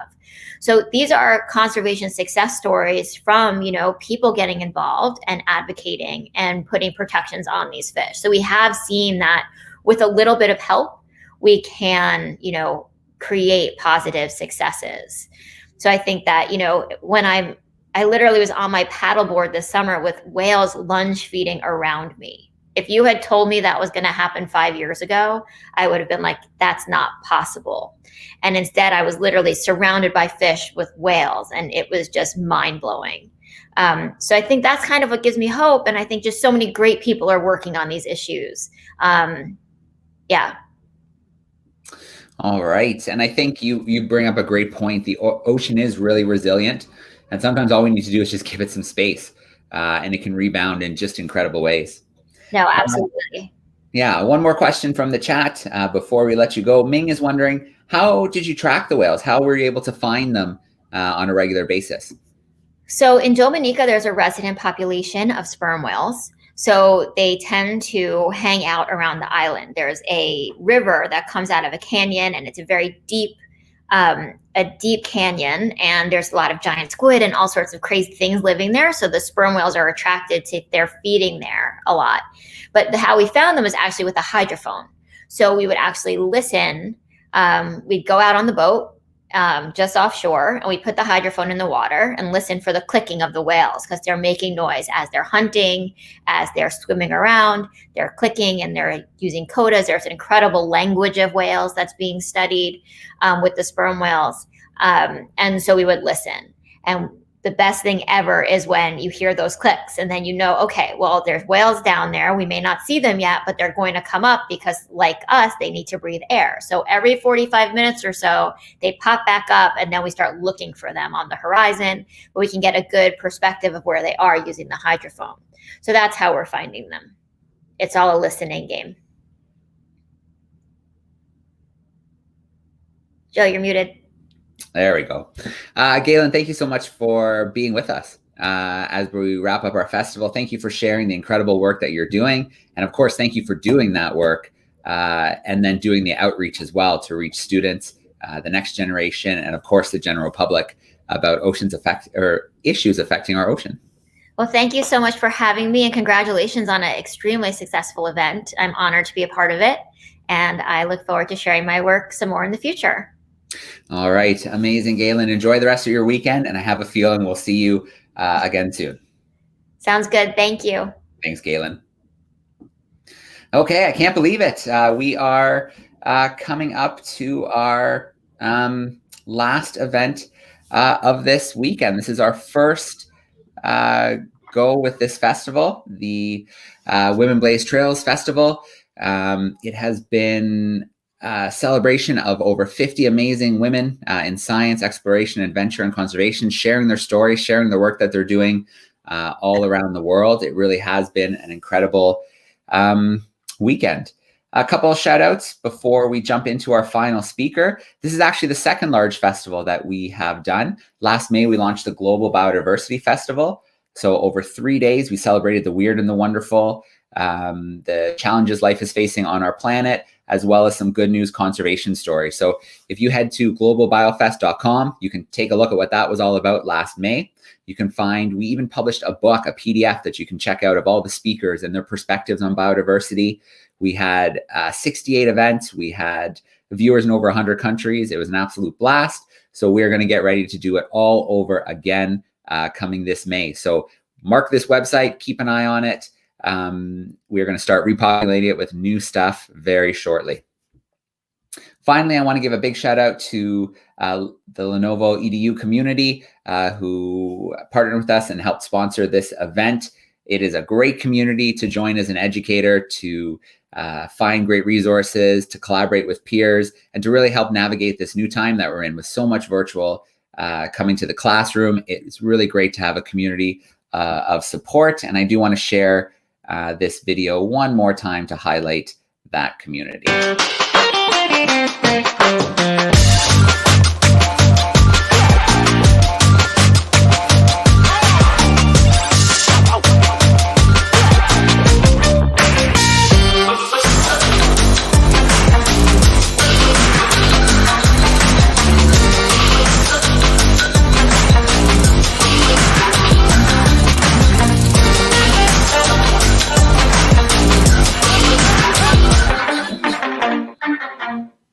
So a big shout out to Lenovo EDU and the entire community. All right, let us bring in our final speaker. We have Jenny Gill joining us. She is a PhD student in environmental science at the University of Puerto Rico.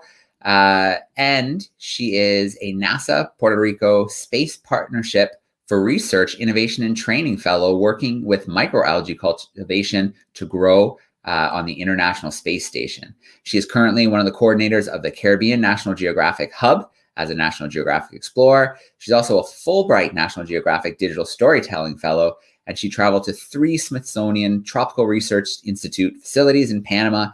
She collected microalgae samples, and she documents her research in Spanish and English through blogging, through microscopic pictures, and of course, through video. So I'm going to bring Jenny in with us now. Hi, Jenny. How you doing? Oh, Jenny, can you grab your mic for us? Here we go. Perfect. We have you now. Hi, Jenny. Thank you so much for the opportunity.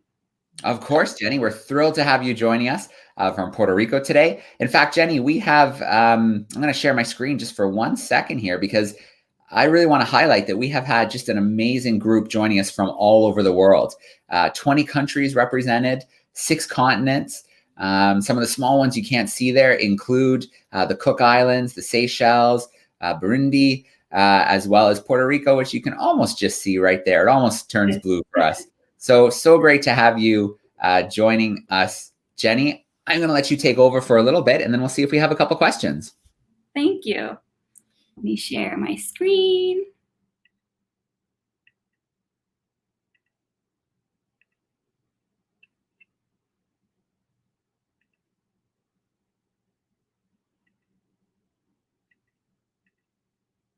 Are you able to see? Yeah, it's there. We're ready. Okay. Have you ever felt invisible? Maybe because you come from a small island like Puerto Rico. Or maybe you have gone into a room and everybody doesn't speak your native language, como el español. Or maybe you're a woman in a male-dominated field, like science. These are all the reasons that I have felt invisible. But it was that sense of invisibility that got me to study microalgae. Microalgae are microscopic algae. That means that you need a microscope to be able to see them. They're photosynthetic, just like plants. They feed out of the sunlight, but they are not plants because they don't contain any root, stem, or leaf. That one that you just saw right there, let me put it again, is a beautiful euglena, which is one of my favorites. And the flagella, the top part that you see, is what the microalgae uses to move. Joe, you're there, right? Joe? Yes, okay. So let's all breathe with me, okay? We're gonna do an exercise of breathing, okay? One more time.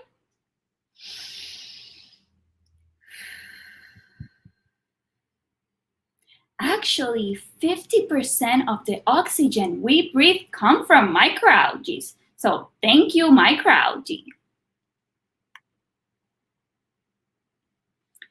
Even though microalgae are invisible, they are very important because they're the first one in the food web. That means that without them, none of these organisms will exist, like fish, whales, dolphins, sharks, even corals. Yes, microalgae gives color to the corals.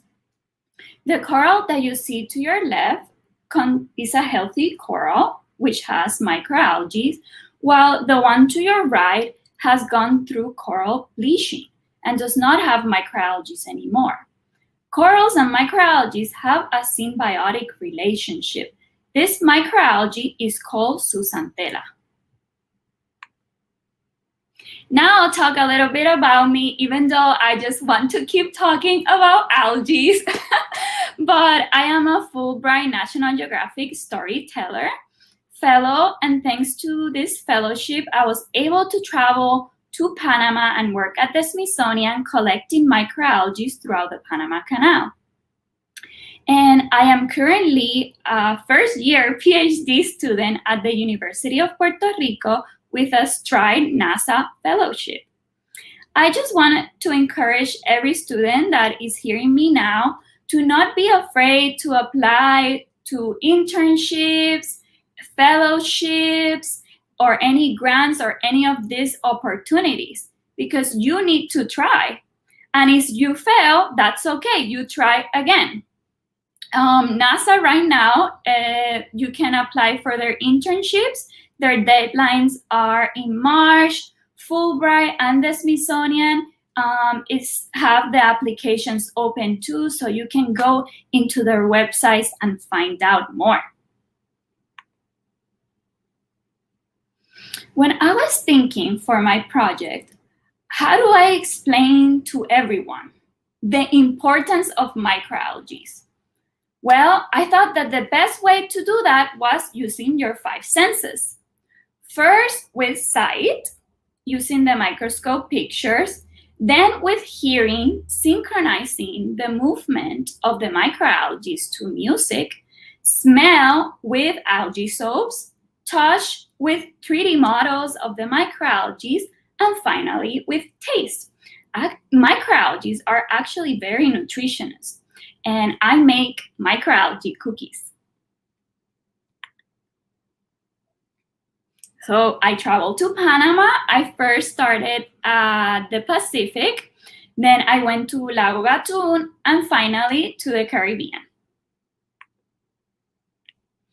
This beautiful microalgae is a cosmerium that I collected in the Pacific side. The cosmerium is a diatom, and diatoms are very special because they're made of silica, which is like a glass-like structure. And when diatoms die, they sink into the bottom of the ocean and fertilizes it. Microalgae are just amazing.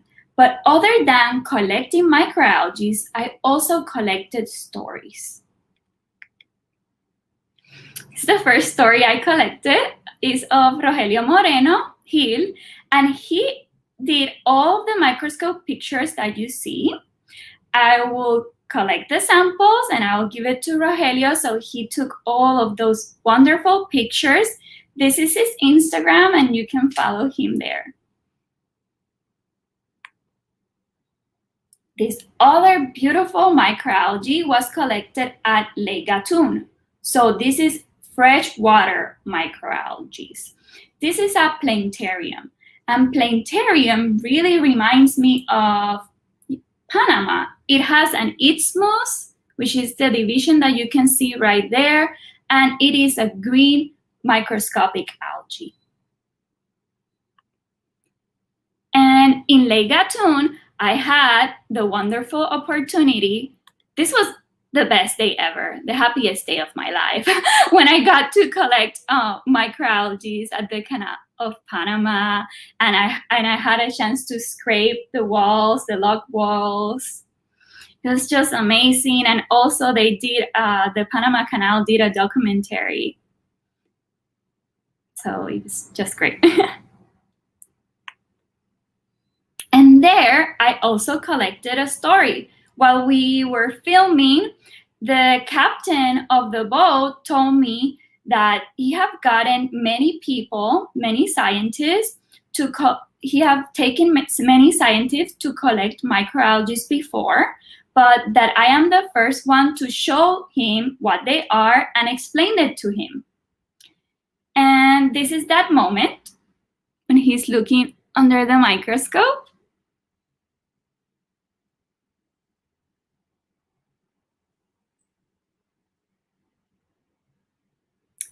Trust me, he was very excited. He was so happy. And in that moment, I realized my purpose, that it was to communicate the importance of microalgae to everyone. And we became very good friends too. Then I went to the Caribbean, which I was very excited because I was gonna find the dinoflagellates, which are the microalgae that have bioluminescence. That means that they glow at night. It was the first time that I was gonna collect at night. And I brought my net, and I remember getting the net up, and it just glow completely. And this is a dinoflagellate. Also, I did a lot of outreach activities. I really enjoy showing microalgae under the microscope to everyone. Kids get very excited, but not only kids get curious, also grandfathers or grandmothers too. There's no age limit to the wonders of the microscope. Everybody likes it. Now we're gonna go to Tosh. For Tosh, I did 3D models, just like this ones. These are made with filaments of microalgae. And it was an activity for vision impaired students. And the vision impaired students were able to learn about microalgae using their senses. And I also added Braille to the 3D models. So students were able to read the name of the microalgae.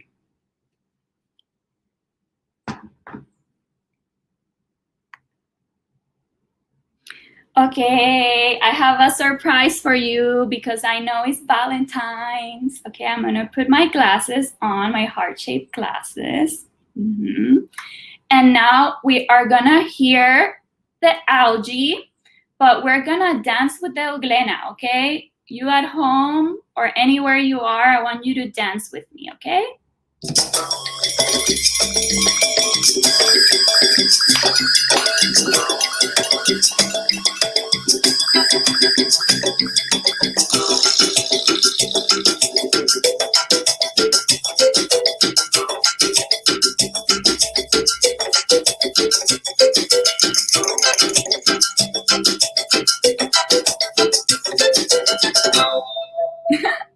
Oh, it was so much fun.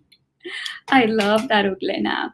This was done by a local musicians, and they synchronized the movement of the euglena to music.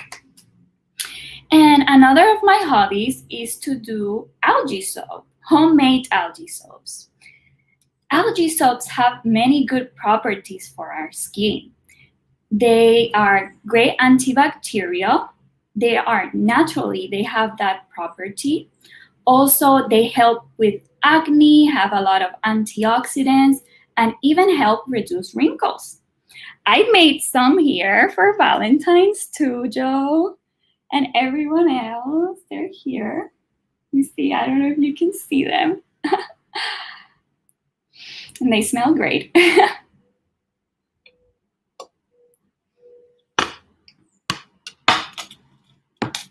And now, I forgot something very important about smell. When we go to the ocean and we smell that beautiful ocean smell, guess where that ocean smell comes from?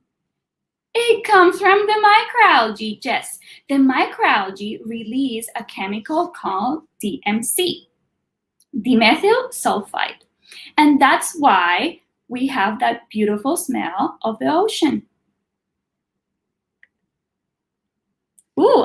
And finally, we can eat microalgae. And microalgae are very nutritious to us, have very high in vitamins, antioxidants, very high in proteins too. I drink chlorella to lower my cholesterol. And I have some cookies right here. It's my heart-shaped cookie for Valentine's. I'm just gonna eat one piece. Delicious. I love microalgae. So good. Don't lie to me. The first time you saw this picture, I know that you were thinking of space. I know that you were thinking it was some type of planet. Well, my new project as a PhD student is to take microalgae to space. And maybe you may be wondering, how would microalgae help astronauts in the International Space Station? Well, it will help them with the air quality. It will also help them in the nutrition. They're going to be able to eat the microalgae. The microalgae could be used for fertilizing the plants that they are already growing. Also, microalgae have a very nice property that some of them can grow in urine. And some microalgae can transform that urine into water. And we learned too that you can do filaments out of microalgae for the 3D printing. And that's another option that the astronauts will have. Oh, I forgot to tell you, yes. So in space, how do they grow them, the microalgae? Well, they grow them in this little plastic bag. And for my project, I plan to not use a plastic bag, but use possibly a bag made of algae, so to do it more eco-friendly. And it also needs very special lights. Okay, I have the lights here. I don't know if you're gonna be able to see them. Let's see. You need blue, woo, and red light.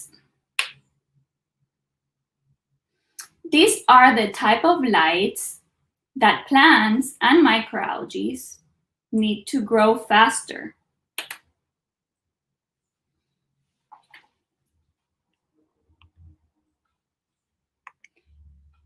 Now the invisible story of microalgae has become visible to all of you. Remember, if something is invisible, it doesn't mean that it's not important. Look at us now, that something invisible has changed our life. Science is for everyone. If we want to change the world, we need everyone's help, even the invisible microalgae's help. Thank you. All right, Jenny, that was great. I mean, is there anything that microalgae can't do? I know, right? They're amazing. And I learned something with Gael. She talked about algae eyes, right? Wow. How she melted ice in the and there was algae inside. That was amazing. Yeah, absolutely. Very cool. Well, look, Jenny, I mean, 50% of the air we breathe comes from microalgae. They are the base of the food web. Why don't they get more love? Why isn't everybody excited about microalgae? I don't know. I don't know, Joe. They're amazing. I mean, you can eat them. Well, it's maybe because they're small size and people are not looking through a microscope. Yeah, I think out of sight, out of mind sometimes. Mm-hmm. Absolutely. Well, it's a good thing they have a champion in you, Jenny, who can spread the word about it. And thank you for showing us all the amazing things you made there. You had the cookies. You had the... Yes, I have to send you one. You have to send me your address. I'll send you soap. You will have to send me an algae cookie. That would be awesome. Yeah, or some soap. I'll send you soap. Very cool. The cookie might not make it. That's probably a good choice. Yes. Better choice. And then the lights. Yeah, very cool. We were able to see everything. I put it nice and big. Oh, okay. Okay, I wasn't sure. I was like, oh. Yeah, no, it's very cool. Yeah, but I really want to encourage students to apply to all of these opportunities.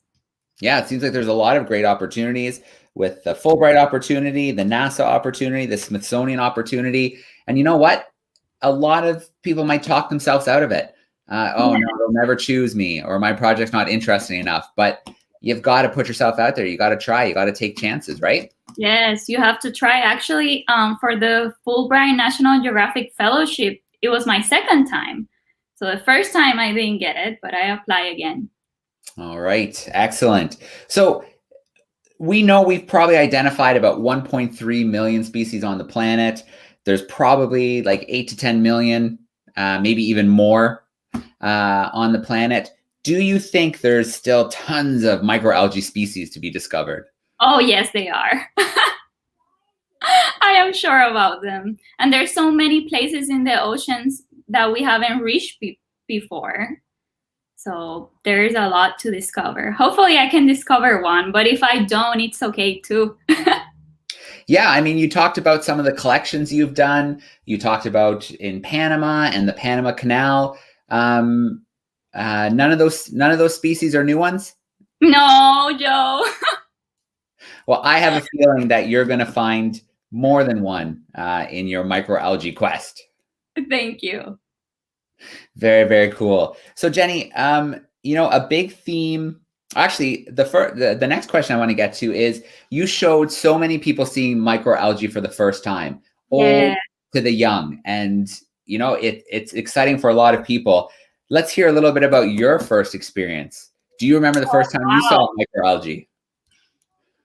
I think I can't remember the exact moment I saw microalgae. I think I really do remember the first time I looked under the microscope was sand. It was the first thing I looked. And I was like, wow, that's wonderful. Like many of us have said, is during childhood that curiosity opens up. I live near the ocean, so I was always very curious about small things. I really like the small things. Yeah. And there's a whole world that opens up to you if you slow down a little bit and take a look at the small things.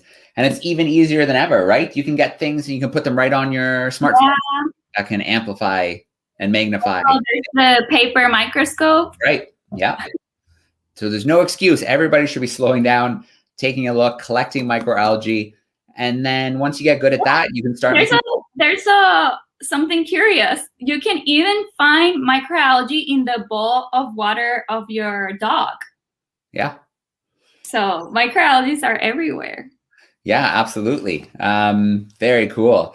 Well, Jenny, what's next for you? I know, right now you probably can't travel a lot, but is there a project you're working on, a project on the horizon you're really excited about, a place you want to get to? Yes. So right now I am back in my island, which has been so good because I am learning things about my island I didn't know before. So I am discovering again. So it's just wonderful. And just learning more about how to grow microalgae in space.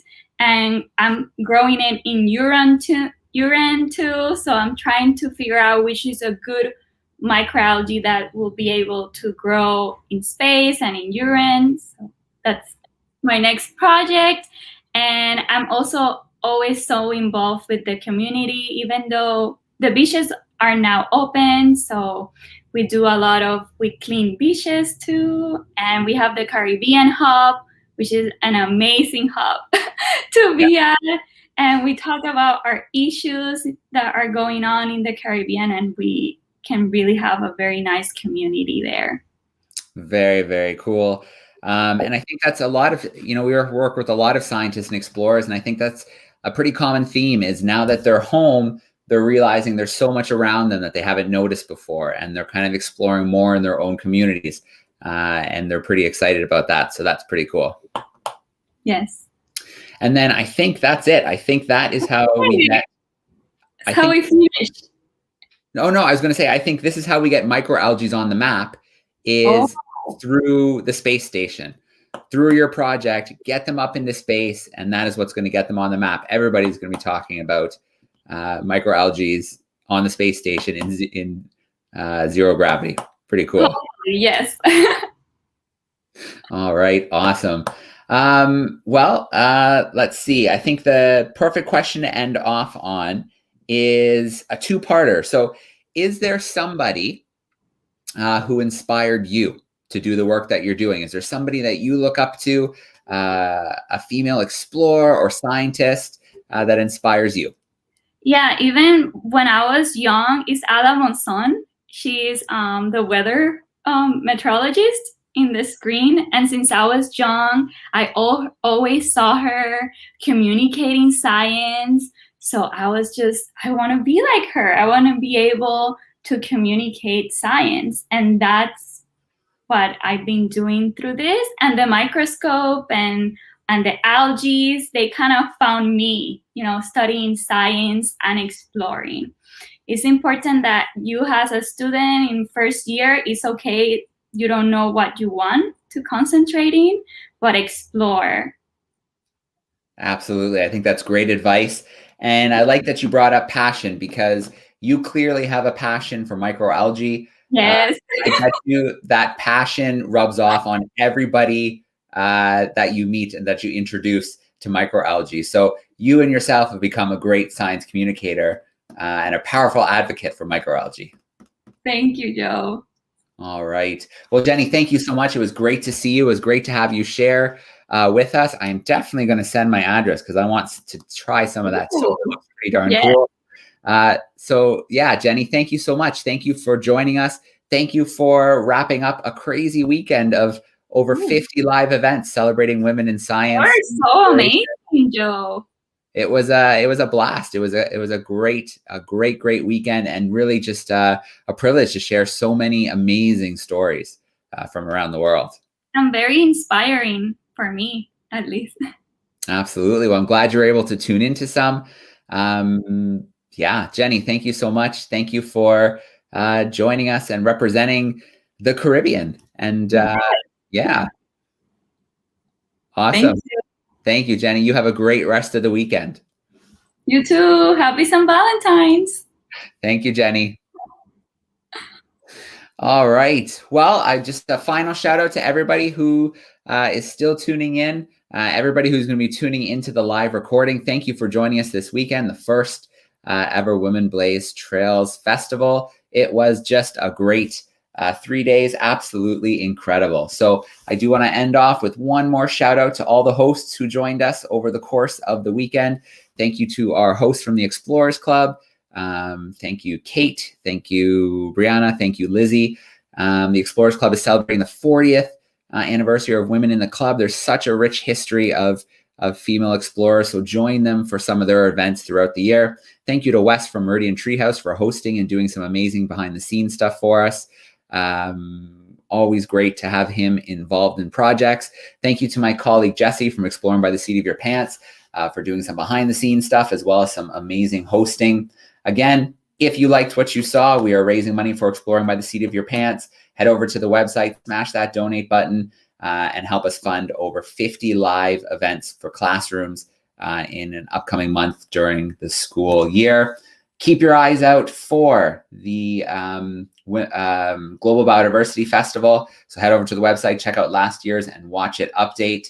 And of course, if you had a good time, hashtag Women Blaze Trails on social media. Share it with others, share the website. All of the events will be up online in a big playlist soon. You can check out everything you want. So a huge thank you to everybody who joined in. It was just a great 3 days celebrating women in science and exploration. We are signing off for the festival. Thanks so much, everybody.